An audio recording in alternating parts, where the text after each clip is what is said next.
And if you don't agree, then I'm giving this up. I wanna love so hard it hurts. To feel it touch so hard it burns. Isn't something you could learn, it's natural. And I might not feel that for you, but someday you'll find someone who sees you in a crowded room, sensational.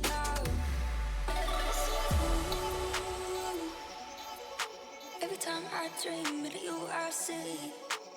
Ooh, it's the kind of thing that you can't unsee. I'm sorry. Ooh, every time I dream of you, I see. Ooh, it's the kind of thing that you can't unsee. I'm sorry.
moment, my fate written, I'm chosen.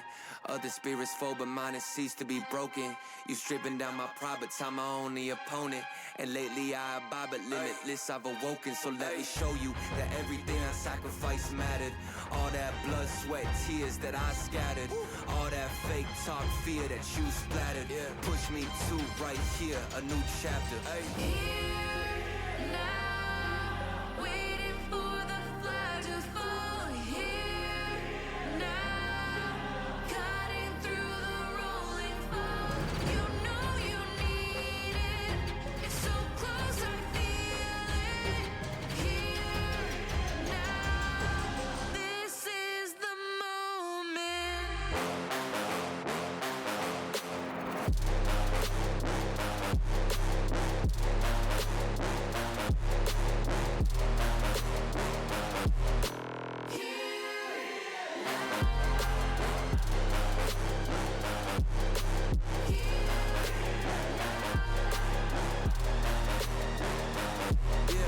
One too many times, the shots that y'all are taking. One too many times that I've been stuck patient on my downfall. Antidote seeking while I was vacant, but the crown falls simply to those who try to take it. One shot to get two paid, and my three wet like lemonade. 4 times and I step back just to reload and I let it spray. This is everything that I need, everything that I wanted, everything that I bleed. This is victory and I got it, cause I'm Here now, waiting for the flag to fall. waiting. Here now, cutting through the rolling fog. You know you need it. It's so close, I feel it. Here now, this is the moment.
It isn't much, but it's all we needed. It's all we needed. With everything in its right place, don't push away 'cause it's all we needed to come through and back to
we see the world in a cold light.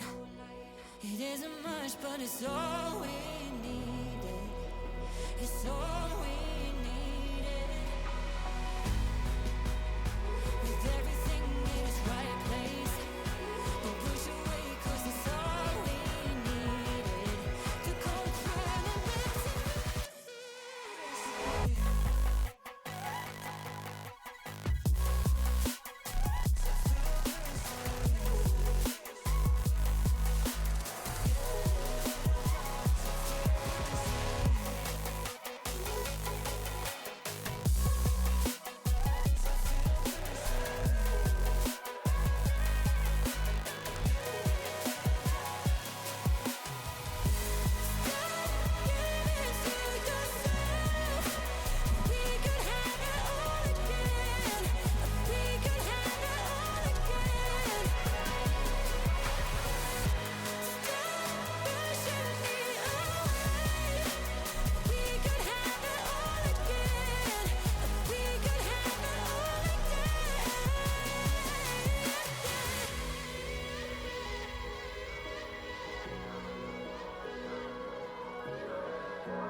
What?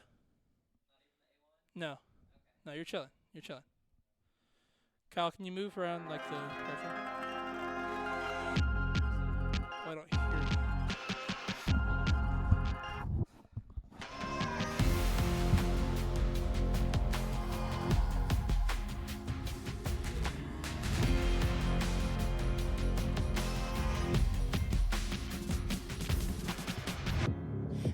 picture this. It's a long way to the ground, all alone. Guess we Right, pay now there we for go. what's been found, different sides. But you know which one you're on. It's a ploy, it means nothing when you're gone.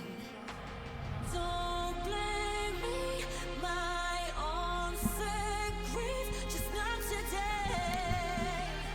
It's a waste of space for colors turn and lessons lead the other way. It can't be changed, 'cause we are lions, we are fighters. Around this world tonight, with the fire in our eyes, we are stronger, and we push harder. Around this world tonight, with the fire in our eyes. That's not on. Okay. Never mind. Do not find it on. I don't think Walmart sells taxes. We are fire, Did not get it. we are fire.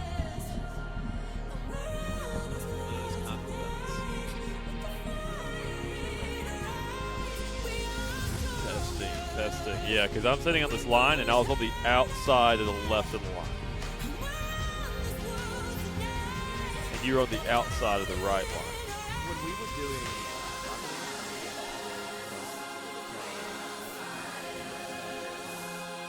That's really technical. Yeah. But I think of that too much. Default info. an audio check or anything you want to do first? Or? I'm breathing heavy as fuck. I need to turn you down in my ear. Which one am I?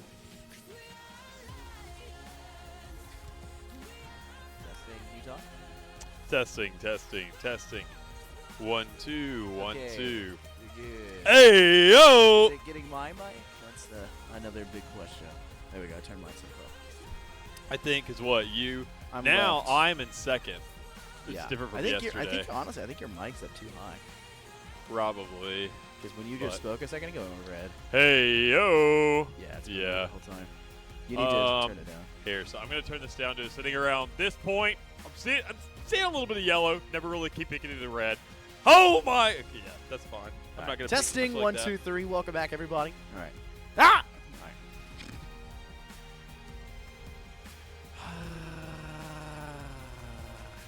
Yeah.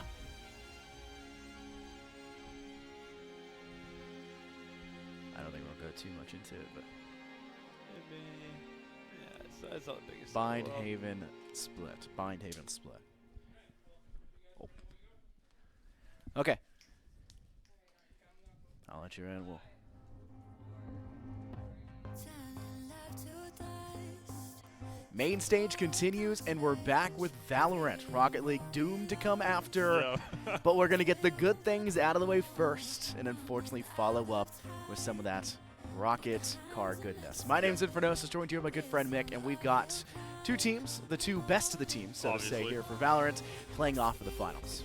Yeah, I mean, obviously UAB, UA, Auburn, considering what we saw yesterday. Absolutely. A little bit of a differential from what we heard, and hopefully get to see something different here today, considering that 13-3 that we heard about during split yesterday isn't really going to be too much of a factor considering today. We obviously saw the best of the best yesterday. We saw UAB absolutely have themselves some fun when it came around to facing JSU, because sadly that was the only team we saw on one side of the field yesterday regardless. But knowing that we're going into today, we're seeing UA, we're seeing JSU, or not JSU, UAB once more.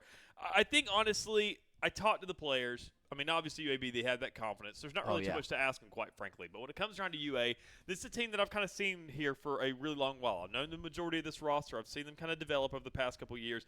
And knowing that today, especially with the kind of prep work that they've had, they were very disappointed with the results yesterday. Absolutely. Even though they could take second place and they were kind of okay with that, they knew that obviously they were still waking up. That was not our map. So I'm hoping, I said, no matter what, even if you guys think you're going to get stopped, at least make sure the last map you're going to play is going to be good.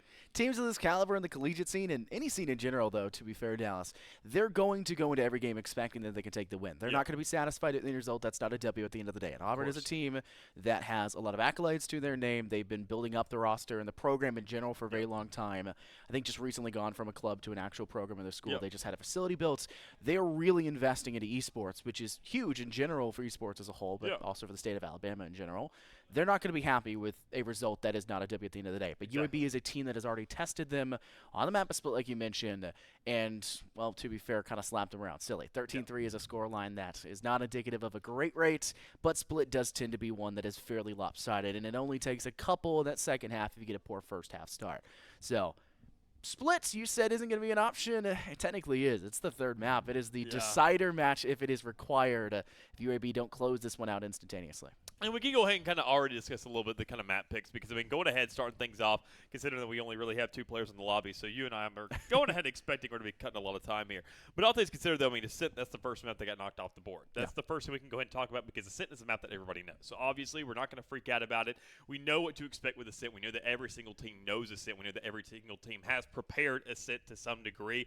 And even then, it always kind of feels like a little bit of a death trap, as we mentioned, to where whenever you pick Ascent, it's saying, all right, well, we know it. It's like, well, so does everybody else. So it's a little bit of a wasted selection when you do like to opt in for that pick. So what you want to do is kind of find a little bit of a switch up. So starting off when it comes around to Bind, that's going to be UAB selection. That's a little bit different, obviously, a little bit more fast-paced, and even then, we mentioned a stamina game. Bind is going to be a map that occurs very, very fast, even on a round-to-round basis. Teleportations, anywhere on the map, executions are going to be going down instantaneously. This entire map, even if it goes into overtime, it still feels like it only sits around 35 minutes, which is every other map sitting around, I want to say, kind of there towards the latter end. We saw Bind yesterday, and we saw just how much map control was being gained. Considering this is UAB and Auburn, I'm expecting the same sort of play style, which means the teleports will be a little dangerous for these teams to go for. But most teams aren't going to fall back and default to a teleport. They're going to build a strategy around the teleport. They're going to have a player already watching for the escape so that their team can safely get out. They're going to send him over towards A main. They're going to set him squarely inside Spices to make sure there's no cutoff angle. They're going to clear out Hookah. They're going to make sure that there is no chance the opposition has already cut off that angle. And that's exactly what these teams are going to be striving for. Bind is a difficult map for a lot of teams, but at least it's not a sin. And I think that's the proving grace right now for Auburn. Auburn did win on Ascent yesterday, but I believe it was against JSU. UAB is a different beast, so rightfully so. We talked about the battle of attrition before the broadcast. Stamina, Bind, being fast like that is a great way to burn into the opposition. Auburn's ready for this. Talked with a player earlier today. They showed me a picture of them practicing. I think they had an Airbnb.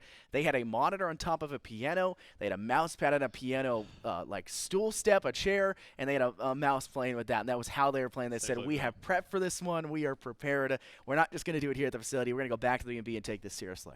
Yeah, and honestly, you really can't blame them. Obviously, they want to be ready for today. They want to make sure they come in swinging initially, and you have to do it here on Bind. But better yet, speaking about what you have, we can also take a look at least a little bit, knowing that, we're going to be talking about some bit of a wild card here today. The one thing I can go ahead and reference yesterday is the 2 wild cards in the likes of Dead Game and Dex. Both of which were Chamber players. Interestingly enough. So, even though, I went ahead, talked to him, told him that maybe they should never play the man again just because they didn't get the ace, so he's still a terrible agent objectively.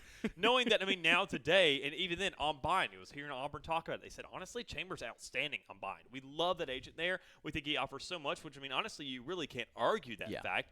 But because of how small it is, it feels like everything kind of works out for you. Players get funneled into those crosshairs saying, okay, now we are going to get these shots. We're going to make sure to hit these kills because there's not really too much leniency to shots. The only thing we saw was, say, over towards the A side or the B side, where you saw that kind of transfer come from Fountain heading into Hookah is a lot different because you're swinging to the right and saying, you're supposed to be coming out of Spices, buddy. Where are you coming from? Yeah, it was an interesting match. I think that one, it definitely put some things up in the air. But considering it was Auburn and they have the precedent for it, right? You can expect them to maybe predict it again, but I don't think UAB are going to take that interesting approach. I'll also point out the danger around Chamber.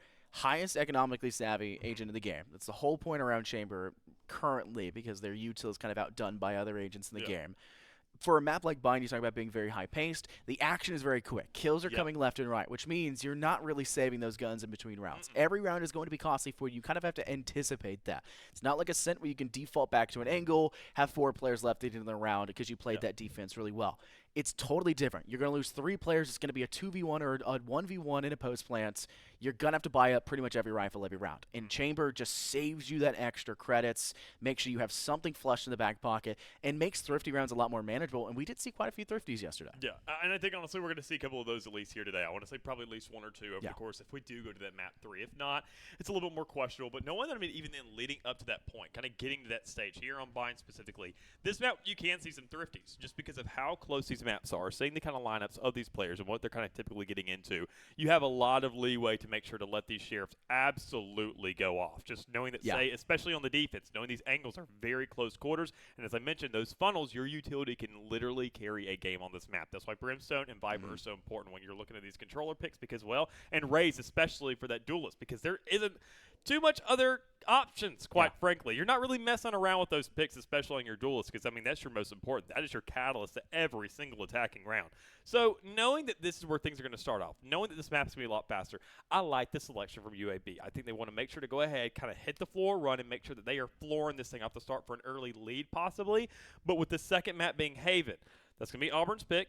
And things are going to slow down. 3 sites, much larger map. Not like Lotus like we saw yesterday, but because you actually have to facilitate these rotations. You have to kind of back into spawn because you can't really take those rotating doors across the map or kind of maneuver through the spawn as much as you want to. They want to slow the game down. I like that idea from them. Say, look, let's give ourselves some more time to actually think this thing out. Their roster has been together a little bit longer. Saying, let's actually utilize these strats. Let's let the IGL kind of go ahead, flex their brain cells a little bit, and say, look, let's kind of get ahead of them in that regard. So we get around to that last map, worst case situation, we're kind of ahead in this. Yeah. Even if it's a long race, we know that, okay, we're kind of flexing ourselves a little bit. We're figuring out what's going on. And once we get to that point, we're saying, okay, things should be warmed up now. Everything should be out here for map 3. We're ready to roll. Yesterday and having the 3 objective map, paralleling that to Haven is a little bit too difficult.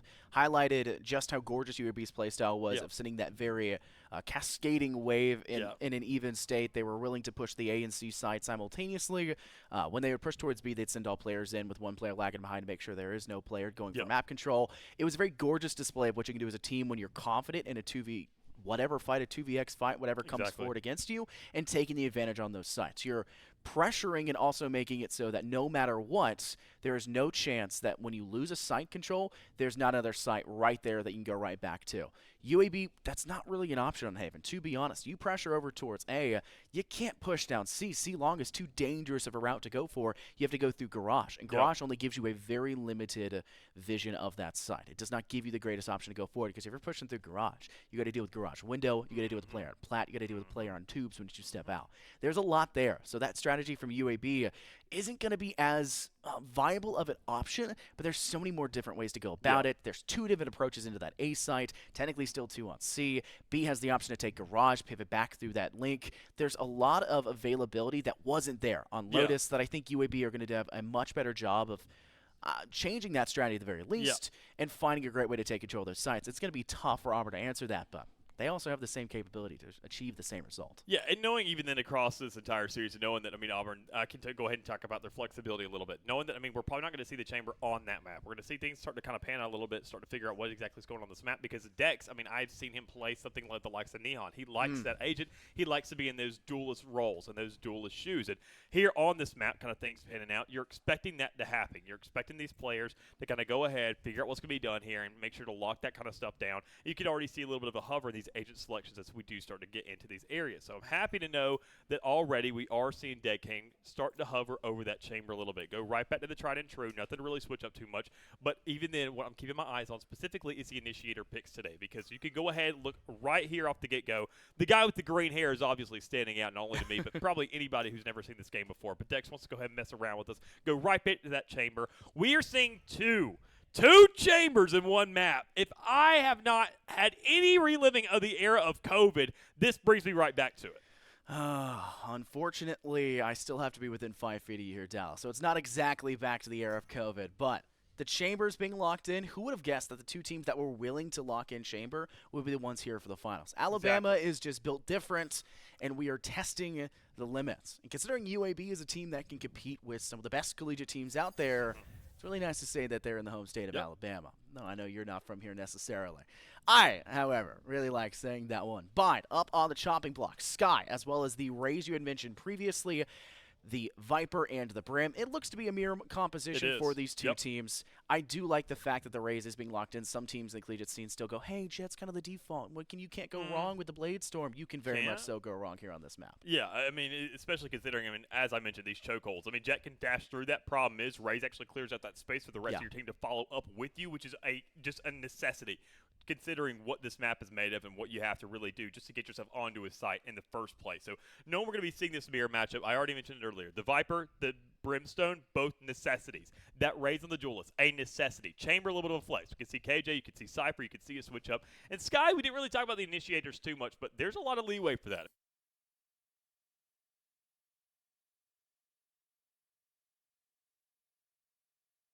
Go to initiator here. You can flex things out, kind of get yourself that second initiator when it comes around to possibly a Soba. That's going to be your second best option, or maybe a KO if you need some more entry power. But, I mean, Ray's going to do more than enough in those kinds of shoes to really just kind of clear out the area for you. So, the mirror matchup makes sense here. Haven, we may see a little bit of leniency and maybe the duelist roles in the Sentinel, but here, I mean, knowing that both these teams want to go for the Chamber, that was the only switch-up I was really expecting if we didn't see that unfold. One of the big things you highlight when it comes to the map of Ascent with Sky is the ability for the Tasmanian Tiger to do a wonderful job of clearing out markets straight through bottom mid, as well as clearing out Tree and Garda. Tasmanian Tiger's really good at information as well as clearing when it comes to smaller rooms and corridors. Yep. Bind is entirely that, except for once you get onto site, but you need to clear out U-Haul, you need to clear out Hookah, you need to clear out Close Elbow. There's so many things right there taking for the defense that every person on the attack needs a little bit of extra assistance, and that Tasmanian Tiger is going to do that wonderfully, which is another reason why Sky is just so beautiful here on this map of Bind. But first round we get underway. Guiding Light goes sent out through B-Long. Seems to be a little bit slower of a push forward here for the pistol round, but the first strike does go in favor here for Dex, striking hard against the Brimstone from UAB. Auburn go first on the board.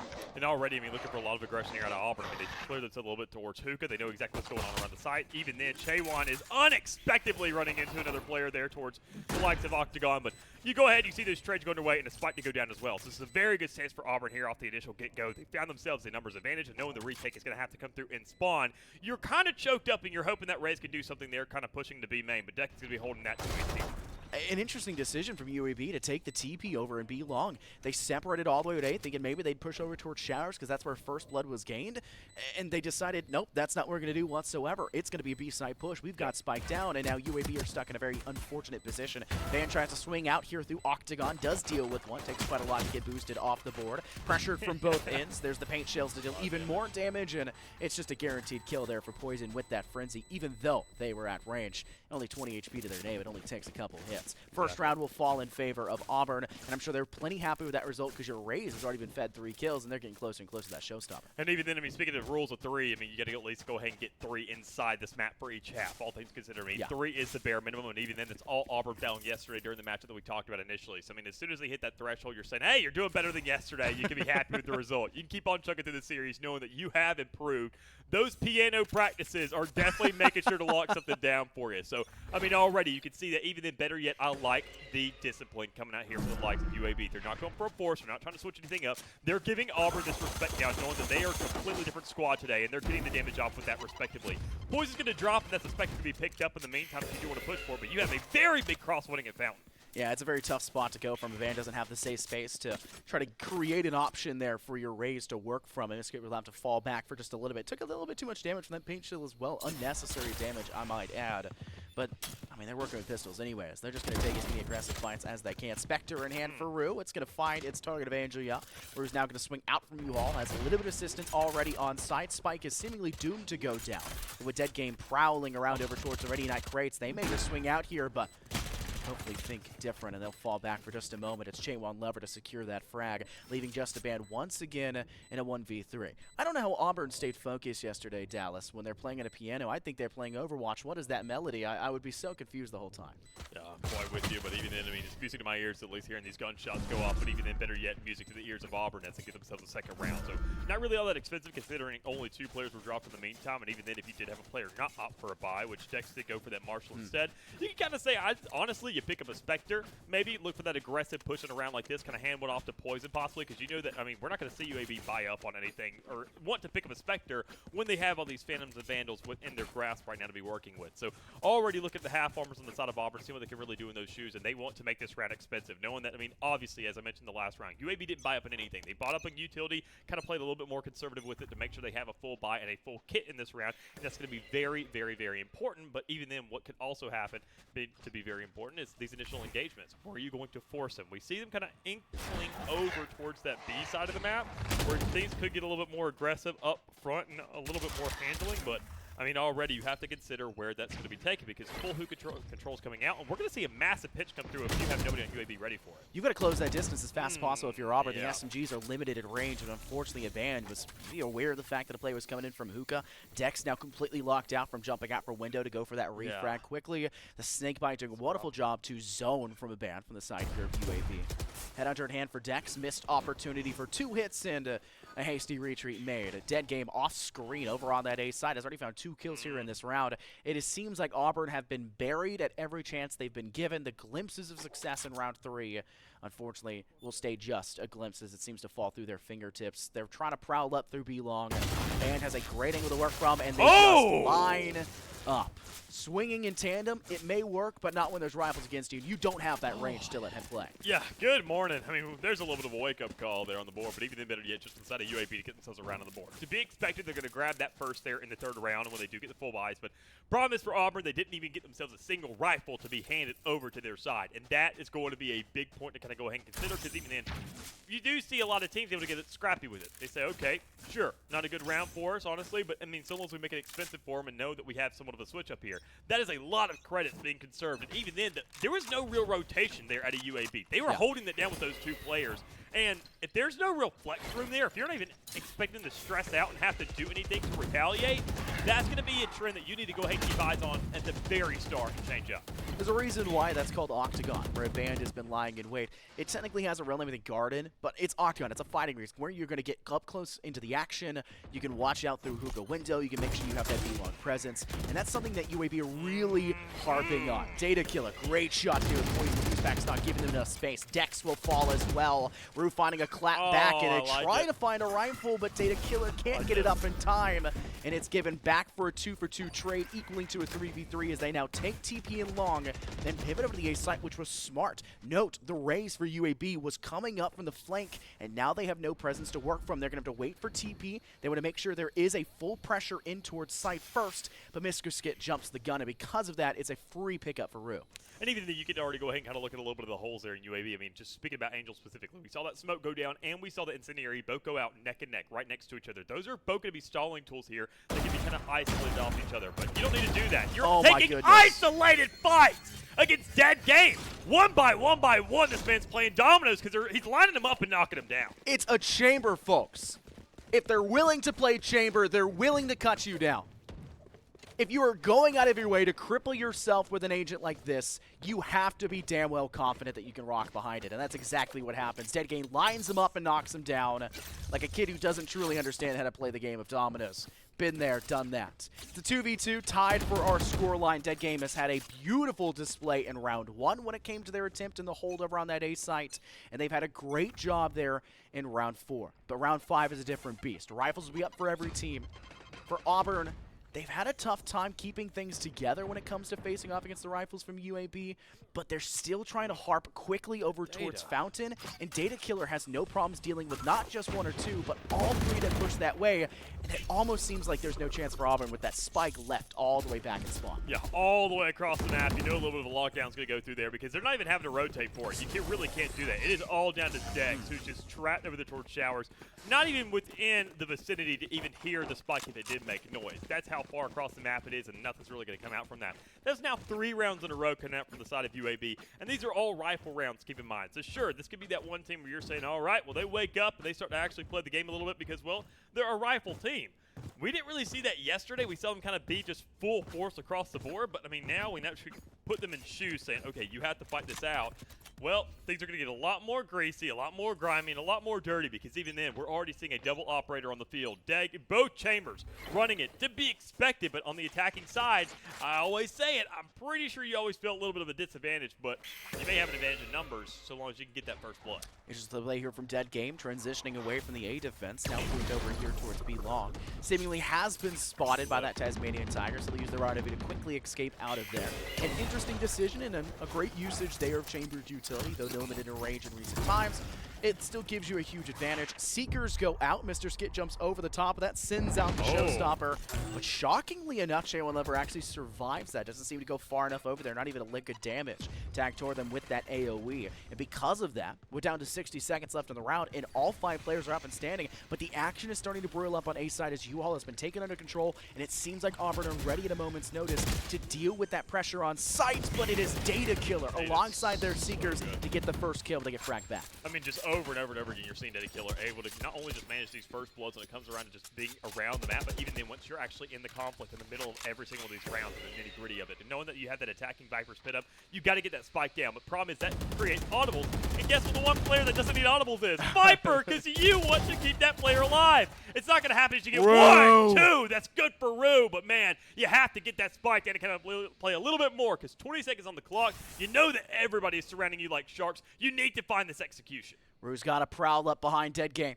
13 seconds on the clock, red time ticking away. They'll deal with 1 second stacked on Crane. They find it, and Rue finds the 4K needed to save Auburn. A disgraceful round lost, tying things back up to 3. They've met their margin, Dallas. That's exactly what they were looking for. That third round now on the board, you're saying, okay, we met our bare minimum. Thank goodness for that. And guess what? As a little bit of a complimentary prize, you're going to say, we're not even going to buy up at least for one of these players this round. Dex, go ahead and whip out that tour de force. See what you can do there now. Because, I mean, I don't want to be that guy, but the stats aren't looking all that good on the board for you. You need to wake up eventually. We have to get everybody on the board because Boosted, more specifically, hasn't even touched blood yet, hasn't even smelled it, hasn't even gotten a taste, even then with that 1 assist, which is another thing we have to keep our eyes on. 'Cause as a controller, that needs to be there, just like the shots from Dex. Dex nails the nastiest tour de force shot in a battle of the snipers. That goes in favor for Auburn, and UAB are going to be recoiling after that early loss of one of their best players, Data Killer, having stolen that title for now, sitting at top frag for their team, rightfully so. We talked about how solid they've been. But now, look, the only defender on that B side, and Auburn haven't realized that there are 3 players to this point still actively defending this A site. If they rotate to B, it's a 1v5. They do it fast enough. They leave one player maybe to linger inside showers, make a lot of noise that maybe the A site's still up for the taking. But with no noise being made towards B, it's going to be a full frontal assault. Mr. Skit gets damaged back the other way, but takes a huge lick in return. 25 HP on the board. Abandon alleviates the concern. Poison has been dusted. And there goes Rue with a connecting shot to Angel, who just lops their head clean off their shoulders and creates the man advantage back in favor. I mean, you have to win these rounds back-to-back, though, all things considered, if you're Auburn. You know what I mean? Already, the damage has been done to the economy. You have to get the switch up, but it's not going to happen there. Skit already coming out with 2. A little bit of stint. Viper, that poison gas may give a lot of aroma off, but problem is, her perfume doesn't really do the same job. So easy to go ahead and close that one there for the UAB. Once more, 3 players remaining at the end. I mean, as I mentioned it, you have to make these rounds expensive. Sadly, that wasn't what you did there. That giant smoke cloud maybe just having too strong of a stench to really get through that. Possibly. Really caught off guard. Van played that wonderfully for the side there of UAB. Has now climbed above Data Killer of all, thanks, shockingly, when they were the 2 holders of that B side previously. I mean, they have been the lockjaws here for the side of UAB, and I don't expect that to discontinue. Maybe when it comes to the attack, they'll slow down a little bit, but I mean, Data Killer has shown that they can get into the action and fight up close and personal. Dead Game with the operator in hand. They have no problem dealing with Dex. Last round was a complete fluke. Don't remember that one. This is the next, and we managed to still win that one, so it didn't count. Yeah, I mean, you got to go ahead and at least look everywhere. Knowing the Dex and Dead Game are going to be matching up against each other constantly. We're going to see these chamber lineups. I mean, they are chamber players. They're going to think alike and look for these angles. And even then, Poison's going to do the same with 2. So, I mean, that's a free B site and some guns to go ahead and say, guess what? Make yourself at home. We got the lawn chairs kicked out, buddy. Go ahead and make yourself comfy. They started cooking up a barbecue when we stole their dinner. Absolutely Rue, feisty. You don't do that down south. That's a man's barbecue. Rue finding a nice headshot kill, closing out Auburn in a lead. And the 2 players for UAB are lagging back. They're going to sit all the way towards a defender spot. I think it's a rotation. Smart. They think they're pivoting. They haven't got a plant down despite having full control of B. They must think it's A, and that's going to give them a good free 10-15 seconds. UAB have entirely caught off guard. They're just now going a little bit of a slow plant from Auburn still, so it's not as much time sunk against UAB for this retake, but they're going to have to deal with this long presence control in Hall as they're going to send their Sheriff player to bait for the intel and kill first and foremost, and then they'll have the rifle to go for the refrag, but Mr. Skit deals with the Sheriff player. Rue finds the headshot for the refrag. It's a 1v1 snake bite down on Spike, but an orbital strike to create space. Angel will tap that diffuser. Nothing they can do about it just yet. Rue will have the time to re-swing. Angel sticking this one to half. Noise has been made. Shoulder has been spotted, and the Radiant Crate's not stopping any of those shots. I mentioned, I mean, we were going to have at least 1 or 2 thrifties if this went to a 3rd map, but we've already met half that quota considering, I mean, it is now sitting at round number 8, and we found ourselves the first here in this series thus far. A very good call there coming up from Auburn.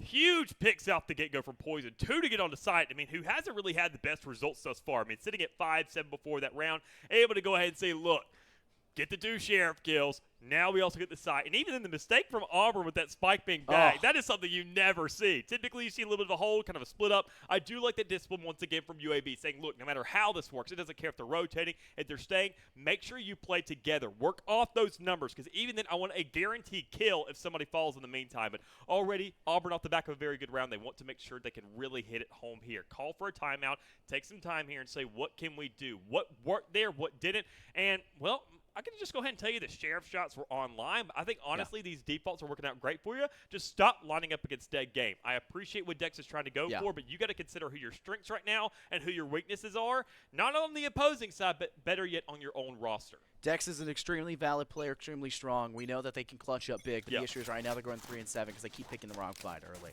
It needs to be fixed. It's just not something that Auburn are really looking for. Despite the difficulties they've had on that scoreboard, boosted as well, going 0-7, they're still tying this game up 4-4.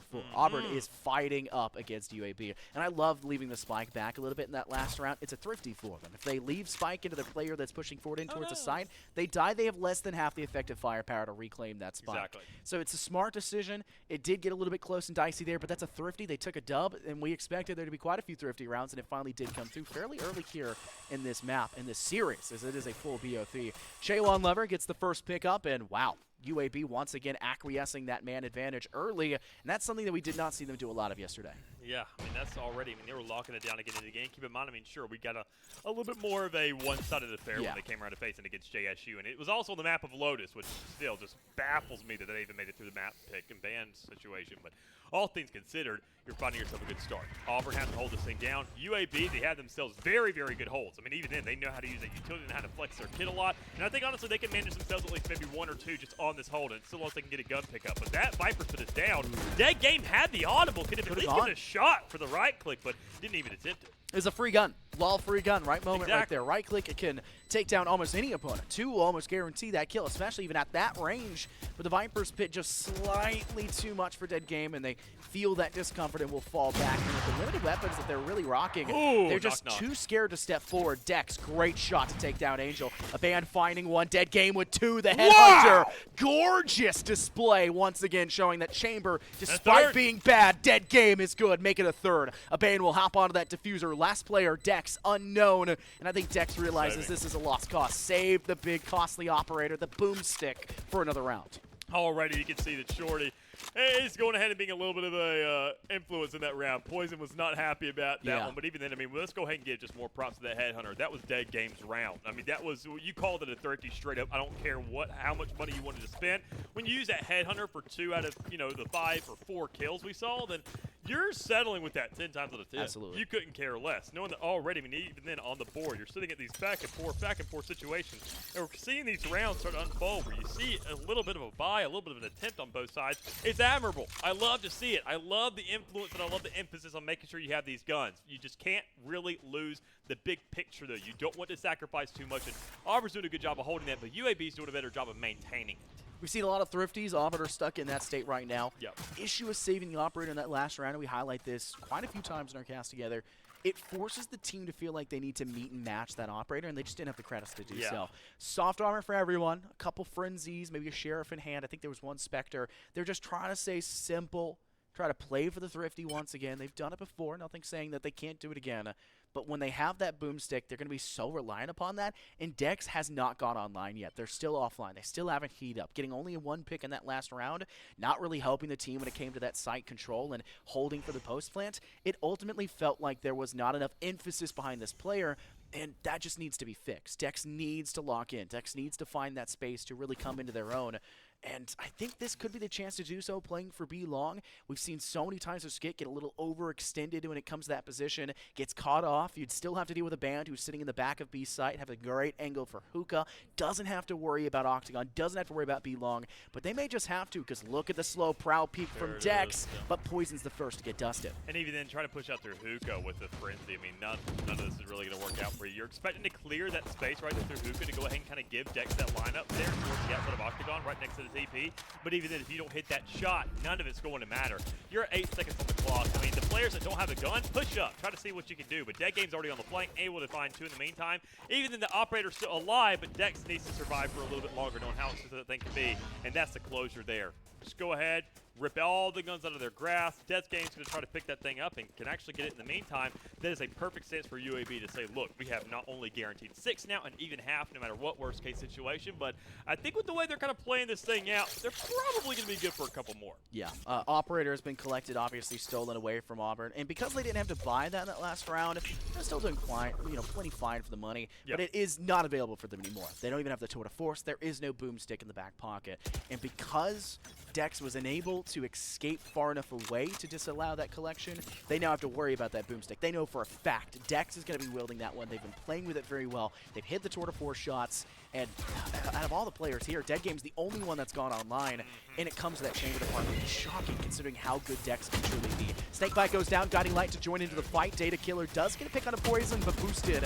Finally on the board, finds one back in return. Sprays connecting for Auburn, but a ban somehow survives the onslaught and gets the upper hand, allowing for Data Killer to go in and a second one to follow suit for your Viper. It's just one remaining. Rue on the flankaroo, and this does not seem like the best of options.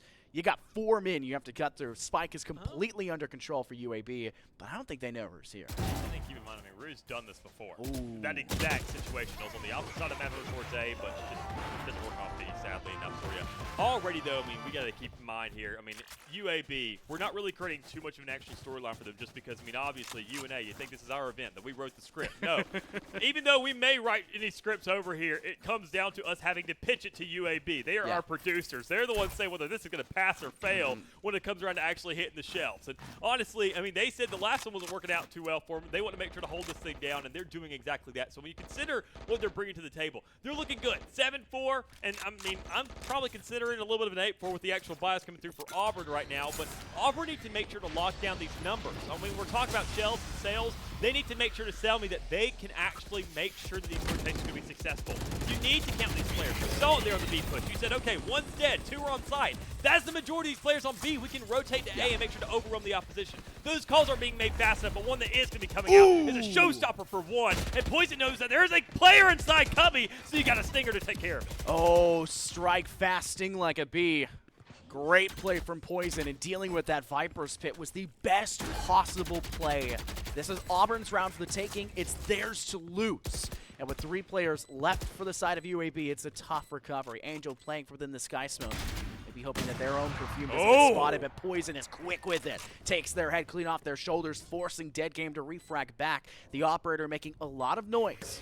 But the worst case scenario is a retake with the boomstick. It just makes things too difficult for those shots. Data Killer, though, fighting in with a corner towards U-Haul. Dead Game switches to the Phantom. It works for 2, 3 kills total. Hunting for a 4th flank from U-Haul. Rue pounces perfectly.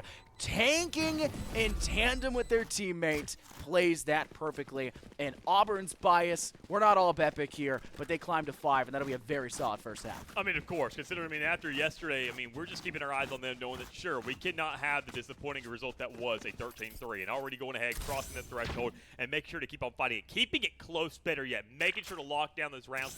I wouldn't say they're really actually just locking out UAB, but they are fighting for their own story here, able to hit that 5. That's what they want to do. They say, look, even if we're at a disadvantage, we want to lock them down. We want to make sure they don't hit 8, don't hit 9. We want to keep them close because, they won the last pistol round. If they win this one and actually win the second one off that, knowing the UAB will respect it, hey, that's a 7-7. You're not really worried about that at that point. You just play once again for the back and forth, 1-to-1 ratio, but that's the odd thing. We're not seeing that. We saw 3-1-3 splits coming out there for the likes of UAB. Good stance for them, and even a better follow-up there from Auburn as they come to first. Double swing out from Hookah really sets things up. Dex able to take a fight that's free, considering the rendezvous can get you quickly out of the engagement.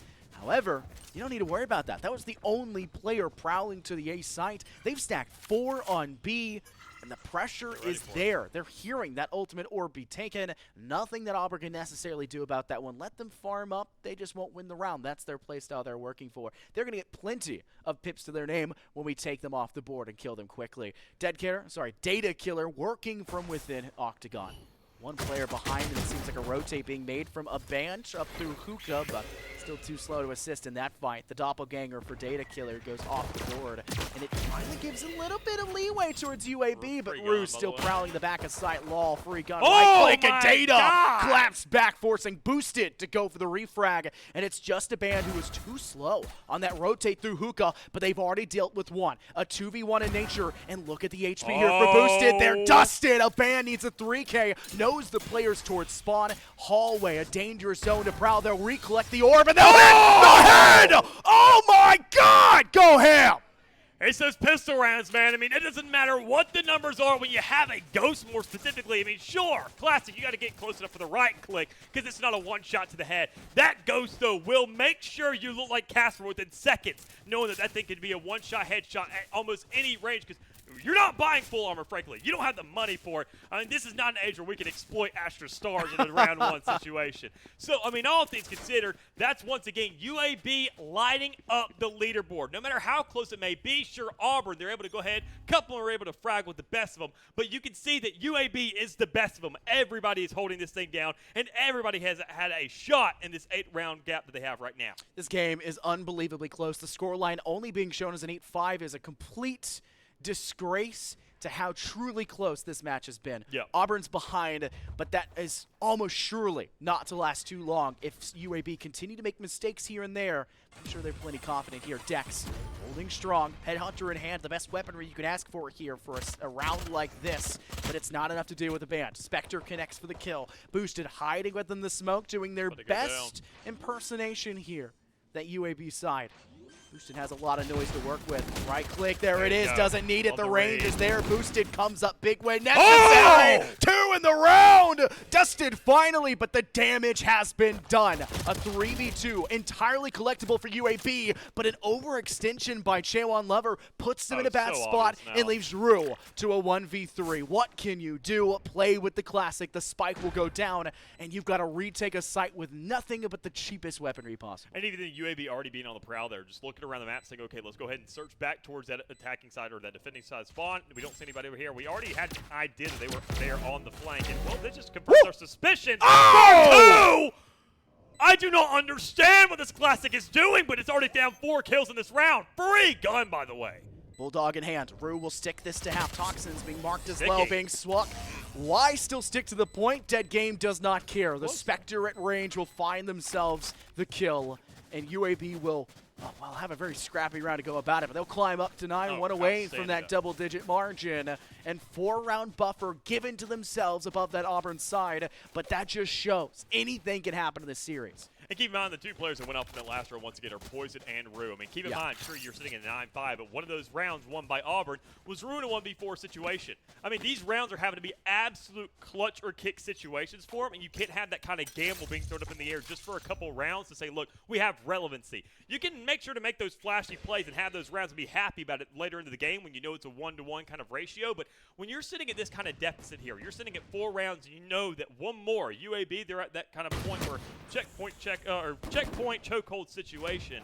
I mean, you can't let that leniency be there. You need to build a safety net for yourself. And quite frankly, you don't have one. You lose this round or even make it expensive, you can go ahead and call this one dusted. Complacency, it's the biggest killer when it comes to Valor, especially in the collegiate scene. You think you're in a good spot, and then all of a sudden they've caught back up, and the game has turned the other way. And you would think with how many times we say chokehold or checkpoint, it gets easier every time. It's everything but. We flip it, we split it sideways, we stutter the whole time. It's Chop it always up, just saute, doesn't so matter. difficult, man. It's a stir fry, that's for sure. Rue holding over on top of crate, spots one, but what? Mr. Skit still finds the kill. Poison force for the refrag. There was 3 players firing back at Mr. Skit, and they still somehow got that share kill first and foremost. Poison finds one, refrag by a band who takes down 2. A positive trade, in case you can't tell. UAB still with a man advantage now. Regained Angel Yell with the spike plantment, and Boosted has a little bit of assistance from Dex, but they're both having to work from Hall from the same angle, and you need to diversify this retake. Move one from elbow, take a safe space, and with the widening of this door, it becomes even more difficult to safely step out.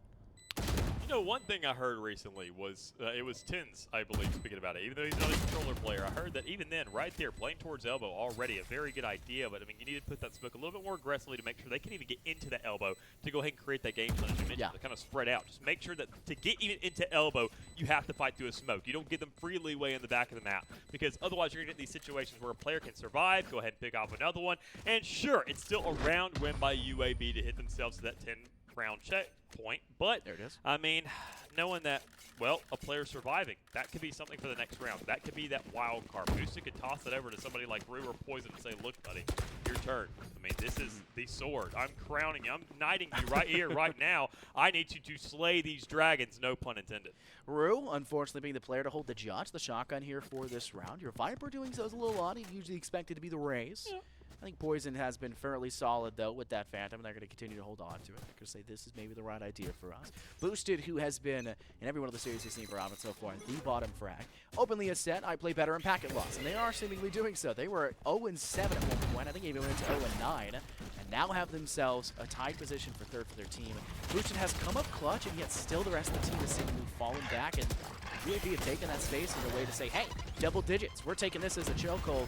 For you, you're going nowhere further. It's only due time to move forward for us. Poison finding two missiles, getting Data Killer firing back. Data with a second on That's your top. problem right there. That is a huge problem for Auburn, as it is only boosted. Can they do it once again? They weren't able to close out in the round before, and I think this just be another chance to say, hey, we're pretty much just going to save this rifle again. Yeah, I mean, that's really all you can do. I mean, even in the last round, I'm sure a couple people were asking, checkpoint, chokehold situation, Mick. What happened to you not saying that again? You only said checkpoint in the last one. I mean, considering that the buys in this one were not coming behind it, and knowing that Auburn didn't really have too much of an actual round in the last one, hey, you can go ahead and kind of make those calls pretty comfortably and know that, well, that's going to be the result. I'm not a fortune teller. I just like to look at the numbers and kind of choosing the best odds. And even then, right here, saving this gun is going to be your best chance to have anything for the next round. With already some aggression coming through there towards Boosted, trying to trace towards that A site, you can tell that they are using their entire kit just to go ahead and give themselves a little bit of safety and reserve on the opposite side of the map when you hear that teleporter coming through. You know they're hunting for it.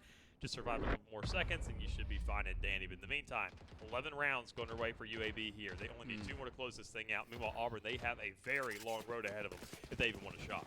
I mean, this has been a really good game for Auburn, all things considered, Yep. but the second half's just gotten away from them. Yep. 4 in a row is, I would say, pitiful. It's something you just can't allow to happen. The third round going in favor for UAB is unprecedented in most scenarios. Typically, it's a 2-1 split no matter what you do. UAB taking that when they already had the lead was kind of just the beginning of the end. Things started to unfurl quickly for them. And because of the fact that in third round, Auburn buys, round 4, they don't have enough. And they had to save that rifle because, I don't know, team needs to force up around it. He didn't have a chance anyways. Thankfully, they save it again for this round. It would have been worse if they hadn't. But it still puts Auburn in a bad spot. The buy up for here. Dex aggresses quickly. Huge pick up onto the van. Site control, though, is available for UAP. Boosted, though, shutting down Mr. Skit. And with players and showers, and interestingly enough, dead game over towards Hookah, it's still a question about where we're going to see UAB take these 3 players, and I think showers is not the right idea. They don't like cleanliness here. They're going to rotate away, maybe go towards spices and smell a little better. Yeah, I mean, already looking for a little bit more of a stance here and around the map. I mean, you got to go ahead and start discovering some more options because, I mean, I can tell you right here, after that result that you saw early on in the round, A is not the play. You want to see if there's some leniency towards B, maybe a couple players that over-rotated, but once you go ahead and hold down those kills like that, I mean, even then with Dex over-aggressing for that first pick, you know that, okay, they've taken all the real estate towards A. There is no option. I can't even explore that option, and they're not going to rotate because they know they have A control. I mean, you are kind of having all these ideas spiraling in your head, like, are they coming on the flank now? Are they holding things out? Are they patrolling a little bit too far and kind of just setting that line and that boundary and that checkpoint to go ahead and make sure that even they can get onside?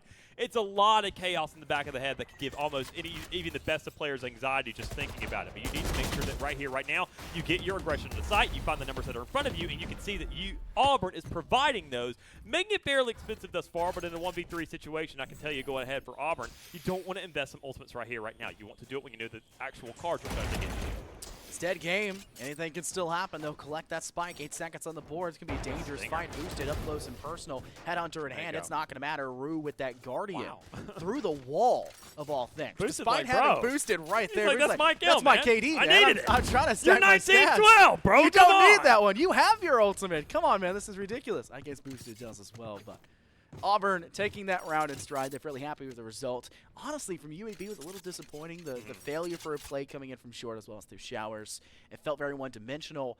Once the spotted player of Dead Game gets spotted over in Hookah, you also saw the rotate come forward from Poison to say, hey, all right, I'm not rotating over to the A side. I'm going to showstopper. I'm going to deal with whatever presence is coming either from Octagon or see if I can get rid of that chamber that's such a threat. Octagon was spotted first. They get the trade for each other. A 1-for-1, and that was just enough for Auburn to get some space. Here's the orbital strike. Viper's Pit as well to kind of counteract that one. Not a bad idea for the defensive Auburn. But the problem still lies in the fact that they need to get into U-Haul, and that orbital strike just bought enough time for UAB to get some safe space, maybe take it themselves. Quick. This is big, huge Talent, TP. ring the No bell. one's there. Dex is all the way back over towards Fountain. This site is pretty much free for the taking. Yeah, I mean, already you can see the Dead Game's looking for that little bit of a flank, and even then, I mean, nobody really has an idea that it's going on right now because there is no utility on site. You're saying Chambers probably over towards A as well. There's everybody over there. That makes the call, though, now, but still, having to go around, there it is. Dex already coming through with one. Dead Game trying to go in the rotation. You're saying, okay, a 1-for-1. Both Chambers finding their kill. Viper's Pit going down. Still available there on the defensive side, but now attacking gets their chance. Dex finds one as well. It's a 2v3 situation. You're maneuvering this green gas, and it comes down to the trades and the numbers, and you're just too close to know what's going on. Dead Game has come from the flank and absolutely torn them apart. A band barely spotting man. the shoulder of Poison lying within their own poisonous bank that is this Viper's Pit. And they weren't able to fully sink in the spike at the end, but they do not care, Dallas. Look at their stat line, and they are plenty happy. A band has gone 21-10.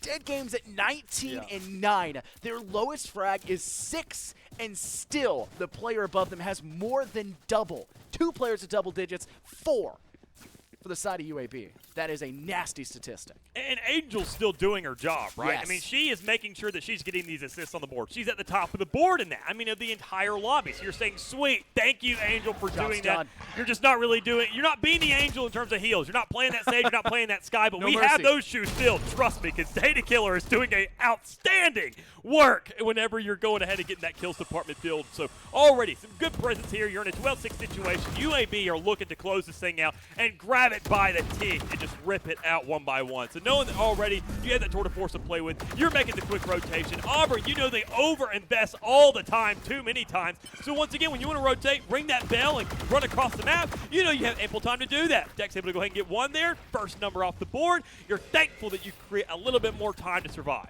Interesting play from a band to sit over towards Spices and maybe a little slow in the rotate away. Since Yeah. they were playing from Hookah, they didn't have the option to TP to get over to the A side. It catches them off guard. 2-for-2 trade for both sides. Data Killer finding 2 of those before finally being taken down by their doppelganger. J1 Lover still up on the board. Guiding Light sent out from Metal.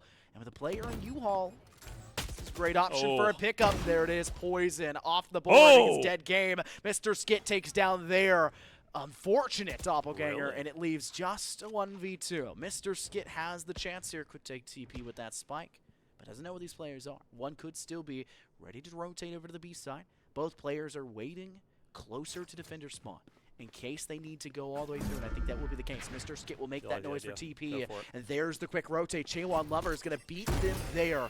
Through the door, then Guiding Light, it slows them down just enough. love The that. boost pack will get them there. 5 seconds on the clock. They'll have to swing for it. There's no time, and Chaewon comes up big. We haven't been able to say their name enough this game, and they're finally giving us the space to do so. Yeah, Dex definitely fell asleep at the wheel right there. Did not have a weapon at all, was relying on the tour de force in the last round. Saw the Vandal in front of him and said, okay, look, oh, and there it goes, man. Yeah. You know, I thought I had a gun. Sorry, guys. I got a couple kills. I got mine. What is everybody Yeah, where else were doing? yours? But it doesn't really matter too much. You know that at least right now, you couldn't care less, quite frankly. You found a round if you're Auburn, and you're happy for that, knowing that, I mean, you were barely hanging on by a thread. You're finding these one-to-one ratios. You're seeing the back and forth, and that one last round is all that UAB needs to close out this map initially. This is their pick, keep in mind. So, I mean, we were expecting them to come out all gun swinging. I mean, no bars held. But 7 rounds on the board for Auburn is very admirable, and even then, you can tell that it's kind of forcing the hand of UAB because this is probably the first time that they've taken this entire weekend. Yeah, honestly, Auburn has had an impressive display for a map that isn't their map pick. Exactly. And against a team that 13-3 to them previously, to come out like this is beyond impressive. 7 theoretically could be all you get if they were to pull off a thrifty. We've seen quite a lot of thrifties here at Dallas, to be fair. But no matter what the scoreline is, there is still a 5-round buffer until OT. Any mistake by Auburn is going to get absolutely just torn through them. You got to play smart, and you can't let this get out of hand. you may lose the map. But at the very least, you're burning them out before the next. Exactly. You're in your mind, you're already saying, "Hey, take the loss in the chin." They need this win. They need the win, and they know they do. Even though they're that confident, we've highlighted it so many times. They want to finish this fast, and you've done a great job at burning that clock. Exactly. I mean, you're going into the next map, which you know is your selection. If you are looking at an animal, looking at a beast, which is actually threatening, at least wear it out before you get back to home territory. Make sure that, I mean, that race is going to be that much more feasible for yourself more than anything, so you can actually force that map 3 to go underway, which is split. That will be the revenge match if we actually get back to it, which I would love to see, but already Data Killer is not even letting that happen. You're not letting them burn out any more rounds, because already with the Stinger to go underway, the absolute aggression and speed, not only pushing onto site, but through site all the way back into spawn, you're creating Auburn all the space in the world to say, look, we have to retake this. We have to now play the attacking side once more. Sure, we had the guns for it, but man, do we not have the real estate. Apparently, UAB's biggest role models, Lightning McQueen, Ka-Chow, they are speed. They made their way quick as can be towards site. They planted for Heaven and Metal Hold, and they've got a really good chance of holding on to this one. Shaewon, though, makes this more dicey. Deals with Angel Yell. Dex finds another in return. Poison's been clapped. A 10 with a snake bite, and UAB will strike Mr. Skit, needing to do 2 of the final 3.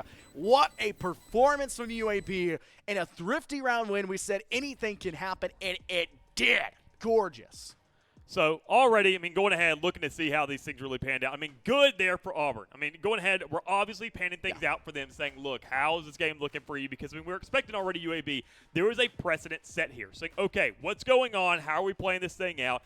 How is this game going to go? And already sitting at 13-7, we're happy about that. We're saying, look, okay, 7, that's more than double. My goodness. Outstanding. But, I mean, UAB, we're still expecting them to kind of take these dubs.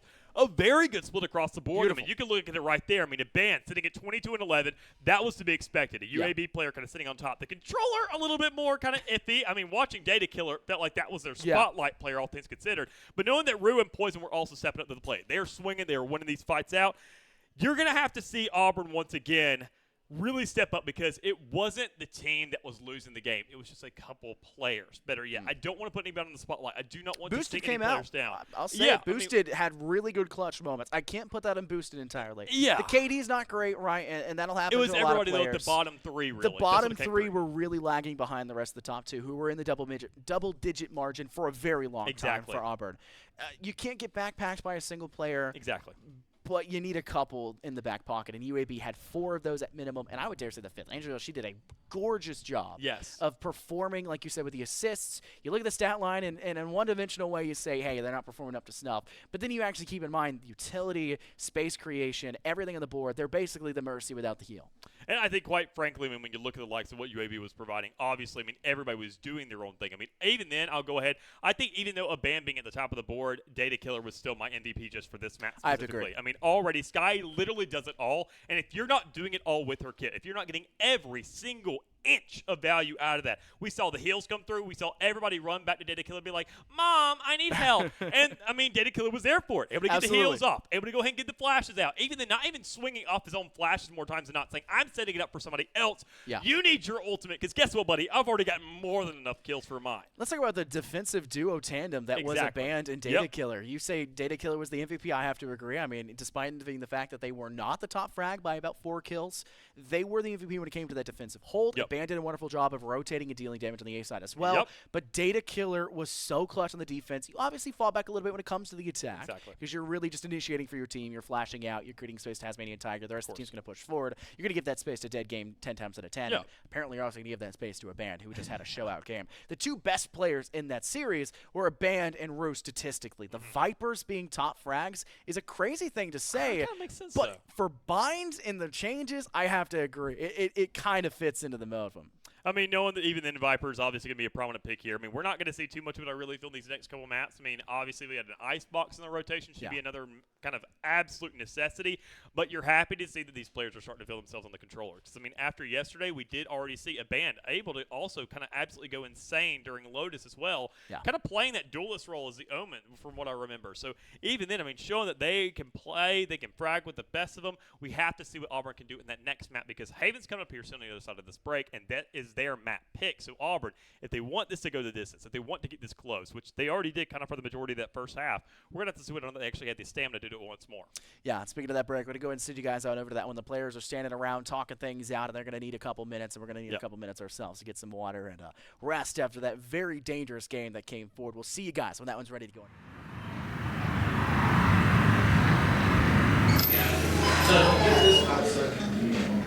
Okay, sounds great. You here? Yes, every day. Ooh. Spending all your time here. I will attack you with this guy. Ooh, wait, what's that stuff? Check it out. Yeah, actually, that sounds great. Hey, dude, that seems pretty cool. What do you guys sell here? Oh yeah, well we do all kinds of tabletop games and trading card games, board games. We really specialize in all the games that you love best. Oh, wow. That sounds great. I'm gonna have a look around. Okay, perfect. We would just have a look at everything's okay. It's just, man, I don't know what stuff y'all have here. It's really nice, actually. I think it was, you were in the middle of your turn? Yes. Let's see.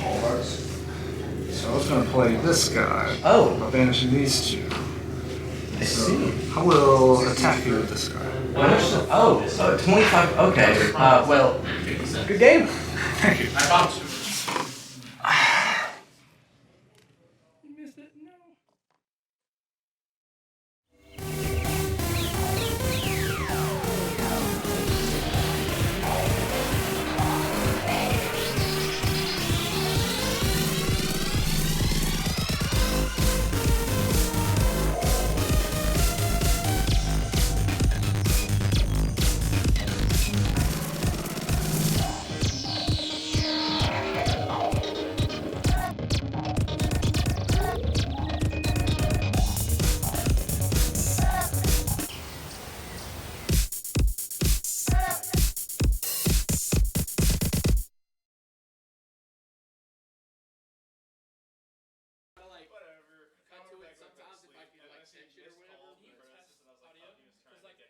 The Focusrite was giving it a second behind on stream. Yo, yo, yo. 2, 2, 2, 2, 1, 2.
continuation of our tale.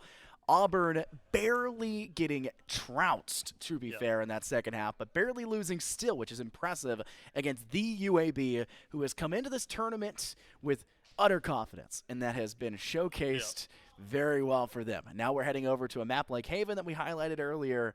This one could be a good chance for Auburn, all things considered. Yeah, I mean, over and over and over again, we're seeing them starting to showcase themselves a little bit. Auburn starting to feel themselves, and they're starting to ramp things up. I mean, we saw them yesterday, a little bit of a showcase match against JSU in a very close matchup, relatively close to the scoreline we just saw in that last matchup. But knowing they can also kind of do that same thing, we're obviously seeing a little bit of a hierarchy here. Obviously, UAB being at the top of the ladder. Knowing that there can be a little bit of a discrepancy there, though. We can see a switch up. And knowing that we are now moving on to Haven here as the second map, which is Auburn's selection, this is where things could take a turn for the good for them. Because UAB, as I mentioned, we can't really develop too much of a storyline for them because, well, there's not really too much to really look at besides saying, all right, it's one of those things where, I mean, we're in Alabama, so, I mean, kind of boring to watch football for when they start winning so much, right? I mean, you don't stick around for the whole entire game. You start to see fans just kind of leave it at halftime saying, it's a blowover anyways. Thing is, UAB, I mean, we have to see some competition here, and Auburn is looking to provide that, and I would love to see that start to unravel a little bit more. The way I would love to see it unravel is possibly with a little bit more diversity in the agent selection, so we are already kind of standing in that. I have seen Dex on the Neon, and I would love to see it here, but apparently the rest of his team said, look, get the heck off that, not even that role anymore. Just go to a Sentinel now and try to hold it down like that. Yeah, I don't think Auburn fans know the feeling of getting to leave a game early because if it's a blowout. They leave the game early for a different reason when it comes to football games. Yeah, as an Auburn fan, that hurts to say, but, you know, it is what it is. Birmingham Bowl 2 years ago. I made that reference with Foof earlier yesterday. That was here in Birmingham, coincidentally enough, where this is being hosted. So, bad memories for that one. Either way, we got our Haven agent selection going forward. Sova have to deal with an interesting decision for our smokers. It's Rue on the Omen in the brim for the opposing side there, Banjo. Yeah, that's not too shocking. She had it previously. Why not go for it again? The breach in hand for Boosted, as well as for a band off of those Vipers we had previously. No longer the Rays. The Jets are coming back into full force, and the KJs on the board. I really like KJ for this map, though Cypher did receive buffs. I don't think it's enough to really match what she's capable of. No, I mean, the only thing that was really buffed about Cypher was, I mean, sure, the tripwire, like, length extinction. Which is nice. nice. Yeah, definitely great. And then Neural Tap being able to activate whenever you want inside of a round. That should have been there from the get-go. Yeah, quite frankly. I mean, that is absolutely absurd how long it took to really make that change. But, I mean, that's not going to really adjust too much in his kit. And the only thing we really can see is, like, maybe a map selection playing into Cypher because, I mean, he's so kind of, well, it feels like niche. He's good. He's global. But, I mean, you got to have a very large map. I mean, you're going to be playing this man inside a GTA map if you really want to feel some effect out of him. But all things considered, though, we do see that little bit of switch up. Angel, I swear, it's like she's a one-trick when it comes around to the Brimstone. There are so many different kinds of controllers you can play in this game, but she is so adamant about that man. And, well, you better have the speed of your team to match up against it. But speaking of speed, you want a lot of fights right within the first couple seconds with Chaewon coming on 2. What a spray down with a frenzy. Having to refrag your teammate of poison and dealing with that congestion, that congestion at Hay. It's a dangerous game, but it works out. There goes the concussive blast. Data Killer kind of stunned for now. They'll send out the Owl drone. It's an interesting boss to still stay there. Flash is going galore. They try to get a ping onto the Omen. It seemingly has worked. Who's in a bad spot will be taken down because of it. Chaewon Lever gets their third kill with a Frenzy before falling. Frenzy has been recollected. Data Killer with the last shot. 1v2 made to the 1v1. Dex now stuck over towards Long. Deals with damage, but it's still dead game coming out on top. I'm just happy to see Dead Game finally on the Jet. I mean, typically you do see your kind of duelist players switching over to those chambers now and seeing Dead Game. I mean, obviously this guy can frag with the best of them. Data Killer still kind of sitting on that initiator. I want to see what Dead King can do now in that duelist role. I want to see this man go flashy, go crazy, and show us the Jet that you see in your ranked games. I want to see that player specifically, but better yet, I want to see it for both sides because obviously Auburn, I want this thing to go to a Game 3. I'm not biased. I just love me some good games. I'll tell you, even then, going to Pacific, I told you this earlier, was recently in Korea for the APAC playoffs for VCT, and I made a sign that said, I don't care who wins the game, I just want a map 5. And I'm kind of in the same shoes right here, right now, to where Auburn at least make this thing close, make it good, make this thing long, because we need to go the distance. You see, obviously, Auburn making it close at least for this one, making it expensive, making sure the trades are there. It's a 3v3. Players on site. Poison getting the last kill here on the board, make it a for them. Rue with the shorty, boosted though.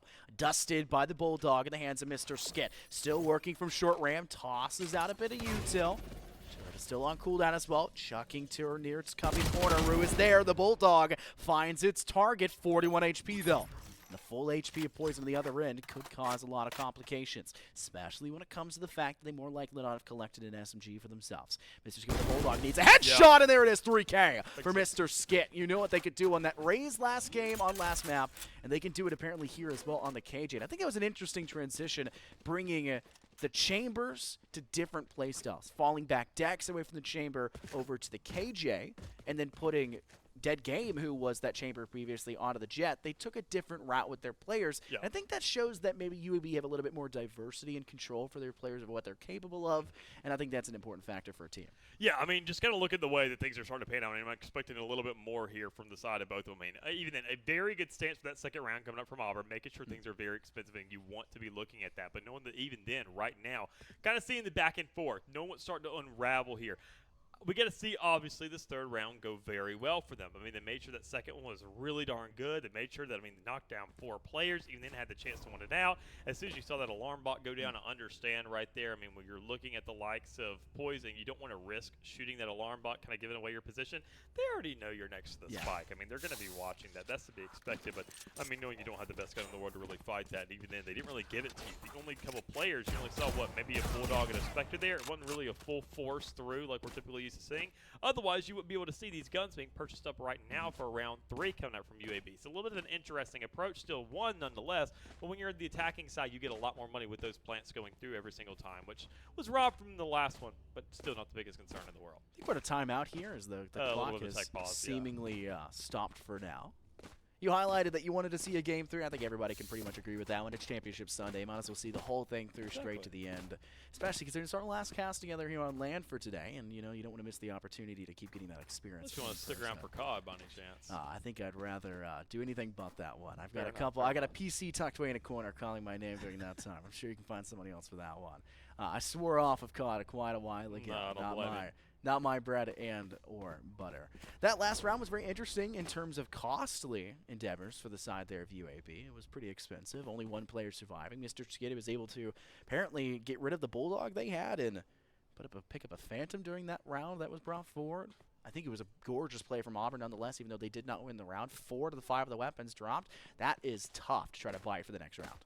Yeah, I mean, knowing that even then, look at the likes of even then Auburn, knowing that, after that round, knowing that they've been trying to purchase things up, trying to get this game going underway, they still don't really have too much. Look at the armor being purchased up by them. The frenzies were coming through, the utility was being invested in that last round. Because you do buy all that utility on that second round. Just in case. You want to make sure you have it there in your back pocket, and it's really there's just more there as like an emergency case scenario saying, oh my God, this round looks doable. Let's actually start investing some stuff here. And you kind of had that tease there out of Auburn. They're saying, hey, it's a 1v1. Oh my God, like we're getting it was a 2v1 at one point, and it just kind of got fumbled. So that makes sense. Things are a little bit difficult right here, right now, but even then, you got to make sure you have the guns and the armor to back it up. They're not going for that risk right here, right now, but even then, slow and steady as we start this round. A little bit of a lineup looking over there to see how the map decks have to go ahead and clear things out with that first blow, but even then, a very quick exchange coming over from Dead Game. Love seeing that recon bolt tossed over from the Saber side there of Long. A lot of collegiate teams will default over the opposing side. They have a straighter shot for it. It's a little bit easier for the lineup, but it requires you to dangerously cross through Long. That's something you want to avoid, especially have to waste a smoke to do it safely. A 3v3, Spike does go down on side, and UAB have a pretty good advantage. They forced up around that Phantom in this round. Interesting, going into the third. But there goes Chaewon Lover. Phantom sprays through Andrea and a band, leaving just Dead Game in a 1v3. Find the kill there on Deboosted. Quickly closes to the 1v2, hiding over towards Hall. Gets spotted and wow, through the Cloudburst, nearly both of them. Chaewon Lover just sprays through and gets that head. And apparently is doing something else with the head. But Chaewon Lover, the round win off the back of the minute will go 2-1. That's there from Auburn. Sure, a little bit of an expensive round for them, but still nonetheless one out, and that's what they need on their map pick, all things considered. So on the attacking side of the map, even then you're looking there for the likes of, on the attacking side to really hold things down. The attacking side on Haven can be very, very impressive, knowing that you have to kind of stretch yourself thin a little bit on the defensive side of the map, so it's expected for the attacking side to look a lot better and start coming out and swinging out heavy. So it makes sense that UAB wanted to start with that side of the map, saying, okay, well, if you want to go Haven, it kind of feels like the rules of nature to say we need to start off the attacking side, and they're going to be trying to take that and take a lot advantage of it. But even then, you can take this leniency, kind of take that time, let things spread out a little bit. Slow and steady is the name of the game here, and you need to make sure you can capitalize on that. So we're already already seeing Shaywon able to go ahead and pop that Blade Storm here. Only going for half armor with it, oddly enough, but still, you can still make ample room for the rest of your squad. So long as you at least get 1 or 2 kills, maybe pop off those heads, and you can say, look, the rest of it's clear. I get to go pick up off that, and then let me go ahead and, you know, play Robin Hood. Spread that money to everybody else who really needs it, because Dex sure as heck doesn't. There it is, first blood. Doppelganger of Skin off the board. Shaywon with the Blade Storm does deal with Data There's Killer. one. That's 2 kills Toss it over. off. UAB don't really have an answer to this one so far. Auburn with the man advantage by 2, and UAB looking like they still want to play towards that ace might, despite the difficulties they've obviously faced. A deep player, that's Dead Game, all the way tucked in corner of long.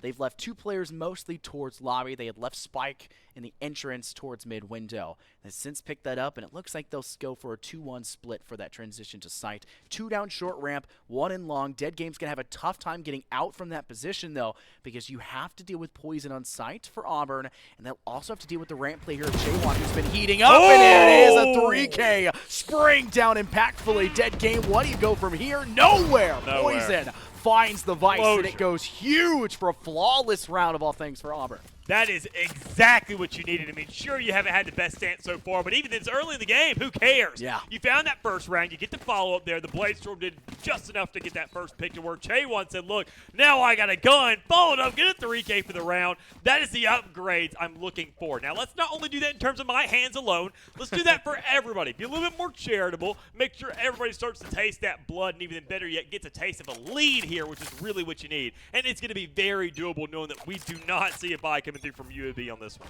Yeah, I mean, what can you do? You have to play for the thrifty. No chamber as well to make it an economically Blade savvy Storm or on this capable thing. Blade Storm is available, and it will be popped here of all things. Just give your team as much of a fighting chance. A lot of times, it's kind of a battle whether or not you use the Blade Storm for a thrifty round or you use it in a round where everyone else buys and you want to save the extra credits. They go for the thrifty, and it is shut down very quickly. Shaywon with that kill, taking down their doppelganger. Angel finding a frag back, but she loses the life quickly afterwards. Shaywon tucked in corner, 1 more into the name, but a band will slice through them, leaving it to the 1v2, where Dex concludes for another win for Auburn. Though 3 rifles gone can be costly, but when you've got 3 in a row, I don't think credits are really the issue for your team. No, it's most simply not. I mean, already that win streak going underway. You're hitting that max credit level kind of point in the game, so you're not really too concerned with it. And even then, after a flawless round, that's huge. Go ahead, lose them all for the next round. Let the Spike. Just don't lose the round. Exactly. I mean, go ahead, kind of make sure. Maybe util trade, there is a chance you can actually kind of win that out and drop. But I mean, regardless, so you need to make sure that you are now sitting at a point of comfortability. And even then, Shaywon is doing exactly that. Already going ahead, tossing out that rifle. Usually, I always kind of feel a little bit stressed when these players are starting to be these top frags. Really hold things down on the defensive side of the map and say, okay, now we're going to switch over to the operator. You're not going to have nearly as much potency with that gun in hand. You're only going to be able to hit so many shots, and you're even then praying that you can actually do something. Knowing that you would be holding C typically by yourself. And say you're seeing the A-plus come through, you're seeing an absolute direction on the site. Nobody to really meet you thus far. So instead, you're going to be knocking on the door once again already. But boosted, finally getting a taste of what it feels like. Lockdown being employed here from Dex. They rolling Thunder to get in towards sight, and honestly amazed that Auburn were nowhere near the objective. They were not contesting that whatsoever. Spike goes down. Hunter's Fury going at a huge lick of damage. The Brimstone, Banjo on the opposing side, is taking a lot of heat, but will still be a ban to find that next pickup. Room to refrag back. Data Killer going for a hit, and then op shot try to connect. Shaywon unfortunately misses. A 3v2 on site. Player sitting over towards Wooden Stack. Shaywon will pressure in towards Long. But the fortunate player of Andrea was able to get off that orbital strike and not get pressured for the kill. They're finally spotted making the noise. It's a free kill. The Molly goes out. Shaywon will take a couple steps back. That spike will be diffused for free. With 4 seconds left, they were not too concerned with that time. They had plenty of it. A 4-2 split. Auburn ahead by a little bit here. I think even if Angel kind of lines it up, you still have a great chance there. But sadly, kind of cut a little bit short there from the likes of UAB to go ahead and make sure to kind of get that deterrence. That is an incendiary, which just absolutely melts through health. But all things considered, though, Auburn being able to hold on to that operator, able to carry over a lot of things into the next one, and still, once again, kind of in this saving situation where they know their guns are just going to be ramping up more and more and more again. Now seeing double the scoreline. This is the biggest lead we've seen from this team so far, which is, I'm sure they are on cloud 9. with all things considered, knowing that, I mean, this game, this entire series, I mean, every matchup with the squad so far against the UAB has been very rough for them thus far. So to even then finally have a lead to where they're saying, look, even just 2 and one of them was a flawless, and we got money to purchase even if we do lose a round by some chance. Okay, thank goodness. Just follow it up, but Dead Game isn't going to let that happen. Huge recon ball comboed in. Dead Game going for the updraft and tailwind in towards top of plat and B. Sets them up for a 2-fer, and that's now Auburn on a huge deficit. Mr. Skit finding down Dex. How many times we've said that already in this series. Dead Game getting a shot towards the back of Spawn. It seems like a hasty retreat being made by Auburn. They don't really have too many chances here. It is a 2v5. Try to make this one costly. You still have a lot of credits considering that flash you had before, and you've been doing good in the last few rounds. Just try to make this still an endeavor for the side of UAB. One player towards that A side link. Lagging behind just a little bit of current smoke is cutting off a lot of those sight lines. Deny there, rotate away from behind Gong, and Poison does that very well, getting rid of Data Killer. Maybe we see a play for the Jet on Jet inside a Spawn, as it does seem to be the play from Chaewon. The op waiting for Dead Game to over-aggress, and it does exactly that. 2 players off the board. Oh, and that no! is the worst case scenario for Auburn. Oh! Kicking themselves in the rear, I'm sure. That hurts just to That watch. is rough. I mean, that is basically your one job. And when you get to that point around, just survive. And it's the easiest thing to do. Nobody's contesting you. I'm sure you have concerns, but you let the spike take care of them. You watch the long game when anything that's closer. That is 4,700 creds down the drain. I mentioned it earlier. They have a bye. Operator does. I mean, even then, Auburn does still have something left after that, but you don't have enough for what you just lost, and that's really what hurts. I mean, even then, you lost the round. You lost on top of it. It's just a stinger across the board, but still, you have a way to retaliate. You have a chance to once again get some relevancy here. You still have the lead. You just have to capitalize on top of that. You got 2 ultimates to work with. A great chance for a retake here, so long as you just play off that Rolling Thunder. Your breach cannot die too fast, and that needs to be the biggest priority here for the squad. Great live ping made there by Data Killer with the Owl Drone to And clear there away goes. that util. Rotate will come around. Band finds a nice frag there on to Boosted. Yeah. Great call out there, Dallas. And look at the way that UAB are taking that kill in stride. They're not saying, okay, we've got some space, push forward. They're going to still play slow, and I think that's the right idea. They can roll up some pressure towards C-Long. Unfortunately, that is what the KJ is. A lot of utils stacked up at Long. Maybe should have gone through Showers, or sorry, not Showers, no longer on blind. Should have gone through Garage instead. Played from that hallway. It could be very dangerous, but they know for a fact an operator is not on the board. That they know. I don't think that is going to be the case. The long play comes in from UAB. They're going to go in fast and heavy. Dex is only able to get 1 before falling, and Rue will join their teammate. They made no impact, however. Yeah, I mean, already we're kind of seeing this point where, I mean, already UAB, they've been pretty consistent in their frag abilities. They've been pretty consistent in these rounds. I mean, everything they've done thus far has looked good, has looked solid, has looked cohesive. Auburn, they were the ones that was kind of all over the place. They were looking good. They had these spurts of really good rounds back to back to back. But, I mean, once you see them kind of hitting that stride, start to run, you finally saw them that last round able to kind of trip over their shoelaces. And by the time they even want to get up or even think about it, you're seeing UAB capitalize and kind of kick them while they're down. And that's going to go ahead and inevitably cause themselves to get into a tie game situation where Auburn did have themselves a bye, and even then they fumbled the bag early on, didn't really have too much of a retake. And even then, I got to say, it's really unfortunate for Boostu because, as I mentioned, that breach shouldn't die, you know, until after the retake comes through where you have that Rolling Thunder to work with. He died in the back of B.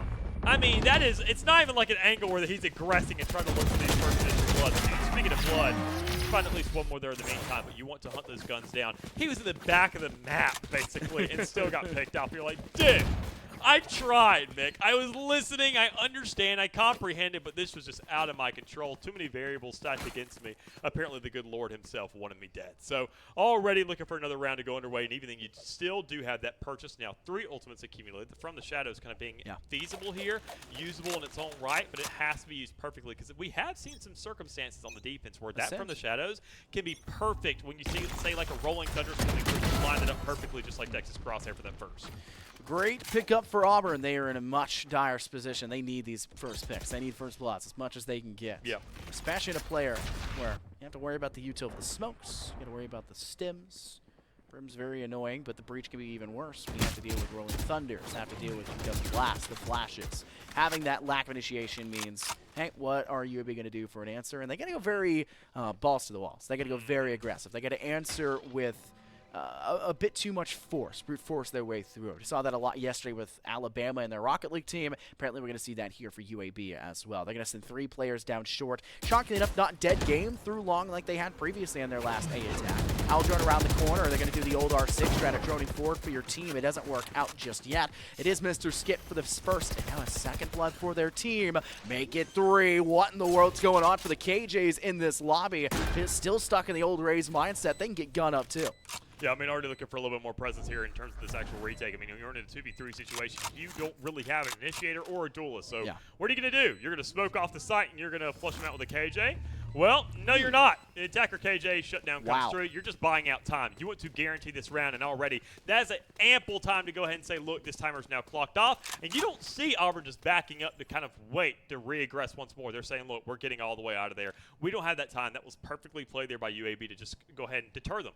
Keep on playing that timer. Keep on elongating this game, this round, because we know now we're in a circumstance where we're not really hunting too much. It's a 2v3. We don't really want to fight too much or all that. Instead, just kind of take a little bit of a time out and kind of figure out what we're going to do in the next one.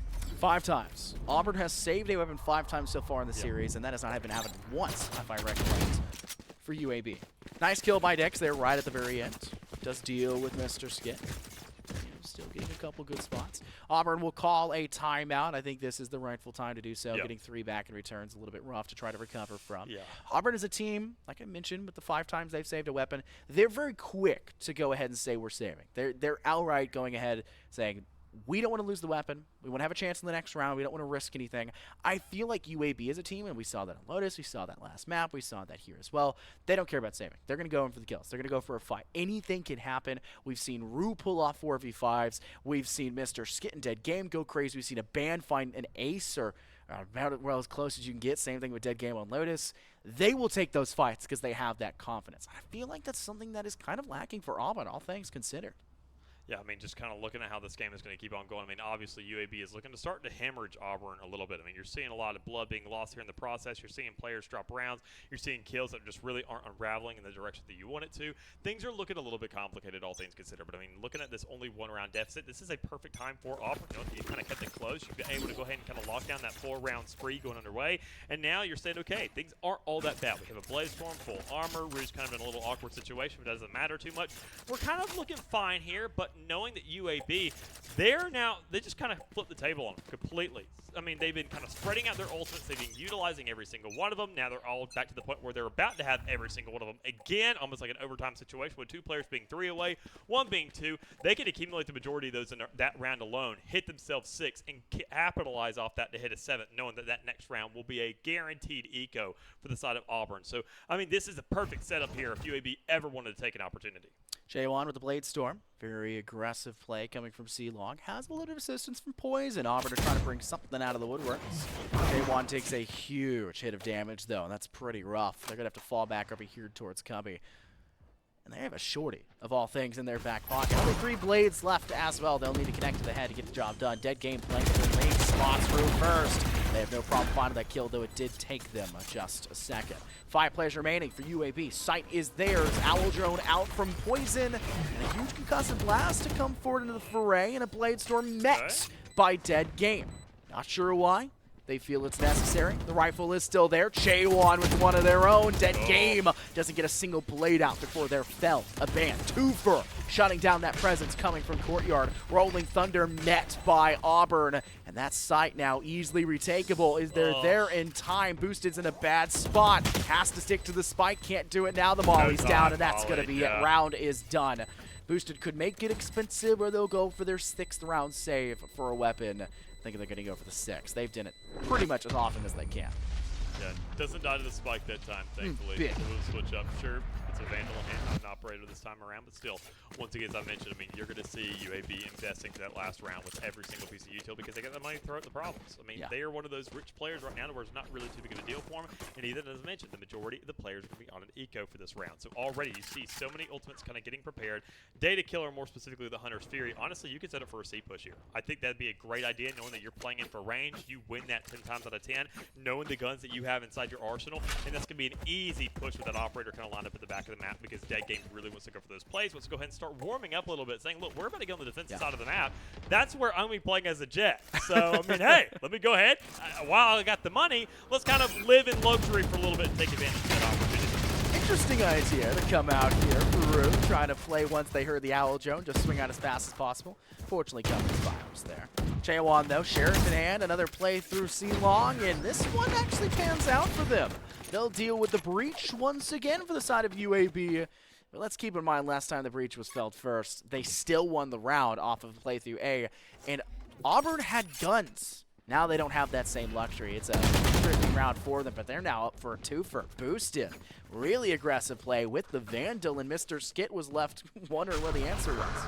Well, that was the one gun that was left, kind of carried over from that last round, so you're hoping at least get some kind of result from it. Knowing that the From the Shadows can be popped, going ahead, using that for a very quick rotation across the map to kind of go ahead and play with the rest of the team. It wasn't used on site for any information, so you still, sure, you're great with your team. You're kind of going ahead, getting settled down, but problem is, where's the space off of that? Where's the information? You're having to use a lot more utility than you bargained for, and you need to make sure you had some kind of catalyst of an idea of a push, and that's just not unraveling. The only thing that is the hands of players! Because Data Killer, you're saying, thank goodness, you're lining up for me. I have to look at one spot, hold a trigger, and the kills just start coming in. Man, if you guys wish you were here in the LAN environment behind us here, and ooh, in the audience, everyone, the players themselves, it is rough. Chaewon with 16 kills, by far top frag in this game, and still Auburn can't find an answer to UAB.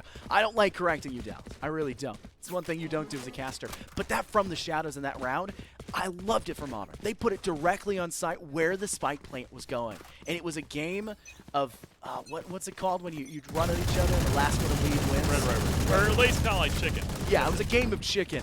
Either I'm sticking this From the Shadows, I'm going to kill you while you're planting spike, or you're sticking spike, or you're going to have to hop off to buy time.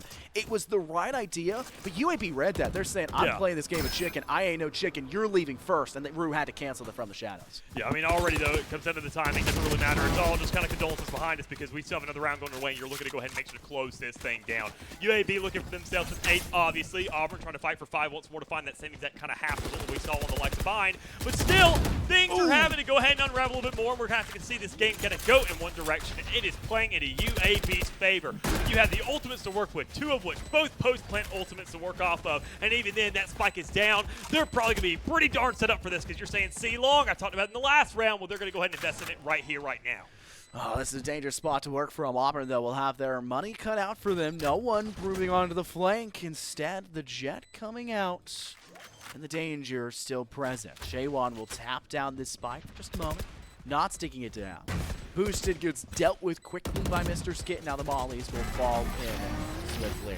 There's just no chance for Auburn. Let's be frank there. Holding that C-Long, not anything they can do.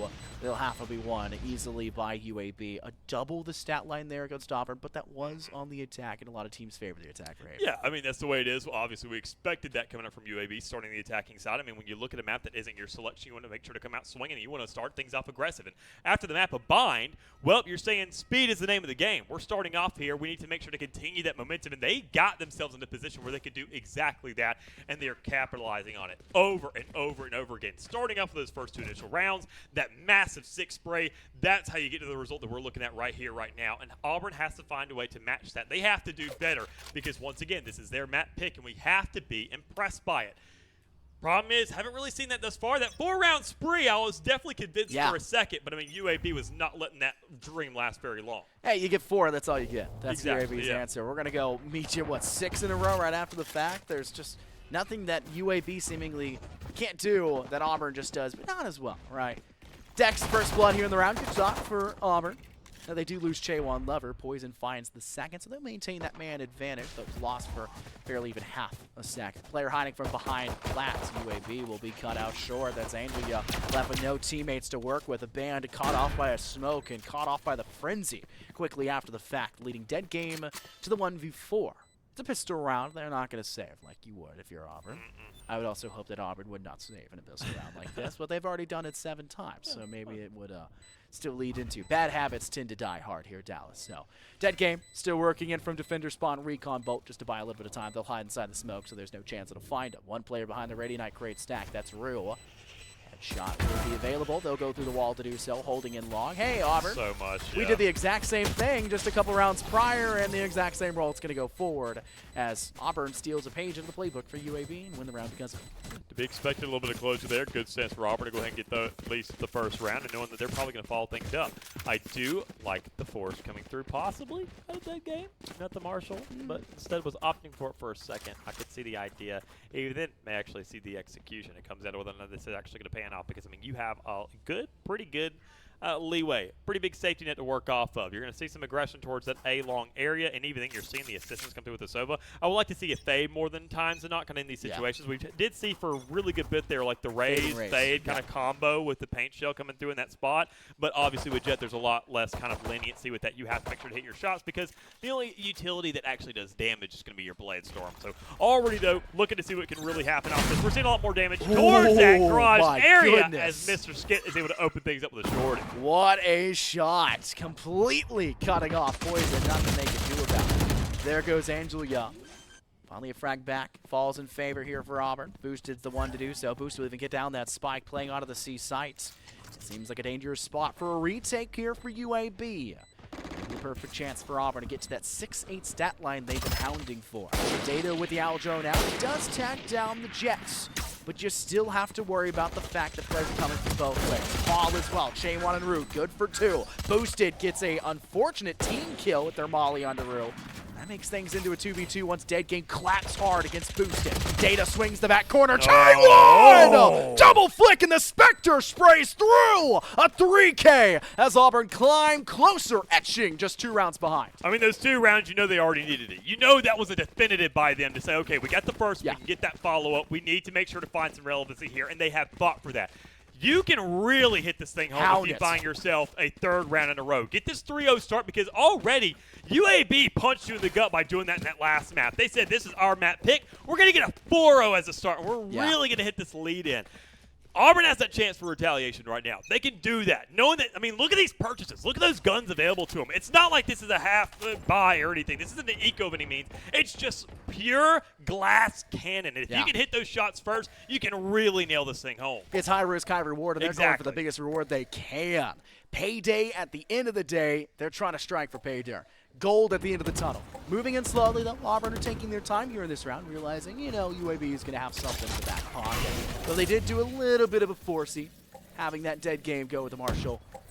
It still costed Auburn a lot, right? Four SMGs off the board. They're going to play a little bit smarter. They've got control over towards Rabbit. Courtyard's there for the tanking. They left Rue all the way back inside spawn. Tailwind up into Platt. And of course, the Aband has that Guardian and the perfect way to take them down, giving them the man advantage. Boosted somehow steals away 1 despite the 2v1 angle. Angel good for a refrag back and add 1 more, hunting for a 3rd. 2v4 now on site. Spike may be down, but Auburn has just nowhere they can go. Huge paranoia. They're dumping the kitchen sink. There goes Dex, Vandal in hand. Data's got a perfect angle to deny. Aband goes for it. Rue's got to swing this. There goes Rue. Rue's going to go for it. He can't get it done. Data will steal the day. UAB barely still find that win. That's why you put it right there in the center. Make sure it is an open window. I mean, you can smell the apple pie through outside, but you didn't find that situation. You tucked it in the corner, and sure, maybe if you have control of sight, that's a perfect point, but you gave it up. You said, look, we're playing from window again. Weird. It's okay, you can't see Spike, and honestly, you saw UAB take advantage of that and say, we're going to tuck ourselves as far back into a corner. Good luck, Jimmy, buddy, because I'm not behind wood. I'm not through paper-thin walls right now. I got a whole couple layers of brick between you and me. So already another good stance to make sure to win that round off of it. You saw it was getting nitty and gritty. I would have loved Auburn to close that thing out because I love the attempt. I love all the utility that's being thrown in it. It just wasn't being used sparingly. It wasn't okay. I know that this last 3 seconds, 1, 2, 3, throw the paranoia. That's 2 seconds, 1, 2. It was boom, boom, boom, back to back. And that little spacing isn't really it. You're really facing the consequences right now in a round like this. A little bit of an attempt coming there through the garage. I mean, a lot of bullets being done, a lot of damage being fought up on the KJ because homeboy, Mr. Skit, you were basically dead, but still an attempt and a shot remaining. I'd say at least one of that judge before you inevitably fall. I mean, you're at a pixel of HP. It's going to be difficult not to instantly get slammed through. And you can see maybe the option is there. They're teasing their Brimstone through that garage side. They're holding it for now. Auburn slowing things down a lot here in this round. I think it's the right idea. Boosted, first blood. Boosted has been a menace in this map. Wake It's it been up. really good. This is what you want to have. Another player ready to lock in for that Auburn side. Huge concussive blast goes out. Poison has been stunned. Spike does go down though. Flash to join in. It's a tough spot for Auburn. They're in a bit of a pinch. Second one to join, but there goes the stinger. It's good. Vandal strike for 2. Shaywon and Dex at the holding end of that rifle. Oh, and it's there's Mr. that one Skit. shot. 10 HP, but one shot was all that's needed to deal with Dex. The 1v3, do you save a judge? I don't think so. No, You to play next for an feedback. exit frag, but I don't think Auburn are going to give you the space to actually come back know to their own already. side. They're just going to rotate away once the time comes down to it. And I think Mr. Skit's just going to play to die to Spike. Don't feed the kill to a player and just say, hey, I'm dead anyways. Let's just end it here. I'm not going to lose that extra credits for dying. Yeah, really can't blame him for that kind of situation. You could have grabbed that Vandal and kind of made out on the other side of the map. I Scurried think away. But, I mean, dying here for the cause is a good idea. It's considering UAB. you They don't already know- save. They Yeah, don't save. I mean, you already know they're buying up for the next one, or they're just trying to play with the eco off of each Hey, other. They're nothing. trying to get that extra money. So, I mean, you know that, okay, let's keep the economy together. You don't want to save for the next round because even the Mr. Skit is probably one of the most broke players on that side, already forcing in that last round. So, I mean, what are you going to do? Make out with the Vandal and then sure you just know you're inevitably going to die this round with it? It's just not really worth it at the end of the day. I love these calls. As I mentioned, kind of playing for the long game, understanding what's at stake, not only just for this round, but 3 ahead. I mean, just you're looking into the future here because you have a lead. I wouldn't say the most number one in the world, but still it's enough to work off of. And if you think you have a Blade Storm, then that's what you're hoping really goes off and gives you all the value here. What a play from Does. Dead Game. Bladestorm, you highlighted it, and I'll predict it will come through. Champion playstyle, and it is Championship Sunday. You got to have that person get their crown. Rue with a nice shot, connecting onto Band. Mr. Skip tries Okay. to play towards Good Hay, box. and Dex deals with it fairly quickly.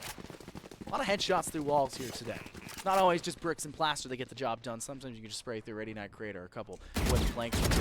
Tries to pull out the util. Angie, wrong time, and it's not going to work out for her. Dex finding that pickup of 4v2.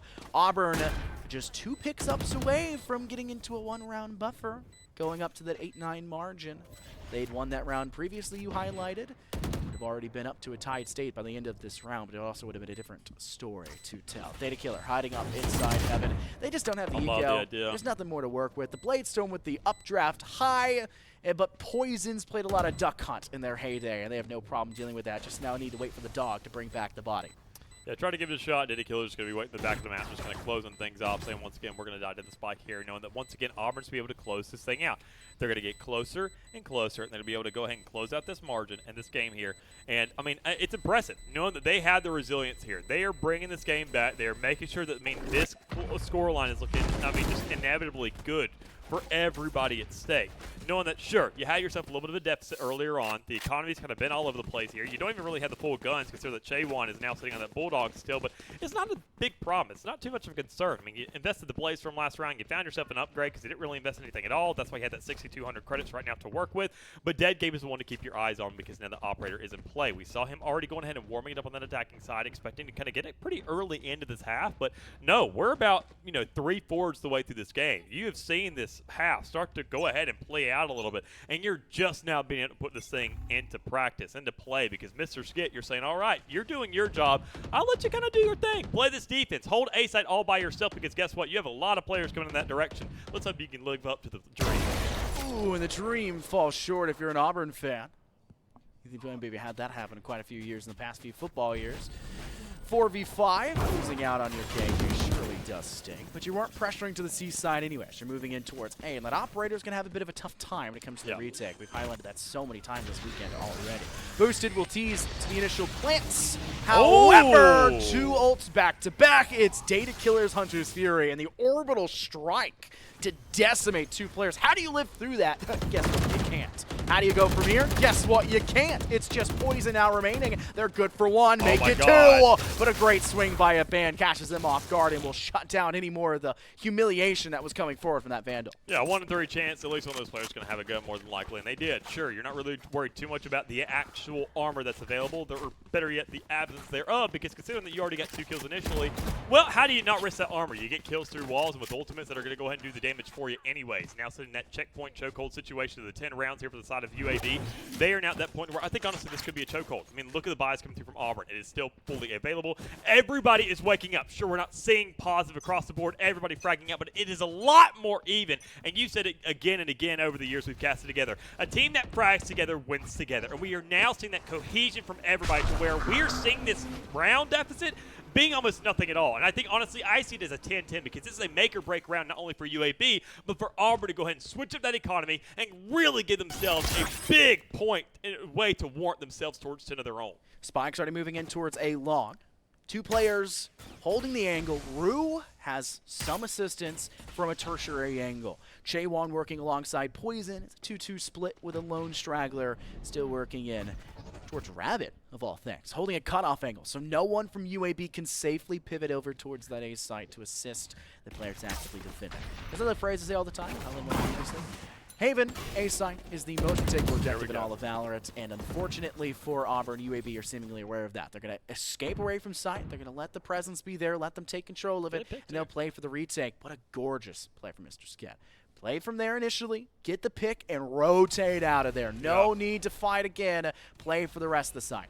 Well, even then, better yet, your team is just trying to get that spike down, and you're saying, oh, wait, I'm a Sentinel. I need to be there for post-plant. Doesn't matter, though, when Chaewon's pushing all the way through, fighting the shutdown and able to say, look, I got to shut down on my own. It's in my hands, it's in my guns, it's all of them, quite frankly. I'm the John Wick of the squad, and I'm going to show you what it's made of. Oh, my goodness. Tilted Towers moment.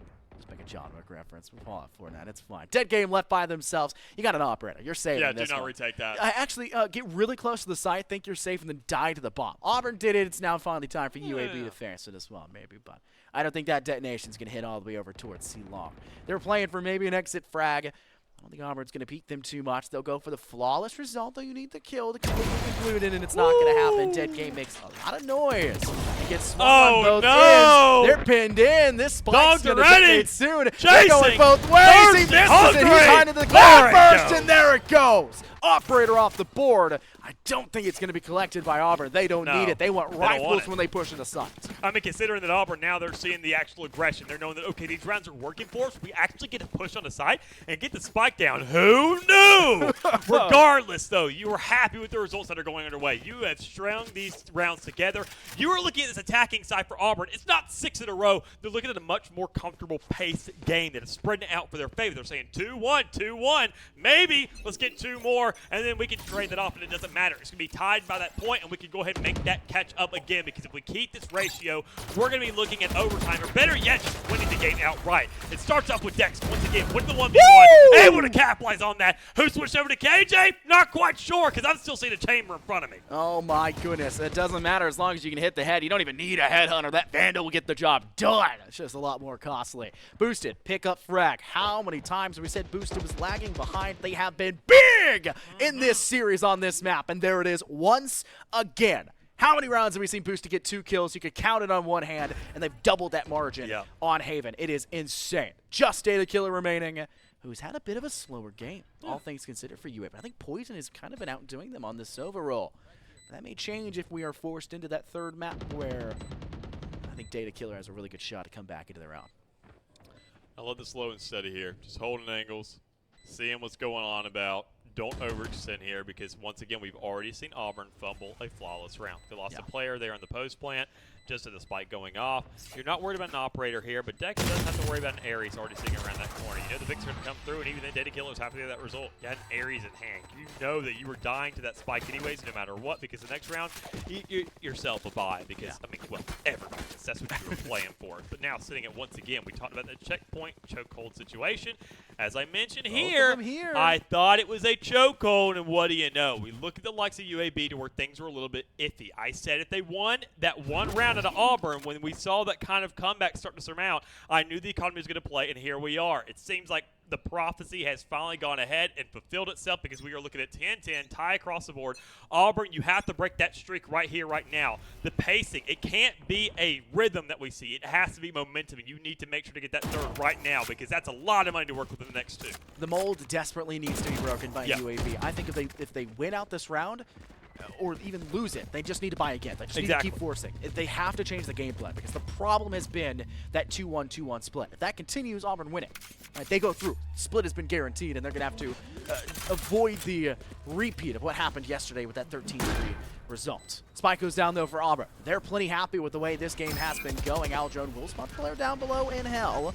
Data Killer, you want to send them there quickly, but the issue has been the vacation that Auburn have taken away from this point. Flashed out, Data Killer does not care. Not Can't ready. pick a target! And Rue will have to fight back. Does finally fall. Dex good for one. Mr. Skip for That's another. right. And Poison strikes fast That's with huge. Dex joining in. Auburn to 11. They continue to pound the rock, and they've climbed ahead. There it is. That's that glass ceiling. You've used so much stamina just to get to this point to where, sure, it's weak, but man, are you burnt out by the time you get here to say, good God, even this feels like a brick wall I can't break through. But Auburn, because as I mentioned it's not a rhythm anymore. It's not a drum where they're going right, left, right, right. They're not doing triplets. They are just pounding through. And for them to hit this momentum, hit this stride now, they've barely lost their players in that round. They had the majority of them to carry over. Look at the money. Poison sitting at 7,600. There's not a single player that won't have a buy in the next round. Worst case situation, they all drop dead right here, right now. Ultimate and the Hunter's Fury, they have themselves ample room. A lot of players haven't even invested their ultimate. They're all getting very close as well.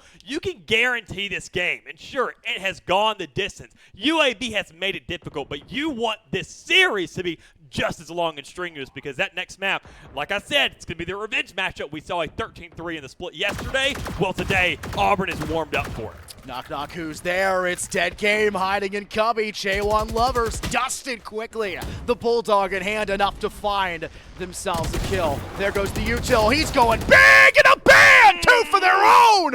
Auburn have been usurped in this round. 5 players came in, and none will survive. 4 up for UAB.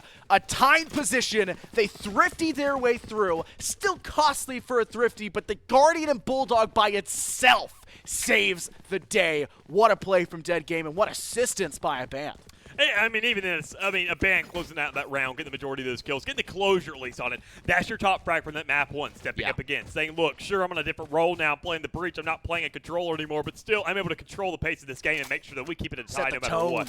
I mean, when you look at the way that plays out, as we mentioned, the mole was broken. You didn't get that one round. Auburn, you had the opportunity to close out this game. You had the way to make sure to guarantee that dub for yourself, but now you're going right back to the tried and true. It needs to be 2-1, 2-1, and you start off good, but you find an exchange. It's still 1-1 on the board. And that costs you an ultimate, and guess what? Whose ultimate refreshes? It's Dead's Games. Yep.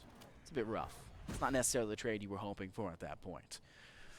Especially when you're Jet, J1 Lever, who's been heated in this series for this map. Now gone. Also has their own Bloodstorm. Could have been nice to have used. They'll have it for the next one, though. Dead Game tries to pivot in towards Copy. Play. Emerson. Move forward. The Cloudburst buys some space. Unfortunate. Can't No reload. trade. And UAB find another kill off screen from Abanda. That is a 4v2 in favor for UAB. How have they stripped away Auburn's luck to this point? It is insane to think Auburn were on this huge surge, and now it's fallen flat. The tire has ran out of air, and they cannot keep that car rolling. It's turned into a golf cart. There's no momentum behind it. There's not a big enough engine to get the job done, but there goes Poison, finally dusting Dead Game.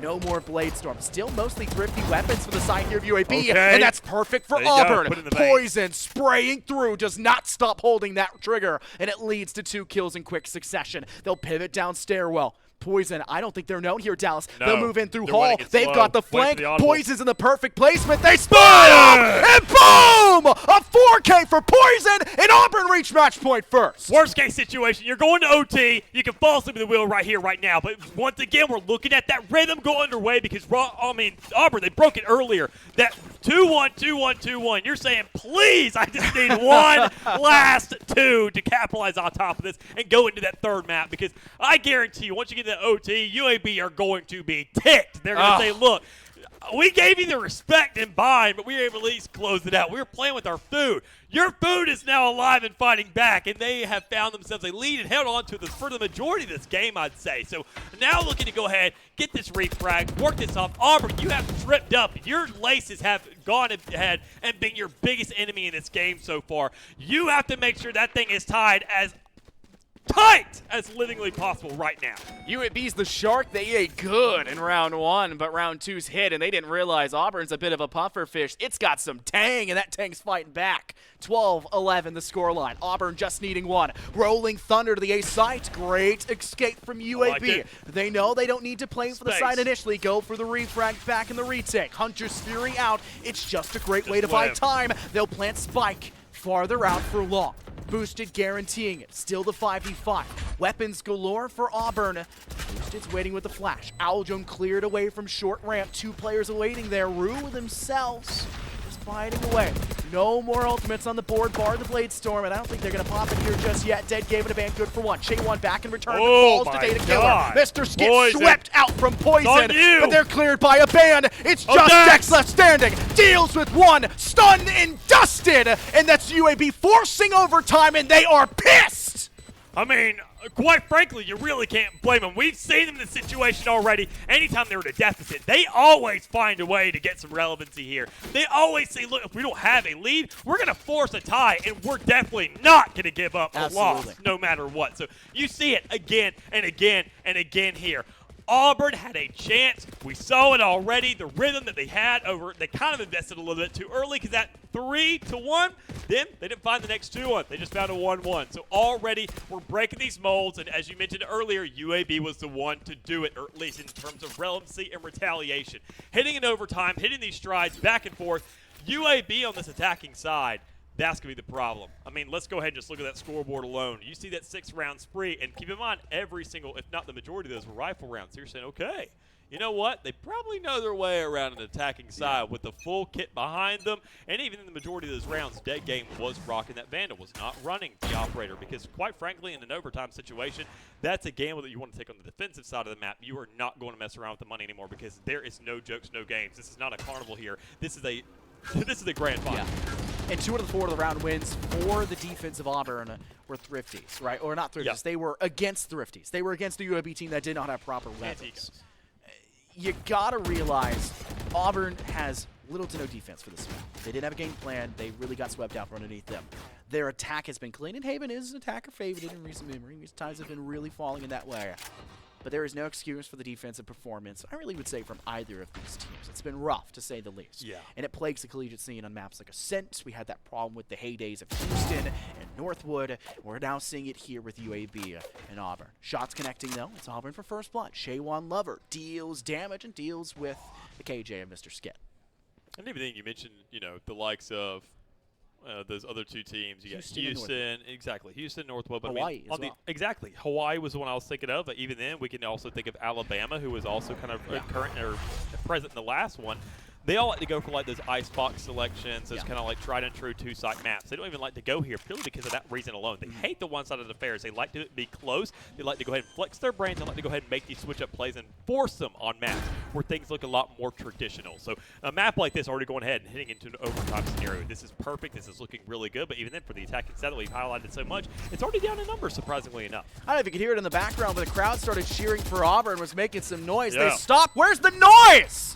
Auburn can't get the job done unless they got some people behind them and show that rapid support. Rue, stunned and concussed. Spike will be touched by Boosted. Spray through down C-Long. They'll hold it for There half. you go. Still And the alive, Molly will too. dissipate. A band holding on. They need another smoke set in place, set up by Rue. But a Rolling Thunder's been charged here, and that gets a huge amount of damage to flush up for the stun onto Rue, keeping them at bay. coverage. Boosted sticking. No way! Boom! Auburn will sneak it through and find it once again. It's 13-12 as they move to their favorite half. Again and again and again. I mean, that is a switch-up you needed right there on the defensive side. It all came down to literally a lick of health. If we could get a replay, and even then if we had Riot's resources to understand the perspective of every player, I guarantee you'd be sitting at less than 20 HP in that situation. Boosted, said, look, What I a know man. my frags weren't really there in the last game, but good God, am I not here to play right here, right now. And Rue even at the bottom, but good God, 21 assists. This man has contributed to what feels like every frag in this game. It is a statistical anomaly this entire game has been. Auburn have brought everything to to the board, and it still cost them everything to get to this point. Ahead, though, now on the favored side of attack, they're going to go back to C site. full C push? A full C push through long. No one even through garage. Paranoia for the blind. There goes Mr. Skit. It's 2! And Angel! 3 for Skit! It's done! UAB will take this round unless Boosted can save the day. Has to get 4. Has made at least 1, but the job is barely done. Thankfully, no pressure coming from the flank. It seems like UAB will take the front forward approach. Rolling Thunder's charge with that ult pip. With a jumping boost will deny, and the glass cannon of Dead Game will tank the shot down midfield. Or, well, C long, and deal the damage necessary. You know, already, I mean, you and I, you could even tell if you were able to have a camera on us in that perspective. Technically, there make is that one, call. but Yeah, but it doesn't really see our face currently. Knowing that, I mean, it hurts. You can see the physical pain, the cringe coming through, the hair rising on your arms, and you see this full C-long force coming through, and you're saying, this is a funnel. You're in an overtime situation. I understand the kind of wild cards and the ace in the sleeve that you want to be whipping out in situations like this, but man, you cannot be messing around. That's like a maybe, what, third, fourth overtime situation where you want to make sure to get a little bit of switch up. You need to play tried and true. You need to make sure to work your traditional plays that actually work out for yourself. Go for your A plays, go for your C splits. Do anything but accept what you did right there. And I think Auburn learned that lesson very fatally, very unfortunately, and right when it mattered the most. You go from a 4 halftime score line to 12. Your attacking sides was nearly perfect, as much as you can ask for. It's what you wanted, and it worked. Why stray away from that default strategy? It just doesn't seem like the right idea. Auburn, though, in the back burner. 3 players left standing. 2 taken off towards that A side. It's the worst case in the world. The spike goes down on C, and they're going to move all the way back for long. Boosted. Are they going to get away with a sneak here again? Unlikely. And Angel, she is just sneaking her way in through garage window. As slow as you can be, as quiet as you can be. Oh, she gets the opportunity of a lifetime She gets the perfect chance. Moving in from this flank. Rue will stick this diffuser. They'll get sprayed down by Data Killer. And Angel's just going to move. They're going to go for the lineup here with the Molly. It's perfectly placed. I'm sure we have floated there. But it's not even going to matter. Oh. It's kind of... Oh, that basically does cover the entire... Pretty much is. Yeah, I don't even think that corner there is going to matter. That was really good. That's UAB reaching 14. Oh, Angel, definitely a one-trick brim after a play like that. Who is ever in that spot in the post plant and says, I know a lineup for this? Hey, guys, what's there? I'm scoring my I'm way in over their here. spawn, and I still have a lineup for this. It's like, all right, girl, Scroll I into get a it. corner Okay. and get it. Do You what used gotta to be do. Silvermanes, failing college classes for Average looking at Jonas, lineups. exactly. in Now you got customs. Brims doing it, too. I mean, hey, more power to you. Angel, go ahead. I don't know if you came Failing up with that. Go classes, ahead. Make a YouTube channel. Go ahead. Get that bag off that. Quite frankly. But all things considered, we're going back into the kind of rhythm that we're expecting. Already looking for these shots. So many players fighting Swinging there that inside again? main, and you still don't find that kill, and Day Game overzealously pushes for a second kill, or a second shot at least, and can't find either. So already, though, with the lead, though, you can kind of take those risks. You know that the operator's now on the field. You know the Day Game is once again running it, that this is his kind of way that he wants to play this defensive side. You really cannot blame him. He has invested everything into it, and quite frankly, you have nothing to show for it. So already, when you know the operator's there, I can't blame Auburn for saying, you know what, let's go ahead and brute force this guy. He has nothing remaining. We heard the tailwind. We know it's an operator. He's going to be taking slow and steady shots. We need to really rush this man down so we get a guaranteed gun on him. Auburn has a timing There it problem. is. We talked about it in our break. It's plaguing them. They're pushing on one side where the fight is instead of moving their players in from the gotta flank rush on that. You long. gotta go They're fast. finally doing it here. Stun goes out. It's huge. They'll send Too slow, Shaywin too Lover in slow. fast. Dead Game's got an angle for something, but they can't go Yep, too sorry. quickly. It's Poison to find the pick onto a band. Poison a second one Another return. one. Hunting for a Wow. third. It's not going to matter. Boosted God will dang. steal the opportunity. As now you're stuck with only 2 players left for UAB. The chances are slim, but it's not impossible just yet. A site is the site to retake. One will move from Heaven, the other from Hall. A flank coming in from the flank, though. Dex hunting for that Hall player. And I don't think they're aware. They're falling back for a little bit, Yep. but it's not going to matter. Dex gets that frag. Mr. Skit joining Oh, in. I don't know how they great. steal the kill into J1 Lover, but they will get it. It's Rue to close and secure another round. Another game of Do-Si-Do. The OT will continue. We're now sitting at a third here, going our way. Overtime, overtime, overtime. This is the one we're sitting on, and already, I mean, unfortunately, you got to plague that last round with Dead Game's name. I mean, the guy had 3 opportunities. You think typically third time's the charm. You could have grabbed at least one pick there in the meantime. It create some equilibrium, and it just was not present. Already looking for shots and shots and shots, and all of them are missing. You're saying at that point, quite frankly, to where dead game, sure, while you're looking good, there's that point where you say, all right, we probably retire the operator for this game. We don't want to take these risks anymore. Auburn did one during their first defensive side or their first attacking side. Now we've done it, but even then, Auburn once again taking these risks, over pushing or overextending here on the attacking side or the defensive side and try to get in that attacking spot, and they result themselves in killing dead game. This man, that is one of those mental warfares you start to lose once you go into this game for this long, and you're starting to actually choke up. When you were the top frag, you're saying, look, they're dethroning the king. This crown's starting to rust up a little bit. I can't do that. I need to take time right here, right now. The rest of the team is playing this thing out to polish that thing up and get right back into it. They got a lot of polish on those trophies out there as well, and they're gleaming in the faces of these players up on stage. They want their piece of the pie, the prize pool, and they want themselves a trophy. And UAB have gotten so close, and yet they still feel so far away, with Auburn bearing down upon their throats. Angela stuck in a bad spot. She will make her way back towards Cubby.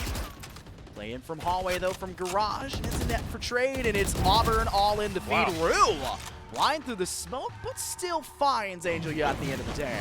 15-14, the game with Do-Si-Do will continue, but it has a chance to end here with Auburn. They just got to find an attacking round win, and you would have assumed that would have been easy for them. This is the time to do it, though, quite frankly. I mean, after a round like that, that was the most definitive overtime round that we've seen thus far. Yes, Auburn had four players alive at the end of it, and I mean, it was a very, very established say, look, we got this thing in the bag. We have this thing locked down. Already we see dead game kind of going ahead, slipping up a little bit, and once again, as I mentioned, that operator is not going to be in play anymore because after those last things, he said, look, I can take not 3 feeling bullets. Yeah, look, buddy, I sacrificed every piece of utility. I sacrificed my armor. Good God. Forget this. I need to be with the rest of my squad. It still doesn't matter because Boosted said, look, we don't even need to worry about that game. We go ahead and close him out. Boosted finds whatever across onto Skid as well. That is 2 players already locked out. And 5, you are finding your way onto the A site, baby, because C didn't work. Boosted, who is bottom frag the majority of every game for Auburn, hits the long shot on C to secure Auburn a potential win here on map 2. Mix it in with Dex on B, and you've gotten yourself a beautiful win here for Auburn. 2 players left standing, still not impossible, especially with the flanking player. But it's done! Auburn find themselves a much-needed map 2 and will secure their way to map 3 to avenge the loss on Split. Feeling themselves once more. Looking to go underway, looking to get themselves back into a stance, trying to just again and again and again. They are pounding themselves in this matchup, looking for a light at the end of the tunnel, and man, are they finally starting to feel the warmth of the sun, get that vitamin D to just go ahead and wake them up here in the morning, or at least now moving into the afternoon with how this game started to go underway. We are seeing this game start to pan out more so and more so. A third overtime. UAB, we mentioned it. It doesn't matter whether you win or whether you lose, so long as you have some relevancy here. You have a way to wake up. You have a way to get yourself into this point and really start to establish yourself here on the field. So getting this now into a situation where we can look at the scoreboard as you see it right in front of you. You see Poison, you see Dex at the top, you see Dead Game, who we saw mentioned earlier, dethroned. Just choking up 2 rounds back-to-back. He's now actually into a stage where Auburn held the majority of the players in the top end, the top 5 spots where you're typically, I mean, you'd see a perfect split sometimes and an absolute stomp. You're seeing the majority of Auburn there specifically showing that, okay, now we're here to play. Auburn had such a series on their hand, having to go all the way to OT. It's grueling. I don't think there's any other way to phrase it. My feet hurt from standing this long. The player's arms probably hurt from swinging so long. Blame 'em. 3 rounds of OT. What can you ask for? Perfection is literally the expectation. And, yeah, there were some rounds where that wasn't necessarily the case, so to say. But Auburn came in and said, okay, UAB are scary. I think that's pretty obvious for everybody. UAB are scary. They've got confidence. But like Foop said yesterday, don't misconstrue confidence with cockiness. And I think that, unfortunately, that cockiness kind of bit them in the flank when it came to map 2. And now Split's going to come forward. But Auburn, you're going to have a good job on Split because they whooped you 13-3. There's no other way to say it. You Auburn fans out there got to get loud when it comes to this map because they're going to need all the support they can get.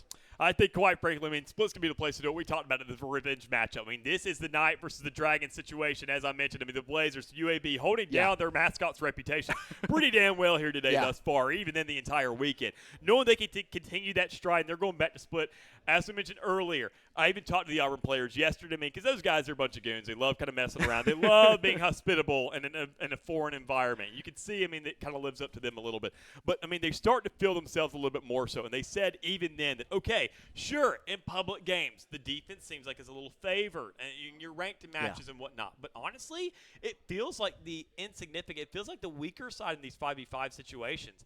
I'm not sure what the sides are looking like. We didn't get that much information or that much in depth, but still, I think, quite frankly, when you get around to that point, and when you say, okay, look, we can actually have this happening, we can actually get to a point where we're saying, all right, this game may be feasible, just comes down to the sides, comes down to the start. UAB was coming out swinging in this map initially, and bind as well.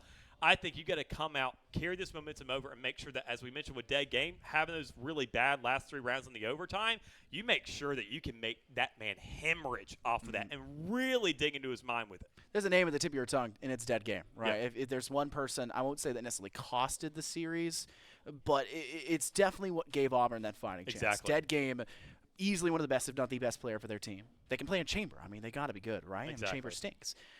But missing those opportunities and not having that clutch factor that Foof loves to talk about, and of course also pointed to Vance, not having that clutch factor in those moments, which was needed, it's the roughest way to go about it. And it just gives Auburn their chance, and Auburn pounce in like the tiger that they are. We're going to take a quick break, though, between Game 2 and Game 3, or Map 2 and Map 3, I should specify. It's no longer Rocket League for me. And we're going to be back when these players are ready to go underway, and hopefully we'll see our great conclusion. Can Auburn secure the victory, or will UAB just do what they were inevitable?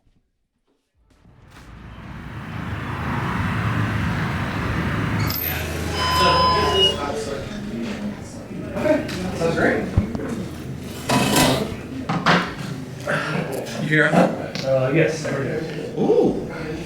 Spending a lot of your time here. I will attack you with this guy. Ooh, wait, what's that stuff? Check it out. Yeah, actually, that sounds great. That sounds pretty cool. What do you guys sell here? Oh yeah, well we do all kinds of tabletop games and trading card games, board games. We really specialize in all the games that you love best. Oh wow, that sounds great. I'm gonna have a look around. Okay, perfect. We'll just have a look around. Everything's okay. It's just man, I don't like the stuff they'll have here. It's really nice, actually. I think it was you in the middle of your turn? Yes. So I was going to play this guy. Oh. By banishing these 2. I see. I will attack you with this guy. How much? Oh, 25. Okay. Well, good game. Thank you. I bounced.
wanna tell you why. It isn't that this isn't right. My expectations are so high, I can't let down. You still don't ever give me chance.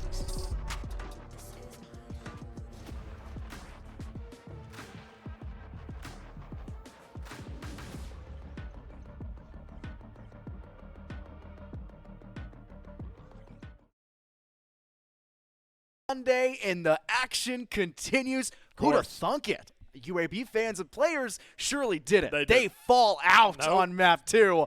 Auburn swoop in and pounce like the Yeah. Tigers they are, and it is going all the way to map 3. Now, the precedence here, Dallas. 13-3, but Auburn start on defense, and Oh, that yeah. is really considered the one here on Split for Yeah. a lot of teams. I think this is the chance. I said their only chance Auburn has if Yeah. they start here on defense. I think that's really what it comes down to. We even sat there and kind of talked about it yesterday because when we heard that initially, my reaction, or Yeah. our first reaction was, well, what was the sides? What was the side? Well, I mean, because that's what it matters. Split, sure. That little cubby change over there towards the A side isn't make or breaking the Yeah. entire game. It's like, oh, now attack side is favored. Ooh. That's not going to matter like that. It comes down to the sides and really how you can actually get that momentum swinging. And honestly, Auburn starting on the defensive side is going to be massive. And actually contributing to this game. And even then, already, we can go ahead and set some precedents here specifically for the match and what's happened thus far. In between map 1 and 2, obviously UAB with them looking so good and hot. I mean, earlier they were all just kind of joshing it up with each other in between map 1 and 2. Be like, all right, there's a good shot over there towards you to the A side. I like that little foreplay. All right, Rue, I feel you. I see what's Clean, going on, clean. Chief.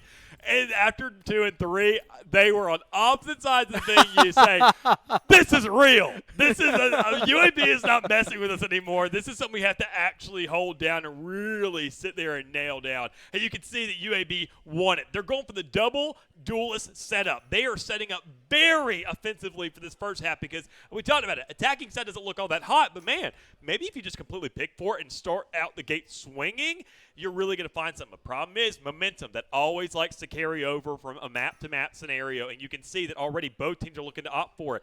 That is going to really set a tide here for Auburn if they don't want to play for the retake. Interesting, KJ. For Cypher, difference there. It looks like the Astros due to be locked in. There it is. Angel Young Yeah. no longer one-tricking Best the option. Brim. That's a huge difference. The Brim to the Astro is a totally different play and style. no Sage either is another weird thing. Sage is kind of hit a weird spot on Split because they changed how the solidification for the wall goes down. The barrier is not as high importance when it comes to mid.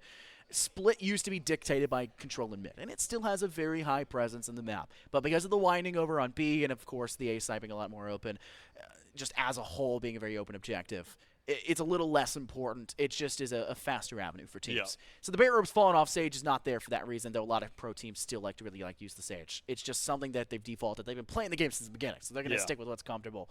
But there are a lot of strategies now being made without it, and I think the collegiate scene were some of the first to dictate to it because the agents are a lot wider now when, Split comes back into the pool. There's a whole lot more to the board, especially with the changes that were made, than it was when Split initially had left the first time.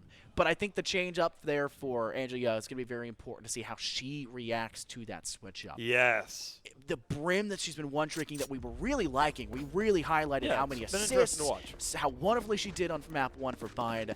And then map 2, the lineup, she was prepared. She had a lot on the table. This is a different map. You don't need lineups as an Ashley. You just play the constellations. But are you active enough as a player to constantly be weaving your team through this map? And it's a really big difference because, as we mentioned already, the lineups came being prominent there. But even then, already in that last map, one thing we didn't really mention too much, but we talked about it during the game, was that controller difference. Yeah. Angel was obviously being prominent, was kind of involved in a lot of the kills. But good God, Rue was involved in every my single goodness. one of them.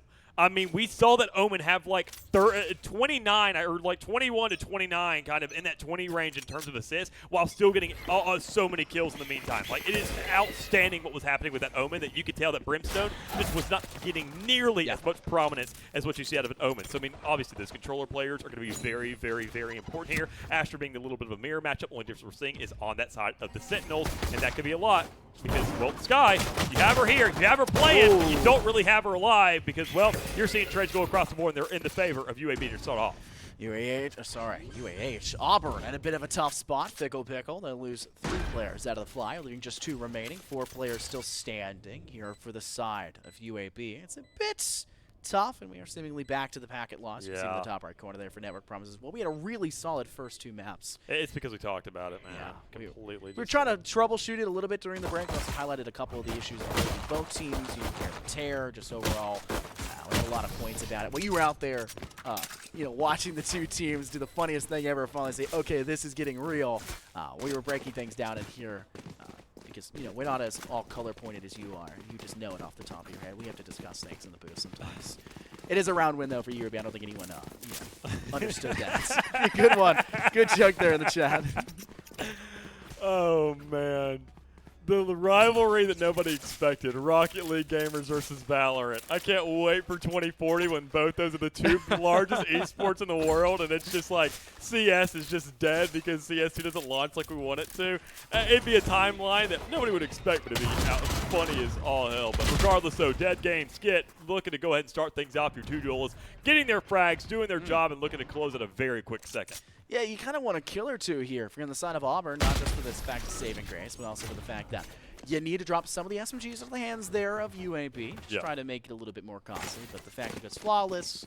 Did they get spiked? I don't think so. It's not the extra credits they necessarily wanted, but they went fast. They completely swung through that A side. You highlighted how open that objective is. It's a lot faster to get into the objective just as a whole when working through those tight tunnels leading in through main. It really helps to have fast attackers, and you know, as a team, as a player, the Jetton will do that quite well. And the double duelist in general will do it for you. We're going to take a quick tech pause and just try to wait things out, I think, until we figure out what's going on with this packet loss. Yeah, see if they we'll can find just the one hop player around. out there that's currently downloading 235 gigabytes, which is just one DLC update from Modern Warfare 2. Yeah, that's fair enough. We love Warzone, you know. Or at least Activision does, regardless. Seen a little bit of Halo being played as well. Yeah, Very significant, interesting. A lot significant. of titles being downloaded. I now. saw R6 being played yesterday. I was quite disgusted what a about poor that soul, one. quite frankly. Oh It man, really stinks to see that who happen. knows what exactly is going on? Even then, I mean, we also got a lot of streams going on. I mean, a lot of esports this weekend. Considering, I mean, you got DreamHack Dallas going on, IEM's going on over there. You got Halo playing in the meantime. I think I don't know really about the Rocket League scene. Maybe there's some kind of competition going on for that. I believe. I think at DreamHack they had a RCS game going on, so there was plenty of action going on for this weekend in esports. Even if you're not following one of the scenes, and once this kind of comes to a conclusion, there's still plenty to watch, even in here specifically. Because I mean, if you're more tied to Alabama, a little feel patriotic about the home state, you can go ahead and still stick around for this. Because even then, we do have COD carrying on to the night, as you kind of mentioned right there. We're going to have that exhibition matchup go against the likes of UNA and JSU's newly formed team as well, which I believe is going to be trying to look to go ahead and kind of compete in CCL the next year with their new kind of placement system they got to work out. So speaking of working it out, though, it seems that the players are settling that, well, this packet loss, there's nothing they can really do about it. They're just going to know it is an even deficit for both sides. I mean, it's not really there's not a big it's rank even differential. because they all get stuck. Exactly, and they're all immortal, radiant. I mean, there's not really too many outliers in terms of actual play styles here. These teams know what they're dishing out. They know what they're going up against. And as this venue does get more and more crowded, there's not really too much they can do about it unless they want to go ahead and become their own security and start kicking some people out. Yeah, unfortunately, I don't think we have necessarily the right to do so, but I don't know. College players can be a little scary. Maybe they I mean, we got an SEC school here. You know how the Auburn fans get. Oh at yeah, the we get games. rowdy. As This a ain't Jordan Georgia Hare fan, though. trust This me, we ain't know. Georgia. This ain't Jordan Hare though. So unfortunately, they aren't get as rowdy as they necessarily were. Though we did see the only time we've heard a crowd cheering in any capacity was for Auburn. No, you know, Vivuzelos, whatever the heck they're called, and anything in the background. It's just some clapping and cheering, some chanting for Auburn. But I think maybe that was something that kind of helped them get the lead in the last game and hold on to it. The crowd definitely helps a lot of teams, though. It definitely does. But what also helps is going ahead and getting those first bloods underway, as you can already see that kind of panning in the direction of Auburn. As finally they have a rifle round to work with. They knocked down 2 of the players inside of UAB, and they're going for a very, very quick plant over on the A side. So UAB had the pressure. They had the retake going ahead and looking to be set up against them, but they have to have these angles held. They have to have some kind of a closure. And they're pretty discombobulated to actually have that, but they still find one in the meantime at Angel, Dex cannot be losing that fight. They're aware of that one. Forcing Poison to go for the refrag. Player in the back side, it's Mr. Skit, dusted by Chaewon.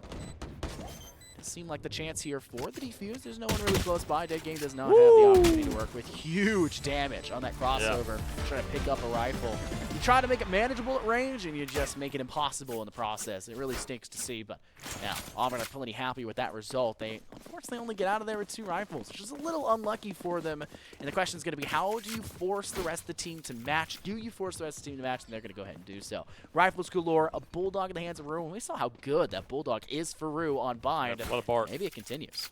I mean, Bulldogs typically not really all that good up until when Kirby came rolling around. But all things considered, I mean, you still got yourself a little bit of a game right here, knowing that it is just as much of an assault rifle as every other one that's available in this game. So you got to figure out what exactly is going on here with those guns, and even then, how it's going to be prominent on this map, because we do see a lot more Phantoms being bought up. I don't know which players have been purchasing and kind of keeping the track of individual statistics, but I can go ahead and tell you, as a connoisseur of skins myself, I can tell which players are actually buying Phantoms now, because they're skins I haven't seen before. So that means there are new players kind of changing up their arsenal and what they want to go with on this map specifically. And because of Split and the close proximity, we talked about it yesterday, specifically with JSU. I remember I said, look, we need to play a closer map. We need to go ahead and work this thing out a little bit faster. Split and Bind are going to be your best option.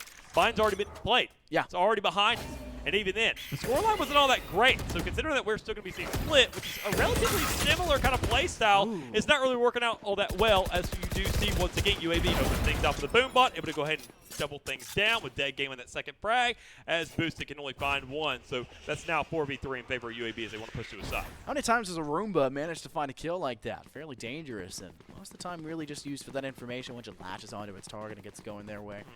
Most of the time my Roomba catches a piece of string somewhere and then dies, so it doesn't really do too much and just chokes on it. Yeah, never spent $400 just for someone to die unless it's a vacuum. It's ridiculous. It's a vacuum. That's actually so true, so true. Dead Game, though, working in, still has 3 teammates around them for the UAB side. Hopefully Dead Game has collected themselves after the performance that came in overtime for that last series. I think that was the name on the end of all of their tongues, saying it could have gone differently. Showstopper on the side. They're over towards screen, but it doesn't seem to matter. Rue, dusted by a ban, humble, no showstopper shot to be sent out. No one was anywhere near, and it's, I think they're going to save. Yeah, I think they're going to save. Who else but Auburn to hold on to the weapons they want to keep in hand? They forced in this round, which means they're going to be in another position where, do they meet the 2 players that have rifles? Do they even have enough to meet? They only had, I don't know, 600 credits, I think, at the end of their pockets when it came down to it. I don't think they've really got enough to match again.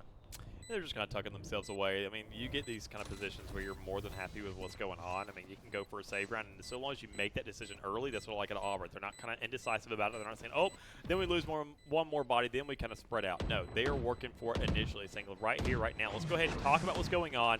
You're going to have, you know, everybody else kind of talking around the map. Dex is obviously going to be in a very stressful situation, saying, everybody shut up, or at least go ahead and don't ask me to do anything right now, because I'm going to be in more gunfights, and I still can't win it. Do that. You can't let that happen. That is the operator to the bomb detonation all over again. You had them dead to rights, can't collect on the drop, and that's rough. And our ping problems are gone. Somebody finished their download. We don't know if that's actually the issue. We just think that's it. We're pretty sure that's it. Yeah, who knows? Somebody like I think it was Rue. Maybe Poison, who said boosted somebody on the Auburn side, talking about Modern Warfare 3 2024 remix. Yeah, that's over. Beta testers are out of the building. We're just playing games that are released right now, the ones that are the most competitive in their own right. It's Valorant time, baby, and it's still going. Auburn in a tough spot, all 5 still remaining, though Rue is not lost to this world. Stunned by the Tasmanian Tiger and dealt with by Angel Ya. Mr. Skit through the Cypher Cage deals with Poison, an interesting engagement, and while Dex only has a Frenzy, it's still at least good for 1, while Chaewon finds a piece of their own. The pie looking to be as whole as it can get. Playing from Chaewon, that makes 2. A 1v1. Chaewon very low, needs to get Angel Ya, but just doesn't have it. Maybe that problem coming back right at the moment doesn't really help. And it is a 4-1 scoreline as UAB pound the rock. There's just no answer from Auburn. No, there's not. I mean, already going ahead, kind of repeating history a little bit, even in not only just in the terms of kills and score on the board, but also ultimates. We see almost nearly that same exact ratio as rounds to ultimates right now. When you see the likes of 4 on the side of UAB, you see 2 on the side of Auburn, only nearly being double of what we see out of their actual score line thus far. And you see now actually starting to wake up a little bit. You not see that operator coming out from the side of Chaywan. This is going to be a very, very big investment. I mean, this is something where you're already in a deficit. It's either a crutch or it's a little bit of a death sentence. Because you're spending a lot of money for something to just kind of go ahead and give it a shot and say, hopefully this works. And if it doesn't, even then, when you already give up sight, that's where you're supposed to be holding aggressive. You're supposed to get the initial pick and then get out. You already gave up sight. Now you are playing obviously, definitively for a retake with an operator because you gave up that space initially, where now you are in a much bigger deficit than initially. Ooh. But Poison has your back, able to go ahead and get one. You're trying to swing with the team, and still, things are looking a little bit rough. Showstopper out, ripped and dipped. Gonna go for the big swing. Poison sends it to security, but it doesn't go anywhere. Data Killer lying below, and they'll pounce perfectly. Who else but the Tasmanian Tiger wielder to throw a little bit of that Tiger action back in the Auburn Tigers' faces. 5 on the score line. It seems that the answer that Auburn were looking for in the transition from their win on map 2 to their attempt at avenging their loss yesterday on Split, they just haven't found the answer. And it's no longer starting on D. They get defense. What's going on? It just feels like UAB are assertive, Dallas. They are very much so in their right, it seems, to go in for these pushes. I mean, keep in mind, we did speak to the players yesterday, kind of figure out what was going on. They said, well, the attacking side is a lot stronger when it comes around to that 5v5 situation. I mean, if we go ahead and look historically at, like, VCT, Challengers, kind of scenes, in no matter the region, they may argue it, which we do know that Collegiate is a little bit special in their own right when it comes around to things. But all things considered, knowing that, I mean, you're still kind of within the minority in that kind of case and scenario. You did see 2 ultimates being invested from the likes of UAB in that last round. You saw the Showstopper and the Neural Theft coming through. And, I mean, well, you made sure to grab the space off of it. But knowing that on that backup, knowing that you can kind of play this out, knowing that Auburn now still have their own kind of presence, they may have some copium to back it up, saying, look, so long as we at least get 3, that 13-3, just don't let that happen. Find the 3 early, cash in, and then we can go ahead and be on the attacking side and hopefully find ourselves a pistol round to follow it up and have some relevancy here. So you need to make sure, as I said it, 3s find relevancy. They get you in this game, and you're not going to do it right here, right now. Just try to make these rounds expensive, though. Show that you still have a chance inside this matchup because you're really hurting. I mean, across the board. That's our new line we're going to do. Need 3s for relevancies, right? Like we need our rhyming phrase. Do we have degrees? I know we're in the collegiate scene a lot, but I don't know if that's... I mean, because ABC, that's the 3rd down in terms of, like, the hierarchy of levels. So I think it's still important. All right. Maybe. C's for relevancies, right? You can also just do that now, right? You don't get kicked out of your class necessarily for D's, but you necessarily don't like your GPA at the end of the day. Yeah. Shots connecting. Chaywan Lever went for the Blade Storm and got 1, but unfortunately that was it. Cut down immediately after the fact. The 4v4 now in full effect. And shockingly enough, UAB have decided not to just bum rush directly into the A side and have gone a little bit slow over the setup initially towards the A side and initially towards the B now, falling short with that death. And now a build-up from mid to the eventual rush into the A side that they're so known for at this point. Yeah, I mean, if things broke, don't fix it already. You're looking at a very good ratio in terms of rounds. I mean, 5-1 on the board. You can go ahead and double that thing down and find yourself a 10-2. You're saying that this game is set in stone. But once again, as I said, make it expensive. Make it actually hurt to find these rounds, find some success. Force these players to you. You've done exactly that. Spike is down. You do have guns to work with. You have to make sure that you can grab that space because you're in a 4v1 situation. This Thrifty can make sure to break this game open for Auburn, but you have to make sure to find the time, and that's exactly what you do. Dex with a clean headshot to go ahead and close things out. A gun to pick up to upgrade for him as well. This is very, very good ground for Auburn because, well, this is the upgrade they needed, and this is a very, very well-deserved round for them as they say, look, we didn't even have to really spend anything. It's a Thrifty on the board in that second one of the series officially that we see popping up in front of us. With all the 6-shooters out there, you'd assume it's high noon somewhere out there, and it's high noon here. It's 12:42, right? It's very much so high tide, and these players are. I made the joke about Overwatch 2 earlier, and what is that melody from Auburn playing on the old piano previously? We're just gonna keep harping back over to that Overwatch reference. Auburn, though, very happy with that end result. They've gotten their 2, and with the rate at which they're going, they'll have their 3rd by the end of the half. But they needed 4 to get to OT on the map of Haven, and I think they're gonna need 5 to do it here. To be brutally honest. The op again. Yeah, I don't know how I feel about this, man. Again, you have to play it aggressively. You want to hold these angles. You want to take these fights. You have to hit those shots. Otherwise, you see, once again, utilities can be flooded at you. And guess what? That's space given up. That's going to be either space taken down the middle or a distraction somewhere else, because you know only 2 players were there. I don't think they really know that because, well, there's an allocation of players towards the A side. A quick rotation has to come through because even then, UAB has no clue what's going on. They can't push onto the side. And just once again, more and more util floods in, saying, look, now we're going to that split special once again where the teams love to rotate through water over and over again to where it feels like this is a beach map. Yeah, it's so rough, and I know you would like it to be a beach map. You want to breeze back into the pool, course. but it's not the case, No, right? this one It's a sucks. very different beast. Poison finding a pickup, does take down the Astra that was lingering over towards the B side. Eventually does get dealt with, but not before finding an even frag before that point. It's just a one-man disadvantage for the side here of Auburn. The War Eagles will need to find themselves a battle somewhere, but they're going to need to do it here on the B side as the spike will eventually go down. Planted by Data Killer, and this is plenty of time. The One with an slowness operator, right too. now. No, you're saving. Yeah, it just feels like there's just no chance for this retake. They're only going to send their Astra into the fight, the foray, with that Tasmanian Tiger warping around that tower. You just find the information you need. You're never going to peek that. You're never going to swing that. You've got a player up and having another one holding her to her mailbox. You don't have to give them a time of day. No longer need to worry about high noon. They can't get the job done with rifles. Apparently, they can only do it with sheriffs.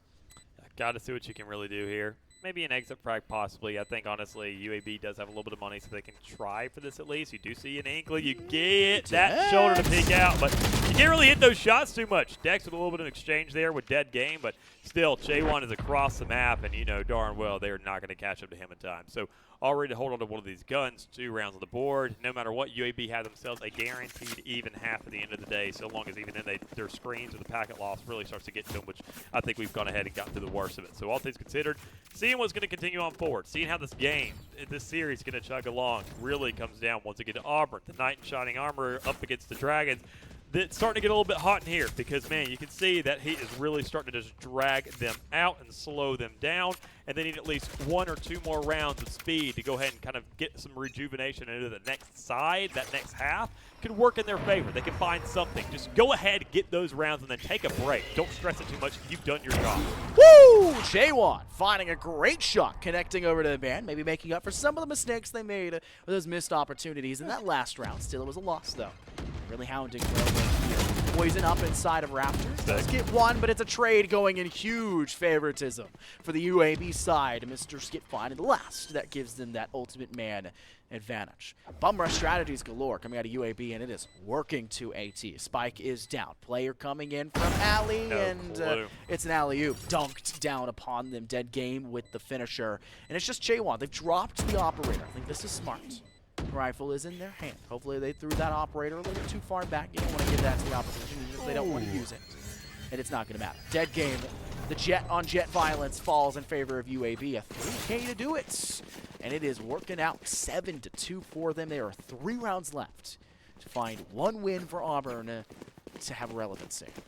It seems like Auburn may be forcing up this one as well. So, I mean, even then they're putting them – they're testing. Yeah. I mean, this half is dead to rights for them. They don't win something out like this. I mean, obviously you're going ahead and you're lining up your own death sentence. You just haven't put the punctuation on there yet. This could be the capitalization, though. This could be the first letter to start that, quite frankly. I think, honestly, we've seen a thrifty out of them. So you know something is doable, but it comes out of when you actually have the efficiency of the rest of the utility to back it up, and you do have that showstopper and that confident body to go ahead and exploit in a round like this, but still, neither one of them can really go ahead and do too much for the likes of Brew, who's stuck on site, a lone ranger right now, unable to kind of hold on their own because Tonto ain't here to save him. It's a tough time to go about it. A 4v5. Spike has officially gone down. Auburn with limited weapons, so they did force up to a degree here in this round. The armor more likely not going to be the limiter for them. Mr. Skip, the nice shot over from a screen, stealing the J1 lever. It is only Dex to find a frag back. It took him quite a while to do so from up inside tower. They're going to overextend, not realizing the dead game is holding up on top of ramp. Boys with a showstopper of their own. Might as well use it if you have it. It's good for one. The problem still lies that you extend too far. Only the one player left, the classic, to rip them apart. And Dead Game has 2 rounds back-to-back now with a 3K inside of them. Kills galore. You don't even got to use the Blade Storm. You would have had it charged twice over by this point. Yeah, desperate times call for desperate measures, but once you already use your desperate measures, and even that doesn't work, what are you left with, quite frankly? I mean, just a spiraling mind of well, what can we do? And even then, quite frankly, it doesn't seem like really anything. You got to look at the 2 rounds and kind of go back to a repeat. You look at the first one that you won was a round number 3 where you had the guaranteed advantage, where you knew that the force was coming through for the side of the UAB roster. And, well, I think your better shot's going to be that one Thrifty. And that's literally it. Has been a Thrifty, a miracle round, and then on top of that, a guaranteed advantage round. You're not going to get Thrifties throughout this entire game. You can't buy up shares because you're just stealing that gun.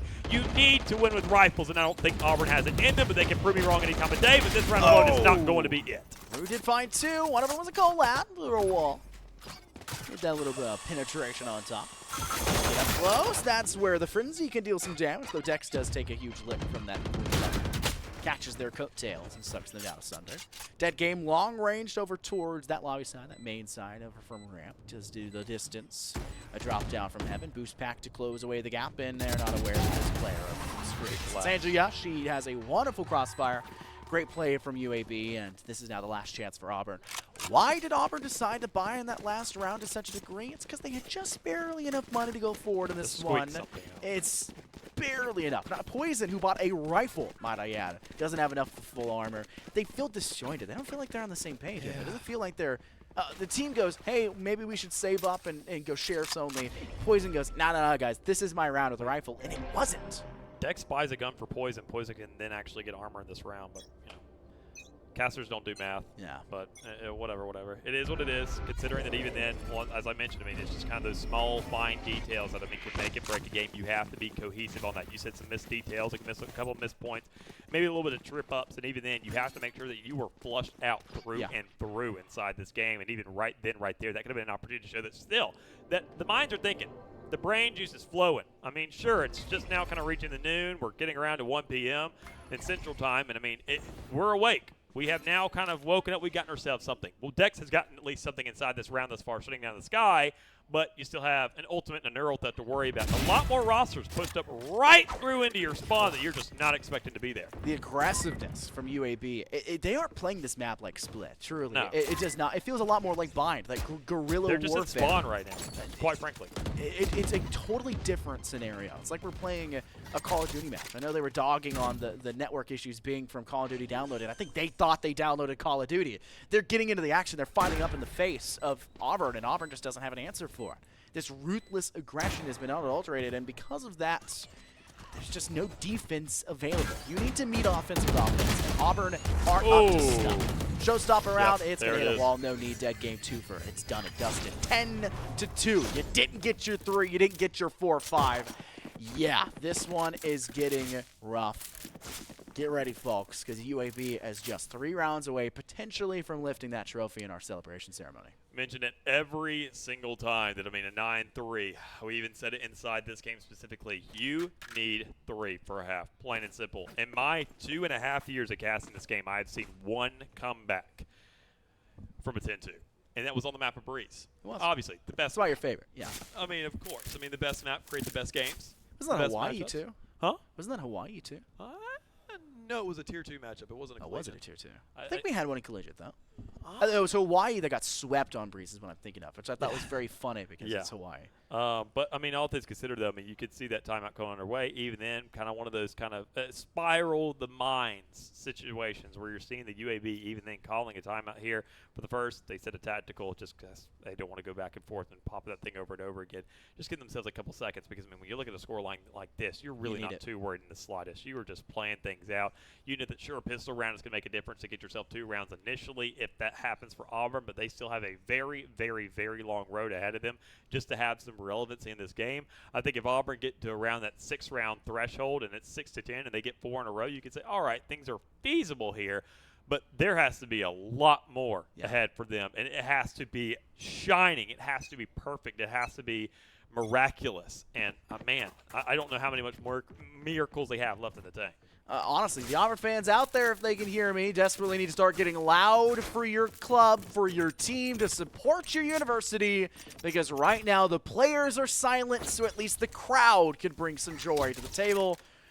we heard it earlier. They're the only team to have any sort of celebration from a crowd. And Maybe it's been the absent. Rocket League guys. The game's downloaded. Headphones are Yeah, on. they're done. Headphones are on. They're playing now. They don't care anymore past that point. And I see a person playing R6. No, wait, no, that's Halo Infinite. I take that back. That's what Sam. I was going to go berate that person. You shouldn't be doing that. There's Valorant to be watching. Something better to get your day up and going. Because it is only noon. That's when most gamers do wake up, let's be honest here. Boys with a frenzy in hand, looking to burst down. Gets caught out. Where's your team to support There you go. Baiting you, but they go for the refrag, and it does go in favor. Boosted gets that cleanup crew. Taking a lot of damage, though, to get that done. They have a regrow, thankfully, to get them back in the field. And that's that prominence of the sky coming through. I mean, already in that round one, that's where you're going to find the most potency out of that regrowth, considering, I mean, that's when the heals are actually going to go underway. Every single other round, you're going to see those shots go ahead and close you out immediately. A band waking up. Hello! You have a classic in hand, and you're able to go ahead and close out, too. You're holding down that site by your lonesome, and Auburn are left with only 2 players in a 2v3 situation.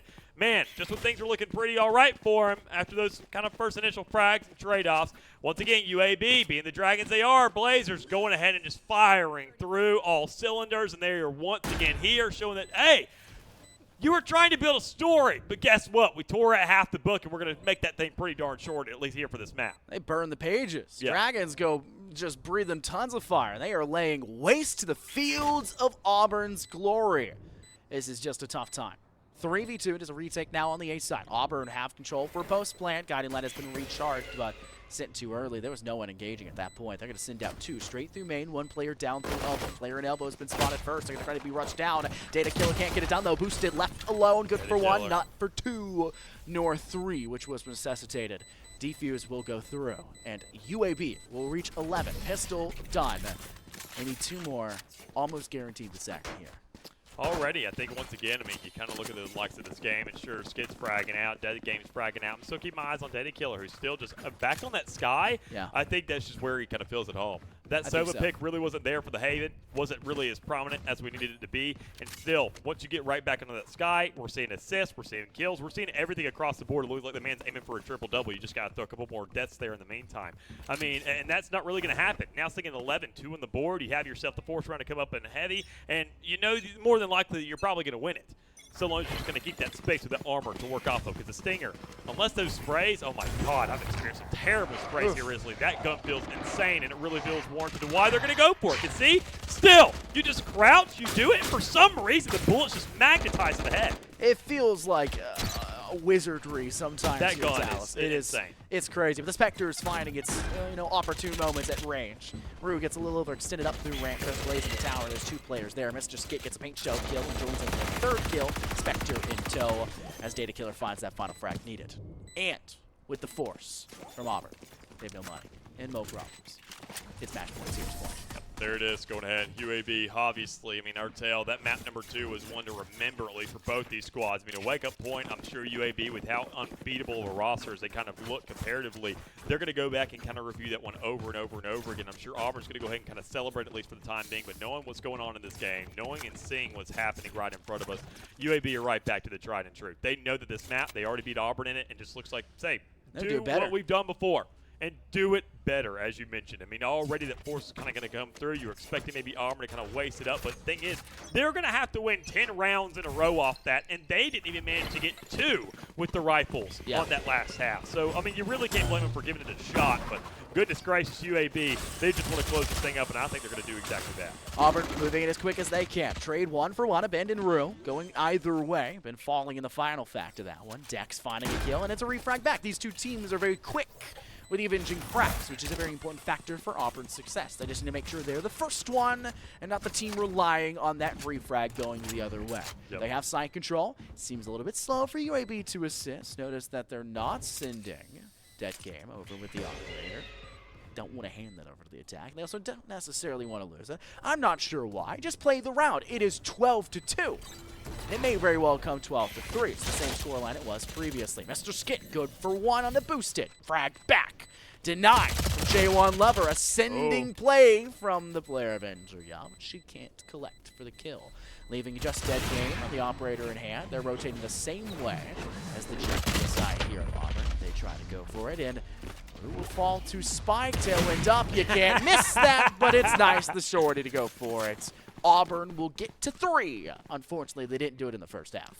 Yeah, just make sure this game can last at least a little bit. Go ahead and find yourself maybe one more, but still keep in mind, I mean, once these rifle rounds start to come underway, even in Auburn made that last run, they had to invest in it as much as they could because, well, they just kind of feel desperate. Every single round they're going to have to do this. And if you don't want to flawless here soon, you're not even going to have an inkling of a shot. You're just going to have every single round squeaking by. And eventually, honestly, without this leeway here, UAB can just save up. They can say, literally, we can turn our monitors off, start to take a timeout as long as we want to, so as we make this rounds long. So, honestly, the space, the time there, and the missed shot coming out from dead game, you have at least a couple more seconds to get on the site and maybe get a spike down and overwhelm a band who is there who can't really find at least one.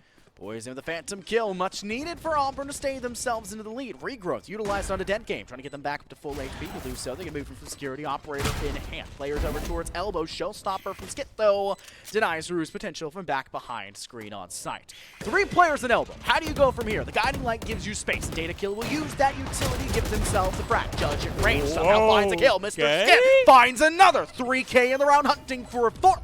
But the Judge doesn't have the distance. They'll let their teammate of Angel Young get the job done. And that's it. UAB will go 13-3, the same scoreline as yesterday, but it required a full 3 maps to get that one finished. But it is UAB, your main stage 2023 victors. They will be lifting the trophy in our ceremony, and Auburn have been, unfortunately, torn asunder. Yep, closure here for UAB. Obviously, that confidence we saw coming their way actually coming into fruition, better yet, as they do find themselves being the champions here this week. And to be expected, you can see the hugs going all around. You can see them all being very happy with the results because even then, I'm sure they would have thought it was all business initially when it came around to this map. After map 1, they said, formality. Obviously, we're expecting it. It's no big deal. But now they're saying, you know what, Auburn, you deserved it. That second map was like something. A dog. Hey, you actually exposed some holes in us. It's kind of one of those white hat hackers going ahead and showing there's some holes here to go ahead and worry about. There are some opportunities where we can actually improve. We appreciate that because we got a couple seasons coming up in this next year, and I mean I'm sure this roster is ready and revving to go for it. But knowing here today that we found ourselves in map 3, I'm very thankful for. I asked Auburn to at least make it good, but if there's one thing you could say, they definitely made it fast. It's unfortunate that you go for a full 3. We asked for it. We did. Yep. At the very beginning, you said you had a sign Thankfully. at the Korean matches when you were in Korea saying, hey, Map 5, just please. make it map 5. We don't care who wins, just make it map 5. We wanted that here as well. We don't care who got wins. Neither of us are alumni from either of those schools, so it doesn't matter. Yep. No favoritism here. Bepic. Love calling out Bepic for that. Love Bepic. Yep. Either way, we wanted to see the 3rd, and we Yeah. did, but it stinks that the 3rd goes that way. Yep. The story was there. Auburn could have unfurled this beautiful display of continuity of saying, we can change the game plan. We upset UAB on map 2, and we're going to bring the fight. Even if they weren't to win, if they get to 9, that's a bigger story. On map 3 for Split, but they just relived the same nightmares yesterday. I mean, and even then, I was expecting more here. I mean, especially considering the kind of attitudes they had over on the side, the way they were kind of breaking it down. You were expecting, okay, something a little bit different here. Even then, I mean, looking at the scoreboard, I knew specifically going into this match, Dex on the controller was one thing that scared me initially. I didn't really say too much because, I mean, I still could be proven wrong, knowing that even then he's a fragger in its own right. But, I mean, he was playing Sentinel the entire time. I mentioned it last year when I saw this guy playing. He was on Neon. He was playing Duelist. I mean, they have made a massive switch up just to go ahead and cater to Chaywan Lover specifically. And, I mean, the guy has earned his right. I mean, he definitely performed. I'm not going to say that this is a bad switch up because their team knows more than any of us here, anybody who's inside chat, anybody in this world, because the team that knows best for themselves is that team or those players, and they negotiate those points to be made and those actual plays to be warranted. But as it stands right now, we just have to see more out of them. But UAB, I haven't obviously seen anything of this roster. We haven't seen them in NECC. I haven't really seen too much of them in ACE. They got ample opportunity, though, to really make their mark here, especially in the state of Alabama. We haven't seen too much strength besides Alabama themselves. So maybe watching back at home, they're saying, maybe we should have showed up because we could have had a damn good scrimmage. Especially with the NECC structure changes they have for their highest ranking in their Champions Division. There's a lot of teams bloated up there. And despite all being in the Champions Division, some are obviously better than others. UAB would have stepped into that scene. They could change the game. They could fit into the top scene. It may take them a season to find their relevancy because of the way the seeding works and things like that. They need that little bit of history, then moving into Nationals. I genuinely think UAB steps into a bigger scene. It doesn't do like just Nace or things like that. They very well can be a huge game changer, and I would love to see that. I want to see Alabama step into it. I want to see the state have something to send because I'm tired of seeing smaller universities out in the middle of Nebraska find themselves into the champions divisions of these leagues, and I want something to show it. UNA is a great scene in the NECC. Auburn does a great job in the leagues that they're in. Alabama as well. We want more, and UAB has now shown that here. Main stage 2023, they're your victor, and rightfully so. And speaking of that victor, we have a ceremony going up in front of you. We'll keep talking over the top of it. We're going to go ahead and switch over to that scene to showcase what's going on out there and just really highlight just how good this has truly been. We're going to go ahead and transition ourselves so we can see a little bit closer what's actually going out there so we can talk a little bit more in depth. As you can see, obviously, the roster in front of you, dead game, taking the hold of this. I mean, obviously, the man was just tried and true, your leader in terms of everything. So, obviously, he's going to be just like in Valorant, be the first in line, not onto his site, but also to grab the trophy and hold the thing up proudly. Maybe not on that first map, but still, you can see they were ready for it. They were happy, and we're all here happy for you. Go ahead, give it up for UAB once more. Let them know that they are your main stage champs for Valor, and they have deserved every single second of it. Even then, a great series to go up with a great weekend, and I'm sure they are very, very proud with the results. They just know that, okay, we need a little bit more, and I think, honestly, this summer is going to present themselves a great, great set of time to figure out what more they could do better. I mean, you look at the way that they're playing this, the gameplay on the chamber, the transition to just overall great gameplay. There's so much more potential there if they just never played the chamber, right? Imagine what they could do if they never had that option. But on a serious note, they are versatile. They have a huge agent selection. Angel showed us that she's not a one-dimensional player. We love to see that. Maybe two. We love a Brim man, all right? Yeah, we love the abhorrent amount of assists you gained in Map 1 and the performance you brought forward in Map 2 as well. Exactly. You showed that you can also play. I was very impressed. I wanted to point it out in about round 8 or 9 on our third map. I highlighted you need to weave the game. You are the facilitator of your team's success. You need to build the momentum, the smokes, the setups for pulls. All of that is so hard for an Astra that doesn't necessarily have that role in something like a Brimstone. You're really just setting down the smokes, setting stems, and assisting where needed.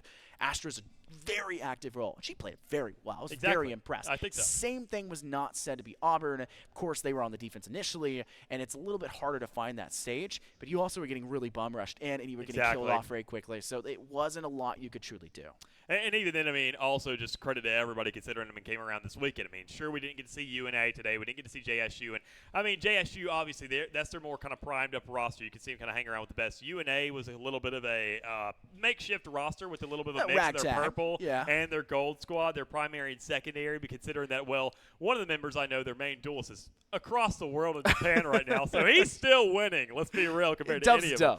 But, I mean, yeah, it's going to be there for Tokyo as well next month, I'm sure, when it comes over here in a couple of days, actually, for VCT, which is going to be Masters going underway. But regardless, though, knowing that still everything's panning out here, we have a lot more action going underway. Sure, we found ourselves a crown in Valorant. I'm sure you're going to catch a lot more of both these teams over every single collegiate league coming over the course of the next year.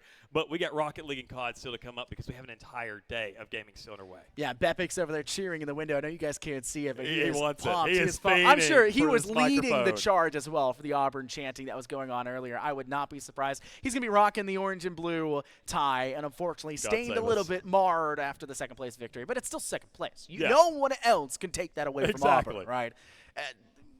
It's not a bowl game loss, right? You got there. You got it. You made it at least. Your dub's a dub, right? You take the victories where you can, and I'm sure you're going to be very happy with not just the upcoming seasons, but also looking to apply more leagues because Auburn has a lot of potential there as well. But this has been it for Valorant here. My name's Infernosis. I'm joined here by Mick. He'll be back, I believe, for Call of Duty. I will avidly be avoiding that as much as possible. I'll be an emergency sub for Rocket League. I'll maybe an emergency sub for Rocket League if it is required, as there is a flight that needs to be catched for Foop, but you will be in wonderful hands once Bepic and Foop step here into the booth. And I'll tell you guys right now, Rocket League, it doesn't get better than this. We'll see you guys for Main Stage RL.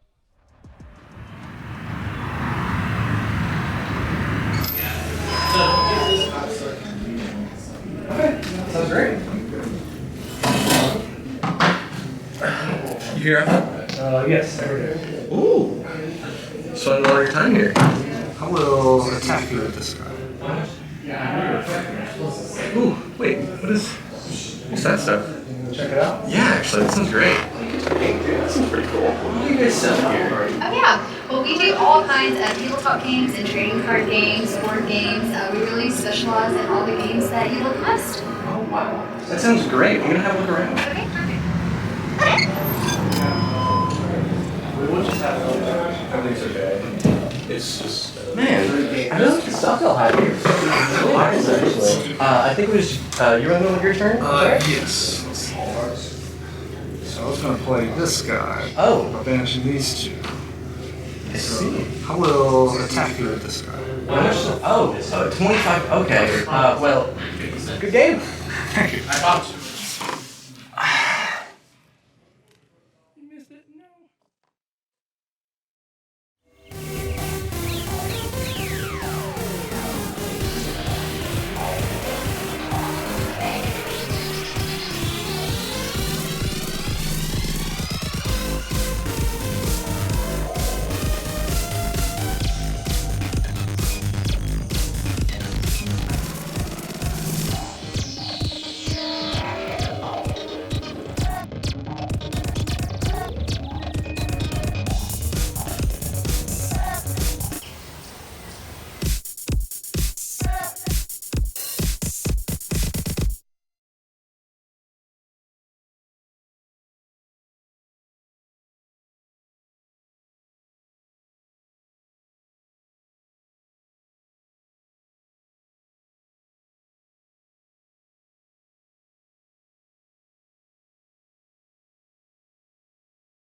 No.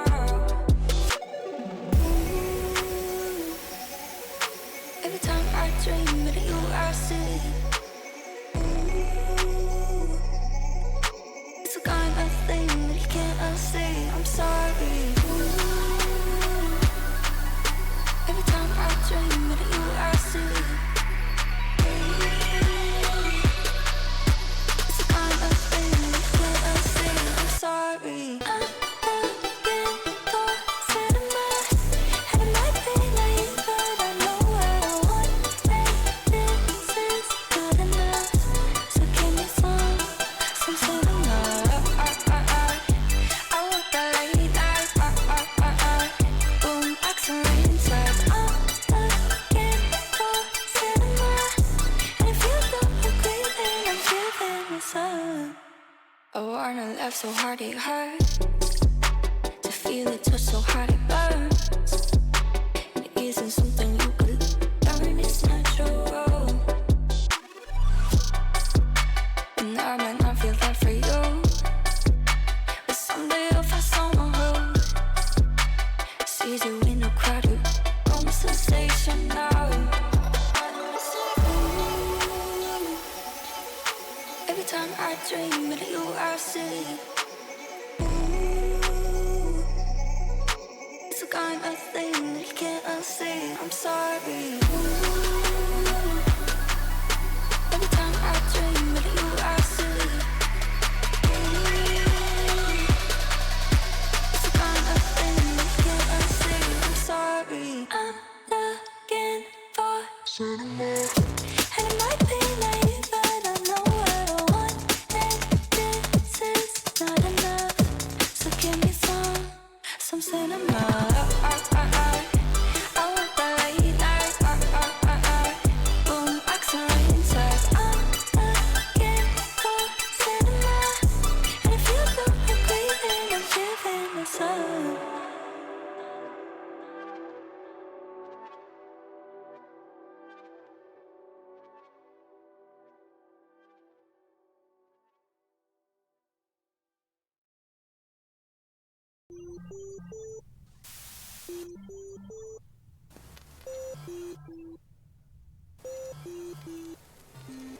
I'm hearing all of what you say to me, but I'll think it over. It's a little bit hard to breathe, to breathe, to breathe.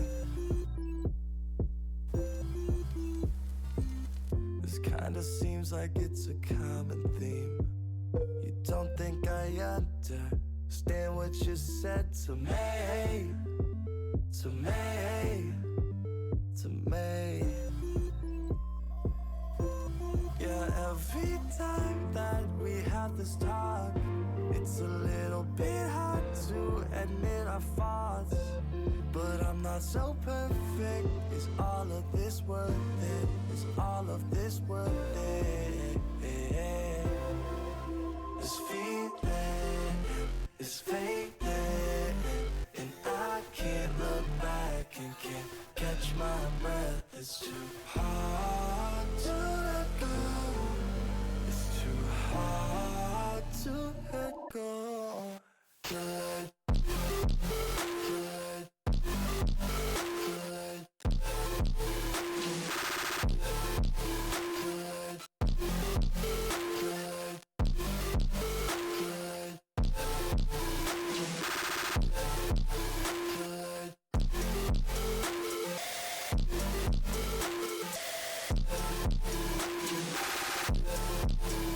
Too hard to let go. Too hard to let go. Good.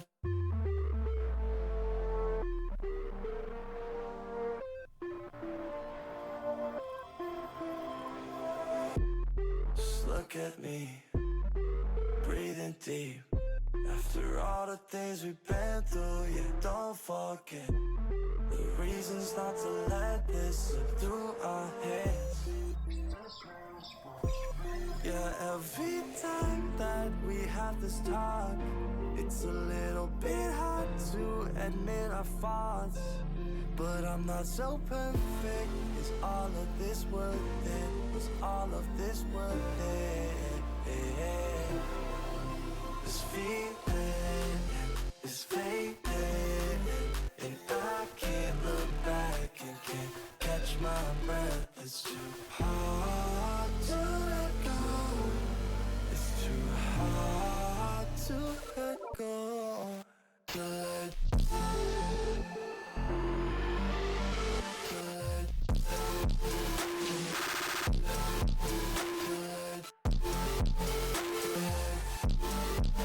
It's too hard to let go.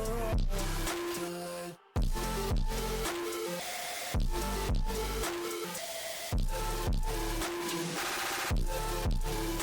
Too hard to let go.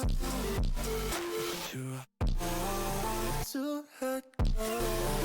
This feeling is fading, and I can't look back and can't catch my breath. It's too hard to let go.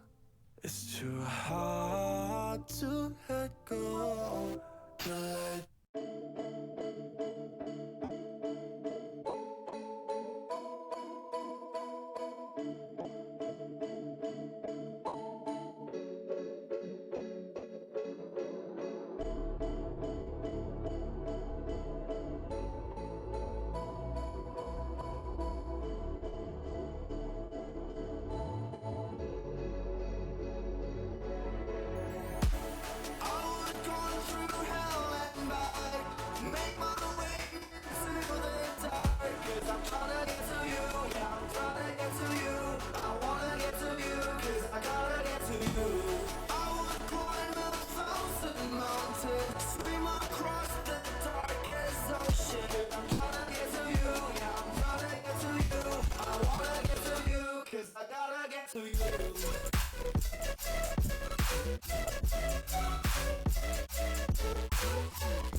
to you.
Nothing cuts quite like a memory, especially one that you're trying to forget. But I can't find the energy to rewind and reset.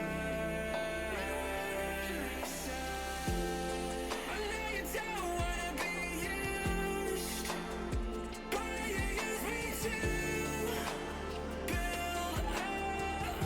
You build up to break me down.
Ladies and gentlemen, to the main stage 2023 in the wonderful Magic City E-Plex in Birmingham, Alabama. Foof is repping the E-Plex jersey, which we got to show off. It's very good looking. Not going to lose my cord this time. No, I you tried are doing not. rehearsal. I lost the cord about 3 times, so we had to go through some other things. But man, oh man.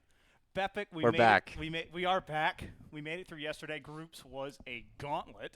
Had a couple of interesting performances come through, especially in that Group A or Pool 1, where Alabama Crimson could not finish it off and actually lost to a team that made it here undefeated and a surprise upstart in JSU, which we'll be seeing in the next game. But you are dressed for the occasion today. Yes, I am. Having some non-biased colors showing there with this first matchup. What's going on, man? I am unbiased verbally and mentally, but I am very biased visually. For those that don't know, I am the Auburn Rocket League caster, so I have to be rocking the orange and blue tie, but don't worry. We're unbiased. We're just looking for some great Rocket League today, which I'm sure we'll get. But Auburn is playing first. Yep. Auburn Navy, the A team at this event, taking on UAH Retirement Home, who topped their group 4-0 yesterday. Yes. UAH has always been a fun group to watch. We were talking about in one of our pre-production meetings this weekend about it's a program at this point. It's not just a couple of teams. It's not a couple of players. It is a group of guys that have come together over time and have made such a big impact in each other and have played so well together over years now. I mean, UAH is kind of cementing themselves as the best Rocket League program in Alabama with their performance right now. I mean, their top 2 teams are in the top 4 right now. I mean, Auburn lost their second team that they sent here, and obviously we don't have anyone. Montevallo isn't here. They weren't able to make it.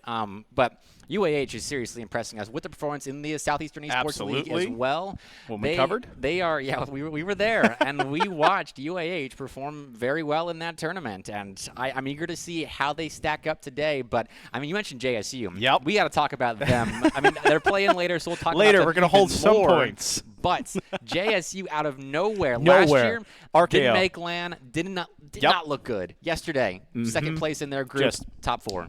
I mean, it was kind of surprising. We talked about it beforehand in the weeks leading up to this about what we thought, what we were thinking maybe it was going to shape out to be. And the big question, the big circle we both had was this relative unknown of JSU. And are they going to be third? Are they going to be fourth? Will they take a game off of one of these teams? And the upstart crew has been but 5 minutes being put on the clock. 6 cars on the field and the first of 2 semifinals to be played. All right, away we go. Auburn Navy versus the University of Alabama at Huntsville Retirement Home. We'll see who wins this best-of-7 semifinal to mark their claim to the first spot in the grand finals. So far, UAH Retirement Home with a lot of pressure, looking pretty good, trying to scramble Auburn's defense early, but Auburn, they escaped their half. Well, Josh and company have been a very offensively sided group and very offensive minded at times, looking for these far passes, trying to find each other in transition. So I'm wondering if there's a way that Auburn can find a way to kind of break through and kind of change everything around. Well, this is an explosive Retirement Home roster. If you give them space, that's kind of an oxymoron. The super seniors, right? The super seniors. But a player like Aurora, who has done battle in the Rocket League bubble scene of sorts for a long time, he's a player that can pop off and really lead this team. And, of course, ex-seasoned veteran of the UAH Rocket League program. You and I have watched him compete in the Southeastern Esports League for years now.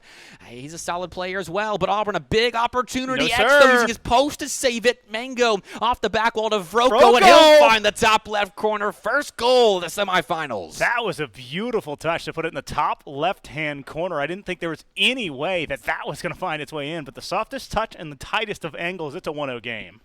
All right, Auburn started off. They were under the gun early on there throughout the first 60 seconds, but they turned it around, and a quick spurt. They just clean beat UAH a couple of times there in their own box and got an opening that they liked. So UAH chance to respond, but Vroko, another opportunity to score. This shot a little less accurate than the previous, so we'll stay at 1-0 for now, but Mango says not for long. 2-0 AU. AU is on top and full in control. The bump sets it up from the beginning. Josh, no boost, laying an egg, trying to find it.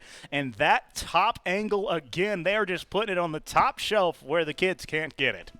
The first-time accuracy from Auburn is not so good so far, but those rebounds have led to both of their scores. And 90 seconds in, setting the tone here. Josh, an opportunity to maybe claw one back for the Chargers, but No can do. Auburn dissuades them again, and they'll look to clear. I think we need to refer to Josh with the faces Josh and Josh Mango specifically as Mango, because when you talk about the Josh fighting there, it can get a little bit crossed wires. And so that's what I'm going to do. I'm going to put my pin into that conversation, make sure I stay on top of that. But right now, man, oh man, Auburn early offense has been able to cash in on both of their big opportunities and are making this defense pay time and time again for just lackluster clears. Absolutely, and Josh on the Auburn side winning the battle of the two Joshes. He gets to keep his name if He they win does. this series. That's what they're fighting for as well as a spot in the grand finals. It's the Joshua joust. And now just Josh needs to find a way out here. It was Aurora and X kind of combining for that clear. Josh's tail off, though, was Auburn regains control, though. There he is on the UAH back wall, slamming that ball deep into Tiger territory. X putting it center. Aurora's there, and he's got some space. The drop down for Josh, clean. Vroko couldn't get a hold of it, and he ends up putting it in his own net. UAH score. Well, that is the perfect setup. Just soft touch from X sets it all up. Josh is waiting for it off of Aurora's touch. They're originally thinking that shot's coming off Aurora's nose, but if they pass it down, that moves the defense, and we're back down to a 1-2 game. That was a clean play from UAH, and you saw what happens when you give them a little bit of space in the air to work with. They know what to do behind that ball, and X again with that said space, though this time he has to slam the play to a halt there on the back wall, but causing a bit of chaos. Vroko, no contact made, and relies on Mango to get the ball out. That net is open, but the ball not in. I thought that was going to find its way through, just a bit too far to the right. Vroko and company going to be wishing they had that one back, but the offense is still on a save coming out for now from Vroko.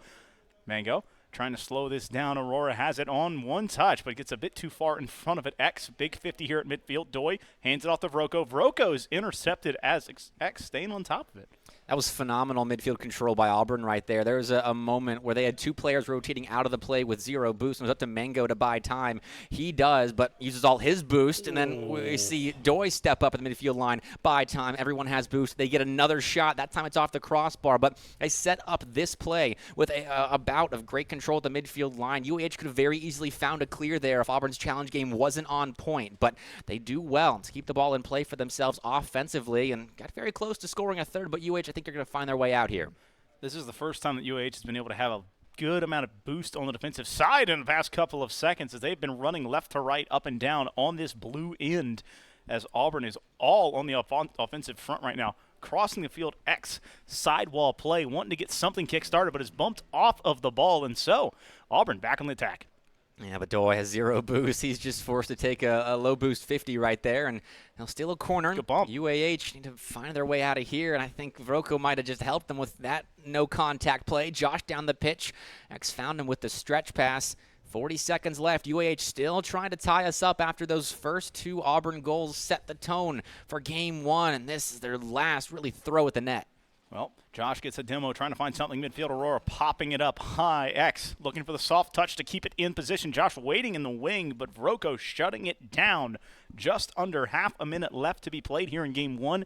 Still 2-1, still a lead for Auburn. Josh and company perhaps one final gasp here in 15 seconds. Aurora sidewall play, trying to find Josh in the middle of the field. It's going to bounce off the back row. It's a bump to open the door. Near post. Aurora saved it! There was no one home, but the team in blue stalls it out, and that's going to be hands on the head. Most likely it's going to be this game dead.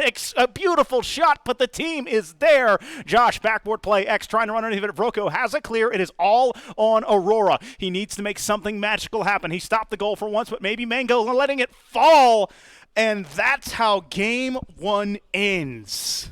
We were just robbed of an overtime there. I mean, that was a phenomenal play from UAH in the last 30 seconds. They gained possession and didn't really relinquish it until the ball touched the dirt on zero, but their golden opportunity, Aurora just happened to be in the shooting lane and saves his teammate's shot. That's a bit of a painful one. I have done that and lived that more times than I would like to admit. It has been depressing. It has been exciting. It's been fun. But, man, oh, man, never have I done it in a best-of-7 on stage in LAN. And that that's going to hit you either one of two ways. Either head's going to hang and you have to try and overcome that in the next game, or you're going to laugh about it and go, well, we had a tie and we stopped it. They couldn't stop us, we did. And so all that matters is going into game 2 with that mentality of, hey, I'm that guy, and we can continue pushing forward. And I would figure that this UAH team has the best or has enough experience to not be phased by that kind of play. I mean, they know it's a long series. They know it's a best of 7 against an Auburn Navy roster that is fairly new. I mean, Doi just recently got promoted to Auburn Navy. Mango, he's not on the starting roster either. Vroko's really the only one that has experience under the Navy banner for Auburn. I mean, he's defending his main stage trophy that he won last year. That's his E-Plex.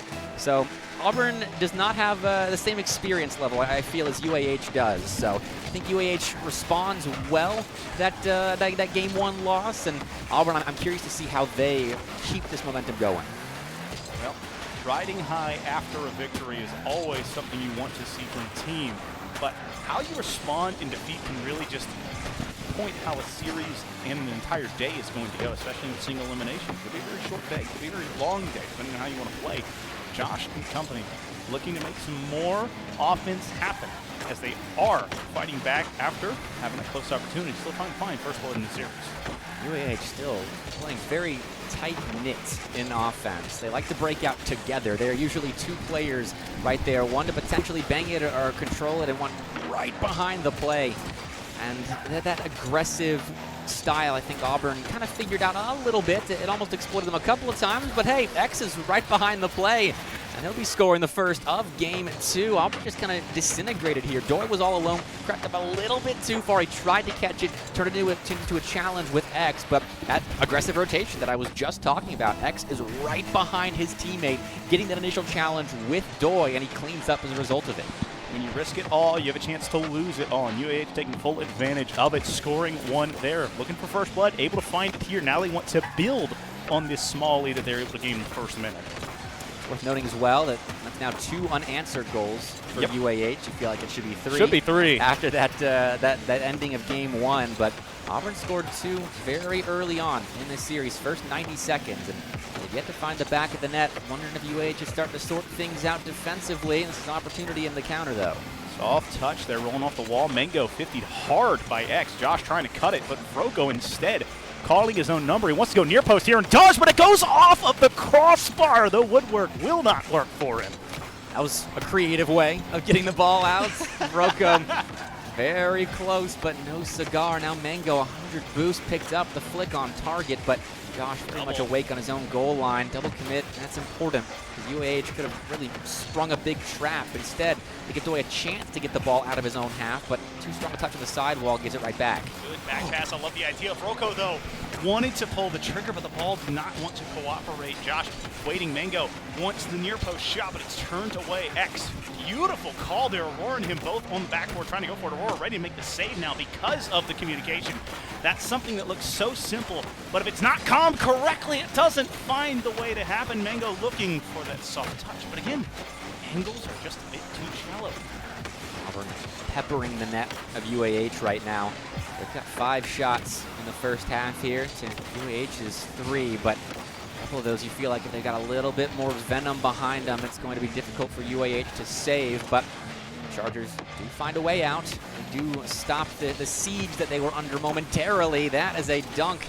Could have potentially scored, but they were still 2 tires on the goal line to get the ball out, find a clear, and well, I guess give it right back to UAH.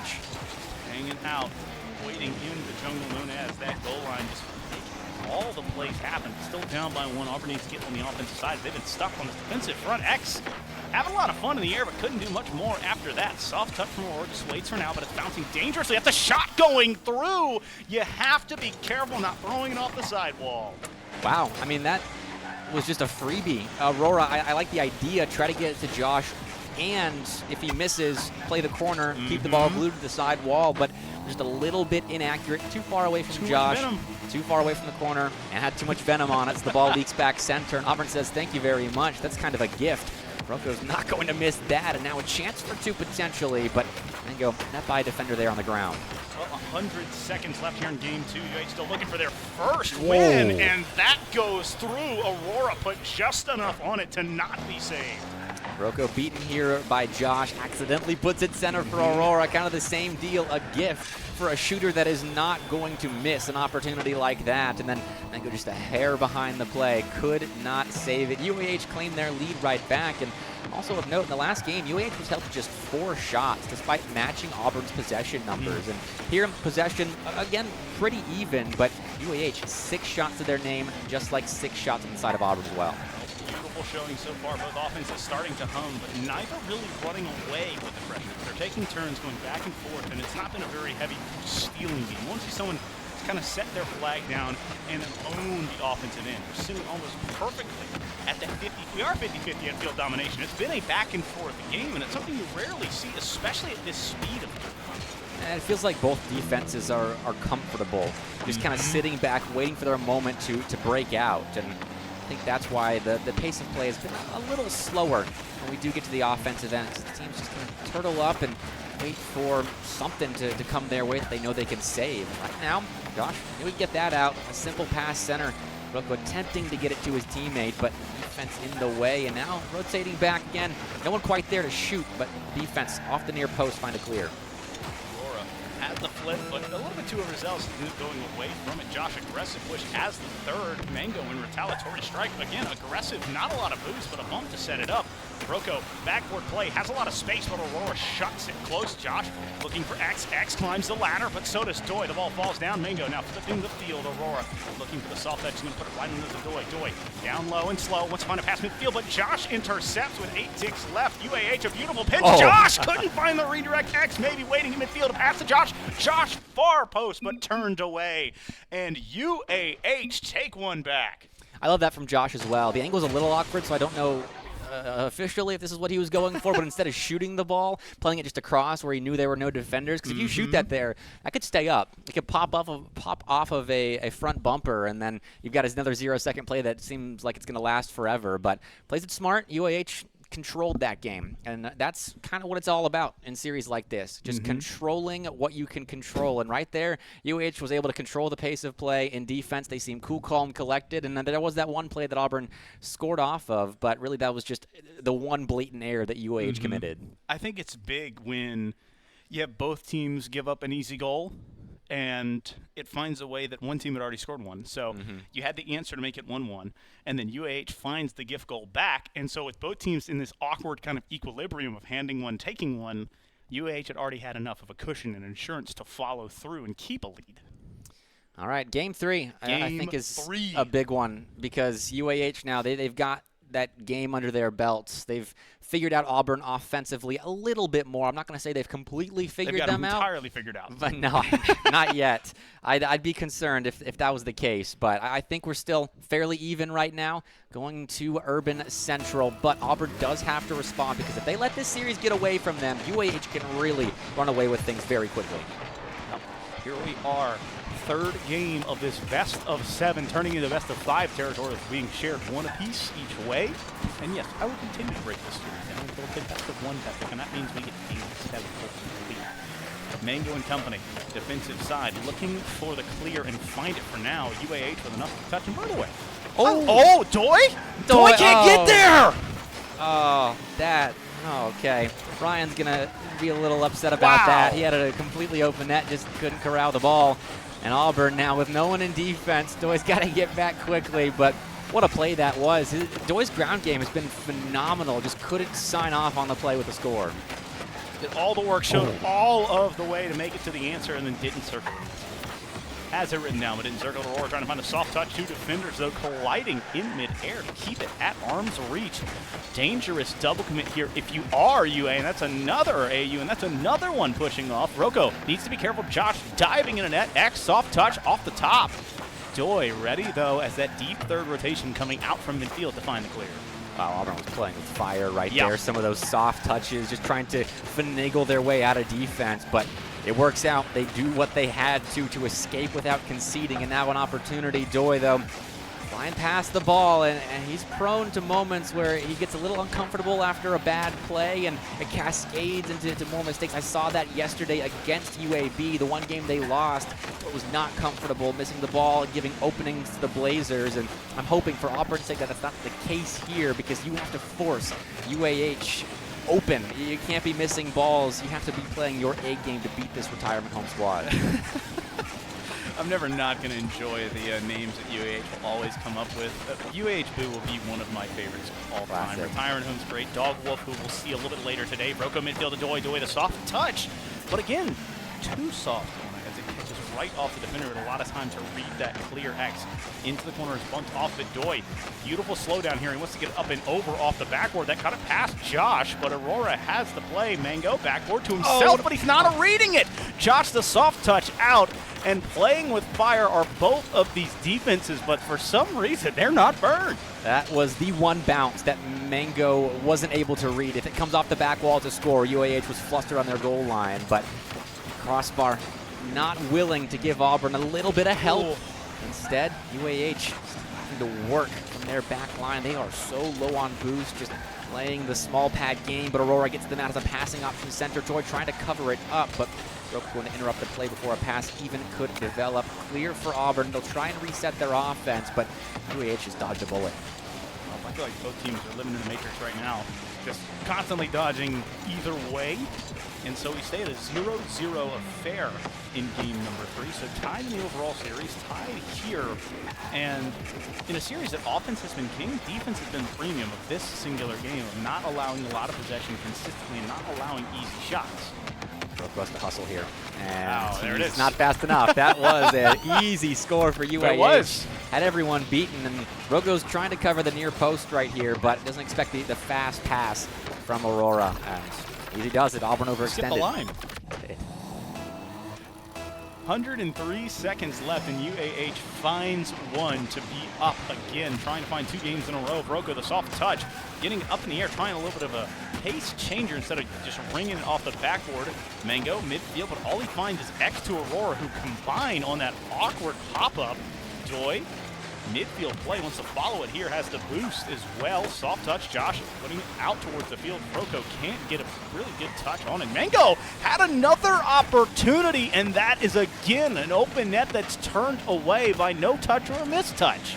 Now Josh is low boost in the back wall, misses Aurora the same, but on the ground he gets the ball out and a subsequent touch. Auburn, oh, what a pass. It's like they don't know that these opportunities are right there, and I can't blame them because you're not expecting UAH to miss, or you might not know that they have 0 boost in the tank, so they can't move up on these chances. Eventually, though, you gotta score, and Rocco does. You know, you fire enough at the wall, eventually something's gonna stick. It's just the softest kiss that goes off of the ceiling, and we've seen that one go left, go right, go up, never down into the net, and that one finds its way through, and we're tied back 1 apiece. Wow. All right. Wow. That was unrelenting pressure from Auburn. They are leading the field domination stat category this game. Finally, their first tick mark on the scoreboard to show for their efforts, though. And in the final minute, UAH, they were able to take that last game with some clutch scores responding to Auburn getting on the board. So we'll see if they can do that again, or if we get their first overtime of the series. Well, 30 ticks between now and perhaps extra time. A double commit the pinch. There's no one on. That's going to be in. That is teamwork exemplified. Aurora making and being credited for that one. Call it intentional. Wait, they didn't pinch. Oh, wow. Okay. Josh! Josh didn't make contact. He signed off on it. Straight off. This is straight up a great shot from Aurora. He hit it with the corner, and that's clean. In the midfield, a bump plus just a nice shot from Aurora. Beats Auburn's defense. Final 30 seconds. We need to see another one from the Tigers. Just a straight line drive into the net. And yes, it throws the gauntlet back at the Tigers, saying, yep, we just scored. You have 20 to find something more. 2-1, Aurora, backboard play, handing it off, looking midfield, and all eyes are on this team in orange. This is an opportunity. Rocco hits it hard, though, and now Aurora has a full boost tank and complete control of the rock now. Mango forces it away from him. Doi hits it into the waterfall, straight down. X trying to spike it. Successful, but still has control, and this should be a game all sewn up, but bottom ramp had other ideas, and we play on for a little bit longer, but UAH does come out on top. UAH continuing to make magic happen in the offensive end of awkward touches, big reads, and bigger goals to make this a 2-1 game as well as a 2-1 series. And that both on the scoreboard and in the column of shots on the scoreboard was the exact same way UAH won game 2. Yep. They had 7 shots, They ran it Auburn back. 6. They ran it back, essentially, and then they won 2-1, and now they've got a 2-1 lead in the series. So UAH starting to gain a little bit of steam. Auburn's keeping pace for now, but like I said, you can't let UAH get a couple of steps ahead of you because they are quick. Well, I mean, a horse is fairly quickly, and so They you are. don't want to let the Chargers get. Tigers are fast, They too. are fast, but I feel like they're short distance sprinters where horses, can just go on. I don't know. I'm not I've a never, zoologist expert. I can't say I've ever seen a horse be actively hunted by a tiger, but it's what has to happen right now. Auburn falling a bit behind their offense, starting to slow down than what we'd like to see in game 1, whereas they had, you talked about it, first shot accuracy was a little bit lacking, and I think that's great because it gives you second and third chances at moves defense, and we haven't seen that because of UAH's defense of slowing down these errant touches and softballs touches. And even with 60% field domination right there, Auburn still only was able to put 6 shots on target and break down UAH just one time. So to Forbidden Temple we go. Wonderful map, beautiful place to have us a game Love this map. 4 that could affect this entire tournament. UAH with a win here will move to series point, mark their claim. And final spot, Auburn just trying to stay alive in this best of 7. Auburn does not want to feel an early series point. I mean, they'd like to go and just get it to 4 all the way, get to 5 without being at that point of elimination. Just kind of a nice breathing room moment. Aurora and company, though, have different ideas. This team has been bred. They have been practiced. They have worked years to get to this point and kind of prove themselves as the mecca right now in Alabama Rocket League. They were the top UAH roster for a very long time and trying to stake their claim not just to a grand final spot, but potentially a chance if they're their B team in quotation marks. They're both the A team though. Interscrim. Beat JSU later, but still a lot of Rocket League left to be played. I don't think Auburn or JSU would like to be talking stuff about that. But X doesn't hit it. This is his opportunity. It's still there. He's got a teammate, but the post going to deny again. UAH can't get past the woodwork. Woodwork making it work for the defense. Mango intercepted, and Aurora now roaring back to the front. Broco flipping the field, putting pressure on X, running under it here. Clear back to X, looking for the pass. I love this idea. He's going to look for this backboard pinch, going to push it down, but stolen by Mango. Josh is there. That's far post, and it hits the post again. Zoned out instead of zoned in right now for this Auburn team. Auburn is so low on boost, though, and No own goal. Broco's nearly own goal. Doi can't reach it. That's how they Mango score? just has to watch the ball fall in his own net first. 90 seconds of game 4, 75% of it played in the Auburn half, and I think 100% of it played very awkwardly. And it was so many beautiful shots. It's the soft touch and the redirect to make it happen at the end off of the third chance opportunity. And so that's how UAH breaks the 0-0 tie and gets first blood in this one. I mean, you felt like it was a matter of when, not if, UAH was going to score right there. As I'll bite my tongue, Doi a chance to get past a couple of Charger defenders, but UAH defends that opportunity expertly, and they find another clear and will add even more to their field domination statistic. Auburn needs to reverse that ASAP. Josh, the soft touch, Rocco waiting for it in his own half. Dangerous spot to be in here is Auburn, threatening to be down 2 games in this series if they don't pick it up here. And like you said, at that match point and playoff elimination point, wondering if this UAH team continue their march through this tournament. Rocco clearing it in midfield. Aurora can't get there. X, the soft touch. But UAH, no goal scored. Play on at midway point. These passes are not working. That one intercepted by Josh, and the previous just a little bit out in front of the shooting option for Auburn, but that's the avenue of attack they're looking at currently. Those infield passes to maybe catch UAH out, fire a ripper of a shot on target, but nothing has really come to fruition just yet. UAH is playing it perfectly, and they are again controlling the pace of play, this time from the offensive end. Ooh, I love that aggression here coming from Josh. The bump from Aurora slows every point of attack down. Mango waiting for it here. A bump could open the door. Josh wants to take the trigger, but he only finds a demo. So now it's a 3v2 off the respawn. Josh up and over 1. Aurora dunking, but can't get it past Mango.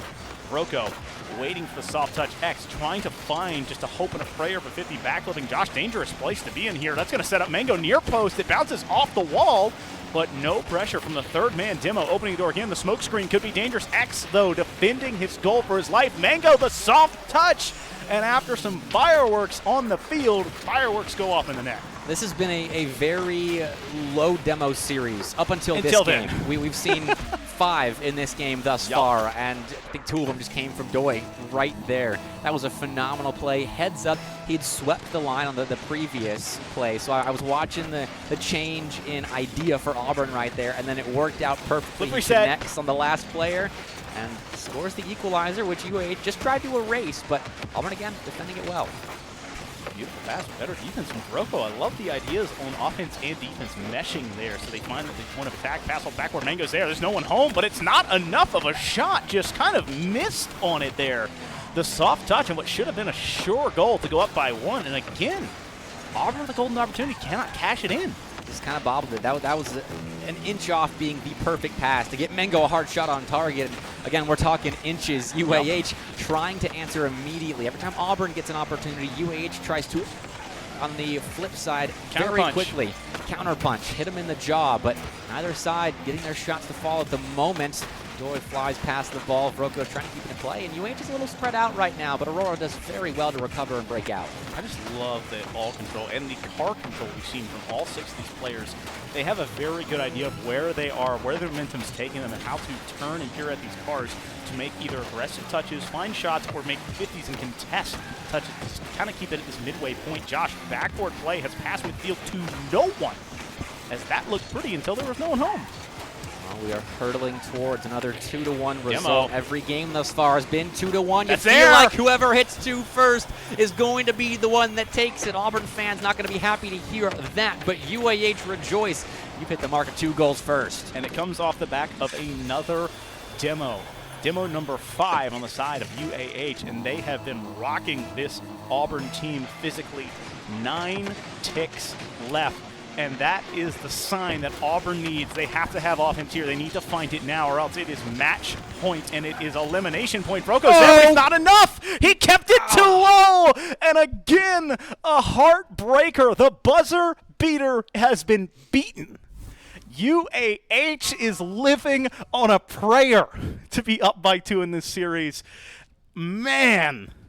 All right, that's how we've seen it. 2 overtimes have been taken away from us. Psionics, I wish the camera was far enough away I could do like the ka, throw my hands up in the air. But 3-1, we're at a point that it is dangerous for this Auburn team. UAH feeling good, but they are not undefeatable. I mean, no, every single one of these games as far has been a 1-goal game. All 2-1 wins, 3 for UAH, 1 for Auburn. And I mean, that was a couple of feet low of going to overtime at the 2-2 mark. I'm still a little bit in awe of that 0-second chance. I hope Auburn can recover from that, but that's tough to be that close to grabbing it back on 0 seconds. See, the things that kind of, in my mind, that I'm like, all the way back in game 1, UAH had a tire at the end of the game. Missed it. Auburn's had 2 big chances of open nets, couldn't catch them in game 2. Then in this game, you had an open net to tie it. They couldn't find it, and now they fall short on a last-second goal. It is just a day late, $1 short right now, the series exemplified for both of these teams. But the Chargers have had enough. They are trying to close this one out. It is match point. It is series point. It is elimination point and grand finals point here for the UAH Chargers. Retirement home. Retirement home. That's RH. I mean, that's the biggest thing is these are the old guys of UAH. We haven't even seen the young beasts, the young blood that are waiting in the corner, but we'll get to them a little bit later. This series could still have some legs. It's up to the Tigers, though, to prove that to us. X popping it over Mango, and Doi just watching that play patiently, ready to step in when he's needed and help his team find a clear, but that's not helping you. He just took that ball away from Vroko. Vroko just kind of playing behind it here, wants to be on top of it. That's a name I would expected to see a little bit more of and hasn't had the explosive series that we've seen from times. And I feel like still getting the feet and legs underneath them as a team, not just a player. And I want to see that happen. I kind of want to see not only a comeback because I want Game 7, I want to see this team scoring on open nets, and I can't get it out of my mouth as Doi finds one before a minute. Double commit there from UAH. Aurora just kind of laid an egg to Doi right there. And Great pass. He scrambled him. X is calling his teammate out for it. But Auburn taking first blood. It's been a minute since they scored the first goal in a game. And so they're able to get one there. It's just about how can you respond now as you've been down in the series. You haven't found a win. You're getting bumped out of net as Josh finds a goal. What is your response? And UAH is, they'll score. That's what we'll do. That was such a cascade of phenomenal micro plays Goal by thief. UAH. The demo by X, the pop from Aurora around the first, the bump of Mango out of the way as the second man, and then the steal of the goal at the very last minute. UAH, again, the doing a heist. phenomenal job of answering That's double. Auburn's scores. And this could be two. Yes, it is. Yes, it is, and it's Josh finding a second. That one is not a steal, though. That is beautiful play. X setting it up. Doi, not enough. Just turning a bit too far in the air, back towards zone net, and lets it go right over the finish. Josh collecting on another one. It's 2-1. I think we might have a different scoreline this game. Well, bite your tongue, Foof. I don't want to see 4 minutes of no scoring, Right? unless it's a crazy sequence that we've seen previously in this series where the defenses are so backed up on their goal and having to make weird maneuvers to get out without conceding. That I wouldn't mind watching for 4 minutes. But the way UAH is playing right now, the circling they're doing, the patient midfield control that they are setting up, it feels like they are very close to scoring a third, and Auburn needs to break out, which they just have That done. is That it. back wall is open. Josh just Doi! missed, and Doi is there for the cleanup. So right now we have two players, 2 goals apiece. And so it has become a battle between Josh and Doi, looking to make it happen. X dropping the great pass again.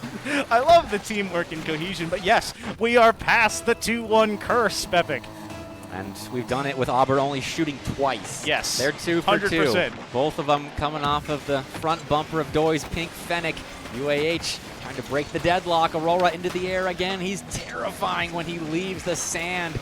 Mango reads that well. X trying to great pass for real this time. Finds Josh to dump off to Aurora. Oh my Leads the third goodness. goal. UAH again coming back and responding immediately. Watch the defense. They're all going to shift right here, waiting for this angle. They know he's going to shoot it right. Aurora then roars into the left, has that post wide open, and crosses the entire defense through the middle of them. It's a 3-2 affair, and we're not even 2 minutes in. And X didn't drop the great pass when I feel like that play definitely warranted it. I mean, that was a pair of great passes. Him to Josh, and then Josh down to Aurora, and, well, it went without saying. I guess it did. 3-2. UAH looking to not concede after taking a lead for the first time in a little while, as Auburn, they were doing a decent job of responding, getting themselves back in it, Oh but my. UAH taking away that lead time and time again. If X had survived that demo and scored, I actually would have cried. That would have been golden.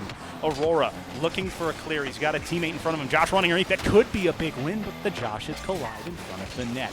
Exquisite pass looking down to Josh. Josh pushing it on. There's no one home. That's far post. It goes off the post and rolls in. Oh, it actually worked for him this time.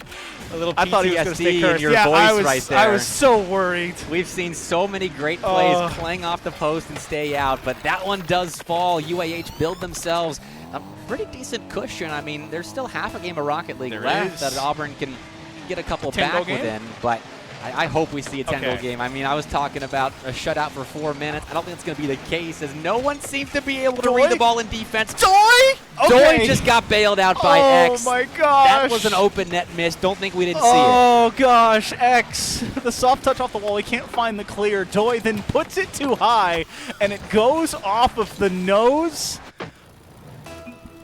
This is Rocket League. Yes, thank you, X. X is, well, we talk about stats so much on this Chatty Cathy. broadcast. X is 6 for the last 7 in quick chats on in this lobby, so he's winning that stat category. And UAH still winning this 6 game for 7.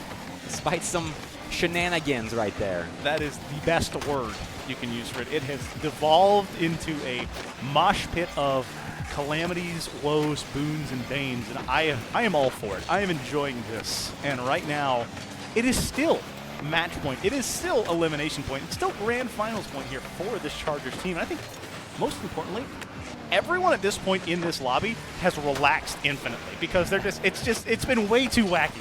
They've relaxed a little bit too much. Yes. I think we need to get back. And Mango got back to that one. He'll pop it to Doi and putting it right back into the blue corner. Broco in the area, Ooh. fakes it, I'll call it.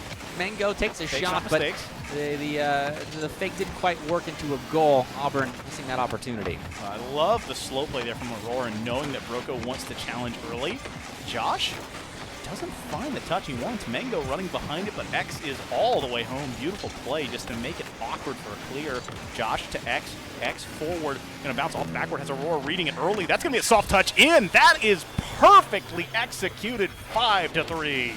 I'm impressed that Aurora stuck with this play because that looks like a routine. Okay, maybe Vroco was a little bit behind the ball, and Aurora must have noticed that because he stuck with it, expecting Vroco to be a little bit late, not get a touch, and Aurora cashed in. That was clean. I mean, that was almost from his own goalie box. He was in the air chasing that one the entire way. Called the pass, respected it, pre-jumped it, and then it is turned in beautifully. This is why this UAH team is so vaunted, why their offense is so heavy in front. This X had a chance to put it through, but couldn't find the touch. Auburn, just over 3/4 of a minute left now to find 2. Broco, chance to break out. He's beaten a couple. Has Mango in tow. The pop shot is a pass to Broco, and in a 2v1 situation, Auburn couldn't put the ball on net. No that way. one, though, almost on net, despite all of UAH being back. And again, some shenaniganery in the final 30 seconds of Game 5. That was a beautiful pinch pass, but Mango was not ready for it in midfield. He wasn't expecting it just to kind of squirt through the defense and be in front of the net. And so that has been kind of the moniker here, unfortunately, with this Auburn team, is opportunities not cashed in. And that's going to be enough to keep them away, keep them out of this grand finals most likely. But I will hold off on it. 2 seconds left, and you know what you need on a kickoff goal to score? Exactly 2 seconds. Well, you could have 1 second as well. You could have half a second as long as you pop the kickoff up. But either way, they have to miss the kickoff. They're Auburn's not going to do that. got 2. Auburn's got 2. They have seconds to work with right now.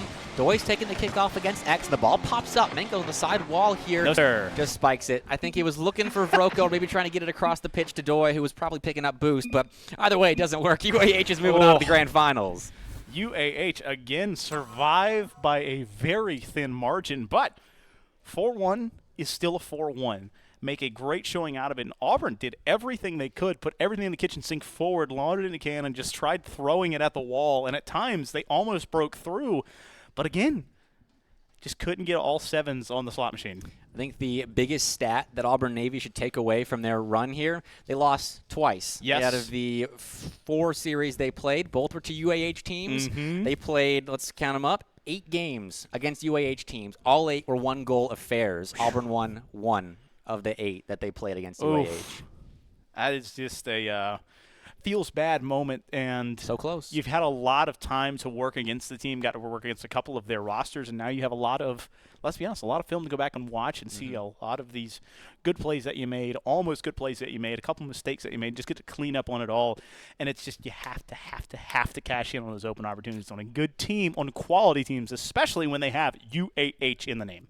I think it's absolutely a great learning experience for Vroco, the Navy player, trying to work with this new roster. Doy, recently promoted to Navy, and then Mango, wherever he's playing next, whoever he's playing with next, he's going to do a phenomenal job there. But big congratulations, UAH. The old geezers, they're still clinical when it comes to capitalizing on opportunities. And yes, it got weird a couple of times. It's expected on land, but they found a way to win. I think back in their day, they were still expecting the Octagon map to make an appearance, or perhaps the slanted Badlands. You know, something was different. They were like, no, I guess we'll have to play on the normal maps. These newfangled generations and their weird cars.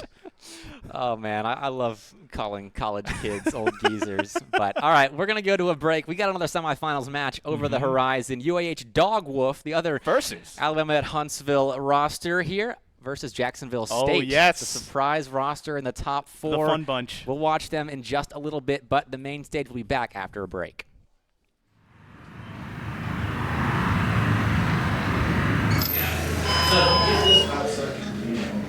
Okay, sounds great. You here?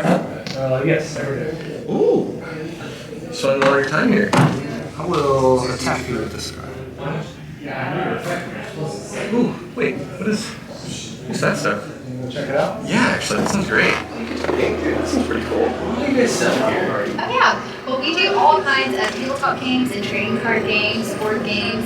We really specialize in all the games that you love best. Oh wow, that sounds great. I'm gonna have a look around. Okay, perfect.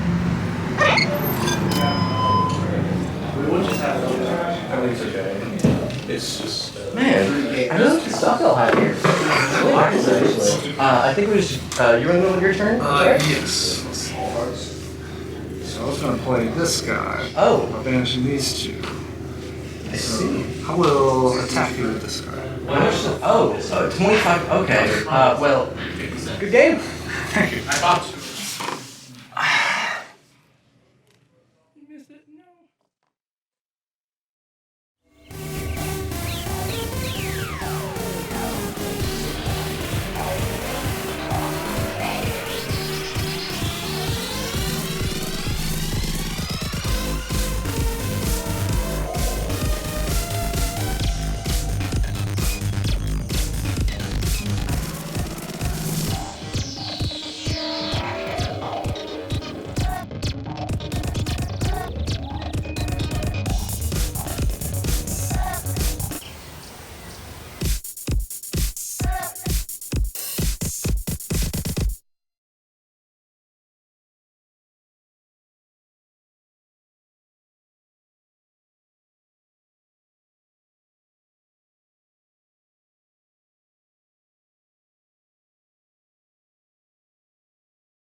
Stage 2023 at the Magic City E-Plex in Birmingham, Alabama. No We've got jersey this time, I one can't. semifinal down. That's all right. We're going to stay looking snazzy, at least for this first camera Yes. segment, because it's very hot in here. But regardless, we have our first grand finalist in UAH retirement home. The and old now heads. there's only one team There left is one. preventing UAH from completely controlling the main stage. Jacksonville State versus UAH Dogwolf here. And that has been the upstart. We talked about them quite a bit beforehand. It was a group that was a relative unknown, and we didn't see a lot of them. We got to see them once, and a name that I want to talk about is Sociopath. Yep. He has been so fun to watch. Had a pair of hat tricks on stream last time. Is a breakout main, like you talked about. And that car is, if you talk about it, there's some very hefty thoughts on that body style because it's not 50 prevalent. It's very much about scoring, and I feel like that fits the player that we've seen from Sociopath. He just is an offensive juggernaut. I am excited because, as people that watch the stream know, I had to leave midday yesterday. I had to make a quick trip to Atlanta. We kept him away so we couldn't see it. Yes, for a family thing. But I did get to review the score reports. And I was looking at the JSU submitted statistics, and it was like every game, Sociopath, 2 goals, Sociopath, 1 goal, Sociopath, 3 goals. And I guess that breakout was cooking yesterday, so that's going to be the car that I'm looking out for him. I don't think he's got a topper. I was watching him warm up out there. Don't think he's got a topper, but regardless, it's still going to be a full team effort because JSU, they lost to retirement home yesterday in the group stage, and I think arguably Dogwolf is the best UAH team here. I think that is a very good statement because we've seen Dogwolf play so long together. They are very well versed. They know each other well. This is a team. I talk about the UAH offense. This is a team that exemplifies. They're going to look for a lot of cross-field passes. They're going to make transitional plays happen just like that. They're going to go from defense to offense to in your net if you do not find good 50s. And for those that do follow Alabama Collegiate Esports very closely, this is the UAH white team, which is the B team, but they are playing with their sub, Space Captain, instead of Camille. So, I mean, it's B More and Slick Rick, the 2 starters, with Space Captain in, and they still went 3-0 yesterday, still beat Auburn Navy, granted again with a sub in, but those are still some good results for them. So currently right now, UAH is sitting at 8-0 in series in today's 7-0. 7-0? Yes. I thought they had 4 games. Just UAH was 4-0 in groups, and then Start 3-0. GG had them at 3-0. I don't know. I was talking about both teams combined. Still, that's a lot of wins that have in series lost. And so it's a team that we really thought about it. We were really excited to see what they can do, and I'm ready to get these cars on the field because JSU was like a nice palate cleanser of getting to see this team that had been kind of beating it in the background, and now we get to see them do it again, and we get to see it live because this is for a spot in the grand finals where we already have a UAH team waiting in the wing to see if they're going to be playing an inner scrim or playing a rematch with JSU. All right, away we go. Semifinal 2 at the main stage 2023 with the oddly named UAH Dogwolf in blue and the aptly named JSU team on the orange side of the pitch. They've got long names. I'll be calling them by their Rocket League usernames. B More is wow. No, he's wow. I don't know how you pronounce it. He told me, but I forgot. Is it Bow Bow? And Space Captain is Bow Bow. And Slick Ruff, fortunately for me, is Slick Rick. That'll be an easy one to remember. It's going to be a very easy one. But right now, offense really rocking in for this UAH team off of the crossbar. Following it up, makes it happen early. The Chargers on top by 1. And that's just a clean first 30 seconds. And they beat JSU to several challenges until there were really no defenders left. And Shidavell tried to get back, but UAH, the faster of the 2 teams in that first 35-second stretch. And already, Chargers on top, following up, trying to find one more touch. An aggressive push, Sociopath. In front of him now, Shidavell. Nothing else going. So Sociopath back on the back, taking him 100 here. Wants to flip the field in that uncolored finish. Looking for a down pass to Shidavell. Shidavell puts it up and over. That's going to be just enough to find its way in. We've got a tie ball game. And this is perfect because I want to amend my previous statement. I confused 2 JSU players, so I'd like to apologize for the breakout, obviously being rocked by Shidavell. Sociopath is on the far side of the stage, not in the middle, but it is that breakout scoring first. That breakout is fun to watch. And it's proven to be the top car, at least so far. Right now it's going to be one, the golden one, to find that goal. And you see Slick once again already has that Sixers name, trying to find a second, looking forward. And that's going to be one for B-More to make it happen near post. It's just open the door. Again, there's no one left for JSU. Their defense gets spread out. Sociopath flies past the ball, and that was bump into him. You have Space Captain in net just wreaking havoc there on the goal line. It's an easy finish for B-More. So I think Space Captain actually pushed one into the other. That cleared Really? out. Yes, I think he got a pull shot bump. I was reevaluating there, and I think he ended up turning it in. But that is a perfect way to start here if you are the Chargers. Getting too early, not even a minute 15 off. We've got 3 goals scored. Both offenses starting to find their legs. Right now, the Chargers on the press here. As Sheeta Bell has a touch, but nothing in the tank to really follow it up. There's not much boost, right? So that's an opening for JSU. I know, though, trying to get there in time to shoot the ball on target, but not quite there in time, and so UAH an opportunity to break out of their half, put a ball off the crossbar. That was almost kind of a gift of a goal as the ball was slightly off target, but there was no defense there to stop it if it was. Well, UAH still living in this offensive side. They have been on the end of this field for almost 74% of this game. They are really starting to put their heels in at that midfield line and controlling this game, controlling the possession, and controlling the boost. There, Space Captain running out of boost.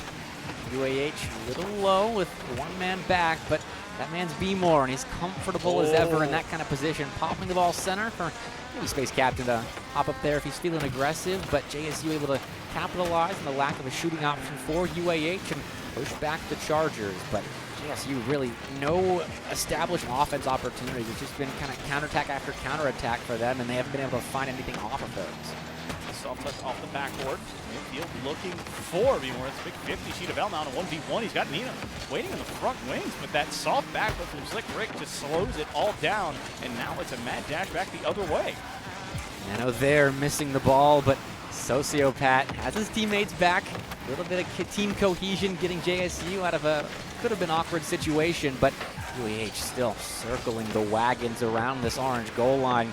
Pressing for a third goal. A little bit of insurance to go into the end of game one, and Slick Rick's got it. 3-1, Dog Wolf. Got the premium there. The insurance goes through.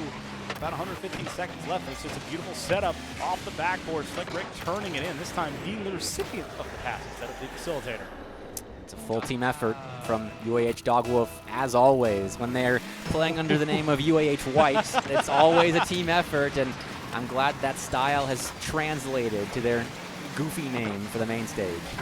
Having fun. They are showing right now. That's going to be rolling in. That is just in. B-More, the soft touch rolls around and through 4-1. Great geometry. Defense a little awkward. Neno didn't have the read, and Sheeta Bell was floundering. I think he was trying to recover. I mean, if Neno has the hit there, it's okay. No harm, no foul. But a series of unfortunate events for JSU as it feels like they're still trying to get their wheels underneath them in this series. Sheeta Bell kind of letting back Neno take this one. Sociopath heat off the sidewall there, so it's back onto Sheeta Bell's nose. And so this breakout needs to do exactly that and break out, but it cannot find a touch. Neno finally flipping the field here with no real follow-up. It's going to be an immediate retaliatory strike. Looking for the soft touch there. But again, angle a bit too shallow. It does not matter. Up by 3, only 77 seconds left. They are feeling good in this game, number one. And UAH as well isn't making this easy for JSU to get out of their own half. The demo plays, the bumps, and JSU has a large chunk of the bumps. They've got more than double of UAH, but they've been mostly bumps in their own defensive end. Sheeta Bell playing a little precariously there. It's going to result in a couple of saves. Sociopath, again, helping his teammate out. Sociopath looking for a pass up the field. That's a really good angle for a pass to go through if there was someone to receive it. Instead, just going to throw back off and getting this defense away. And if it wasn't a 4-1 game, I'm okay with that play. But right now, they need control. They need possession. They need shots. And man, they need goals. 72% field domination for UAH, and this game has felt like that. There are some games where you go back and forth a little bit, and it doesn't really feel like one team has been dominated, but JSU has been held back time and time again by expert control from UAH. They're doing more with their touches than JSU was able to, and it's going to translate to a Game 1 victory. This is a good start for Dog Wolf and a difficult hole for JSU to dig themselves out of. And Dog Wolf just stays on top here, makes it their game, makes Game 1 their way. That can't be saved out as Sociopath finds one for the road with 1 tick left. It's going to be a 4-2 game in this one. Great stuff by Neno right there. Just good control in the corner. getting a couple extra touches the defense wasn't ready for, and that's a recipe for some kind of success for JSU. They can sort out what UAH Dog Wolf is doing in the offensive end and then keep getting those weird touches in offense and bamboozle the defense just a little bit, then maybe there's an opening here for JSU. Maybe there is, but again, it's not an opening when you give up 12 shots and only find 2. That is not a recipe for success, and so I'm hoping to see more coming out from this team. And they have to get off their own side. They're giving up way too much pressure, not having enough in return, and we harped on it here about what? It got a bit closer there at the end, 71-28. It was up at 75, 76 at one point, but a 71% field domination is not what you want to see. And another concerning statistic is that JSU was hemmed into their own half while still using more boost than UAH that entire game. That means they're not being efficient. Yes, it means they're getting boost, sure, but UAH just beat them pretty handily while playing a little bit slower. I mean, using less boost, obviously you're going to be a little bit slower, and having that much possession, that's not good for JSU. Not and at all. that means that there's some micromanaging situations that they have to sort out.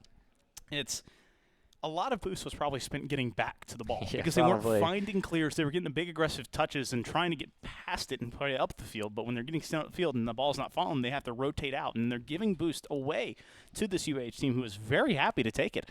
They're going to enjoy living on this offensive side. They really did most of that game. I mean, 70%. But now we have to wonder, what is the answer here for JSU? How can they follow this one up? What can they do to make it happen in Game 2? Going to have to limit the control of UAH. This is not a flashy UAH roster. They're not known for their incredible mechanics. They are known for team cohesion and just simple, fundamentally sound Rocket League gameplay. Right there, B-More trying to drop a sledgehammer. Well, first goal in the first 20 seconds, but doesn't work out. Doesn't matter. Dog Wolf right there to, again, control the pace of play, bump the last man, and it's as simple as you like. 1-0. And B-More makes the first touch happen. Slickrick credited with the bump here as he just opens this near post. And Sociopath, all he can do and watch as the House of Cards crumbles to a 1-goal advantage once again here for UAH. And this is not what the doctor ordered for not. JSU. They need a response, and this could be it. Sheeta Vell Socio. finds Sociopath. The shot right side off the post, and it's cleaned up by Space Captain. He'll get UAH Dog Wolf out of Dodge. Out of the doghouse. I should have saved that one for a bigger moment, but regardless, UAH find a way out, and they're scoring their second goal. Gosh! You're kidding me, guys. You talk about they're not flashy players. They're big teamworks. This is both. This is Slick Rick coming off the ceiling early, falling down, saying, I'm calling where this is going to be, putting it to a teammate's nose, making it 2-0 before the first minute has passed. The problem only compounding for JSU at the moment. He is the problem. All the dogs are the problem here. He's got that dog in him. The dogs have been let out. UAH on Utopia Coliseum looking just as good as they did on DFH. But JSU with a little bit of possession now. Can't get through the back wall corner. That's a big clear for UAH, and this is what they do when they do have to play defense. It's very short-lived. They are finding big clears after only playing a little bit on their own end. But the big thing is when these big clears happen, that's going to be a goal, by the way, near post. That is so easy here. B-More sees more, and he makes it happen. But they don't throw it down the field. They don't dump and chase. They have position, they have steps, and they're working up the field with the unit. And I loved as well how you knew that was a goal. With the amount of car control that B-More has. Near post. He had 2 JSU defenders dead to rights right there. And UAH, 3 goals, a minute 20 in. They had 4 in game 1. That is 7 in the first 6.5 minutes of gameplay, which, again, JSU has got to plug a lot of holes. It is not only about plugging holes, it's about finding a way to make some offense of your own, because it's great if you can stand up to the test that this UAH team is throwing on the defensive side, but if you have no offense, nothing to build a good defense around, it doesn't matter. And so it all starts with positive touches. Look for clears, not only throwing the ball down the field. That's Sheeta Vell bump. That's another goal. That is another one for B-More, and that is a second coming off the nose so quickly. Just a little bit faster. UAH, fundamentally sound. They're clean. They're quick getting to these challenges, and they spread JSU out with their superior challenge game. Game 2 is starting to look like a wash very quickly, and Jacksonville State's just they've got a lot to clean up. I mean, there are flashes of brilliance. That one, very nearly one of them feel like you need that goal or something similar to get the comms electrified, to get the adrenaline pumping again, find some way to find 4 goals in 2 minutes 45. That is just a soft touch there. More trying to flip something going. No, that's going to sneak through. But again, he have to have some kind of magnet stuck in that right wall. That right post has caught it so many times. Sociopath, though, collects in off of the setup to make it 1-4. Great stuff. Neno, the setup, that was some phenomenal control. And there you go. That is a prime example of what JSU can do, using a little bit of mechanics to break through the UAH front line. And then Sociopath realizing just how much time he had to get that ball in and executing perfectly, but still got to play defense. And Slick Rick, he takes the defense option out of JSU's hands and just busts them down. Just forces it through. Slick, the softest touch, sneaking it between all 3 defenders. They're ready, trying to make a spot, but just the middle net's wide open. The meat and potatoes easily there. 5-1, 2:30 left. And just as soon as you felt like JSU was gaining a little bit of traction, UAH they slips their feet right not underneath them. Floor Slick. Slick Rick.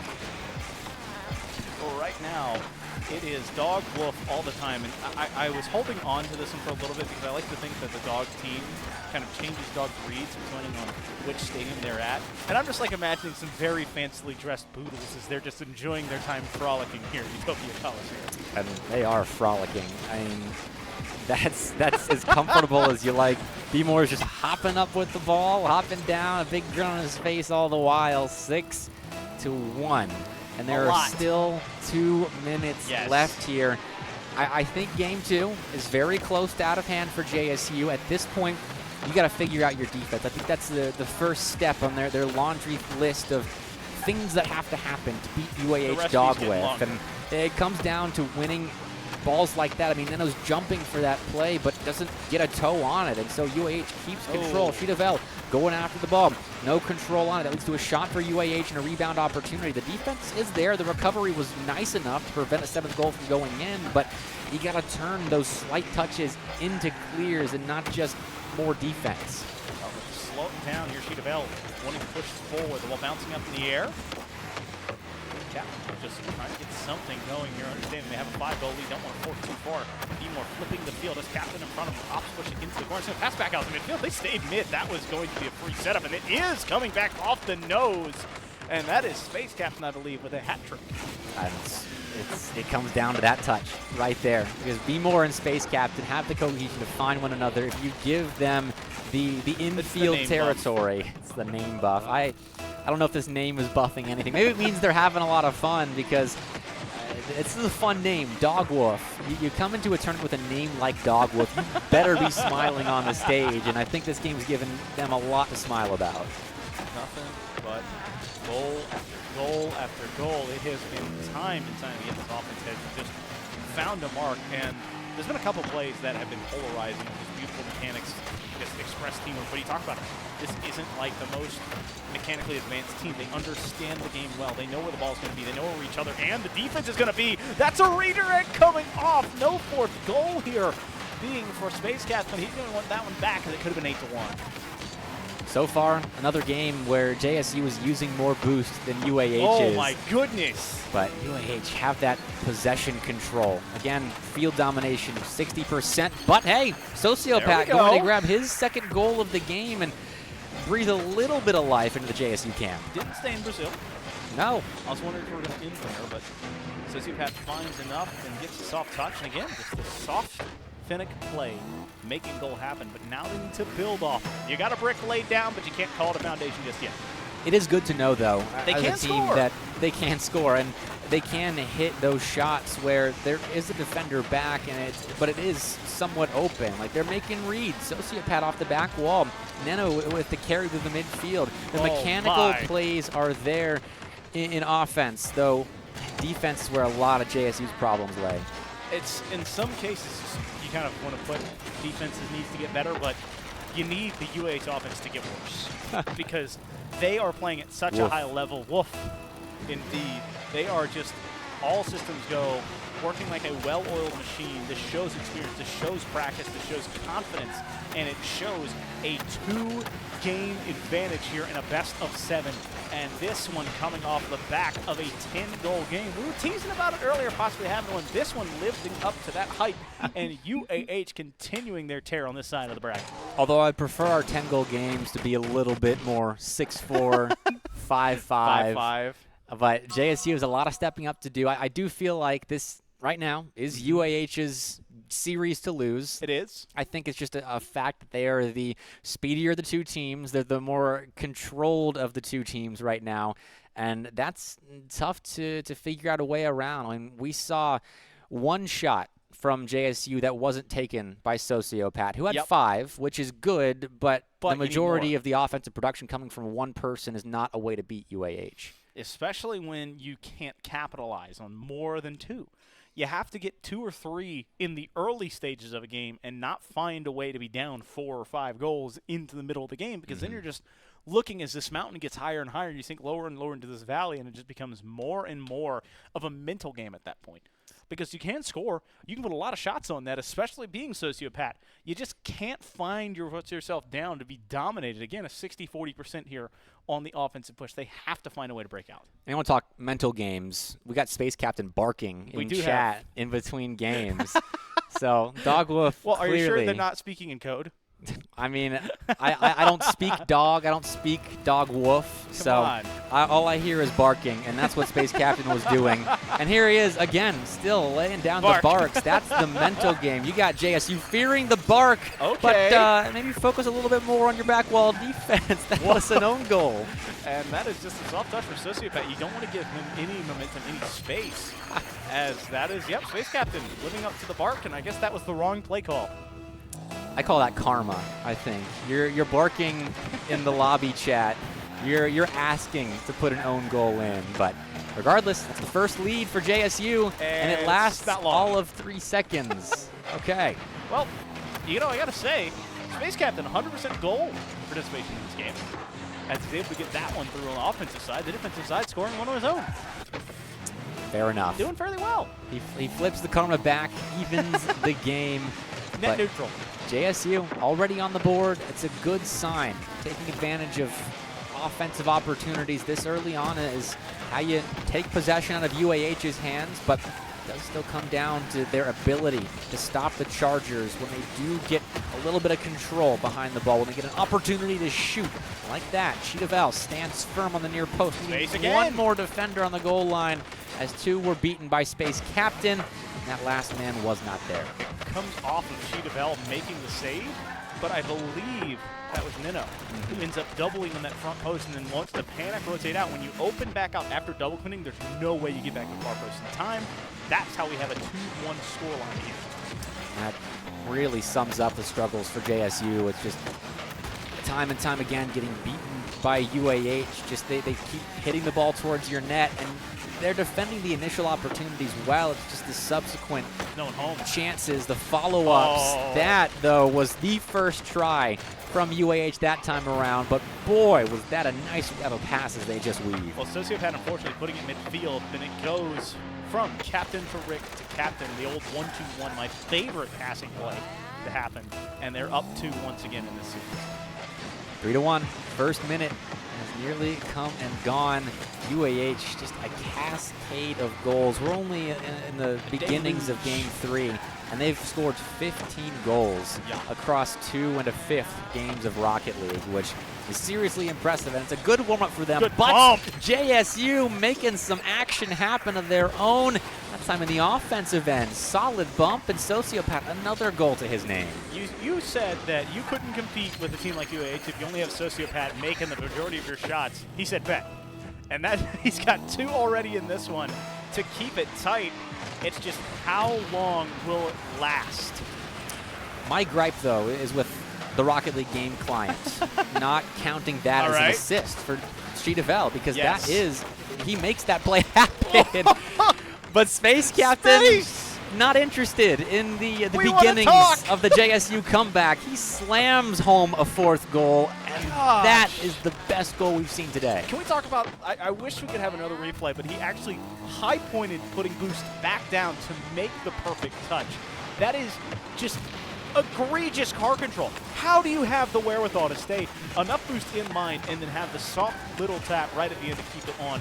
It is a 4-2 game just past 90 seconds in. That is 6 goals scored in just over 100 seconds, folks. Keep in mind this was the UAH sub. Yes. That just Super sub hit that shot. So UAH is a darn good Rocket League program, and they're going to keep being darn good. 5-2, 2 minutes into game 3. This one is getting out of hand. And that is another one for Beemore, making the soft touch up and over the last defender. And when you risk it all on a big 50 in front of your net, if you don't find the touch, it is time and time and time again a goal. Down 3 with 3:11 left. Tough scenes for JSU at the moment, but the old Caster adage, there is a lot of time left on the clock for them to stage a comeback, which I would love to see. Gathering, even if it's just for one game, I would love to see JSU piece together a performance that takes down the team that has arguably been the best in this entire tournament thus far. Retirement Home, I think, is the only other squad, obviously, that can stake the claim to that title, but JSU, they took Retirement Home to Game 5 yesterday. Oh. If they can beat Dog Wolf once or twice here, I think that's a solid running for top 3. Well, trying to find something, anything on the defensive side. She developed a soft touch out. That's not a goal for now, but we have just met the midway point, and this offense of the Chargers has scored 5 already. They're leaning forward, trying to make perhaps a 10-goal game of their own, as they have been on top this entire series. For another, Beemore getting a little crafty off the back wall, wanting a dish. UAH, a lot of possession there, nothing to show for it, and then on the back lines, guess who? They whiff and give Sociopath a hattie. Sociopath with a hattie here, and has been willing this team closer and closer to UAH, and down 2 feels a lot better than down what they have been at this time in a couple of the games. Sociopath, I think, has scored all but 1 or 2 of the JSU goals, which is now 7. I think Sheetavel got on the board first in Game 1, and since then, Sociopath has been the majority goal scorer, which is right here. It's keeping them in this game. It's keeping things somewhat manageable. The comeback is in a good state thanks to Sociopath's finishing ability, but that defense comes together to keep the game within 2. Still within 2. Beemore, opposite and backboard. Good more attempt here coming from Minnow. Gets one on the back end of it, but not able to kickstart the offense. Following is Beemore. He's got the boost. He's got wide open net in front of him. When you overcommit for offense, you reach too far forward. That's how you give up a 6th goal. I don't blame Sociopath for diving in right there, because you need to start throwing whatever you can at the UH defense. See if they crack under the pressure that you're putting on them. But Beemore did not crack right there. He is way too experienced to miss out on a look like that with the offense overextending. Sociopath an opportunity, though. Got the flip, I think, right there. The teammate as well. Try to help him put it in, but Space Captain too sturdy. There he is. Space Captain too sturdy, too dangerous. Too many goals as he is 1 away from a 2nd hat trick. And by the way, he's 5 for 5. Good Lord, that is a number. 5 for 5. Yes. Space Captain defense is optional. Having himself a game here. Plus 800 score right now for the captain. That's a good performance going into a grand finals. Yeah. That's my request, Captain. Please, if you can hear me throughout the stadium, that's what I want in the next game for sure. Sheetavel and company have not had an answer for this Space Captain. And man, oh man, Sociopath doing all that they can. Sheetavel and Minnow just willing themselves forward, but it's not been enough. Slick Rick and company just rocking and rolling. UAH continuing their undefeated tear in this tournament. Nice interception by Minnow. They can do something with this ball. Want to chase it into the corner. It's the 2nd touch, but Sociopath right behind Minnow. Sheetavel diving in as 3rd man, trying to keep it going for JSU, but Sociopath, that'll keep possession in their name for the time being. The UAH corral the play, break out, and just get us even closer to closing out Game 3. Just 20 seconds left. Minnow denied there again by Beemore. He's waiting for the Space Captain to flip the field. And it's just kind of running the clock out here Understanding that way to forcing it through. Hello, the ball's floating. Soft touch there. Slick Rick up early. Soft touch keeping in the net. Bouncing back. 2 defenders keep it out. So a 7-3 game. Another 10-goal affair. Another multi-goal victory coming off the back of this incredible UAH offense. And man, oh man, they have looked good. They have looked nigh unbeatable in this series. Yeah, we're running out of things to break down because it's just been consistent from them. It's not like UAH has broken down JSU's defense a lot, and I mean their defense has had their moments of temporary lapses, but it's being aided by 7 goals, 8 goals, 4-goal performances in the first 3 games. I mean, they haven't hit 20 yet, right? They're right under it at 3. Yes, and so they're going to be averaging no matter than what. They're going to score 1 goal in this next game, so they're going to be averaging 5 goals a game, and that is an incredible pace to have in a series, especially in a best of 7, especially when you're up 3 games already, and it is match point, and you're looking to possibly go ahead and play that inter-school rival for the grand finals. That'd be something. We come all the way down to Birmingham, but it's like we never left UNA. Huntsville for some of these guys. I mean, UNA is putting on the event. That is a good point, but they bowed out yesterday in groups. 0-4, I might add. Sorry, Jake and Thimble, and they did their best. But this has been UAH's show, as they have yet to drop a series. ChargerCon. It's ChargerCon at the Magic City E-Plex. But love you. JSU can still change that. A reverse sweep needed, and game 1 is all that matters first. It would one on the book. Start with the best of 1 mentality, but I think it would be very close to miracle territory. It's a Herculean effort. Should it's they going reverse to be sweep. something that they would write about in the annals of history, especially here in Forbidden Timbers. You know, you find it on a scroll of sorts, perhaps up the tallest stairs. But I don't see many other stages that this could be the perfect spot to spark a reverse sweep. You know, the nice sun setting in the background, perhaps the sun setting on the lead for UAH, and the new hope rising here. Possibly, if JSU can get something going, but it's going to be all on the back of Sociopath, who has been the goal scorer, who has been the flag bearer for this squad. And I want to see what they can do differently in this game and perhaps find one of their own. Until then, Space Captain still trying to run the show, trying to get that ball to a teammate in the wings, but Moore had to back off, and he is very much backing off, playing it towards his own near post, but he knew he had teammates there. Those teammates get the ball out of the UAH half. Sociopath trying to put it back there. It'll be Neno, though, trying next, but Slick Rick in the middle of the chaos that's currently unfolding in the JSU territory. No goals scored just yet, but UAH very close right now.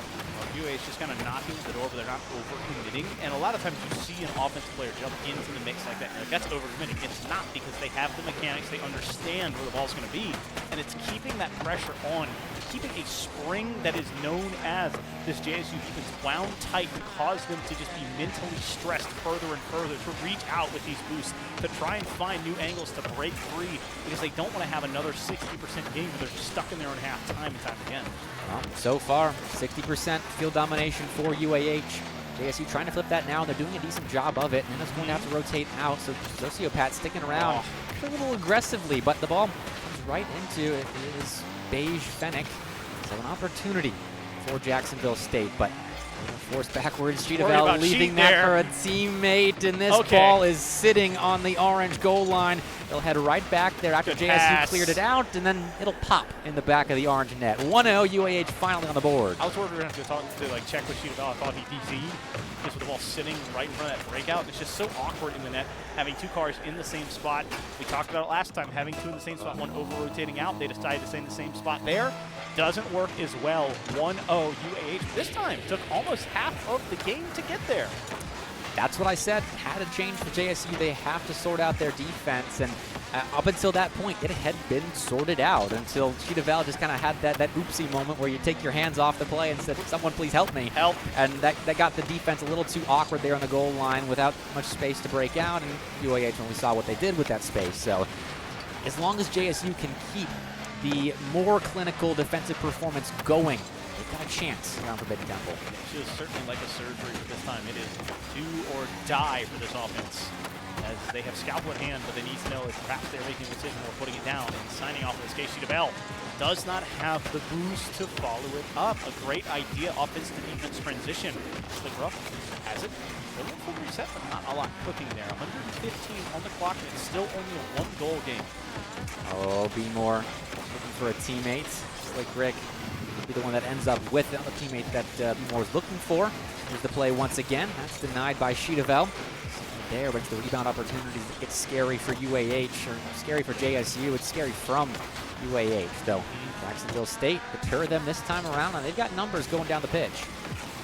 Ball's kind of rolling around. You're wondering if Sociopath Company can get something favorable as another demo rings out into the Brewery Temple, bump opening up the door, but Space Captain, no boost, finding a big 50 in front of 2 players, continues to allow this clock to melt down, to stay on top of the soft touch coming from B-More, double going on the defensive side.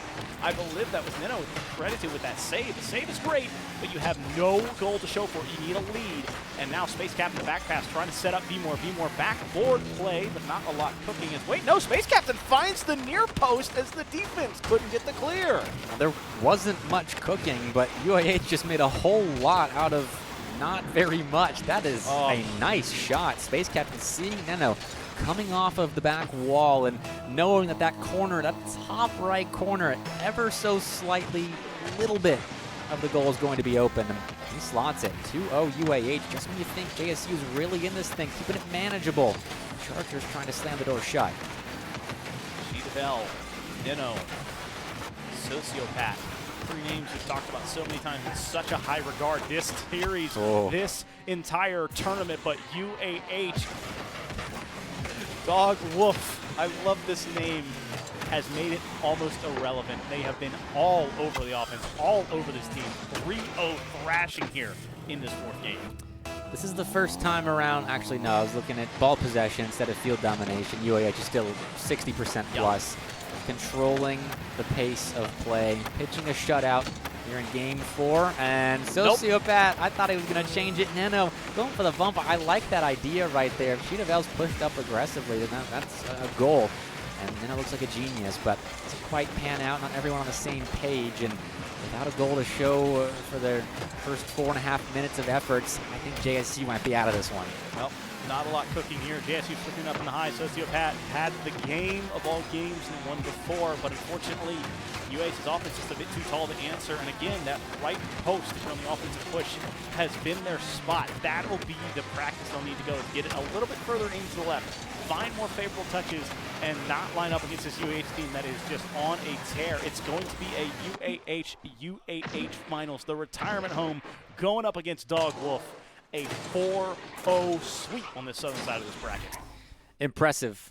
Very impressive from Dog Wolf. They came into this, I think, the favorites and lived up to that definition of their team. But before we do say goodbye to JSU, I've got to compliment them for their run because, like we said, coming in here as a relative unknown, the only experience I had with them was last year's main stage, and that did not go well for them. I think they went 0-4 and had no chance at making it to land. I walked up to them before this series, and I was like, guys, where'd you come from? And they said they got a new roster, and they look pretty good. That might be a force to be reckoned with in the southeast of the Rocket League region of the southeast for a little while. Good things have been seen here from JSU. I want to see them continue to build as well as all of the other eliminated teams. But we started with 9 teams, folks, and have now found our way to 2. And you and I talked about this on the way back with breakfast, late lunch from a local chicken joint. And we were like, man, looking at some of the best teams of Rocket League in college in Alabama. And wouldn't it be strange if you say, I've got 2 teams that are in the top 2 that are in the same roof? And yet, that's what we're seeing right now. UAH having 2 squads in this grand finals.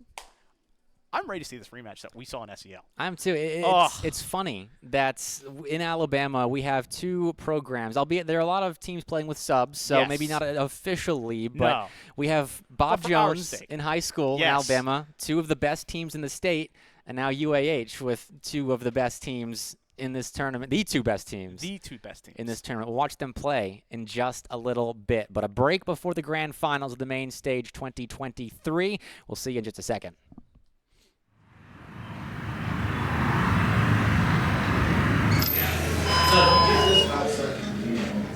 Okay, sounds great.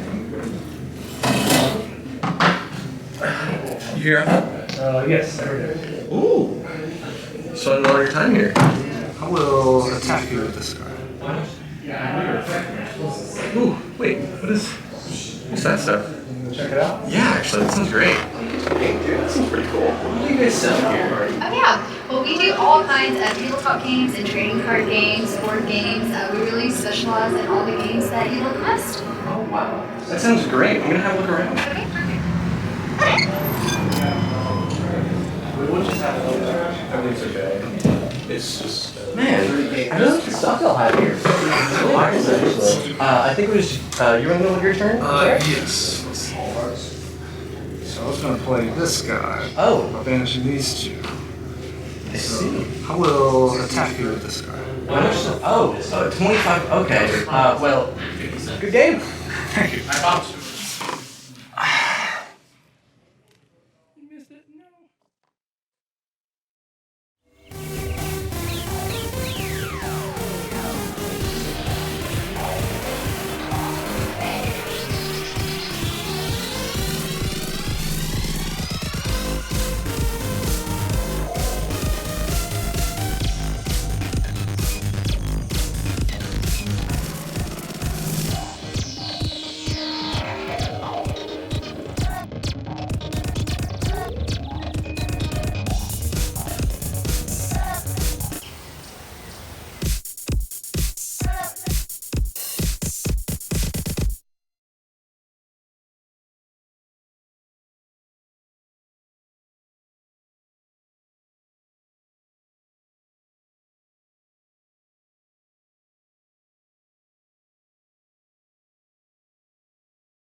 dream just to be where you are in a world I can see.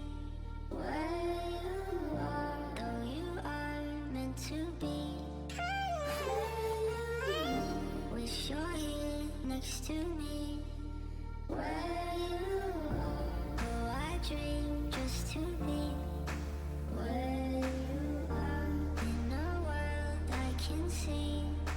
Where you are, though you are meant to be.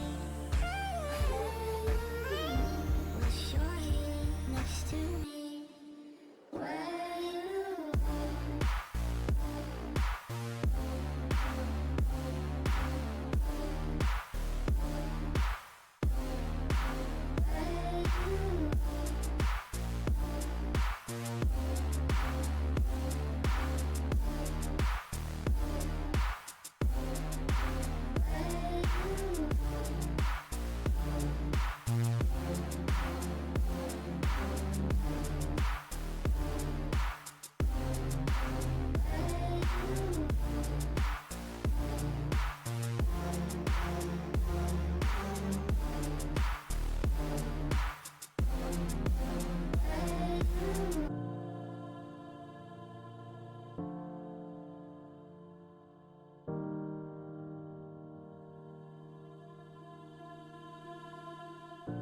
Oh, I dream just to be where you are in a world I can see. Where you are, though you are meant to be. Wish you're here next to me. Where you are, oh, I dream just to be where you are in a world I can see. Where you are, though you are meant to be. Wish you're here next to me. Where you are.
Goddamn, would you look at me?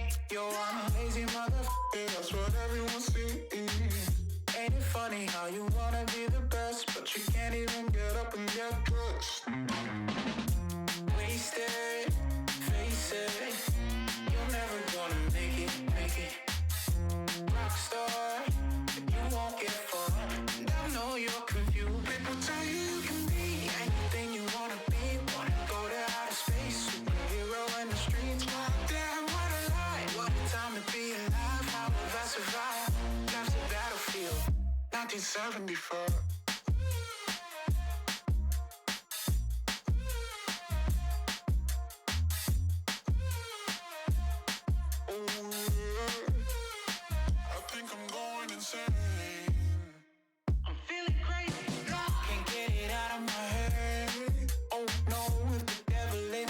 Takes hold, then I just might wind up dead.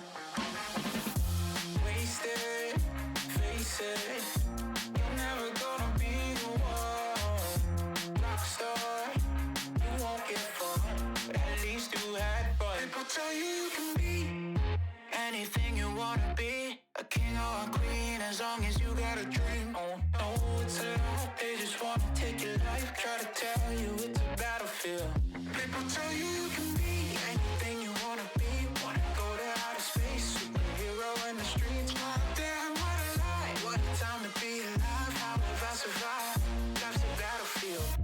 1974.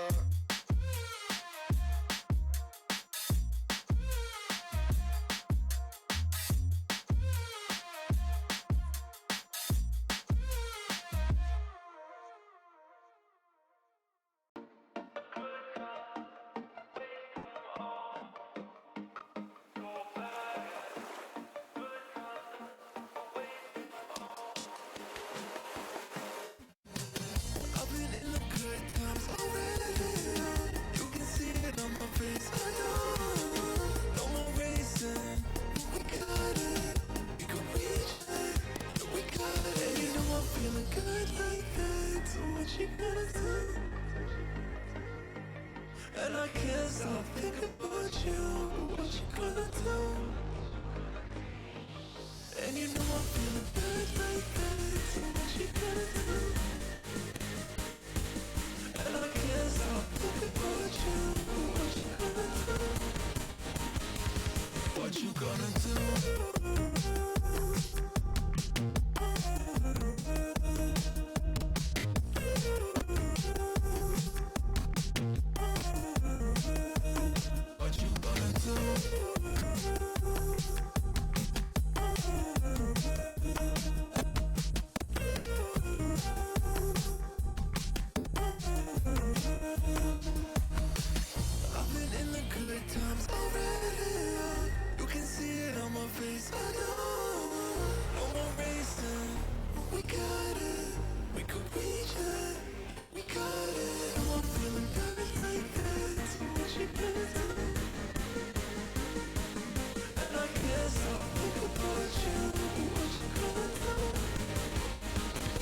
What you gonna do?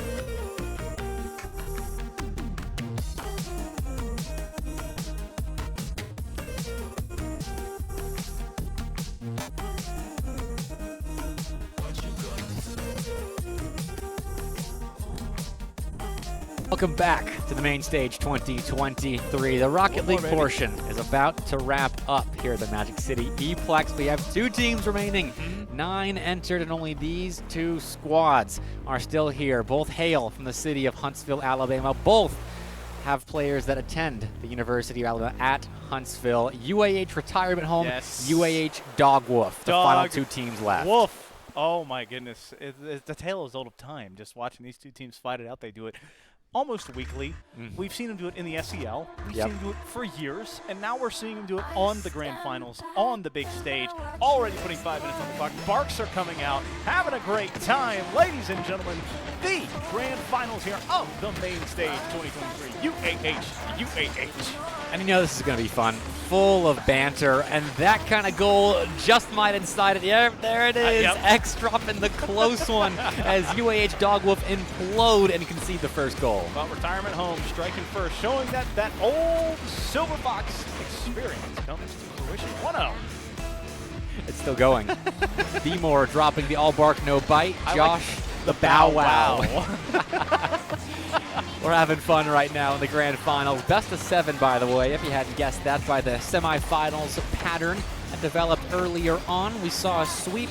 We saw a series go to game 5. That's the extent of our best of 7 longevity today. And I'm hoping this series has the legs to go all 7 games because of how much fun and how much intensity would develop if this does go to game 7. Right now, Slipper Company needs to get back to their scoring ways. Offensive load last year. You have to worry when you have a series like that before grand finals. You can spend a lot of your offense in that series and not intentionally know it. And so being down 1 early, not exactly the worst situation to be in, but you want to find some consistent offense fairly quickly. Aurora on top of it now has a lead blocker and X and go far post instead. The near post was open. Just wanted to take it far. Double commit save. Forced UAH Dog Wolf apart. Now B-More, flip reset, no second touch though, just leaves it for Space Captain. We'll find a deep clear, but with these clears, UAH Dog Wolf is going to have to do a little bit more. That play dies out thanks to Josh. He'll take a shot near side, but good save by B-More. X misses a chance to put a secondary opportunity on frame instead. Leads the ball to Aurora to just keep control for retirement home. Looking midfield, he couldn't find the touch, but still there is B-More backward pass. No, it doesn't pitch off. It rolls softly off the right-hand side. Push Aurora. Sideball play here. And Space Captain again. That's the forerunner here. Trying to make something happen on the offensive end. Had a 5-for-5 game.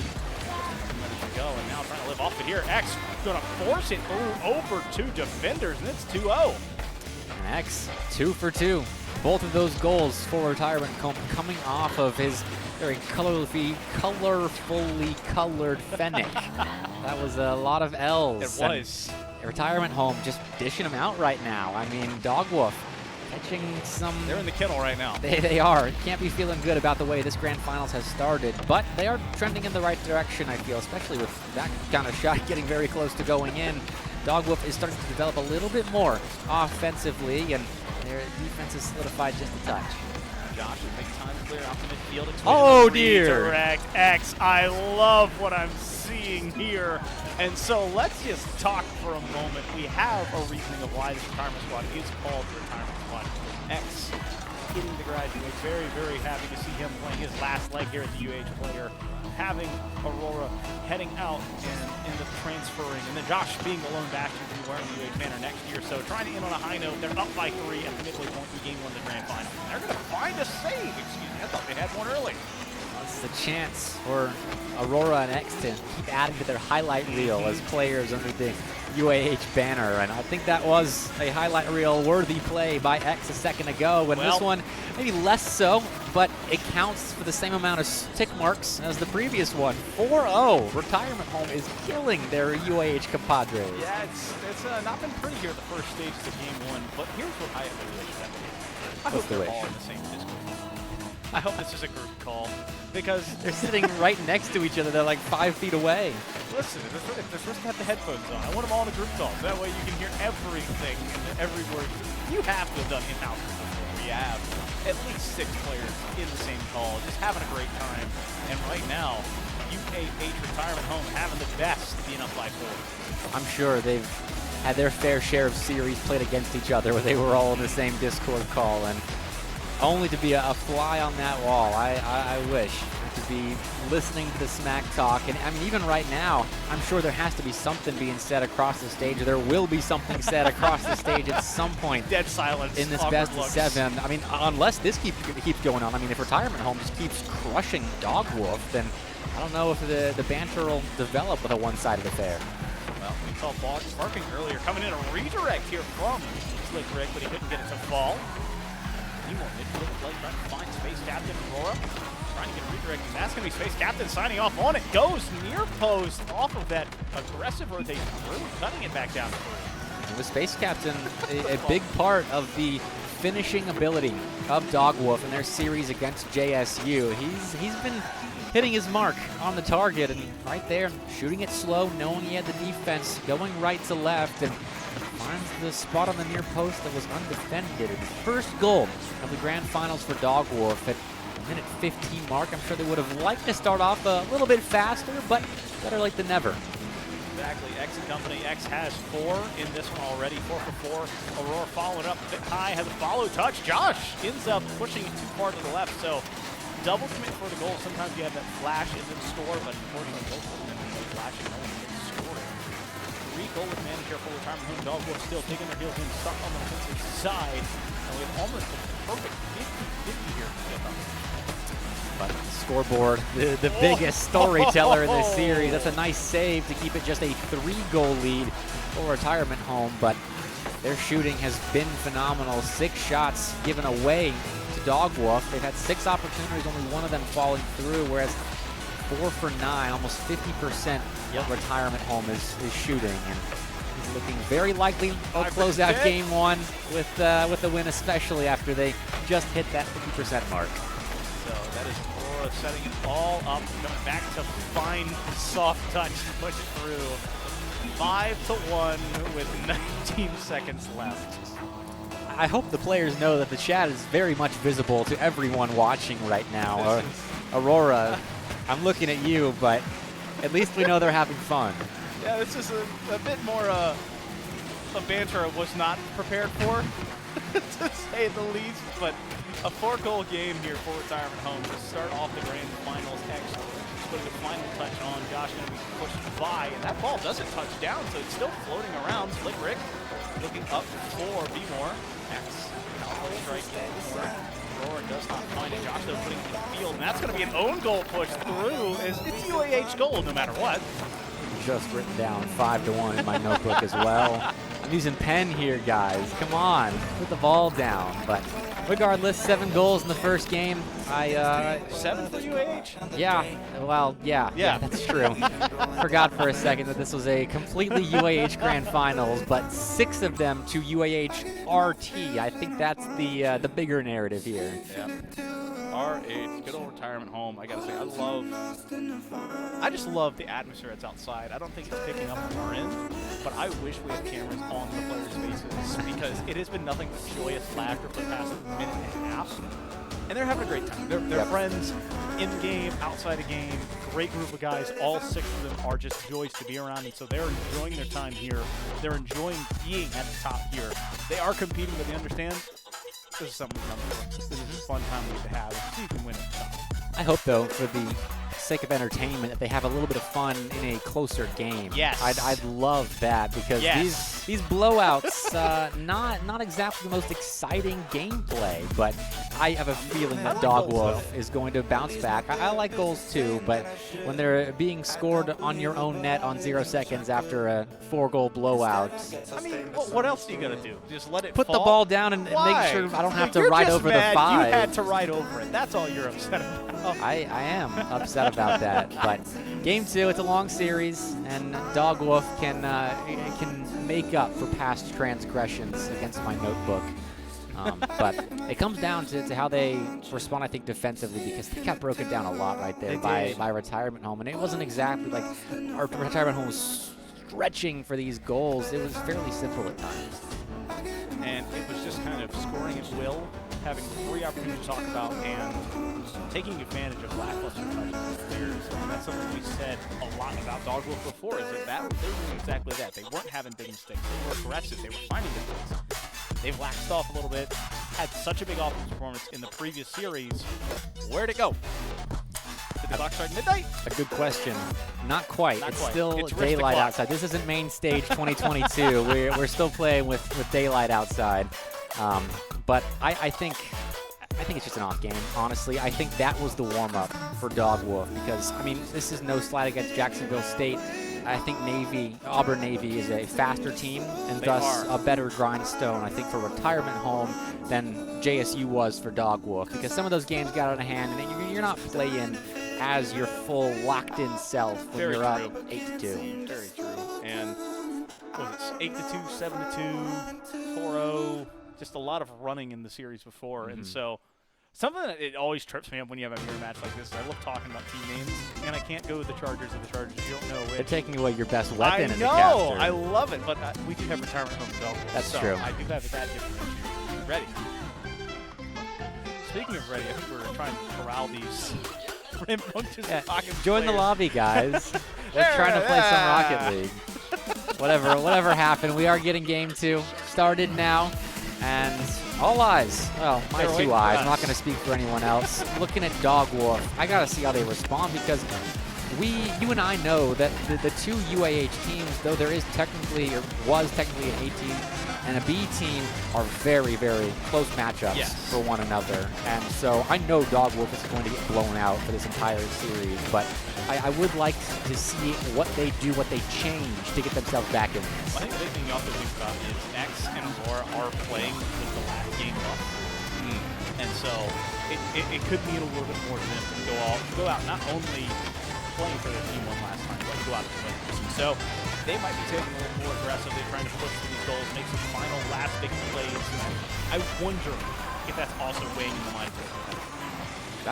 That's a good point, and we'll see if that is the case. If we just seen all guns ablazing, gung-ho, Retirement Home, sending everything at the blue net, kung fu, whatever it takes to best their opponent, or if we do see things settle down, but that's straight in. Let's see how fast that shot was. A missile. Team pinch. Slick Rick and B-More sending that in together. Well, that's just a perfect setup. We thought we saw a team pinch before. This time an actual pinch. And a little peppering there off into the quick chat. 1-0 here for Dog Wolf. I don't know if you can be getting outscored 6-2 aggregate in the series and drop a what a save more. I'm sorry. Okay, 6-3. You can. Slick Rick going to put UIH dog whoop up by 2. And that's a beautiful touch coming from Slick Rick again. Beemore sets it up, Slick Rick knocks it down, and it's passing plays, the transition I talked about in the previous series that I want to see from these guys. They do so well, locking onto it here 2-up. I would like to mention how Dog Wolf / UAH Wide is not a flashy team, but they still have flash in their offensive plays. That shot from Rick was phenomenal, and now again going for something a little nutty there off the back wall. And this turned into a shot, but at the very least, Beemore is there to corral this possession. Maybe put a third on him. Maybe back-to-back blowouts. Maybe you take a big hit to your jaw and you send one in the exact same spot to your opponent. They trade punching each other. It's the moment where they both get knocked out for a moment. No one can win. Beemore sets it up again. Space Captain a bit too much, and it sent it to row 17 instead of the back of the net. And so I was wondering what they were going to do to respond to Retirement Home's just aggression. Yet it was just score 5-headed, and that's what they've done. They've ridden the back of what works for them. Beemore and, pardon me, have a just lapse here. Slick Rig. I was like, it's not Slick Rig. It's an R. It's very close there. But they have done so well working together throughout the years and continue to do. That cohesion is a big part of this roster. The Rick and Beemore connection, or the Vow and Ruff connection. The R&B connection. R&B connection. And it's working out right now. I mean, that cohesion, it translates to knowing where your teammates are at all times and being able to control possession plays and control the midfield line, but also get back in defense. We just saw Rick, a good touch to the back wall, plus a clear for UAH Dog Wolf. And they're able to get right back to playing offense. And here we go again. They were shooting for a second, but almost get out, though. That's a solid play there.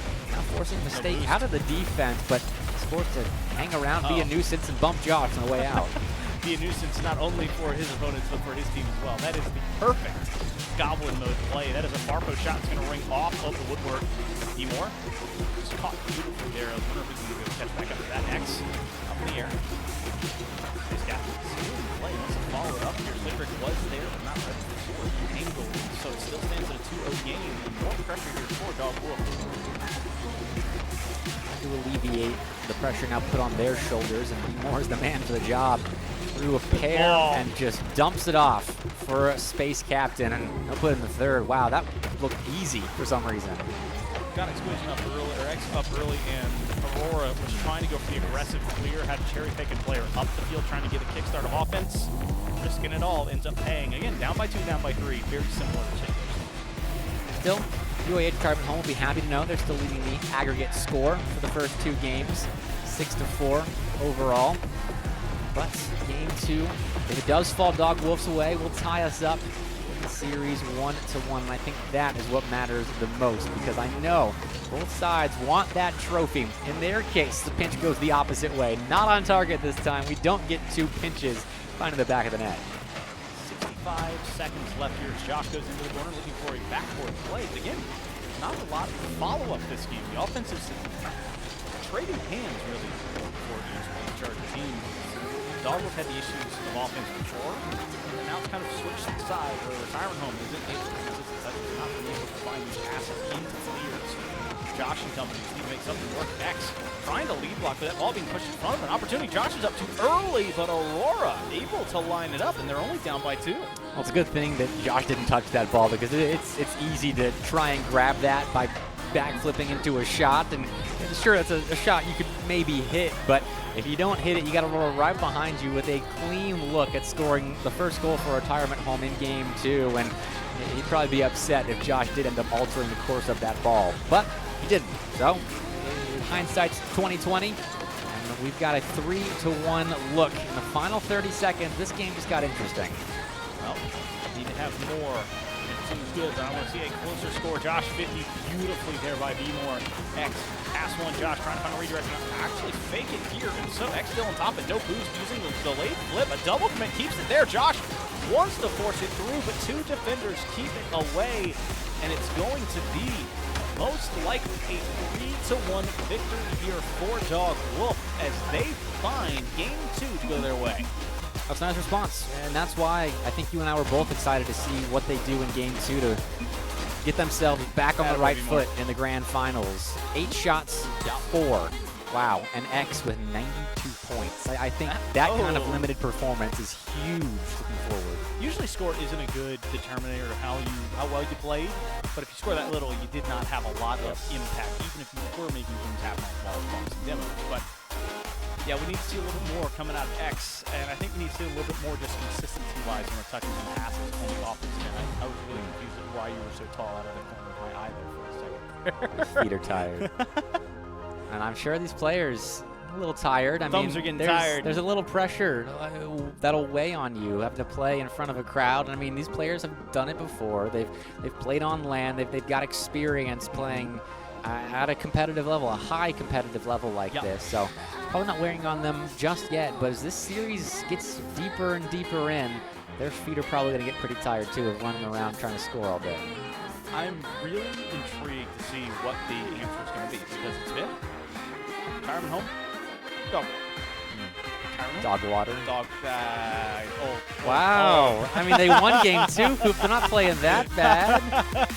Dog wolf. The DW threw me off for a loop, and Josh letting us know that they did retire. And I just want to see who takes it here. We did talk about this specific map earlier. And it's an underutilized map, and it is a gorgeous place to play. Absolutely. I love the cascading water, this stormy version of this map, and the large bells that ring when a goal is scored. Oh. No bells No for bells. Josh just yet. He's going to save that ball away. But Okay. there it is. I couldn't hear it. I thought we were going to hear the horn sound, but no, it's just a simple goal, and I think Dog Wolf's okay with that. Orange caught such an awkward touch, falling back down, and it's just ricocheting right into Slick Rick's mouth, and he takes full advantage of it. So 1-0, 30 seconds, not even gone.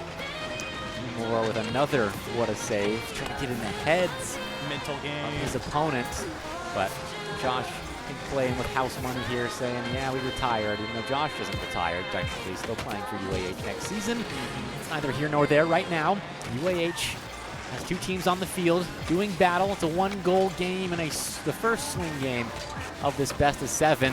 Dog Wolf trying to continue the momentum and retirement home, trying to get off their recliners and do something about their Game 2 loss. So first minute now gone, and again it's Dog Wolf. It's not a multi-goal lead yet. There it is. All right, I'm just going to put a pin in that one. As again, Space Captain sees through an errant touch in the loss of possession, takes full advantage of it. Wow, that was not what X wanted to do with that ball. He gave that, and he's requesting our observer skip the replay, which too late for that, X. Sorry. If you want us to skip replays, well, I don't know. You can't really do much. Our observer does not skip replays. No. We get to watch all your mistakes. Iron Mouse fan does not skip. In HD this entire grand final. I caught him lagging in 4K. And that's a team pass and him coming out here from retirement home. Beautiful redirect. Following it up is B-More, but Aurora with just enough speed to get home in time. Slick Rick. Josh trying to get that one and does. Demo opens the door. Now, Captain, the last man back, a pass midfield. Aurora wants to go near post, but not a lot on it. That's a double commit ends up being forced out. Slick Rick choosing boost instead of ball, so challenge the midfield won by Josh. Could have had offense, instead playing defense because of that boost over ball decision, but more going to get them out of defense and the Space Captain's hands. Stuff there by retirement home. We go back and forth. Still 2-goal game, and even though Dog Wolf has looked much better controlling the pace of play in this game relative to how they started the series, Tyrant Home is very much in this thing with a triple committed. Triple commit. So I'll take that back, but no punishment just yet. Not yet, and you see B-More floating outside of that goalie box, wanting to be a danger, just a threat to score at any point in time. And the scoreless streak continues right now for the retirement home. It's not like their offense has taken perhaps a trip down to Florida as nice feet kicked up. Instead of the recliners, I think that's beach chair. Well, they've gotten close. I mean, they're still doing a little bit of work, but it's not enough to show up on the scoreboard. And B-More certainly doing enough for his team right there. The Space Captain caused a little bit of chaos there, forced Aurora up the back wall and into that poor touch that coughed up a third this game. Dog Wolf looking solid. Just past the midway point. It's a 3-goal advantage here. And looking at the 1 game advantage. best of 7, game 3 being played out before you. Both UA squads have one game. The squads have had a multi-goal game. They felt good, and the offenses have been humming at different points. Right now, it is Dog Wolf continuing to control the Roar, putting the field. Aggressive push there by X, but a bit too aggressive. Josh at midfield, 100 boost to follow, trying to get to 50. Cannot find it. That's going to be on. There's no one home. And so, stepping too far forward, Slick Rick makes him pay.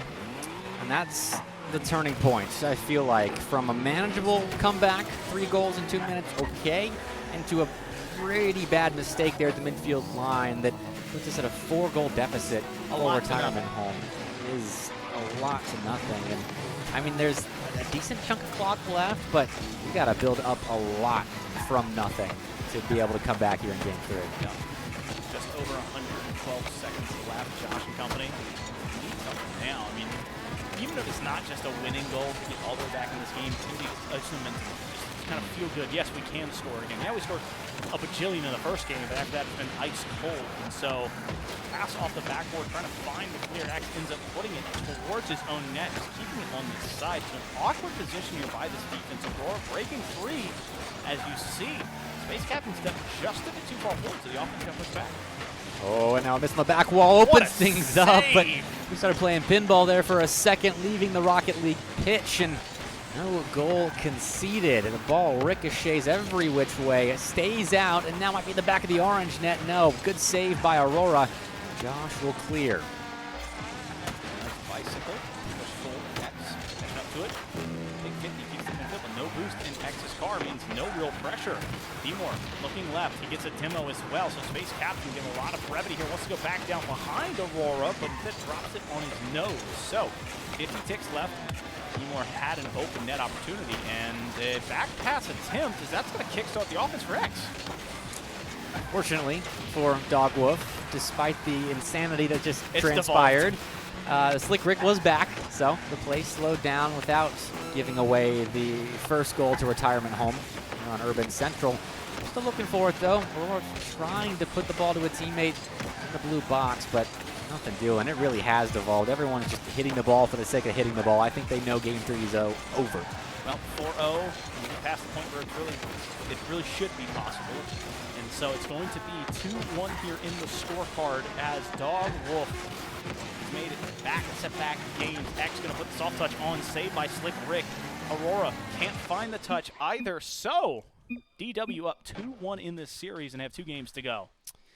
They have certainly figured it out. I mean, game 1 I was concerned. Just score more. Losing by 5 goals in that first game, but they 10 shots there. Have come back, and I'm reading the chat just to see what B-Mord's saying, calling them cowards. He said they turned off chat, called them cowards for that reason, but B-Mord, they're literally across the table from you. You just yell at them. He's not going to stand up and be like, coward! We saw that earlier. I mean, during Valorant, That's UAB Valorant, versus though. Auburn. I mean, that was pretty chippy earlier. I thoroughly enjoyed that. But the beautiful thing about it is you watch those interactions immediately after the games.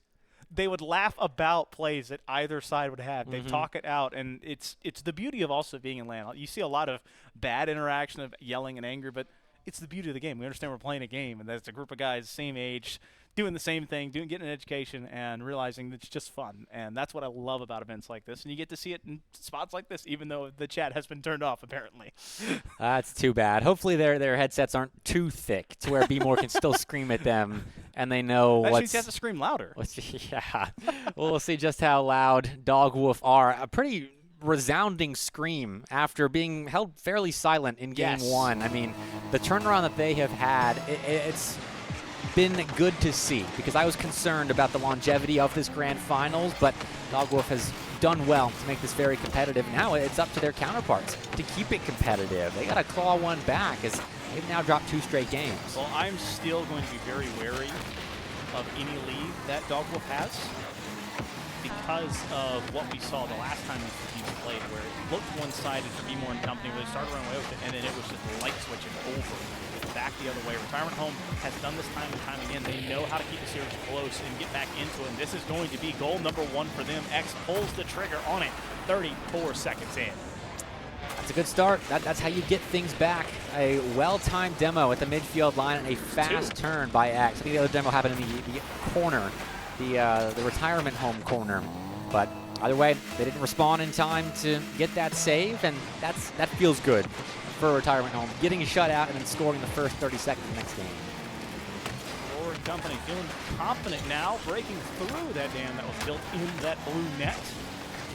The Chargers on either side looking to restate themselves as the rulers of this series. Josh, sidewall. Passing back forward, got past one. Find Captain here. Aurora knows in an awkward spot, doesn't have a lot of boost. Did a good job stalling it for now. Has the 100 spawn for him as well, but Josh cuts, and so a small double kill on the offense. Just trying to buy time here. 14 boost, but refilled there in the corner. Slick Rick back. He's going to do the same. Just awkward touches, keep the ball out of shooting hands for Retirement Home. Don't let them do anything with the ball time they've got. But moving down the pitch now, Aurora headed back wall. He can do a lot of damage from that kind of position, but back wall is covered up that time around, and now Retirement Home almost overextended, but shot too soft to find the back of the open net. They were not overextending, unfortunately, they weren't over X either. Because they couldn't get through that point. Wow. Just chilling on the side wall. Space Captain like 12. Just waiting awkwardly as Aurora's now getting given free reign of that ball. Big 50 flips the field, but no one really ready on the side of Dogwolf to chase it forward, so it's an immediate pressure back at them. No boost in Josh's car, but maybe that is a no boost in a dream. Aurora, the pinch midfield, looking for X. He's going to back off. That was a miss coming out from B1. A lot more misses this game from Dogwolf. They've devolved just a little bit. They've gotten dirtier than they were playing in the last couple of games, and it's led to a lot more possession. It was fairly even. The last 2 or so games, field domination. I guess it's still even, but it's more controlled by Retirement Home here on Forbidden Temple, and they've only got 1 goal to show for that possession. So probably can turn it around in any second, but you got to clean things up just a little bit if you are going to break down Retirement Home. Yeah, sitting about 47 to 53 right now, and it's usually been favoring Dogwolf in possession. Even in the loss, they had a little bit more for a while until that offensive explosion. That's a good toss off the backboard. Exo slams that door shut and keeps them out front by 1. Aurora, the soft touch looking for Josh. Josh been given free real estate sneak to touch and will put it through. Overcommitted on the side of Dogwolf means an open net. All right, what did defense? Space Captain dives in, and B-More is somewhere in the corner trying to hustle back. He must not have had too much in the tank to hustle with, and that is a feel-good goal, most certainly for Retirement Home. A cushion to work with now. All your efforts, the 5 shots you put on target, which is 5 times as many as Dogwolf has had in this game. So a big discrepancy in terms of offensive production. And now you've got an insurance goal to help you get this game over the finish line. Soft touch, Josh. X given near post play. He wanted to take it far post and just awkward behind him. Aurora's up. You can get a pass going here. That could set up B-More. B-More with 1 to beat. The soft touch. Josh isn't home. And so the lead is cut in half.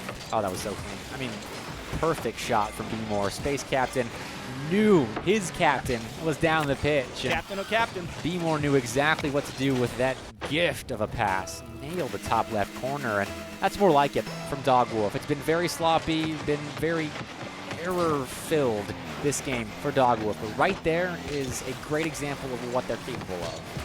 Out. The Dogs were let out. We were trying to figure out who let them out as the ball kind of ricochets around on this orange third of the field. X50 beautifully Slick Rick passing it back. He's going to sneak behind X. A lot of boost still left in that tank. He wants to find the soft touch retires. I love it. He's got the flip still to stay on it, but he does not need it. Slick Rick has the fake, the carry, and the goal. Oh, man. Slick Rick, the puppet master here, controlling the defense with that flip reset possibility. They dive like he's going to slam that ball in, and he just lets it hit the ground and bounce into the back of the orange net. 2-2, Dogwolf.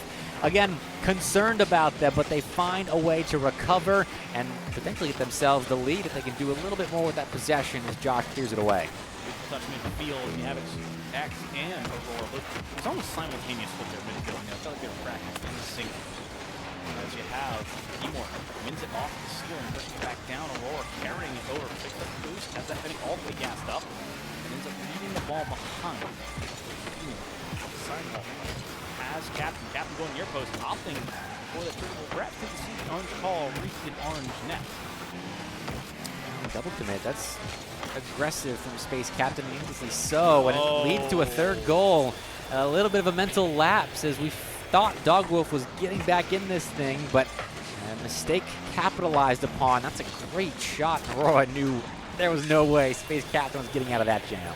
It was just so awkward when it gets pushed off by your teammate back into the midfield, and the redirect setting up Aurora for it was exquisite coming up from Josh, and that is why it was so awkward, so just obscene to mess with. And that was a fake coming out from Josh, I believe, off the kickoff. They thought he was going to play the ball, but he played the people instead, so it continues to milk clock off.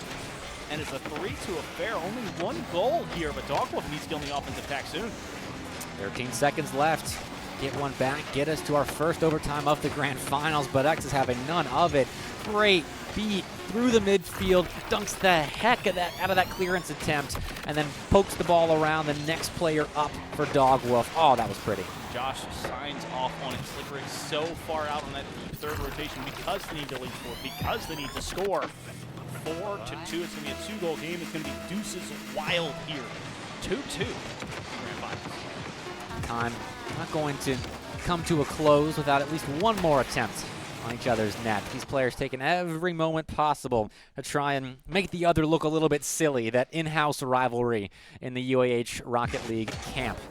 But 2-2, you're right, Deuces Wild, and we were looking at both teams in their respective moments to respond to losing consecutive games or just a game to open up the series, and they now both have. So we've got a sandwich. We have retirement home, Dogwolf, retirement home. Mm-hmm. And we go back down into a best-of-3 setting that no matter what, we're going to have Game 6. And I hope we make it to Game 6 and float to Game 7 because it's my favorite. It is. It's my favorite. We got to see Champions Field at least one time. At least once. It'd be nice. But there's a lot of work to do for both teams because at any moment, I feel like either of these two rosters can level up their play. I think Dogwolf especially because they're the more seasoned of the two rosters currently. I mean, they both have a relative same amount of experience here, but Dogwolf is the team that plays together the most. I mean, this is UAH White. This is essentially UAH White, it's 3 of the 4 members. And so Retirement Home has to be careful. I know they've got a lot of experience as well, but they got to put it on the field in a LAN setting against Dogwolf, who have stopped quick chatting and stopped talking in chat. So it's getting serious. That's why they're having issues. They got to get back to quick chatting. Maybe. Quick chats equals goals, all right? Be the keyboard warrior you're meant to be, okay? All right, wear those type of fingers out. I want to see the words per minute start flying off the board. I don't care about goals. You got another game to give anyway. We are changing the competition. We are giving the trophy to the team that smack talks the most. Oh, okay, that's easy bet. Foof, you're not competing. It's them. I know it is. Foof was about to smack talk in the chat, try and win that beautiful trophy. Don't ask why I walked over to the spectator PC. All right, I do have enough headset room to get to that. But Josh and company, no one has scored in the first 30 seconds, so it has already slowed down for the past 3 games. We're still playing Rocket League. They must not have heard us, but fair enough. We'll take it in stride. We'll play some more Rocket League. We'll watch some more Rocket League. That's a gorgeous pass, finding B-More in the midfield, and he's unable to put it on target, but a shot on target would have been saved as there were 2 defenders on the back wall for UAH Retirement Home, and they used that sound defensive structure to find a clear and test the mettle of Dogwolf on their back line. Josh tried to sneak that one through. X the big 50 keeps the pressure on, and now Space Captain wanting to clear. Josh winning the midfield, pulling the trigger to look back towards Aurora, the old 1-2-1. He's calling his number. Pardon me. Looks for a bump. X putting far post. There is B-More. Aurora using the other player to start to slow it all down, but nothing really mounting. Still, no, they lose pressure as X lost the ball. It's funny, the small mistakes that can alleviate so much work done. I mean, X missing that ball in the midfield does alleviate some pressure, but hey, Retirement Home got out of it. They got back into the offensive end, and they're still pressing for that first goal, but they don't get it. Instead, midfield boost picked up here by Space Captain. B-More has plenty in his tank to put a shot on target. Double commits. Aurora double committed, yes, but he should have had the save. Aurora was paying back the goal that they scored against them earlier with the own goal at the very end of Game 1. And because of how he flipped it, turned the car to his right, which pulls it into the net. That's always such a painful play because, I mean, that's Aurora's ball. Yep. But X had the save if Aurora just doesn't touch it. And That's an own goal. It's a mess. That's Rocket League for you right there. It's just messy sometimes.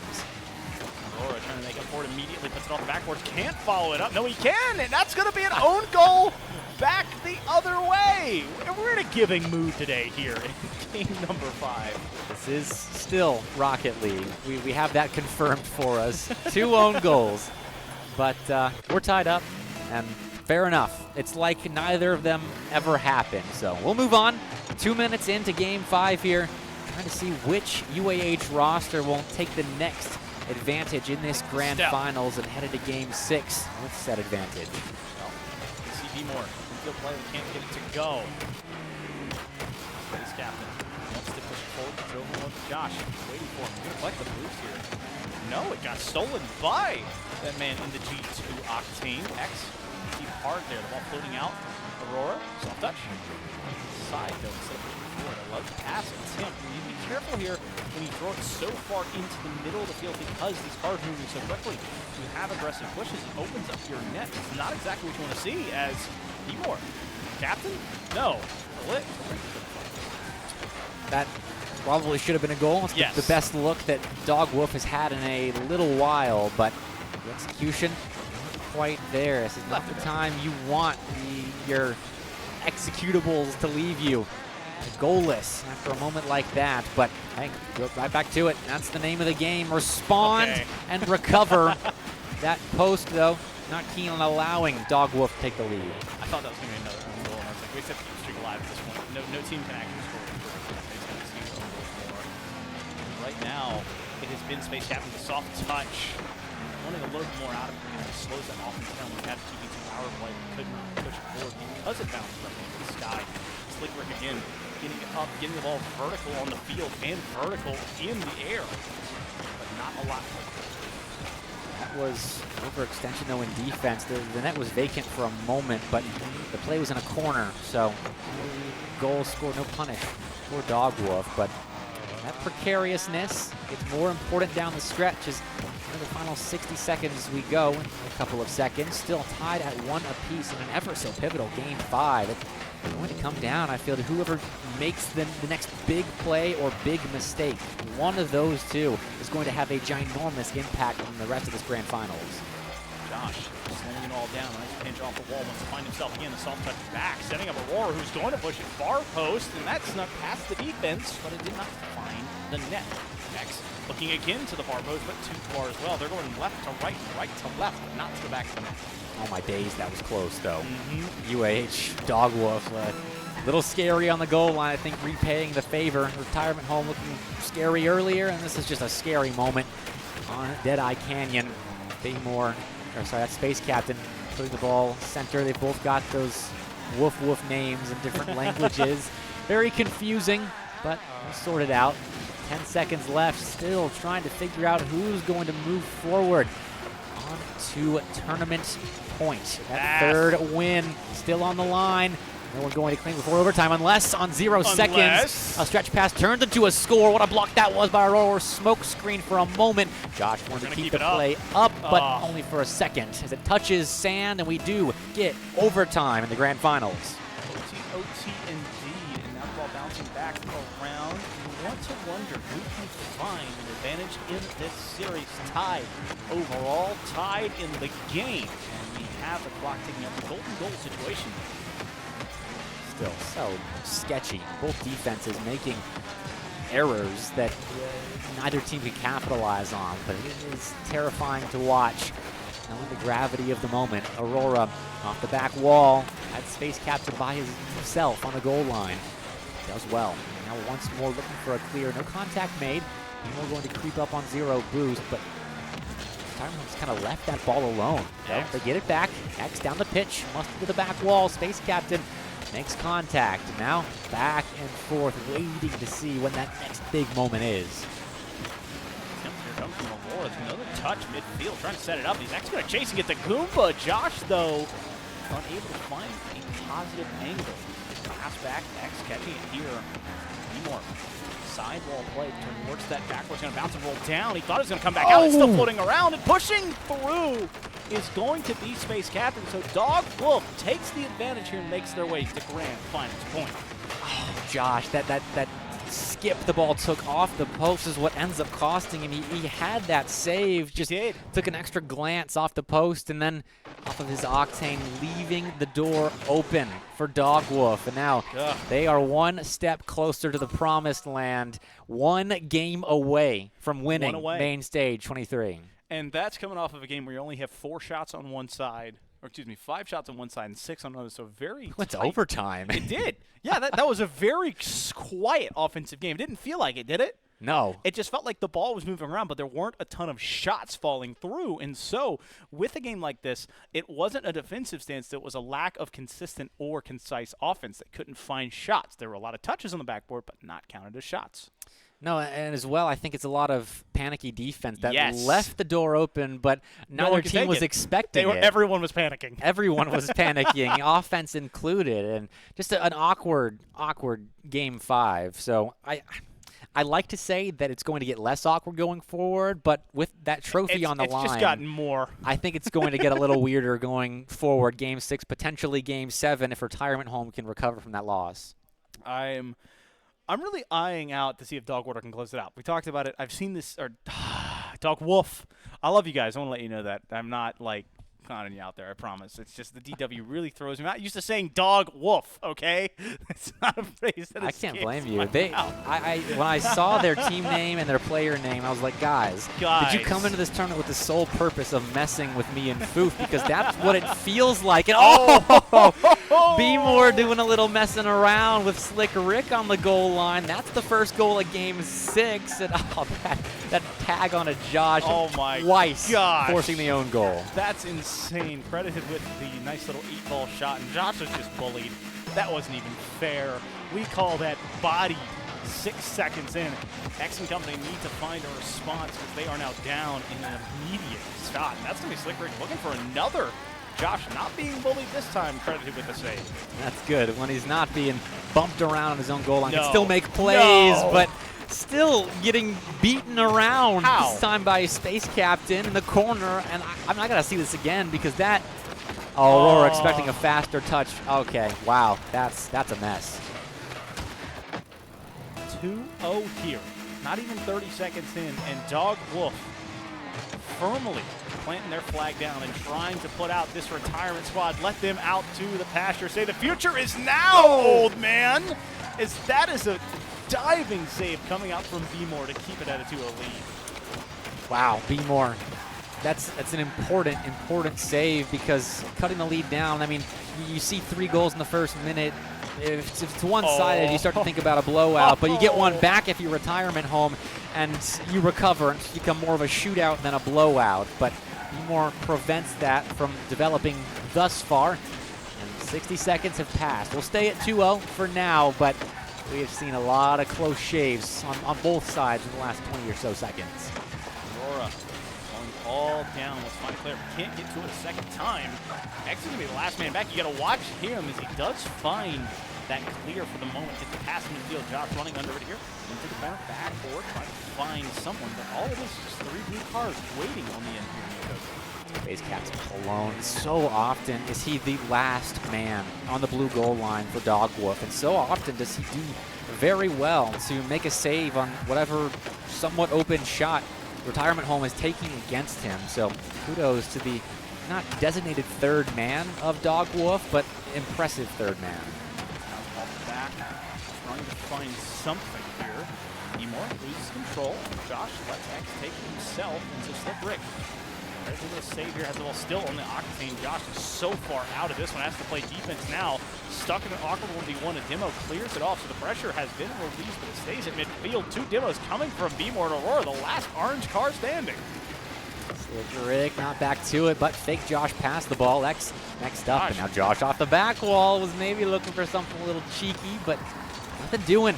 Dog Wolf have slowed down the productivity of Retirement Home. 5 shots, sure, which is their total from the previous game, but up until that point, nothing to show for it. Finally, breaking through is Retirement Home. Oh, it's just X coming all the way from his own end to follow that touch that was left for so long. He was able to get there and find the net, and so 8 seconds above the midway point, the lead's cut in half. Great delayed shot. And now, Game 6 just got even more interesting. Dog Wolf, opportunity maybe to answer immediately, find a response off kickoff, but don't get it. Space Captain is alone again, having to make a stop, heading back into the play, rotation-wise, and does well again. It leads to a shot. X, of course, is there. Not going to let that easy a ball go in, but regardless, Dog Wolf is playing a lot of defense right now, and it feels like Retirement Home is picking up steam. Minute 30 left on the scorecard here, possibly in the entire tournament if Dog Wolf can close this one out. They're up by 1, feeling good. Their offense has cooled off quite a bit, but it's been nice to see that Retirement Home can still score. These old dogs can learn new tricks, and it's 2-2. All right, the defense kind of vacated the back line. Everyone got sucked into that corner. Slick Rick is caught between challenging and not challenging, and then B-More is just watching the play, trying to recover from the corner, and that's a mess. Again, we've seen a pair of just messes in the corner, one by either team, leading to goals, but we're tied in the final 2 minutes of Game 6, and this is why Neo Tokyo, one of my favorite maps. There's so many classic ends to series start here. And again, I can never count out this Retirement Squad team, especially with this being their last stint together. It's something right up their alley to try and keep it close and force a Game 7 and close it out. Dog Wolf surviving on their own side right now, but this is not where they want to be. They want to be on offense. They want to be finding goals instead of being forced to make saves, because the possession's starting to get rough against them. They know how to deal with rough, though. They've been rough this entire tournament. They can find just one more goal. It's all you need. It's so simple. Find a lead in the final 70 seconds. This tournament's over. They take home the trophy, but Retirement Home not interested. Again, this series has to go to Champions Field for them to be the ones hoisting the trophy at the end of it. It could force overtime. Game 6, we saw one in Game 5. It was a tight one on Neo Tokyo. I would love a little bit of extra Rocket League than we might have been expecting coming into it. Pushing across the net, X waiting for it. He's got him pass. Midfield, Josh going to pull the trigger here. Near post, but unable to get the ball. Slow. Near post ball again. Aurora, fine. Look for midfield, trying to find touch, but that's going to be rolling through. Space Captain, soft touch. He's got far post, but he's put too much on it. That was the chance to go ahead for Dog Wolf. Now following it, Slick Rick is going back the other way. Josh put it too high, so up and left hurting both of the squads, and it should have been 3-2 one way or another. Oh, everything's breaking loose right now. We are heading at a breakneck pace towards overtime unless we see one of these counterattacks become a successful attempt on one of these nets. A drop-down pass just leads to extra time on Neo Tokyo. Game 6 OT 2-2. Tournament on the line. Game 7 potentially. That's a big save by Space Captain to keep us playing. That keeps us going. Space Captain trying to help his team put it away. B-More 50 hard. Aurora, soft touch. He's falling behind it aggressively. Josh gets a demo onto Space Captain, but that keeps pressure going forward. Slick Rick, too aggressive. Space Captain, the third man pushing forward. A bump opening up the net, but no real shot taker for now. Aurora, too aggressive on the push. Turning back around as B-More and Josh is such a big push to get it away. He's got X waiting for it. No, Aurora going towards it here. No one touches, but it's because of the awkward rotations out. No harm, no foul. It's getting nervy. I think both sides seeing an end in sight potentially, but until we get there, the end has to go through Champions Field. Aurora there for the finish, and you felt eventually someone had to settle in and actually hit a shot. I don't know if either team settled in. Just that shot goes far post, and it's not supposed to go, and you have a defender there, but he cheats forward. He does not rest where he needs to go. He gets too excited, too aggressive, and rolls right out of an easy save. And so now we get to a point, 3-3, going to Game 7, and I wanted to say, I called it. I did not think that this was going to be going any other way, that you can't put out Retirement Home. They do this all the time. They're going to keep on rocking. They are. In their rocking chairs, doing crosswords in the free world as well. Just whatever kind of rocking keeps this series going. Our first Champions Field visit of the entire tournament, and how poetic is it that it's in the grand finals to determine which of these two long-standing UAH rosters is the best in Alabama. I think it's going to be fun to watch, and you want to see if the old dogs can remain on top. They've been battered, they've been beaten, they're bruised, but they're not out yet. And both of our heroes now stand, the long tenured rivals become friends and now are like standing right before the MacGuffin. It's like who can get there first. It's the moment where it's the climax of the movie, and we're here. One way or another, UAH brings home a trophy. Don't want to put that any other way. No, but I don't think either of those two teams want to be the other UAH Each one team that doesn't bring it bringing home. the trophy. There is still a little bit of bitterness I hope they all in the lift it rivalry. together. This was a long-standing rivalry to see who the best team, this Dog Wolf roster was the B team, in quotation marks, versus Retirement Home, who was the A team, but they were so close. It was always a battle to see who was the best, and it culminates on LAN right now before we see some of these players graduate, move on to greener pastures. But the only green we see right now is the grass on Champions Field, and Dog Wolf nearly striking first there, but you see Retirement Home still home. That's dangerous, though, in defense for Dog Wolf, but get out of it. Pass midfield, Josh often plays so far back. He's been a deep third, almost like 3 safety times in this series. And it's worked well for him. In the zone for the scheme. Excellent backward, a beautiful pass, but it turns into a pinch. Aurora not ready to find the receive. Big Rick up high. Back play has Beemore waiting for it. If he'd stayed home, that was going to be a goal. Aurora setting it up midfield. There's no real follow. That's 2 passes to the wrong team. A little bit of panic there. I don't think Aurora knew where Dog Wolf was, so he's thinking, okay, they're right behind me. They're about to shoot. I have to use the back wall to save the play. And he saved the play for a moment, and then it ended up being another player given away at the next shooting opportunity for Dog Wolf. They get the first goal 60 seconds in here on Champions Field, but there is a lot of time for more insanity to develop. Oh, I thought Aurora was going to have an equalizer immediately. X dropping it, so he's got beautiful ball control. Going to try and force it up left. That's another shot towards the left-hand side. Josh off the ceiling, forcing it to himself and keeping it in the corner, not pushing it off the backboard, not banging it and giving free clear. Just wants to milk all the boost out of this team. Play stalled out in the corner, trying to break it out. Is Retirement Home, but still on the goal line is that pesky Space Captain. He has been such a save machine for Dog Wolf, blocking plenty of good looks for Retirement Home. But this pressure keeps going. If those kinds of soft triple commits are going to keep going, saves are eventually going to run out, and Retirement Home's going to equalize, but they're forced backwards. Now a chance for Dog Wolf, taken away by Aurora. It's a big, big clear. It's big and clear, but not a lot of boost in Aurora's tank. He follows it up, has something to play with. A bump onto Captain, but it's not there again. No boost, or no bump, seems to be found on Slick Rick, so no shot, no goal. They are making all of the right preparations. They're just not finding a way to finalize this goal. The dump off to Josh. X was trying to get Space Captain out of existence for a moment, but didn't connect with the demo. And so he interrupts the play enough to make sure that goose egg on the board remains next to Retirement Home's name. But for how long? Not very, says Aurora. Beautiful drop down from the sky, gets us level once again. Just X setting it up, and again, Aurora in the right place at the right time. You have 2 players diving for this ball, expecting a laser beam on the top. Just drops it down. It's a nice soft 2:33 left, 1-1 here, and we're tied in the series, tied in the game again. Have to find a winner. And it's an insane number. 85% of this first half of Rocket League has been spent in the Dog Wolf half. Yes. But it's Retirement Home that just now took the lead after just now tying us up 2 unanswered in the last 20 seconds. They storm in front. And X sees the angle, puts it off the ceiling, and it goes and kisses the crossbar. Pulls in. I don't know if we've seen any crossbar ins in this tournament like that yet.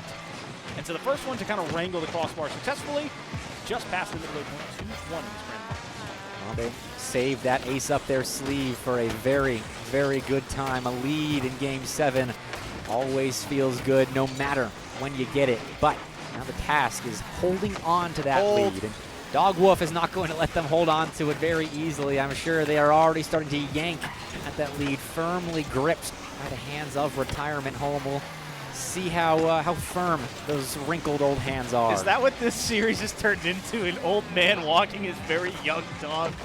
Because I'm all for it. Seeing if he can wrangle the dog back to the house, or if the dog is going to run off on his own. And you have to wonder if this Dog Wolf squad can perhaps break free of the chains that has been this relentless offense of Retirement Home. That's Slick Rick with a chance, but he doesn't turn in time. That was an opportunity to tie with 90 left, but he is not prepared. Okay, the leash is getting shorter and shorter on this Dog Wolf roster. Pass across, got one to miss, but not the second. Everyone there on the orange goal line to get the ball away. Slick Rick back to it, picks up the midfield boost. They'll keep moving down the field, but going the opposite way is the play. Retirement Home, they found themselves a clear that'll burn 5-10 more seconds off this clock that Dog Wolf needs to be using to score this equalizing goal. Pass back to Slick Rick, near post save, double commit though. Can be more turn, no he can't. He recovers in time to clear the ball only as far as space captain to the midfield line. Aurora alone on the goal line, finds a save, gets the ball to the corner, but Dog Wolf continuing to press, continuing to pepper the net, and eventually their efforts pay off. 2-2, sub 60 on Champions Field. Oh my goodness, I thought I was going to have a subwoofer because I was just so tired of these guys continuing to bang off the walls. They weren't finding angles, they were building it right, finding second chances, but weren't doing it correctly.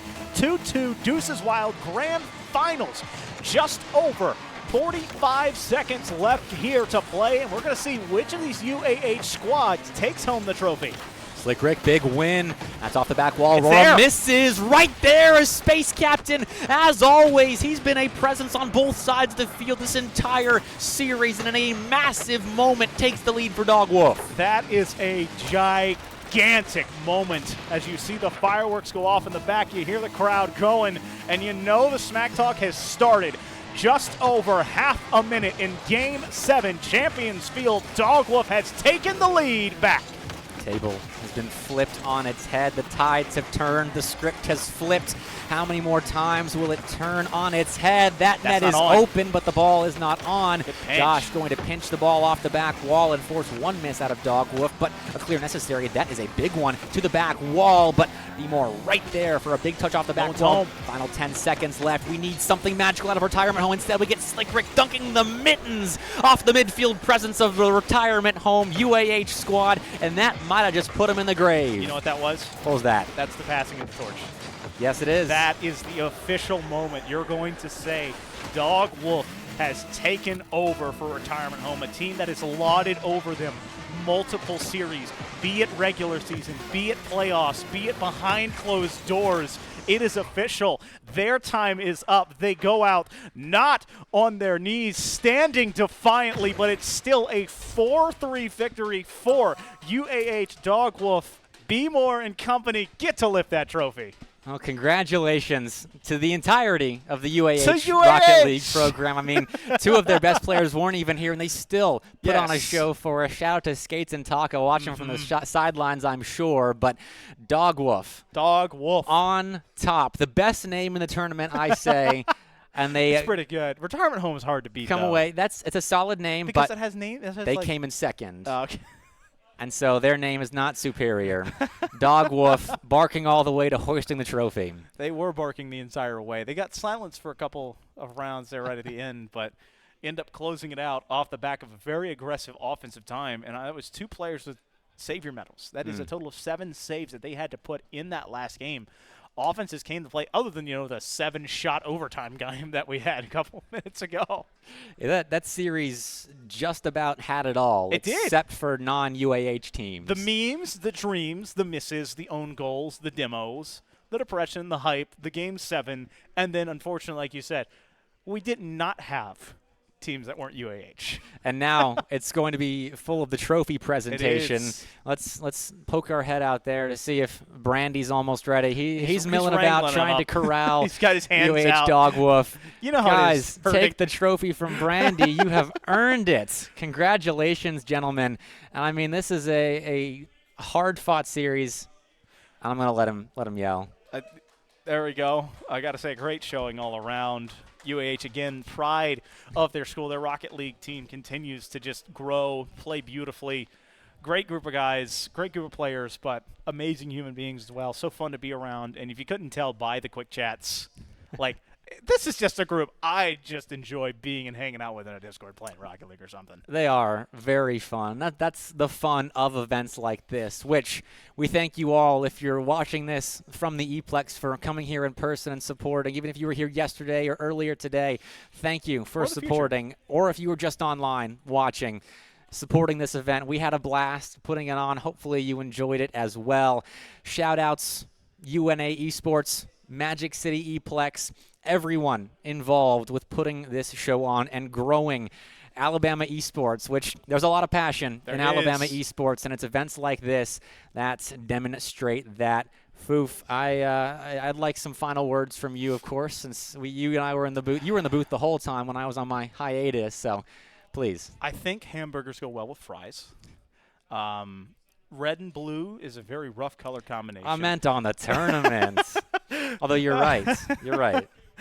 It was always, as always, it's fun to come and just observe Rocket League and get to see players in their environments. It's always great to be in a booth with you, physically and metaphysically at times, you know, and hang out with Infernosis, hang out with the guys all around. Mick was great. It was so much fun watching the Valorant before. Get to watch a little bit of COD after this. It's, again, it's the spirit of all this. It's a competition, but it's understanding that we're all playing video games. We're all here to have a good time and compete, but kind of fellowship with each other. And I love that feeling, and I just continue to hope to enjoy things like this. Absolutely. Well, COD is up next. The seriousness of the event is over. This is a for fun tournament, but it might be serious too. There's still a trophy that we have to give out. So, big thank you from myself. I've been Mr. Bepic the entire time. Never changed that. But Rocket League is over. COD is next. We'll see you at the next UNA Esports event because they're always so much fun. They are, right?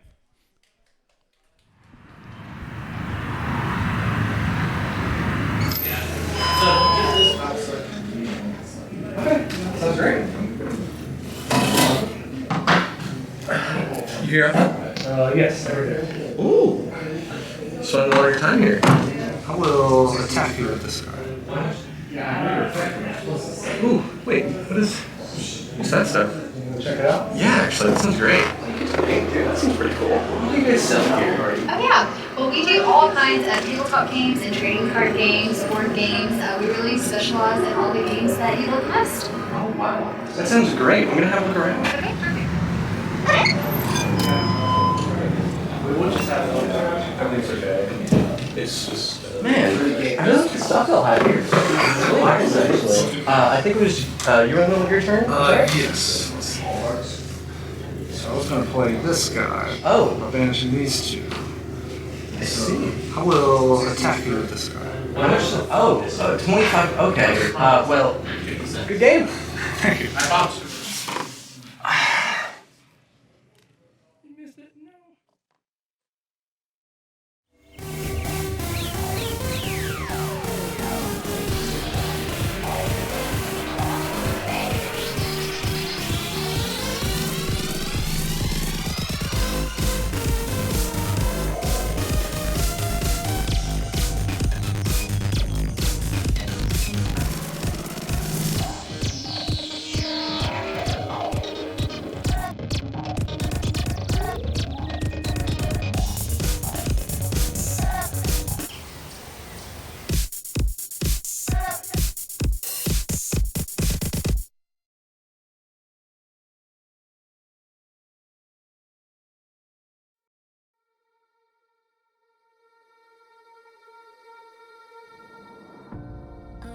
Dream just to be where you are in a world I can see where you are, though you are meant to be.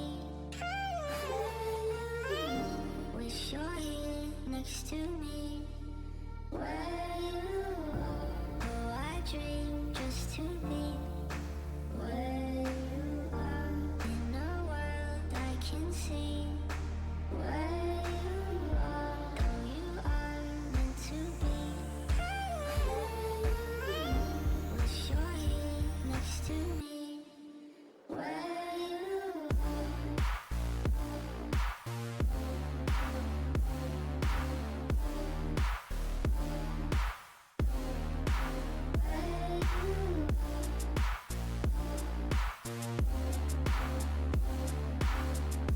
are.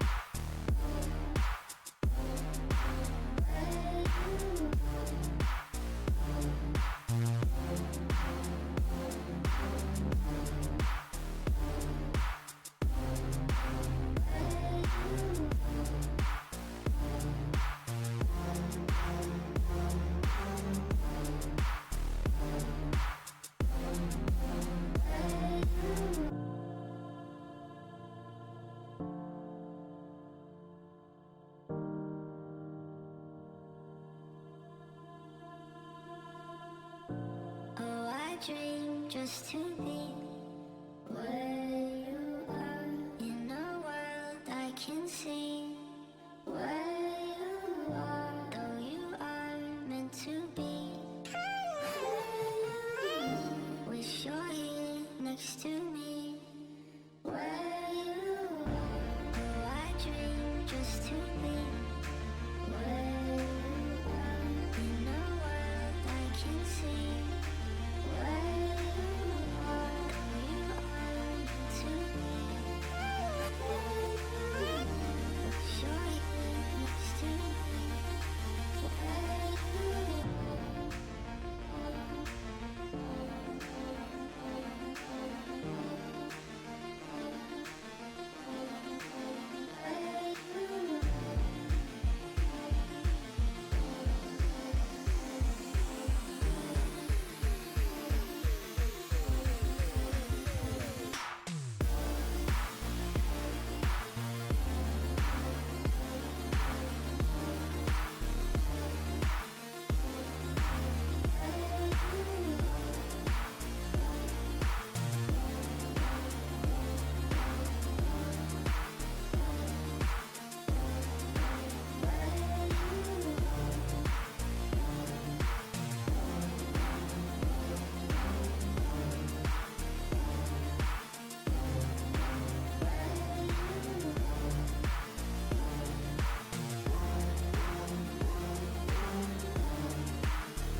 Goddamn, would you look at me? Yo, I'm a lazy motherfucker, that's what everyone sees.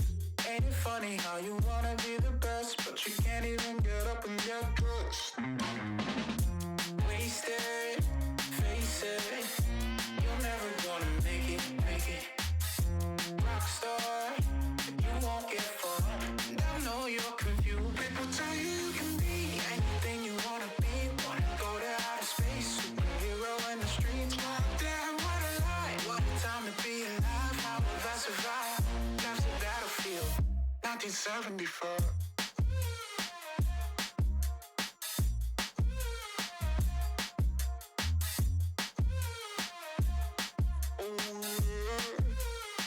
I think I'm going insane. I'm feeling crazy. Can't get it out of my head. Oh no, if the devil inside takes hold, then I just might wind up dead. Wasted, face it. You're never gonna be the one. Rockstar, you won't get far. At least you had fun. People tell you you can be anything you wanna be. A king or a queen, as long as you got a dream. Oh no, it's a lie. They just wanna take your life. Try to tell you it's a battlefield. People tell you you can be anything you wanna be. Wanna go to outer space, superhero in the streets. Damn, what a lie. What a time to be alive. How have I survived? Life's a battlefield. 1974.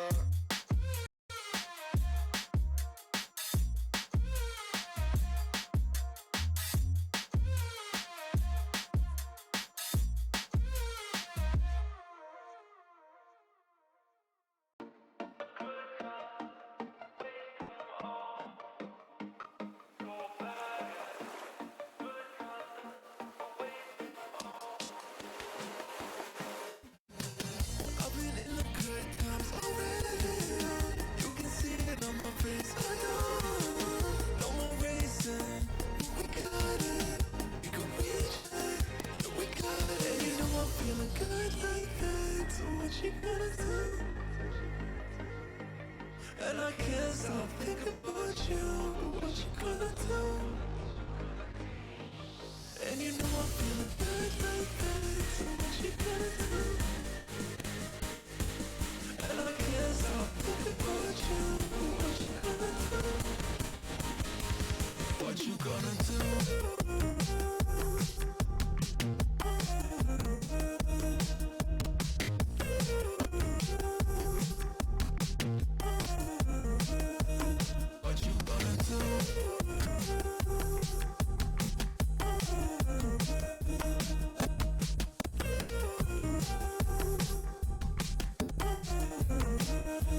What you gonna do?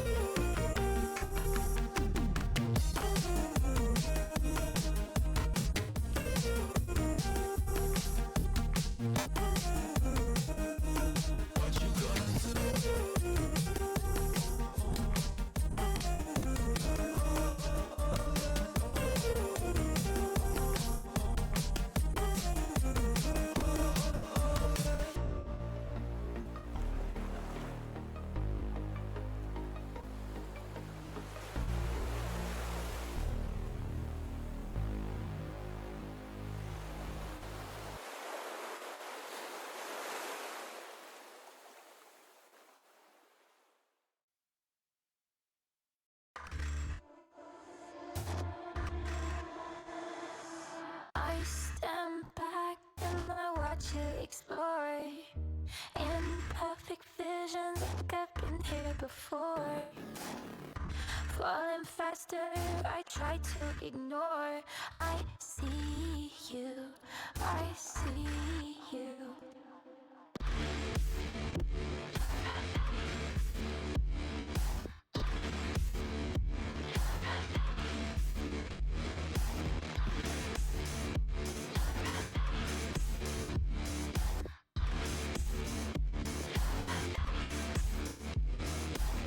I'll let you drag me to hell if you hold my hand.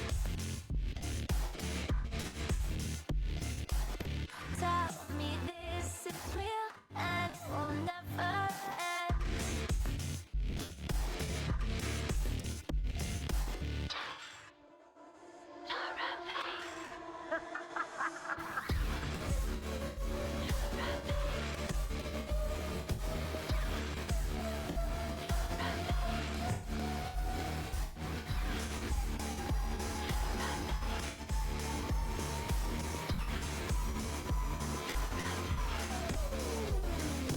This is not what I came here to find. Memories show that I'm out of time. See a shadow, don't know if it's mine. I see you, I see you, I see you, I see you.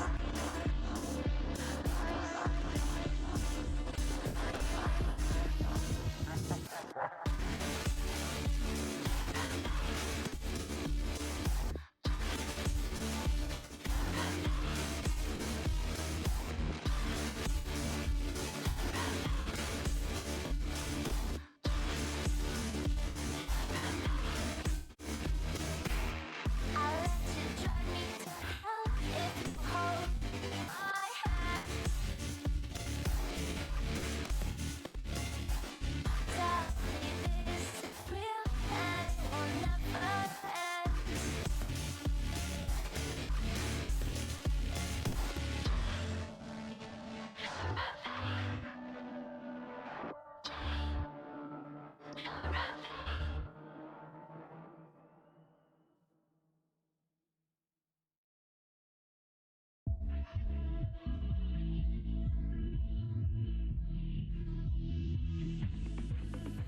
I've been learning how to love again. It's like a rush of blood straight to my head. I've been learning how to love again. I can feel it crawling under my skin. Just don't know why it's taking me all this time. Mending all this what I'm feeling in my mind. I just wanna love me like you do. I just wanna love me like you do. I've been chasing all these feelings, but I couldn't even hear my truth. I've been running from emotions every time I feel something new.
I wish we stayed the same. I got way too many thoughts in my brain, but I got memories that run through my veins.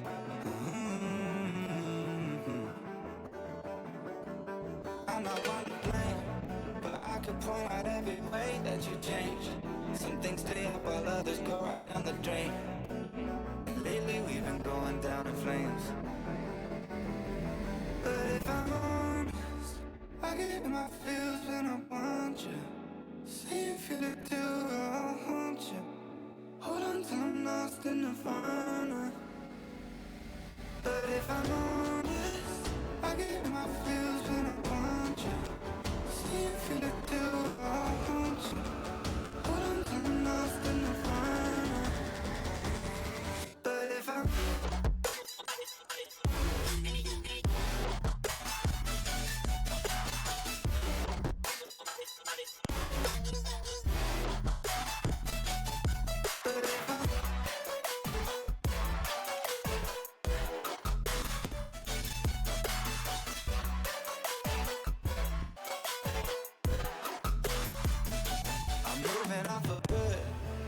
my therapist is saying that I should.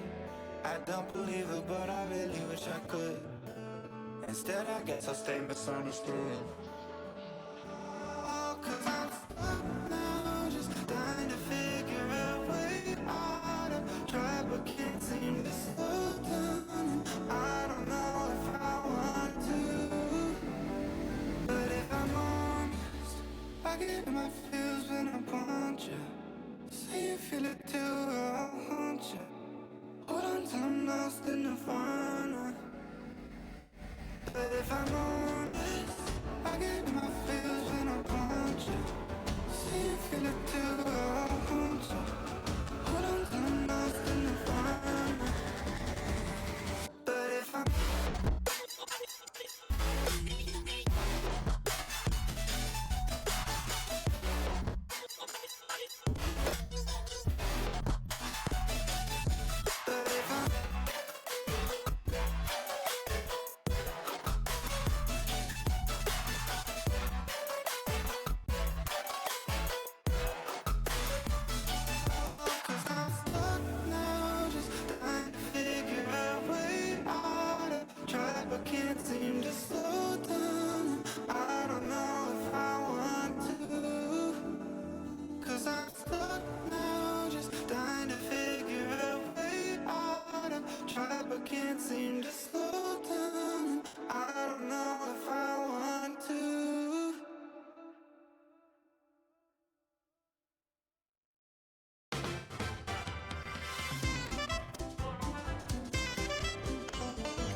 To bring you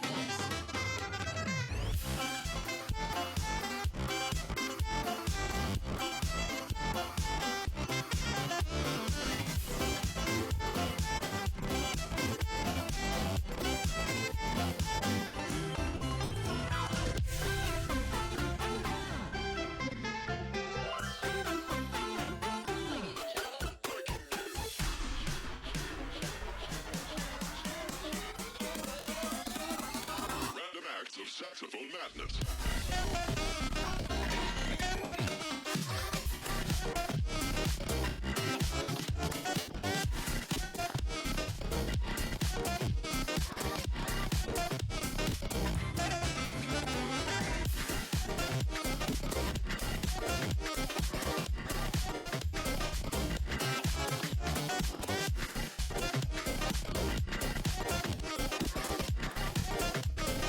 Random acts of saxophone madness.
frozen over like I am.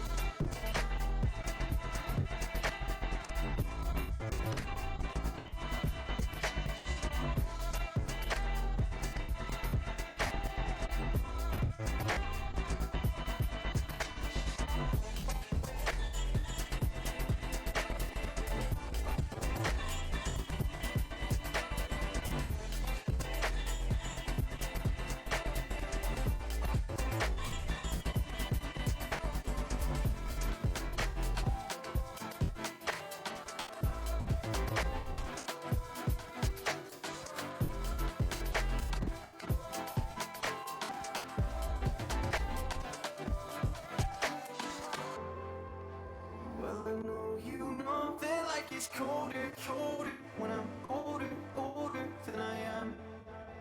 And I know you know that I have lost composure, but I'll hold you closer while I can. I never told you that I'm slightly broken, that I might lose focus when I am. I know you know that life is colder, colder when you're frozen over like I am.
I used to view you as a mountain that I couldn't climb at first. But I've only stumbled over diamonds, and I no longer fear the worst.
was made to be lonely, 'cause I'm sitting here with open arms. Oh, I just want somebody to hold me when I'm falling apart. When I'm falling apart. When I'm falling apart.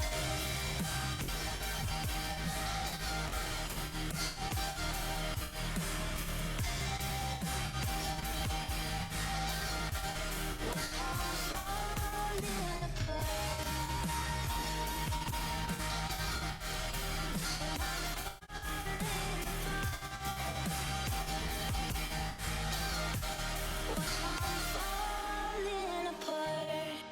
All the shadows that I hide, wish that I could show them. Could you bring a little light and see where I've been broken? Not looking for you to fix me, just want someone to do this with me. Tired of keeping it inside, all these words unspoken. But each night I'm on my own, I'm closer to a breakdown. Tell me, 'cause I don't know, and I'm tired of being let down. My heart is getting heavy from hoping, and it's got a lot of battle scars. I kinda wish somebody had told me that this was gonna be so hard. And maybe I was meant to be lonely, 'cause I'm sitting here with open arms. Oh, I just want somebody to hold me when I'm falling apart.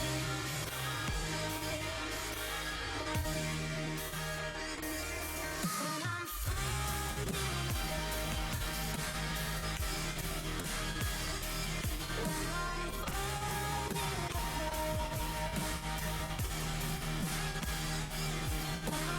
apart.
So start in my head. You came and went every night. Here to the main stage 2023. We're moving on to the likes of Call of Duty. I know we're obviously in a very, very different situation as earlier. I'm not in a suit and tie anymore. Actually, never wore a tie. I got old Bubba Thimble here, the ex-president and vice president. What didn't this guy do for UNA Esports? Oh, man. We're going to be watching a little bit of an exhibition match. I mean, it's still kind of part of main stage this weekend. Things will be a lot more kind of panned out, a lot more elaborate with more teams showing up. But it seems like once they heard that UNA was showing up, I guess everybody just kind of went ahead and tapped out because they knew it was going to be free money. So they said, you know what, we'll go ahead, give them an opportunity to say, we'll just make it a little bit of a showcase match against the likes of JSU and UNA. Both teams, which believe kind of started up here at the beginning of the year. Yeah. So we're going to go ahead and kind of give a little showcase here going on. There is a stake at hand. I think still they have as much of a prize pool as anything else because, well, we can't help the fact that, you know, there was supposed to be 6 teams and now we're only down to 2. Yeah. But we'll just act like it happened yesterday and both these squads wiped everybody up to this point. Yeah, no, I mean, I agree. I'm excited to see this best of 5 or best of 9, excuse me. We've got first to 5. It's going to be a long one indeed, but I mean, it's a showcase match. We might as well go ahead and let these boys just play, get some scrims in, and do whatever they want to do. And I'm honestly excited, especially seeing these COD, or at least from UNA's perspective, seeing these COD players starting out this season, going to the Charlotte LAN. When was that? Early January? Yeah, it was early January because it was right before the CCL season started, and it was kind of like a showcase for CCL basically. But they started out there, and just seeing their progress throughout this whole year and making it to their NACE Division Finals, playing off against Fisher, like I think they've grown so much this season. I'm glad because I know that one of them, Evan, has graduated. Yep. So we won't be able to have that same 4 like we've had, and I'm glad that we can give them a final kind of show off, like a send off for them to just come out and just play some COD. And even then, I mean, more so just kind of going to the 9. Hopefully, these guys aren't going to just take it too seriously. I would like to see if they could actually, like, flex the maps a little bit. Yeah. Because I know there's, like, a new map in rotation now. I know they got rid of Albagra Fortress Control, which is an absolute godsend. I know I'm a sub for CCL, cast with them for now coming on 3 years. Right. But, You'll actually even see the clan tag CCL and my name in this game. I'm not playing. I gave somebody my account for the meantime, just so I can go ahead and kind of play it. Yeah. So if Thimble and I are fragging, that's us. Yeah, we got up and we would actually go us. play. But if they're dropping like flies, then that's just the guys who are on our account. I don't know what to tell you. I'm a keyboard and mouse player in COD because, well, Activision now makes Call of Duty for keyboard and mouse because, well, you know, the Warzone player base makes them more money than the console player base, but it is what it is. That's fair. But all things considered, I'm excited to see kind of how things are going to play out. I do want to see if there's any kind of a switch up because, I mean, I know that the biggest thing has been like the you've had a huge switch up. You've had the 9K be like the main SMG for the longest time, the TAC 45 or 54, whatever it is, one of those two numbers, able to go ahead and kind of be the two prominent weapons. I love to see when there's new weapons being brought in because every now and again you'll see kind of a little bit of a wild card, and even then these guys may just mess around and throw one out because hopefully they're not taking GA seriously because GA's ruined the game for me personally because COD players say, oh, it takes 2 bullets and 0.05 seconds to kill me rather than 0.49 with little numbers. Yeah, so it is what it is, but I would like to see them kind of throw those wild cards out there and kind of just have some fun with it. Yeah, I mean, okay, hold on. I need to preface this real quick before anything gets started. I don't play COD. None of us do. None of us do. We don't want to. We don't want to. I specifically do not want to. I tried to play Halo for a little while. You tried to play COD because you obviously own the license. I played it for like 2 hours, bro. I got the golden gun on the M14. Okay. I think that's guns in this game. It's definitely not. The M4, The probably. M4, yeah. I got golden on the M4 because I played nothing but storage, and that was And the guns or shipwreck, arguably busted as all get out. So, I mean, it Yeah. makes sense. It's very easy to do that. MP5 eventually as well when that was out. But, yeah, I mean, I'm just excited to see some COD. I keep up with COD from time to time, but, you know, the most I keep up with are these boys that are sitting out here to our left. So I'm really curious, and I'm very curious to see this JSU squad. I heard from one of their players actually that their team just got together a couple months ago actually, and they're just trying to get some experience, try to come out. And I mean, what better place to do it than at a LAN event? Yeah, ours technically has too, but I think a couple of the guys, at least Cry and Karasu, those two, they kind of work with each other in Halo. Yeah. So they kind of have some previous experience with each other specifically. We got Stan in here. He didn't play Halo, but he's definitely played COD over the years. He's a little bit of a multi-athlete when it comes around to esports. I know if you've been sticking around for the stream, he's on the Valorant team as well. He was the only sole purple player that was on that UNA squad that we saw yesterday during that matchup against JSU. But here today, you're obviously going to see a big flex of everybody thus far. I'm curious to see how things are going to pan out for this. And even then, just know that I'm going to be I'm not really going to root for anybody, obviously. I mean, being alma mater, UNA, we're both from UNA. But still, I'm going to be on the opposing side. And if I look good, well, I mean, we're both going to be on the opposite side. Yeah. So if we look good, I mean, hell, it is just roll with it. Yeah. That's right. If we're frying, if we're killing, as long as Jake, as long as we're killing Jake, if we're cooking, we're cooking. Let's run with it. That's all we need. But it looks like to us that we are going to be getting started. We're going to be panning over. It looks like to me over to the Albauger COD Fortress for Hardpoint is what we're going to be starting on. It seems like. Okay. So a little bit of an interesting start. Thank God we're not doing this for control. That's not in the rotation anymore.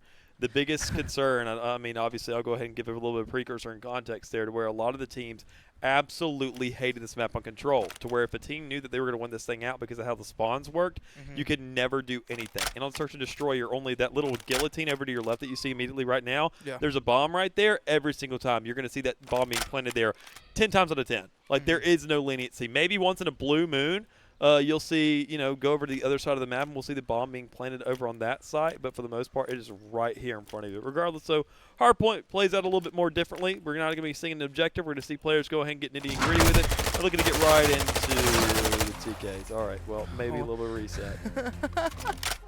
Well, wouldn't be Call of Duty without it. It most definitely would not.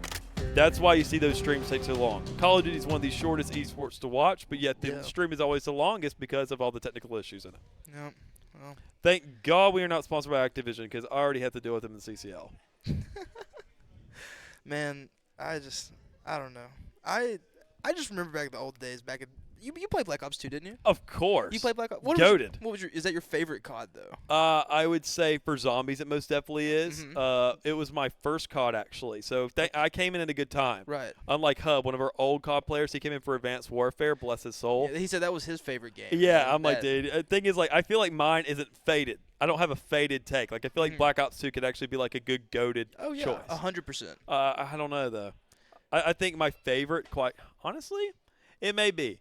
Because every map, every game past that, everybody sees as a faded take. So I'm not even going to get into that. We'll just say Black Ops 2 is yes. What my was go. it? Which one came after Black Ops 2? Was it Ghost? Ghost, yeah. Ghost definitely was. Ghost wasn't all that bad. It wasn't bad. We're not going to get into that, dude, because I know darn well Chad is going to be Ghost, bro. That thing was the worst Call of Duty of all time. Bro, how can you top what it came before it, though? I mean, honestly. that's fair. Exactly. It is very much like a recency bias. I mean, we can't really complain about that too much. Now it's just a nostalgia bias. Yeah. So there's no way to actually actually map it out. We should get like scientists or something on that. I would love to see like an actual legitimate case study of like the people and see like the ones who, whether or not the people that think like the games that everybody hates, whether they're actually just more logically inclined in their decision making or not.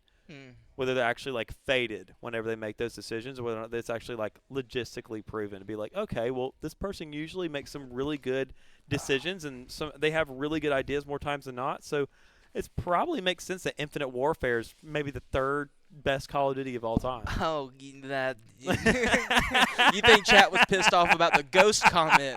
We don't even have to talk about the Infinite Warfare comment. But I mean, even then, somebody like say if somebody says that Black Ops 4 Zombies is the best, faded immediately. Yeah, so just 100%. ask what their top 5 is. They're just and like, go ahead. I just like nothing but complicated Easter eggs that take me 3 hours to do, and then I just do it over again. And even then, like 5, where once again the remake of that, where you had to reach the Easter egg was hitting around 100. Who doesn't just? Everybody loves doing that. Yeah, it is just definitely an easy thing. Just hop in the game with the friends for a little bit.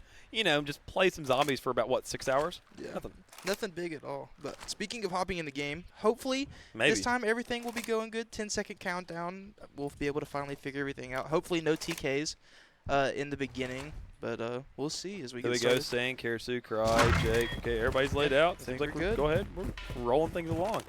First hard point, obviously, over to the side of the map. Seems like UNA had a much better response over this. You want to go ahead and fight the middle of the map because they want to make sure lock this thing in. I will. Sadly, the caster will come out every now and again, but I'm going to try and refrain as much as possible because it looks like JSU. I'm not going to commentate too much or waste the breath because it doesn't seem like there's too much going on. Hey, we won! What happened? Oh, we're having technical difficulties up on the stage, it sounds like.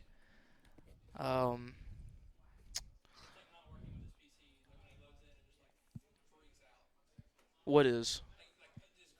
Oh, like the whole game is bugging? Well? Oh, no, I left the lobby. Unfortunate. Bye-bye, Mick. Apparently, I was the wiser. So, you know what? Call of Duty, this ain't it. Bye-bye. This ain't it. Man, well, I'm really hoping that they can. I just noticed Kyle, our spectator, has his name as his clan tag. Does he? Drone? Narcissistic much, are we? Why does he have his tag as Drone? Like, it could be anything I'm surprised. else, bro. I always thought even then it was only 4 characters for the longest time. When did they up it to 5 characters in a clan tag? 2019? Huh. That's an Infinity Ward thing, and Treyarch's like, nah, why are you trying to change it? Fair. I'm the only one that doesn't have a clan tag. You had CCL as yours. Well, yeah, do you work with CCL? No, I do not. I would say, what is it? He can do one with 5 characters now, so he can do it. It would still be SAG. I was going to do, like, Dog. Dog would be a good one. Like now you can do AW like Dog or like Dog. DAWG. Like, or just DOG. No, if you can DAWG, you've got to. Like you got to do it to where it's kind of like that little video where it's like the dude that's out in the football field. It's like Mike Evans, Dog. Yeah. Talk about every single roster all player. his running backs, he said, Joe Johnson, Dog. He said, I didn't even realize he was a running back. I thought he was a linebacker. Dog, though. Yeah, double NCAA champion, 2-time in baseball. Infield pitcher, Dog. Man. So, coming from a non-COD player, I got to ask. Go ahead. How is, because it's primarily AR. It's only ARs and subs, correct? Yes. So snipers every now and again, but they only whip them out for search and destroy. I would love to see somebody snipe on hardpoint or control. That'd be so funny. When a sniper is pulled out, do you take out an AR or do you take out a sub? Or does it depend? I think it's an AR. It really depends on the map, but typically you'd have an AR player usually take it off because ARs are your long range. Yeah. So they just kind of play that flex, and they already kind of have those positionings already kind of put out in their head. Okay. Because your SMG play, you're not going to put SMG on playing a sniper. Yeah. Because that's just not how they work. Yeah. That's like putting your duelists on a Sentinel in Valorant, or that's like, I don't know, for another esport term, I would say that's like putting your attacker on a defense operator for Rainbow Six, even though it's impossible. Like something weird like that, Yeah. to where it's always an AR player for sure. Okay. Which even then, some teams they do have like a flex, and their flex is usually because even then you see some switch ups where like depending on the map, Yeah. you may have 3 SMGs sometimes rather than 2. Hmm. But you're never going to see more ARs unless the M4 is in the game, and everybody's just rolling with that because it's just good everywhere. Just like, is it the best overall gun? The M4 will literally slay out probably the majority of guns in this game, without a doubt. That's why I got GA'd so fast. Which even that was the 74U initially. The Kastov 74U had the range of an AR, was in the submachine gun class, and that legitimately did get GA'd immediately. Like before the game even came out in beta, people were like, yeah, this thing is a problem. Then you get around to actually getting into ranked, and we got the game to come out a little bit more. And the M4 was a little bit of a hot topic there for the initial games release because, I mean, it was illegal for a little while. And then there was a big debate by pros because it was kind of like a half and half situation initially because some pros were crutching off of it, and they're like, oh, yeah, keep it in the game, dude, totally fair. And then everybody was like, dude, no, shut up. Like, it's definitely not.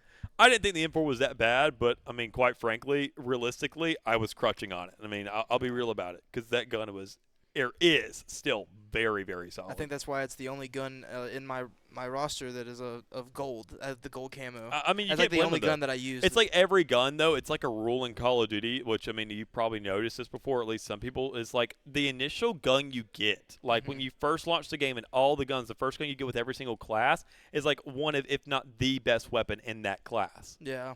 It has been like that for a lot of the CODs, especially in the past.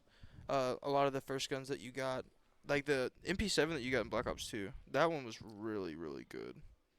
Which, I mean, you'll get some switch-ups here and there. Like, think about, like, Black Ops 2, for example. We talk about that. You get the Scar H, which is fun to play with back in the day. The M8A7, the AN94. Those are, like, all later-stage guns.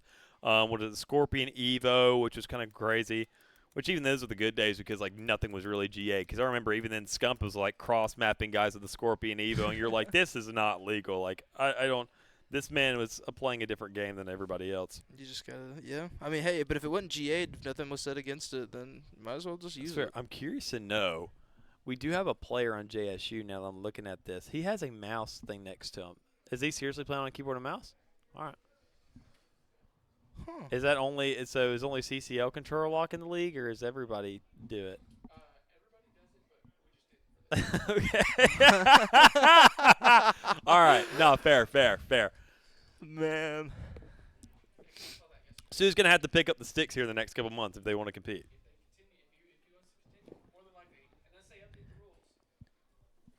I wouldn't blame him, quite frankly, but still, I don't. That's not going to happen because it's going to come down from CDL, and none of the pros are going to let that happen because they're all going to be out of job.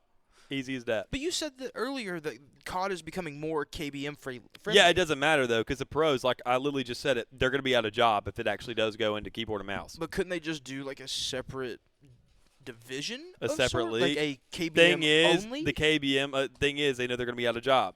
Because even then, every single league that's tried to do controller and PC and mouse and like kind of hold those two separate leagues, the controller scene always gets shut down marginally. Because you have a lot more keyboard and mouse players in today's day and age. I think Rainbow Six tried it, and immediately once that happened, their keyboard and mouse thing got shut down.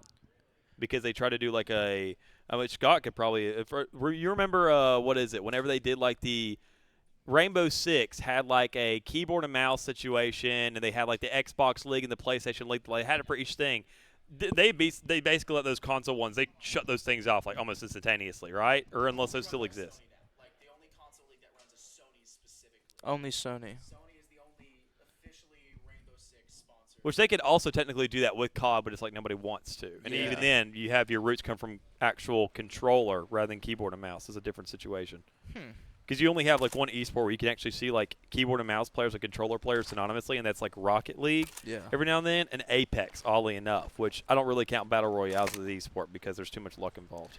You know, it's a very fine line. I mean, hey, they compete and they make a lot more money than some other, genres out there. Fair enough. So, I mean, power to them. Whatever gets them that bread. Let's go ahead and see if we actually get ourselves into a game. Third time's a charm, right? Let's hope. Possibly. Let's pray. There's still a lot of different variables here. And come on, Mick. I need you to fry out here, buddy. I'll keep my eye on number 7. 7's my favorite number in 10. 73 is my favorite number overall, so hopefully we can go kind of crazy here. But you're already seeing the likes of, speaking of crazy, already going ahead and getting things kicked off. Oh, there it is. One pick right there. Okay. Colton getting the trade, or Stan the Carmen, excuse me. Honestly, that's okay if I get fried by Stan. Yeah, Dude's actually cracked, so fair. I'll go ahead and give him that much. Trades going out, though. Looks like UNA does have control over the point now, gaining just little by little, 1 point at a time. And again, just continuing to fry out. Mr. Jake right there with a 2-piece.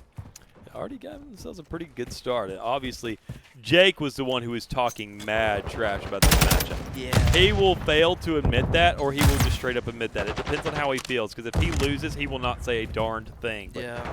If he wins, he's like, oh, we're aiming for zeros across the board in every single matchup. I think hard point, you can give yourself maybe 5 seconds. So around that. But, I mean, honestly, though, Jackson expect him to kind of go ahead and at least get something here on the board. Expect a little bit of contention. The guys were singing their praises last night, already sitting at 3 seconds. I mean, Jake's entire game plan is gone out the window. His entire game is chalked. So it doesn't really matter anymore because you're out here frying, dude. You're on site. Yeah, well, you were killing it. I'm dude. here on site right now, but Crazy getting a 2-piece and Karasu picking up the kill onto Thimble, which whoever that player is, getting another one right there onto MP, and then again just the kills coming out for the side of UNA. Mick, you getting a pick onto Colton onto Stan the Carman himself, and another falling suit. Still holding point, or no, excuse me, that's UNA. Yeah. UNA holding point, and Karasu right now just kind of holding it as a one-man army.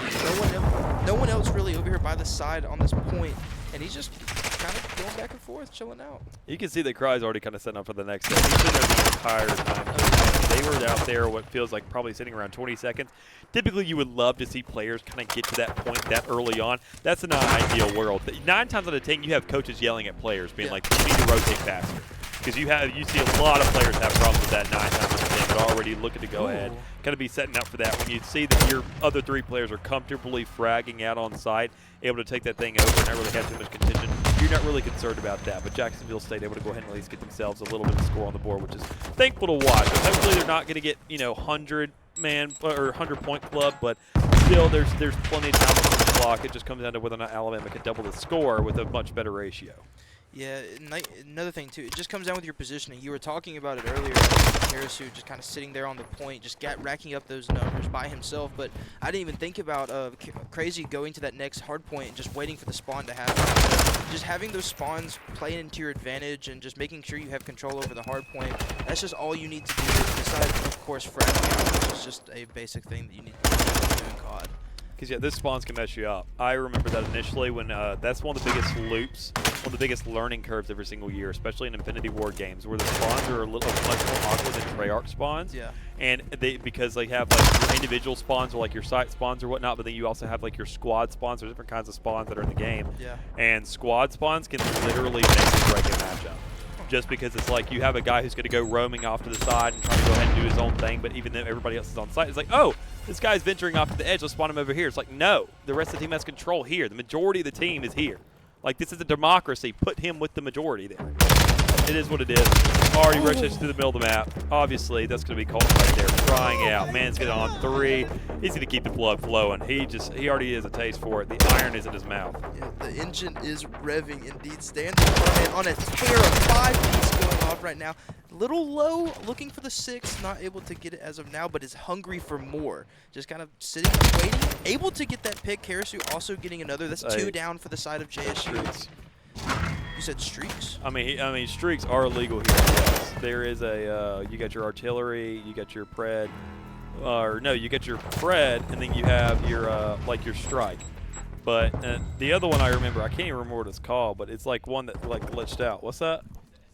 SAE, that's it. Because I remember there was a matchup with Optic, their first game of the season, a massive thing against Minnesota, where the SAE like chalked the game and Optic forfeited their match because they're like, we're not replaying it because Minnesota, they're dogs. But it is what it is. I remember that controversy. You know, Optic fans absolutely had me cackling watching everybody go on Twitter and rage about that. But it is what it is already. You would have that right there, but it doesn't even look like it's enabled in this kind of game right now. We only see that Pred missile being in play so far. So I think they're kind of having a GA possibly of just not popping that. They would have probably already gone ahead and just full-fledged those out. Yeah. I mean, they're kind of, from the side of UNA, they're really just chilling on the hard point, just racking up the points. They don't really have any reason to use any streaks or anything like that. They're, like, just continuing to fry out. That's 2 down for the side of JSU.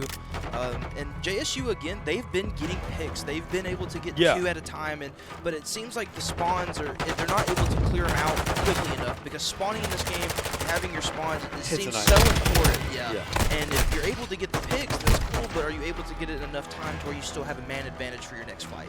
Yeah, and there's just too much leniency. And I mean, you have to nail it down. That's the biggest thing that these teams work the majority of the time. Coaches aren't coming. They can't tell you. Coaches can't come in there and tell you how to aim. Yeah. That's something you just have to develop yourself. They're there to tell you and keep eyes on those spawns and say, look, you're overextending. You're not playing with the squad. These kinds of situations where you need to go ahead and kind of recollect with everybody else. Yada, yada, yada. That's what they're there for.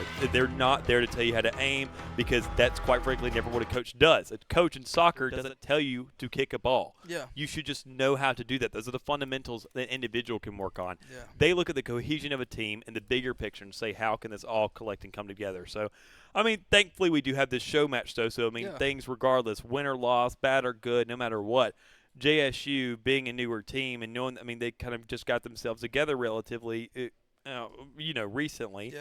They have at least a VOD now to work off of. That's going to be the biggest takeaway from this, to say, okay, well, now you can actually go back, and if you do have a coach or have an IGL or someone that wants to put in this work, they can actually go on back to this broadcast and say, well, look, that's what was happening with the spawns here. You weren't really looking at what's going on with that kind of situation, and even then you're not kind of thinking about the team and where we're wanting to push in this scenario. Yeah. So, I mean, it's good to just have this now on record so they can kind of actually improve off of it. Yeah, just go back, look at the VOD, like you said. VOD, Call of Duty especially, it seems like watching VOD and just going back looking at your positioning, it seems so important to learn those spawns, learn your routes that you need to go. And you were talking about with spawns, but just like even in hard point, like where the hard points are spawning next, and how you can set up. That just seems a lot more important. It's not just you go around. It's not run and gun anymore like the game used to be. Yeah.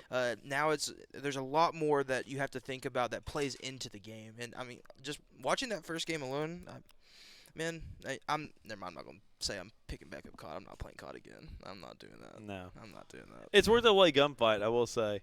Hub and I, 2 homeboys, or at least a fraternity brother of mine, we were on the Modern Warfare 2019 team, and gunfight, absolute godsend. We'll sit there and play the thing for hours, but it's not like a main stage thing anymore because of how terrible the UI is now. Yeah.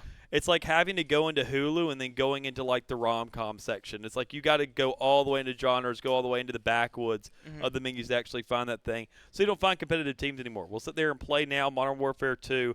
We'll want to be playing some gunfight, which finally got released this season, and it'll take you about 30 minutes just to find the darn thing. Yeah. Then once you get in there, everybody else has gone through it. They're going out of their way, and they're not taking it nearly as seriously as we are. Probably may go ahead and pick up some GBs. Who knows? Hopefully they don't controller lock that as well, but I don't think they will. But all things considered, though, I mean, knowing that, the game now and where it's gone, it's interesting to see them at least. 100%. See, that's still just that's still insane to me. I kind of want to go back to that, like with everything being locked, because one thing I will, Mr. Spectator, Mr. Kyle, because you are an esports guru, and I need to ask you this question because COD. And don't ask him about everything. No, he knows else. about this one too. Is Halo controller locked? Not anymore. When did they make that change? That's what I was going to say. Today during HCS Dallas? I could have swore. Oh, gotcha. I could have swore the HCS was not controller locked. Wow. Yeah, that's like. So how many people have already come over this transfer? How many M&K players are on there right now? I mean, I think that there's a few in the amateur scene, but nobody on the pro team, I believe, yeah. has been picked up. I don't think orgs want to take the chance. Huh. That's interesting. Do you think it's more just a case of like backlash? You know, darn well if they sign somebody, say you get a sniper pickup, that guy's frying everybody, plain and simple. Until they're able to prove themselves, I think orgs are going to be afraid to give them a guaranteed salary and replace someone who is proven on controller. I think they're going to wait to see who can prove themselves on mouse and keyboard. Yeah. Or definitively prove themselves, because they're playing with everybody else. You know, they're going to say, "Oh, they're M&K, they're crutching off that." But if there's a guy that's legitimately doubling everybody else's frags, you're like, it's a no-brainer to pick him up. Because you always have those controversies with keyboard and mouse between controller. Yeah. So I mean, I think until you have definitive evidence to be like, "Yo, yeah, you're getting washed in these matches, it kind of makes sense. I gotcha. And even then, I mean, Halo's been around for so long, you kind of have to give the veteran their kind of due diligence. Say, all right, yeah, we'll give you a chance to catch up with everybody else, just in case something does happen in the meantime. Nah. But speaking of what's going on in front of us, Al Bogger twice? Really? Come on. What are we doing? Man, well, it's search and destroy though. It is S&D. And didn't you say? Did you say that this is the map, or they just kind of only? No, that's control. That's control. They got rid of that. That's out of rotation. They added a new map in there, which hopefully they selected for this entire thing. I don't know if that's part of rotation or not, or whether they selected it. But I will say, search and destroy could be the one kind of game mode they have a shot here, JSU specifically, knowing that this kind of game mode isn't driven purely by constantly spawning and all that kind of stuff. You get a shot, you start fresh every single round. Just go ahead, select yourself, get it together, and say, all right, we're going to hit a site, we're going to protect the site, we're going to default, whatnot, and one player can actually carry an entire round. Oh yeah, just as long as you play around your team, you do not over push, you don't do anything. Don't overheat. Yeah, don't. Better yet. And then like in instances where you're able to, just make sure that you're getting your trades. You cannot, as long as you're keeping an even score stat line, if it's 3v3, 2v2, whatever, you need to make sure that you're keeping your manpower up. Staying alive is the best thing you can do in S&D, by far. At least in my opinion. I could be wrong. JSU's done a great job of that. Rounds have just started. So there we go. Go me.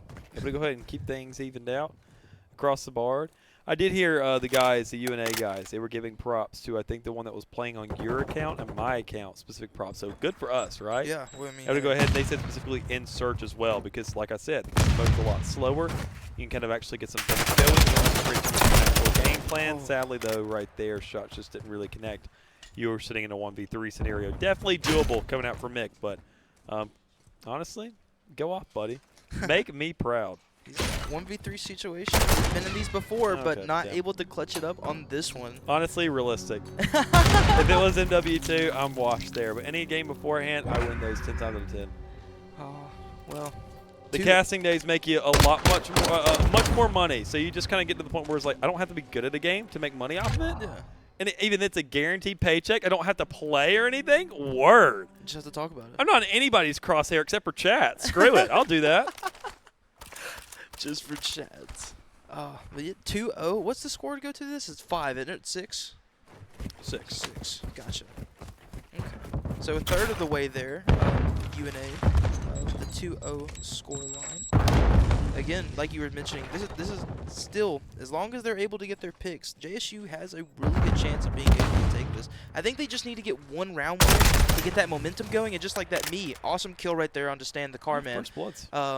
But I feel like they just need to get one round win, and that momentum can just carry them, and they can just keep going. Because they've been, ever since that last map, granted, we've only played one map, but they've been on the back burner ever since. And I feel like once they get their foot onto the ground and they're able to get traction, they're able to just go. And, you know, I have a lot of faith in them. But Karasu getting the pick right there onto Shaggy, 3v3. Crazy. That's me. I'm dead. Oh, that was a really good trade, though, by MP. Especially because, I mean, you're looking at the door. That's an angle that you're not really able to take for too long. Yeah. But knowing already, it's a little bit odd to see kind of what's going on here in a 1v2 situation. Mix being the last one standing here, looking to go ahead and kind of see if any audibles come off, knowing that stunn's be going off there. Jake honestly could have found a free swing right there, knowing that the players would be stunning. You knew they were kind of playing the roundabout, but still, inevitably you're going to see that dead silence coming out. Looking to go ahead, kind of go on the rear flank of Guillotine and see if you can find yourself an angle possibly. I do like the setup here that Mick's looking at. Going ahead, seeing if anybody's crossing through a door. You have that tack in hand. You have the range. You play for those angles. Don't let anybody really push up on you too aggressively. And even then, the back check of the map, Karasu, this is a guy that's been frying in this game so far. So, I mean, he's not going to slow down anytime soon. No, good. Karasu Payton, he's so good, man. Even I played with him. You were talking about Halo earlier. I played with him and Karasu, or I played with him and Crazy in Halo. And anything that those boys touch, they are just amazing. Apex, Halo, COD, anything with every controller game I've seen them play, they're absolutely insane. So props to that duo, man. They're unbelievable, honestly. But I will say, somebody needs to step up. All Shaggy with the donut. We gotta get that together. But even then, thankfully they're playing on other people's accounts. So it's like, you know, their reputation. Go ahead, you can just kind of curse it off. Hey, but you know what? But if it's me, you can't mess around with that. That's a good flank there. 3 down already for the side of JSU. Me, last one alive. I would say I've never been able to clutch in a COD situation before. I don't even know. Even then, like hey. Valorant, whatnot, you've always been a team player. But You bro, never really had that clutch gene out, I think. There's a first for everything, though. Hold on. Hey, go ahead. Getting a pick right there. Cook. Oh, Let him cook. okay, let him cook. Let him cook. He's cooking. Gonna get that region out. You saw the head? Oh, unfortunate. So close, but no cigar. That would have been a clutch and gunfight. Hey, so that may be your home ground. Man, it might be. Join me in Hub. Join the dark side. The fun part of COD. Marginally fun. I'm just comparative. How about I just don't play COD? Maybe one game. Maybe one game. We'll see. We'll see. We'll see. We'll see if a fun event comes out. They did like a little Crash Bandicoot collab right now, which makes absolutely no sense to me whatsoever. But hey, maybe if they do one that's fun, maybe one that's like an. Because I'll tell you what, yesterday I was checking the store. I can't go through a cast without talking about the store, whether it be Valorant or COD. They had a new anime bundle. I was like, kind of have to log back in, right? I gotta buy the anime bundle. Even in Cold War, didn't touch Vanguard or Cold War, but still logged in. That is insane. Massive of a roll through there for Alabama. What just happened? The boys, JSU were able to get 2 picks. I don't know if you saw that at the beginning, but Stan the Carbine and Karasu both, like as soon as the round started, were instantly picked off, and then just out of nowhere, I don't know, did someone get a kill from the grave? Someone threw a nade, got a kill, and then 2 others were shot. Kyle, bruh, look, I know you're a COD guy, but usually in these situations, aren't we looking at the guy who's in a 1 in the 1v2? Can I mean, I'm not. Look, hey, come on, bro. Give me screen time. give me screen time, bro. He almost clutched up. And I was about to say he did get the 2 last time, so this is doable. This is doable as all get out. Problem is, he's on the on the wrong side of the field, considering that bomb is down, and there's no way you have time to get that defuse off. Yeah. He took way too big of a detour trying to go for a flank there, and it just didn't really happen. Yeah, but hey, UNA now on to match point 5-0 scoreline. Thimble, I'm going to say, he's been showing out for these past 2 rounds. And I still believe that if JSU can get 1 point on the board, I think that they can push that momentum forward. I honestly think that they could. I think so, too. I think they could find themselves possibly one on the attacking side, so long as they can kind of get that pressure on the bomb, just because, like you see, look at right there. The bomb, A side is right behind the house. Yeah. With how easy it is. It is literally a hop and a skip. You can beat the defenders there and get that bomb off immediately. It is insane. So knowing that side is always free, even the UNA is giving up control of just because they know, all right, it's free. They should already have it planted. And knowing it's not planted, you're probably going to see a little bit of a push there soon, or at least somewhat of a setup, knowing that already right there, Karasu looking to push to that door. Able to go ahead and look to the 1. Can't really find it, though. Ran instead into a 2v1, and even then, Crazy's there for a pretty good exchange to get 2 of their own. Yep, able to get the 2-piece carrot. A really good flank coming out from Karasu, not able to do a lot. Mr. J coming from the bottom side of the fortress, able to get a pick on Mr. Thimble. And again, last one alive, Shaggy, first time being last man standing, I believe, on the side of JSU, and not able to close it out. 6-0 is the score line coming in for Search and Destroy. That one was a little bit more expected, I consider. I knew the rounds could last a little bit longer. That means if there wasn't some kind of time constraint, whatever that happened there, it was going to be here on the Search and Destroy more specifically. But already 2-0 in terms of the score count or the map count better this entire series. A little bit more fragability coming through. The kind of pace change, the slow down kind of definitely helped out Jacksonville State. But still, you see any teams, I mean, obviously Search wins championships, but it also gives teams a chance just with the game slowing down and things are looking very feasible. So knowing that Jacksonville didn't really able to close that or find themselves around is a little unfortunate to say the least. But still, I think, Control feels just kind of nearly as tame as I would say compared to Search and Destroy. You know, you have objectives, you have your respective half of the maps, and you're not having to work around spawns too much because you know that, okay, there's an attacking side, defense side. This is where attack spawns, this is where defense spawns. Problem is with that, though, when you get some lockdown spawns and you don't find a reset. Yeah. Spawn camping and spawn locks start to kind of come into play if you do see some absolute stops coming through to where guys can't even actually play the game. It feels worse than Hardpoint. Yeah. So you got to be able to look out for that. This is the one that has the A and B site, and there's you have 30 lives total for each team? You have 30 lives, you have the 2 sites there, and if it's and you have the 3 ticks for each side, which serve as checkpoints for each site. Gotcha. And once you go ahead, and there's a timer that's go ahead and calculating in the entirety of the round. either, obviously defense wins by letting that countdown go through without the capture going through, or the actual kills going off the board and giving yourself that favor, or vice versa, to where the attackers, they capture the sites or get all the lives calculated out first, which more likely than not, if you're getting the frags on the attacking side, you're obviously doing something with that space you found, and you're probably capturing sites because you don't want that timer to run out, so you're going to be capturing something just to give yourself more time to get those necessary kills. Which I'm excited to see this because this is actually the new map. How I mentioned Albagger Fortress. Yeah. How terrible and how dogged that map is. For Control, right. Expo is what's replaced it. I have not seen this map yet. That's why I'm happy that CCL, nobody got sick for that broadcast, because they would have called me in as a sub and I would have said, I have no idea what's going on. Now you have receipts, but that's totally fine by me because I will admittedly say Valorant pays more. So, regardless, all that behind us, I'm excited to see what exactly this map is made of because I've heard some great things about it, and I'm really intrigued to see what it's made of because I've heard good things. And even then, this wasn't something in the beta that got removed by a lawsuit by Activision. This is a legitimately new map across the board. Oh, so wait, so they just added this to the game? I want to say during this season, right? Like very recently, yeah. So, I mean, this is just here. Even Kyle, our COD guru, he's only seen this map once. So, it's going to be fun to watch, at least. I mean, we're all going to be kind of learning this on our own. Yeah. I'm really curious to see how this is. Even then, Sniper's already coming out. MP44, bro wants to switch it up. That gets brought in only really in search, but, I mean, he thinks this map is one enough to make it happen. And honestly, looking at these sight lines, good God, this is massive. These are very huge sight lines. ARs are, I don't know how I'm going to, SMGs are really going to have to just play their corners on this map, it looks like. Just kind of play in the, there was a building that they could enter into. Just playing like a rat. I just feel like SMG players are the rats in the COD community. Am I wrong in that statement? No. They find every single corner they can. I mean, sure, pushing across and whatnot, it depends on the mode. Gotcha. Better yet. If it's Control, oh my God, yeah, they'll find a corner. If it's S&D, oh yeah, they'll find a corner. Hardpoint though, they're not the rat, they're the plague because they'll be right in your face 24/7. I mean, you're catching something off of them. Gotcha.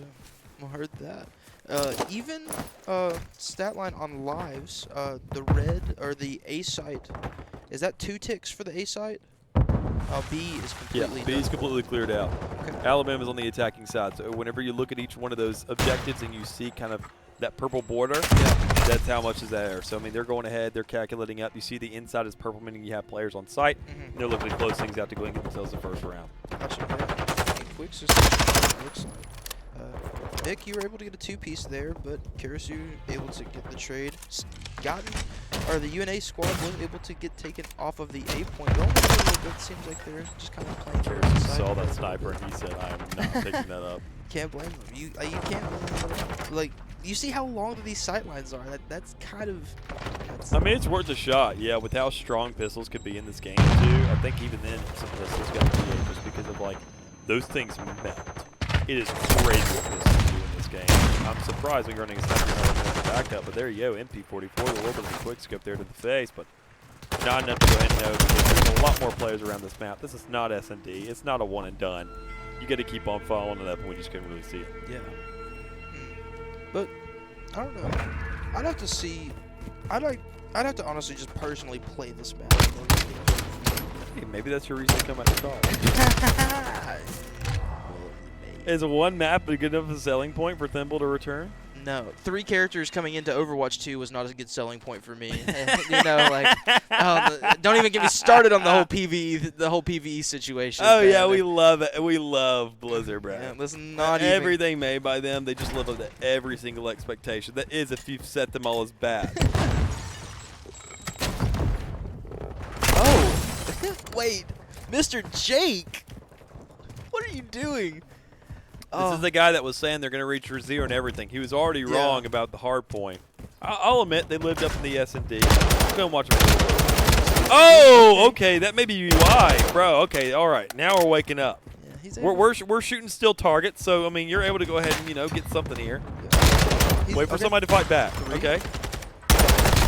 Oh, winning the gunfight there, and he should have just played. I'm not going to talk. I don't play COD.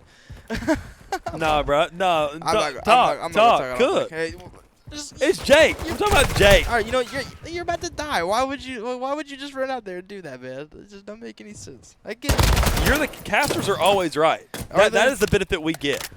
Because we have X-ray vision, exactly. So if Jake is terrible, let him know. Heard. I will keep that in the back pocket for when it may be needed. Because who's going to argue, chat? We're not reading it. Yeah, we just see the game. Yeah, that is. And if Jake wants to go ahead and say something later on, he doesn't have any leeway to talk on broadcast. Yeah, that's fair. This isn't his spotlight. You're not wrong. And he does have the least amount of kills for the side of UNA. In fact, honestly. I don't know. Able to get one, and yeah, he's just kind of playing it out. Playing it out though is for the is this side of UNA. They have 13 seconds remaining to the side of the issue on the and counting. Not really able to get control of either point. It looks like for an A push, really able to do a lot. Tried to get right there on the B site with 3 seconds remaining. Not able to do it, but they did get onto B. Stop the clock. 0.8 seconds. Oh my goodness! They cannot go for it like at all. So wait, are they on the? They're capturing A. They're on now. A, yeah. Yeah. So they don't get extra time. The time stalled. No, they only get extra time completing it out. Gotcha. So you had to get a flawless capture on one side or the other. And I mean, you can do that when you have two sides available. You can kind of like flip-flop it. Yeah. You know, kind of bounce around the map and kind of get the attention brought somewhere else and then get a switch up. But not really the case right then and there. Unfortunate, though. I mean, Control is one of those maps that really put the team through it. Because, I mean, there's so much to worry about at a time. Yeah. Because, I mean, you'll be worrying about kills, and you'll see, all right, when you get the lives up, and then you get around to the point where you're like, oh, my God, the timer's going ahead and decaying now. It is an absolute nightmare to play. I remember hopped in. I played competitively during Modern Warfare 2019, and then whenever and that was Domination was the third game mode. Everybody knows Domination. Oh, yeah. You can't really mess that one up too much. But then we got around to Cold War when the Control returned, and I said, oh, I'm going to go to get casting because I do not want to do this. Man. Well, already UNA able to get control over both sides. Still able to control both. I'm trying to fold this flag up because it kept on falling. That thing is rigid at all. It is very rigid. Good God, that thing is like paper. Yeah, hey, it's a flag. Brando! Where did he go? Oh well, you know, I'll just put it right here beside me. It is what it is. Jake's now going out with the dead silence. Kyle went ahead and mentioned his name, and now what do you know, he's fragging out, dude. Say my name a couple times. I'm already even. Come on, baby. Give me that curse. Yeah, let's go. Curse, quote unquote. Yeah. I'm on a 3 streak too. I'd say I'm frying, but I'm home my own. I'd say that's lore accurate. I'm definitely not a fragger on this game unless it comes down to gunfighting, of course. But still, that's a 2v2. That's a comms. That's like you and your partner. Like you're getting that thing locked down. That's what Hub and I are doing. That's my boy. We locking it down out there with that. Man.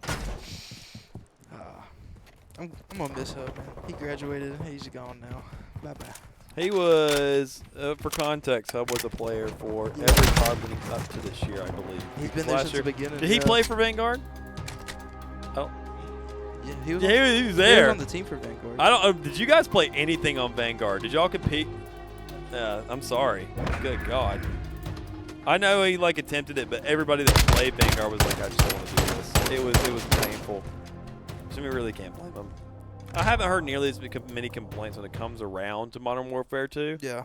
But I mean, I think Vanguard was like an actual enigma for being bad. I would love to see people who believe that Infinite Warfare is the worst or Vanguard's the worst, and just kind of get those comparisons side by side.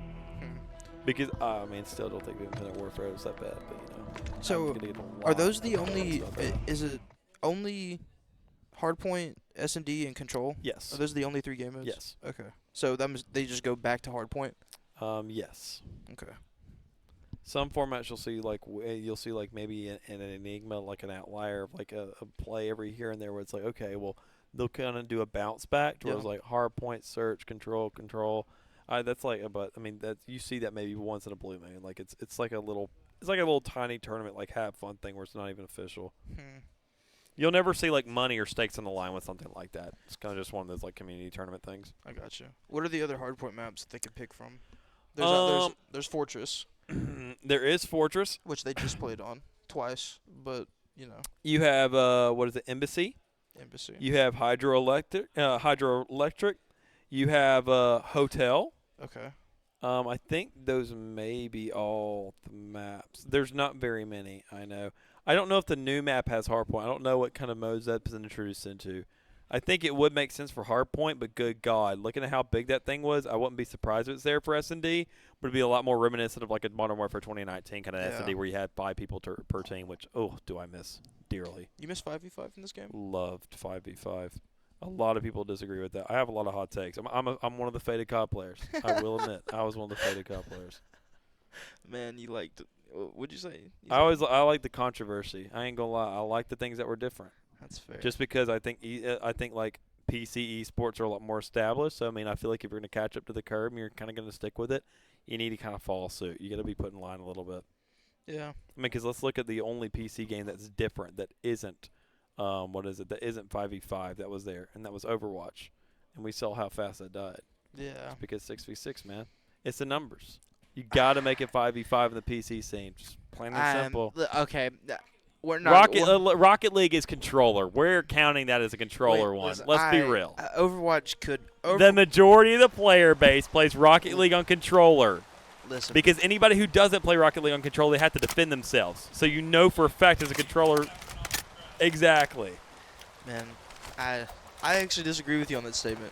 I don't. Overwatch didn't die because it was 6v6. Overwatch died because of not. I mean, getting anything in the game. no, that's true. I just like to call it 6v6. I think honestly, like the 5v5 change is controversial nonetheless. But I think honestly, it was a good one. That's a conversation for another day. Yeah, it is what it is. I think 5v5 is just like the most reasonable kind of like roster lineup and the most reasonable number for that. Rocket League obviously being an enigma. Yeah. Just because, it's the map size is what it comes down to primarily. But already here, getting things started off. Hardpoint one. Yep. Lots of water here. This is where you see that kind of influence from the Black Ops games where water. And lots of it. Yeah, lots of water. Surrounded by it. I've seen clips where in the past you can swim in the water in this map. Yes, you can shoot your pistol in the water, but you can't shoot your rifle. I mean, it makes sense. Or wait, I don't think you can shoot it all in the water. I think you have to like get up on the shore. Because I think your gun like jams underwater. I don't know what the lore behind that is. He just spawned right there, right next to him. Oh well. UNA having control of the hard point. Just again. Yeah, full time on P1. 1 second at a time, just P1. Who is that right there on the hard point? It's Karis. Oh, is that the new hard point? Yeah, we're on P2 now. Yeah. Just already making those rotations. 50 points on the board. A fifth of the way there. And JSU hadn't really seen him around. Granted, no kills really have been going through here. No, yeah. Yeah, they just all been kind of chilling around. UNA just holding the point as they need to. JSU, I guess, just trying to find an opening. Shaggy able to get a pick on the stand, the Carman, but Karasu getting the trade right there onto Nick. Down or up by 2. Now we're Karasu down a man, but the trade. See, it's just there's just so much happening on. There's so much. And even then, the problem is sometimes where you look at Jacksonville State, where you're grabbing these kills because of the way the spawns work in this game. If you're not executing off that, you're only setting up a guaranteed flank against your own squad because you know the spawns are going to put you further back. If you looked at the minimap during that first pick, where you saw that I believe it was Shaggy picking off either Stan or Jake or whoever it was, they went ahead and got reverted all the way back halfway across the map, and they actually pushed back and worked with their teammates more. They were going to come up on the backs of 2 JSU players and just completely demolish them while they're looking in the opposite direction. So you kind of have to make sure to really work off the moments that's given to you, because if you're going to create an opening because COD is so fast-paced, you have to make the most of it then. There is no decision-making to take. 100%. And then here's some of that water gameplay that we were talking about. He did have his gun out. Able to climb back up top, stand the Carman getting 1, looking for 2, but Mr. Jake able to get the pick there. And JSU getting a single point on the board, but UNA quickly just able to turn it back into their favor. And as the seconds wind down, the score goes up. It definitely does. Able to go ahead. Good ratio here for UNA specifically, 114-1. Jacksonville getting a couple seconds on the clock. Even they can at least go ahead and take some effort and maybe go for scrap time. You don't see UNA trying to lock things down. They obviously want to make sure they have themselves all the time in the world when it comes around to being ready for the next site. But Jacksonville don't want to pick up scraps because, well, they obviously want to be early to the cut in the next one, which they've done pretty successfully here. Spawns are looking pretty good for them. You just saw the on the back right there next to them. You couldn't really get too much there because UNA is already contesting that area, and they knew full control of the side. Yeah, I was just going to mention before you were talking, I was going to mention Stan and Mr. Jake, I guess the curse that we were talking about earlier, moved over to this next game because before they died, they were 9-1. Just kind of running around, being a bit of a menace. I think that we talked about a lot about Kerosene and Crazy, especially for these past 3 maps. But Stan and even though it's Jake and Stan are really frying out this map. Kerosene had a bit of a slow start, but he picked it up. He was sitting at like 2-4, and then he now sitting at well, all right. You know, do what you got to do there. But consider though, you gotta see how these rotations are going away from anything. UNA 160-7. Jacksonville State, they got to fight for some hill time. At least kind of cut things out. You saw the effort. They got the majority of their time. They got 6 out of 7 of those seconds, which is the last point when they beat UNA to the cut. And we're to hold that thing down. There. You see a couple players on there, but they can't really hold the side against the likes of UNA because you can tell they know these spawns. It definitely looks dangerous, and it's the same thing. They are able to get a bit more time on the board. 11 scored now going up to 12. But Jake, I don't think they have any idea that Jake's just here up top. He is not able to get the pick though. Thimble able to capture that kill and continue the clock rolling on the side of JSU's favor. But again, a swarm of 3 coming from the side of UNA able to get Thimble and continue on with the craze. Yeah, already just looking to kind of close things out, speed up a little bit more. So I mean, Alabama having this possession once again. I mean, we're seeing Jacksonville. They're getting points. I mean, we're happy to see that. Knowing they're kind of fighting. Grabs it up. Comes under the collapses on site. They kind of hold. You can see right there. Now Jacksonville not really even on that site. They're holding down the perimeter without actually touching that time. It's those mere seconds every here and there start to add up. That mistake there, that little time there. See, once again, you get that kill, you start to move offside a little bit, and you're like, all right, look, there's nobody on site right now. But Jacksonville has full control of that entire sector of the map. Still looking at the side. Yeah. While all that was happening, UNA just getting the spawns up, able to just rush straight in, and Crazy right there getting a 2-piece to just start it out. And even though Mick was able to get 1 there, the fight was basically just over before it even started. They need to pressure this hill. They're playing way too afraid of just staying on the hill.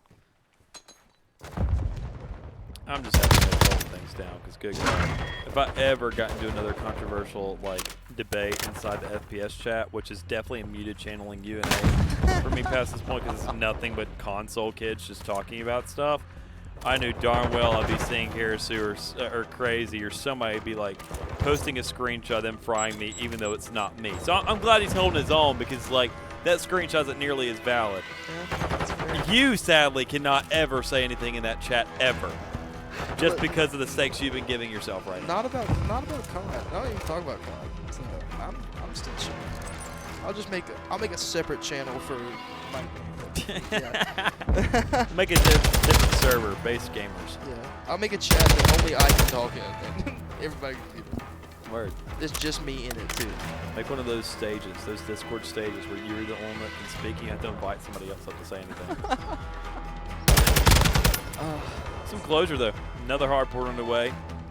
4 out of 5 of the quota met there for the side of North Alabama to go ahead and close out this entire series. Yeah. Things are looking pretty grim here for Jacksonville State.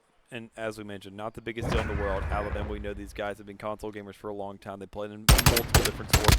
Halo primarily, but still. Got to get around that point, though. I mean, Stan, I know, has been playing COD for the longest time now. Even then, kind of brought things together when it came around to playing Warzone during those CCL Invitationals or CCL Opens in Warzone with that. I don't remember what the other 2 players for that were, but he's definitely been trying to get things going along. And I think he's really happy with the roster they had this year so far. I mean, their results have been very much sufficient. Yeah. I think, it's just that there's that last that last season match against Fisher, I think, is the one thing that they would probably want to change. I mean, because everybody wants to win a championship at the end of the day, especially, you know, in their division. Just being able to say that you were able to do something like that in your college career is just super cool. Like, even if you continue on, with your esports career, if you don't after college, like, it's still something cool you can look back on. Like, everybody would like to say something like that if they're into the esports. But like I was talking about earlier, just how much they've grown this whole season. I agree with you. I think Stan has found an awesome team in these three, including himself. And, you know, like I said, this is just kind of a going away match for the squad. You know, Karasu was the one that graduated, and you know, even if all three players come back next season, it just won't be the same without their fourth. Yeah, I think Jake's probably going to be planning on sticking around for another season. I know for darn sure that Colton, now being vice president here of UNA Esports, he's going to want to go ahead and the guy just can't advocate for that with the event, with the advisors, I will say. Yeah. That's a dead cause. He does not need to do that. Do not please be like, COD's the next thing. He will immediately kill this entire program and burn it to the ground just because he wants to play a little more Call of Duty. Listen. This one needs to be swept under the rug, and he needs to keep it that way. Plain and simple. You talked about how he was playing Valorant earlier, but you did not mention how he was also playing Rocket League, and he was because he was playing Rocket League. Oh, yeah, he was with hemorrhoids. Me. Yeah, that was him. But he was also that was a goated name, by the way. Dude was slick with that. He was also Mr. Offense. We probably had, it was me, Mr. Jake, and Stan. Yeah. And he probably had 7 of our 10 total goals. He was the offense the entire time. He is him. He is him. He is hemorrhoid. Like. The guy can do it all. What can I say? He really can. And he's already married. Like, maybe his GF buff just take it to the next level. Maybe that's what we need to do. We just got to put the stakes down, pick up some res, and then you know what? We can come back to it later. We'll just have a passive in the back pocket. Man, still, I don't know. I don't know if even that would be able to compared to what Colton's able to do. Like, I'm not kidding. Guy has never competed. He competed in COD. He's competed in Valorant, in a LAN environment, in a collegiate environment. But he came to this LAN, picked up the sticks, and scored 70% of all of our goals. Dude, insane. Dude is absolutely insane. Something different for damn sure. But Search and Destroy for possibly the last match of the day. Yep, possibly. What does that say? Considering what we saw on S&D, yeah, more than likely, just because, as I mentioned earlier, Search and Destroy is that one kind of game mode where you see that teams that aren't really all that well put together, they always can pick up a couple rounds. They can at least contend with the best as long as you have good fraggers there. El Asilo is a little bit more of a different map. You can actually have some sniper lineups here every now and again, but even then more so kind of looking at that last map because our first S&D was on Al Bagra Fortress. Kyle said that these guys prefer Al Bagra Fortress. They like that map. So El Asilo, maybe if it's not their favorite in the world, are they better on this one? Well, that makes is their favorite S&D. Well, El Asilo is just an objectively better map overall, so it makes sense.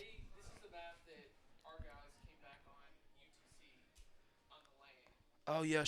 I will say, you said that. You talked about Fisher for the champion. I bet you they would have also appreciated to win that matchup when it came around to the actual placements because they were only matchup for making D1 as well. Oh, yeah, that is right. Because they had to play. Oh, that was weird because that weekend they've been so close with no cigar this entire season. And I'm sure they're really disappointed about that just because they know that it was multiple occurrences where they've just been so close to greatness and just kind of making sure they put their name on the map. Man, that was a weird weekend because we had to play UT Chat, like, what, twice in one day, and then didn't we have to play them a third time? We played them day one. We had to play them in CCL quals.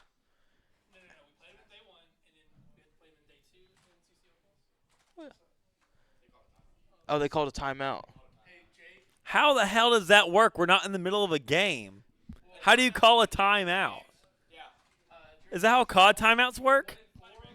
I've been casting this game for 3 years. I never knew that. I didn't even know timeouts existed. You pause. Exactly. There's so many tech problems in this game. You get timeouts naturally. I was out there, and I looked at Peyton, and I was like, I'm about to hold up a 1. Call me Odan Ghosty. I said, I'm about to fry.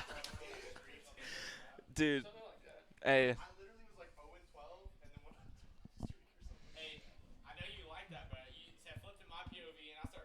We're not going to talk about you going 1-4. Yeah, he mentioned your name and you started frying. That's what I'm saying. He mentioned your name. He literally cast a cursor to you. The aimbot. That was some of the That's the UNA problem. players As a coming caster, in. you can't talk about good players or bad players because it's immediately going to switch up. Yeah. Like, we actually have full control of the game, whether you know it or not. That's insane to think about. Like, think about Haven earlier today with UAB. Dead game. Dude was absolutely going off. Then we mentioned his name and how important he was in that overtime. Yeah. Died 3 times, first blood. And it's like, that's what it is. That Just how it set, be. that set today was really, really good. That was It really was. fun to watch. I was driving. I'm very, very happy with that. I was match. driving back, and I was able to catch at least the end of it, and it was a pretty good set to watch. Sadly, was not here for Rocket League. How was that for the most part? Really up to so it. Rocket League. I guess a little recap for I everybody. was going to say, Yeah. you got the Valorant guy here to go ahead and give you a recap for that, and you can also you can cover Rocket League. Game 1 was Auburn Navy versus UAH Retirement Home, I think was their name. It was their blue roster, their main roster. I think Okay. that's how they work. I don't know how their colors work. So they're all graduating senior. Wow.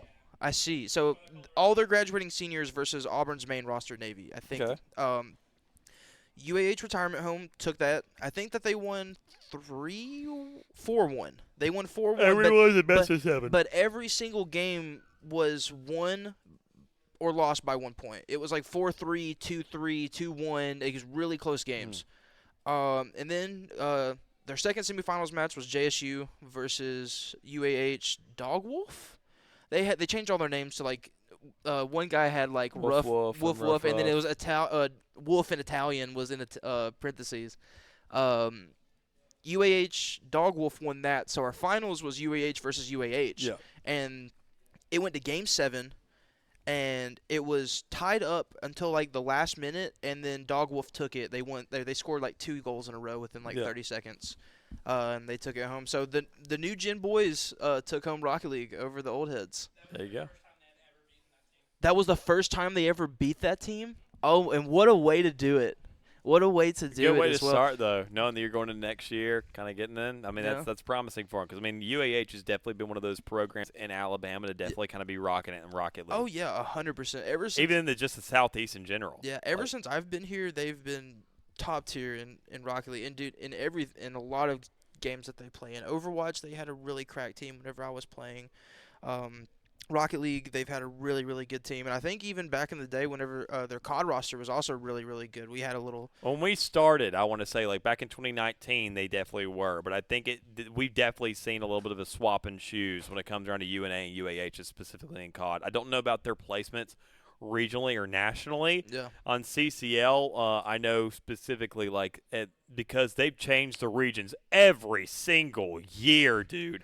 They cannot come up with a format for the life of them. But then again, we also have shifted all over the place because then we had a partnership with Activision. Then we had eFuse pick us up. And it's like every single year, it's like we're sleeping in bed with somebody different. So it's like you never really know what you kind of have to get used to. But all things considered in that, yeah, this is kind of how it plays out. But, yeah, I believe they were fine. I think it was Cold War was like their last really good year. But then again, in Vanguard, nobody wanted to play. Yeah. Yeah, the Vanguard was a weird time. I remember everybody talking about that. It was a fever dream for a lot of us. Yeah. Yeah. Yeah, we know. I mean, I already said they hit 4 out of 5 to where, yeah, this is it. I appreciate you letting me. Thank you. If y'all didn't hear me earlier say it, this is a best. The best of 9. Best of 9, So first to 5. Scoreline right now. We'll update here soon once the timer runs down. But UNA is up 4-0. Possibly the last map and last mode of the main stage for this year. Looking for a little bit of closure here. Even then, better yet for Jacksonville to go and kind of give themselves another opportunity. This is the map we did see MP44 earlier on that control. Trying to go off with the sniper. Doesn't really have it right now. And Stan coming with a hit marker. That really hurt. Think about it. Oh. There you go. Mick with the opener, but also an even trade going out. Yeah, Stan, you were talking about pistols earlier, about how powerful they can be, and just in that gunfight alone, I don't know if that if he was low. I think he might have been because that was the guy that got traded.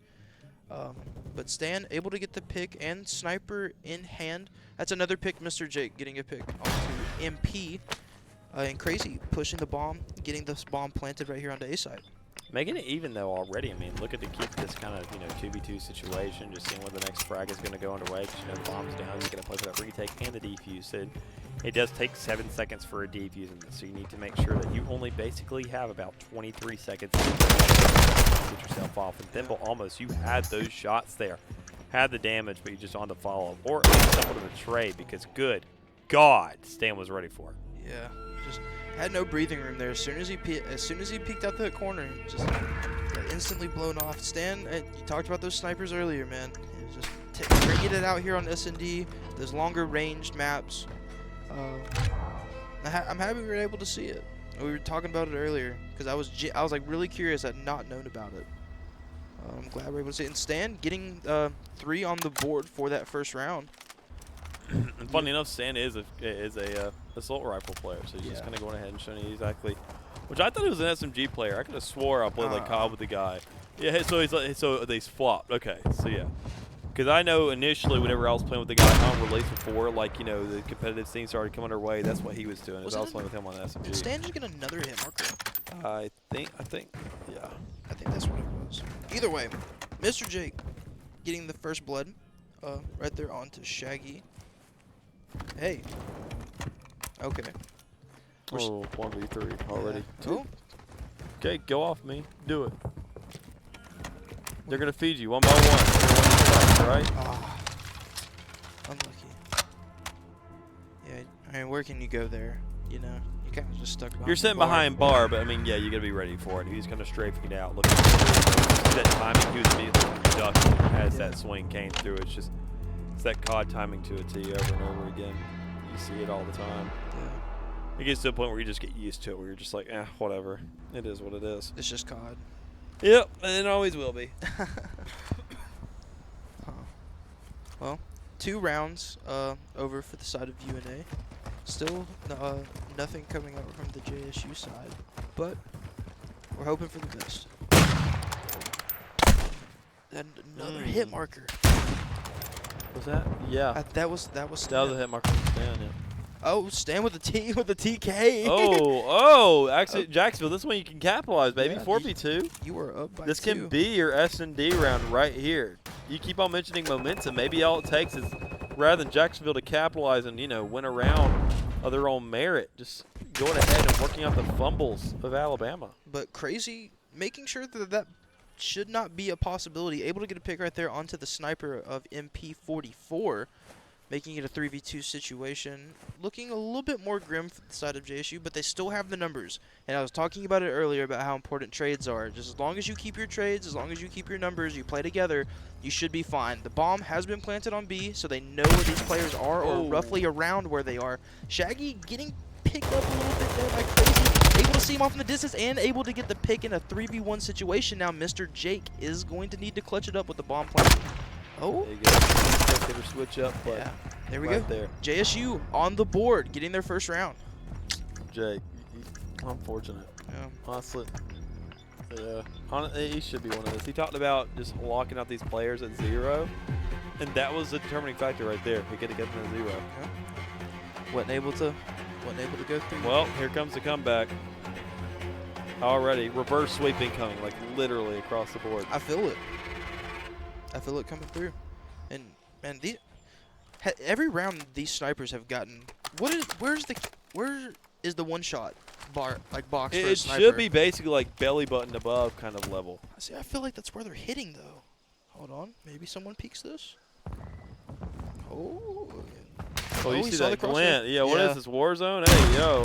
I see no marker there. Mr. Jake giving the pick. Was that a mark? No, no, he killed him. That wasn't a hit. All right, he got that pick. Which he also switched snipers. He was running something different. It was like the XP7 or something. Now he's running the a much more high caliber. Just mess around with it anymore. Stan knew that every single time he's like, I'm here at this angle first. I'm hitting this shot. Yeah. I'm just sick and tired of running a sniper that's not going to get that one shot off. Can't blame him though. Yeah, you can't. Like I said, I don't know if they're running GAs or kind of like what their rule sets are, kind of how they're pinning this thing out, but one player is on controller or on keyboard and mouse. Yeah, that's totally fair. Not everything's obviously out the water because otherwise we would see 874 U's in this lobby right now. Yeah. And the TTK would be much faster because that thing just does it all, literally. And inputs. So Yeah. obviously that's not play either. Yeah. But happy to see JSU able to get on the board. Hopefully they're able to pick up some more. I think they can keep it to a close game. Granted, there was a TK coming out from the side of UNA, and there was a pick making it a 4v2 situation. But high notes. And with that, MP coming up from behind, getting the snipe onto Stan, the car man. UNA now down in numbers. And I believe UNA is on the attacking side. But now 2 down for the side of JSU. 3 down now for the side of JSU. Mick, you're the last one standing, man. Again. Even. Just get one, baby. Make it even. Play your numbers. Wait slow and steady. Let the bomb go off if you got to. Just let somebody come to you. Yeah, that was pretty bad. That was really bad. That was really unfortunate. Like I said, you see that in COD all the time. Just because of how fast it is. Yeah. It's horrendous. Sucks to see. And you can hear when people pop Daddy to King. Oh yeah, it's like somebody putting tinfoil in a microwave. It's like it is like an explosion going off. It rings your ears and you hate every second of it. But you got 3 seconds to make something happen, and that's just not going to happen. You can go for the frags here, kind of play for streaks if you want to, if you get all these kills in the meantime, but you don't have enough time for that. And even the guys are joking around, trying to go for a little bit of a knife, but that's just not going to happen. Another round of the way there for North Alabama. Getting themselves what's going to be now reaching that 4-1 threshold. 2 more rounds to close this entire series out, unless Jacksonville State really steps it up. I love how MP44, we watched him get a kill on Stan from behind on that exact staircase, like on that little ledge for it. Yeah. And then he got up in that same exact spot, died the exact same way for somebody else. I was like, Oh, man. It's almost like you're just destined to die like that in that spot. Yeah, so it's a cursed place. You just do let's not get onto that railing. Just stay away from it. For sure. Chill away from the fight. Already. Crazy. Able to get the pick on Thimble. RIP me. Unfortunate, dude. I can tell you're just, you're not a COD guy. Really unlucky. Me, on the other hand, I know that I can play with the best of them. I just always get unlucky with teammates. Just how it is. For sure. For sure. I mean, yeah, for sure. It's just always how it is, man. For sure. For sure. I'm like Stan. It's just he just has better luck than me. Yeah. Crazy. Just kind of sitting back. I mean, there's nothing you can really do here. Jacksonville has to play on the offensive. They're down by 2 in numbers. And like, there's nothing they can really do. They could kind of just sit around, play for a pick. Hopefully, they think UNA could just overextend. You know, Jake being the player he is, but nothing being the case. Bomb is down. Shaggy was taken out by Crazy, and Mick again. This is the 2nd round in a row. But it's gotta get. He just 360. Yep, he tried it. You know, that's exactly what he did. Oh well. Oh, okay. That was an outfight. That was an outright win. Yeah. Like he was actually trying 100%. to get that pick. Already going ahead. You got bullet trails coming through. No time to really get the round off. Yeah. Flopping my KD though. We're not going down without a fight. This is map point. This is series point for the side of UNA. Tired of this thing to be wrapped up right here, right now. After a long fought weekend of 0 matches to get to this grand finals, they may finally be seeing this come to a conclusion. Finally. We may see it. They will make their mark at their own event.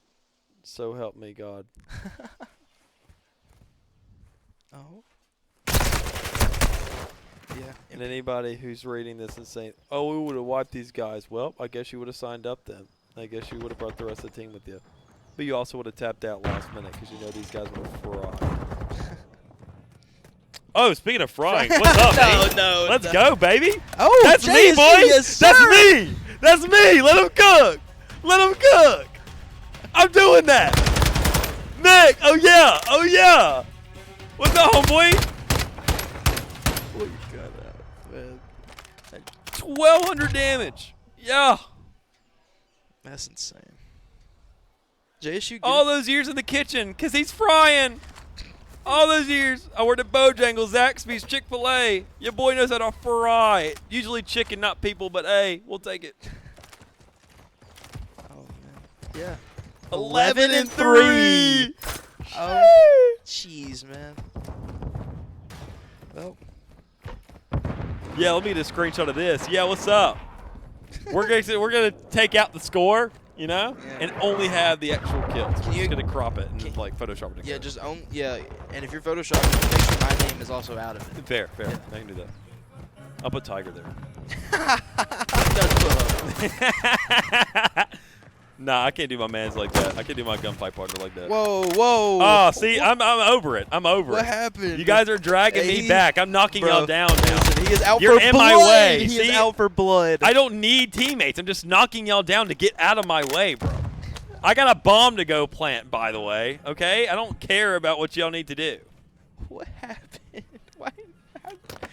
Last man standing again. 1v2. This bomb's gonna go down immediately. 1v2 plant. Oh. Someone turn the router off. Turn the router off now. Can't be Jake. Jake, hold Yeah, hold the nade, buddy. Hold the nade. Oh, you don't have one. Oh well. Well, get an ante with it. Go equip a hard light and go shoot a wall. Anything with ricochet rounds. Yeah. Anything with ricochet. Yeah. Dude, Scott and I do so many DT references during our Valorant cast now. It is the most cringe thing ever. I hate that. But we make it so slick where it's like nobody really knows. It's kind of like our football references or any kind of references that we do. Yeah, but instead of what I did today with Lone Ranger and Tonto to say it's kind of like those slick ones that just like slips by. But instead of it being something cool like Tonto and the Ranger or football, you're talking about Destiny 2. Yeah. So. But well, I mean, at least we got to showcase at least. We can bring up, I guess, the webcam to go ahead and show off the trophy because, I mean, there's still one that is going to be available for this. I don't quite know what the setup's looking like or if Brandy really cares as much. Let me go get Brandy Gaming. I will be right back, chat. Because we do have a trophy available, and it has just as many stakes at least for the scrans as anything else. Yeah, Jake wants to run in here and show off a flag, even though homie he got roasted this entire game. I don't care if he did the final defuse.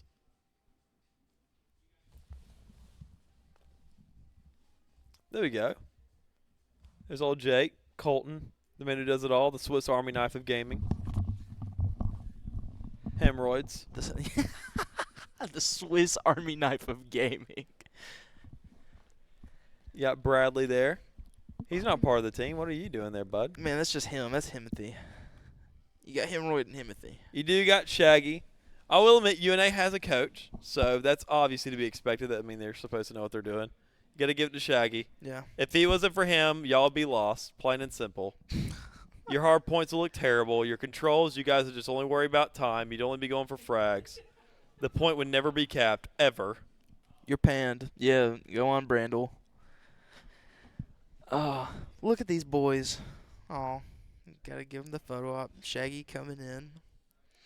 You guys do realize it's a webcam, right? Yeah. It's not going to be the best quality photo you've ever seen in your life. I hope Brad's behind that taking more photos. Yeah, I hope there's an actual camera behind that, but because I see that Brandy's over to the left, and he's definitely not taking any photos of this right now. He's trying to give him the trophy. Yeah, there we go. There you go. Hey. Let's give it up for UNA. Give it up for Champions the of the weekend. Only a single series they had to go through to get here. Long, hard fought, though. Yeah. But at the end of the day, there could only be one, even if there was just two. We're not going to talk about that, though. Nope. JSU also had to beat everybody to get here. Yeah, they sure did. So it was just JSU and UNA sitting at the end of it. So technically, JSU, solid start for their career to beat who? Alabama and UAH to get to the final championship Sunday. Wild. So, hey, it is what it is. It's insane. They got that title. They're one of the two best in Alabama thus far, which I got to say this weekend I was impressed a little bit. I mean, UAB, I can go ahead and actually go for the refresher on Valorant. Yeah. UAB versus Auburn was our matchup for that. Alabama, their program isn't really there anymore because even then they tapped out of any CC playoffs after their season was over with because I guess, they were just kind of done with what was going on there. I think they had some graduating members and just kind of didn't want to do it. Yeah. knowing though that we got some good programs here, just across the board. I mean, obviously UAH in Rocket League. You got UAB in Valorant, which I believe, casting now for 2.5 years the collegiate scene in Valorant, they have a very solid shot in whatever league they really go into. The Auburn guys, known them for a while, outstanding to always work with them. Even then afterwards, even then UAB, Auburn, all of us, we all went out to lunch. Had a great time there, just knowing that they can kind of laugh off the entire game. That was a 13-7 for map 1 on Bind, favoring the likes of UAB, and it was their map pick. Then Auburn went over to Haven. That was a triple overtime. That was a 17-15 it came down to. Wow. And Auburn came out on top in that one, so that brought us into map 3, which is a 13-3 on split, which is an exact repeat of how UAB beat Auburn yesterday when we heard about them initially. So impressive to them.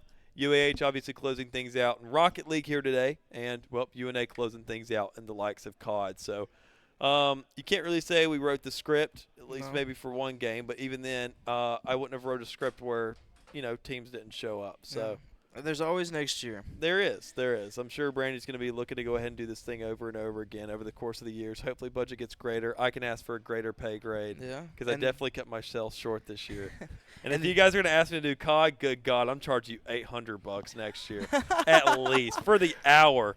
Oh, my God. But even then, that'd also be great, though, if we do get the entire Southeast. Because, this is a very stacked region. Alabama, they're very much on course to really making a mark here. Because I think the only real contenders we have is, maybe Clemson. I know Tennessee has, maybe 1 or 2 teams that's, worth a darn. You get both the Carolinas. Even then, Florida's going to be your biggest problem there in the Southeast. Those guys, that is a stacked state, just regardless. You got a lot of money going to the Florida. It's like California in the South. So, even then Texas. I don't know how many Texas guys are going to get out there because let's be real. If I'm not making that drive, I don't think any of them are. That's fair. It's not going to hurt to ask. Yeah. Louisiana you may get. I'll hit your ride off one of the LSU players or something if y'all can get them out here. Yeah, well, we'll see. That will be for next year. We've got a lot of planning and a lot of preparation before that happens. But before we can even start on any of that planning and preparation, I think we need to close out the main stage for 2023. Yeah, go ahead. Just thank you all for being here. Go ahead and give Brandy the mic. Let him. I want Brandy. We'll close this thing out. He was the man who was behind all this, so we got to give him his props. We got to give him his credit for what's going on. Come on, Brandel. Here, I'm gonna hop off the mic. If you know me, you know me. I love you, even if you don't. I've been Thimble, and I'll catch y'all on the flip side. Thank you, Mr. Thimble. Go ahead, kind of give us the rundown. Obviously, getting this entire weekend underway, getting things going, seeing a conclusion now. Do you feel like it went smoothly compared to the last main stage or not? Because we had the same venue, we had the same exact lineup. Obviously, a lot of differences here in the meantime. I think the year of us running, this is our 4th LAN we've ran as a multi-school, collegiate or high school, as a club, and I think you could really tell it because last main stage was our first LAN we've ever ran, and then this main stage, everything went. Obviously, it's not going to go as smooth as we wanted, but it went way. It's always going to be hiccups. Even the best LANs have hiccups. I can guarantee you that. Yeah, the people that get paid to produce, but. I just wanted to remind everybody that we are a college club. Most of us are doing this as volunteer work or for free, and we love growing the scene in Alabama. And if you are out there and you go to a university in Alabama and you aren't you're watching the stream and you aren't invested in their esports club, go be invested. I know a lot of people are just sitting in universities that could be great players and great assets to the community and always looking to grow. So. I appreciate everyone that's came out to the venue. I appreciate everyone that's in Twitch chat. C4Q, you've been piping us up in there. So, and I would like to thank you, Dallas, for coming out. Yeah. Well, it's only a 2-hour flight. It's not too bad. Yeah. It was gonna be what? It was gonna be a 10-hour drive. That's what it would have been. Thankfully, definitely did not want to do that in my lifetime. After especially coming back from Korea after 2.5 weeks, I was not making that drive. I would have probably died sleeping on the wheel.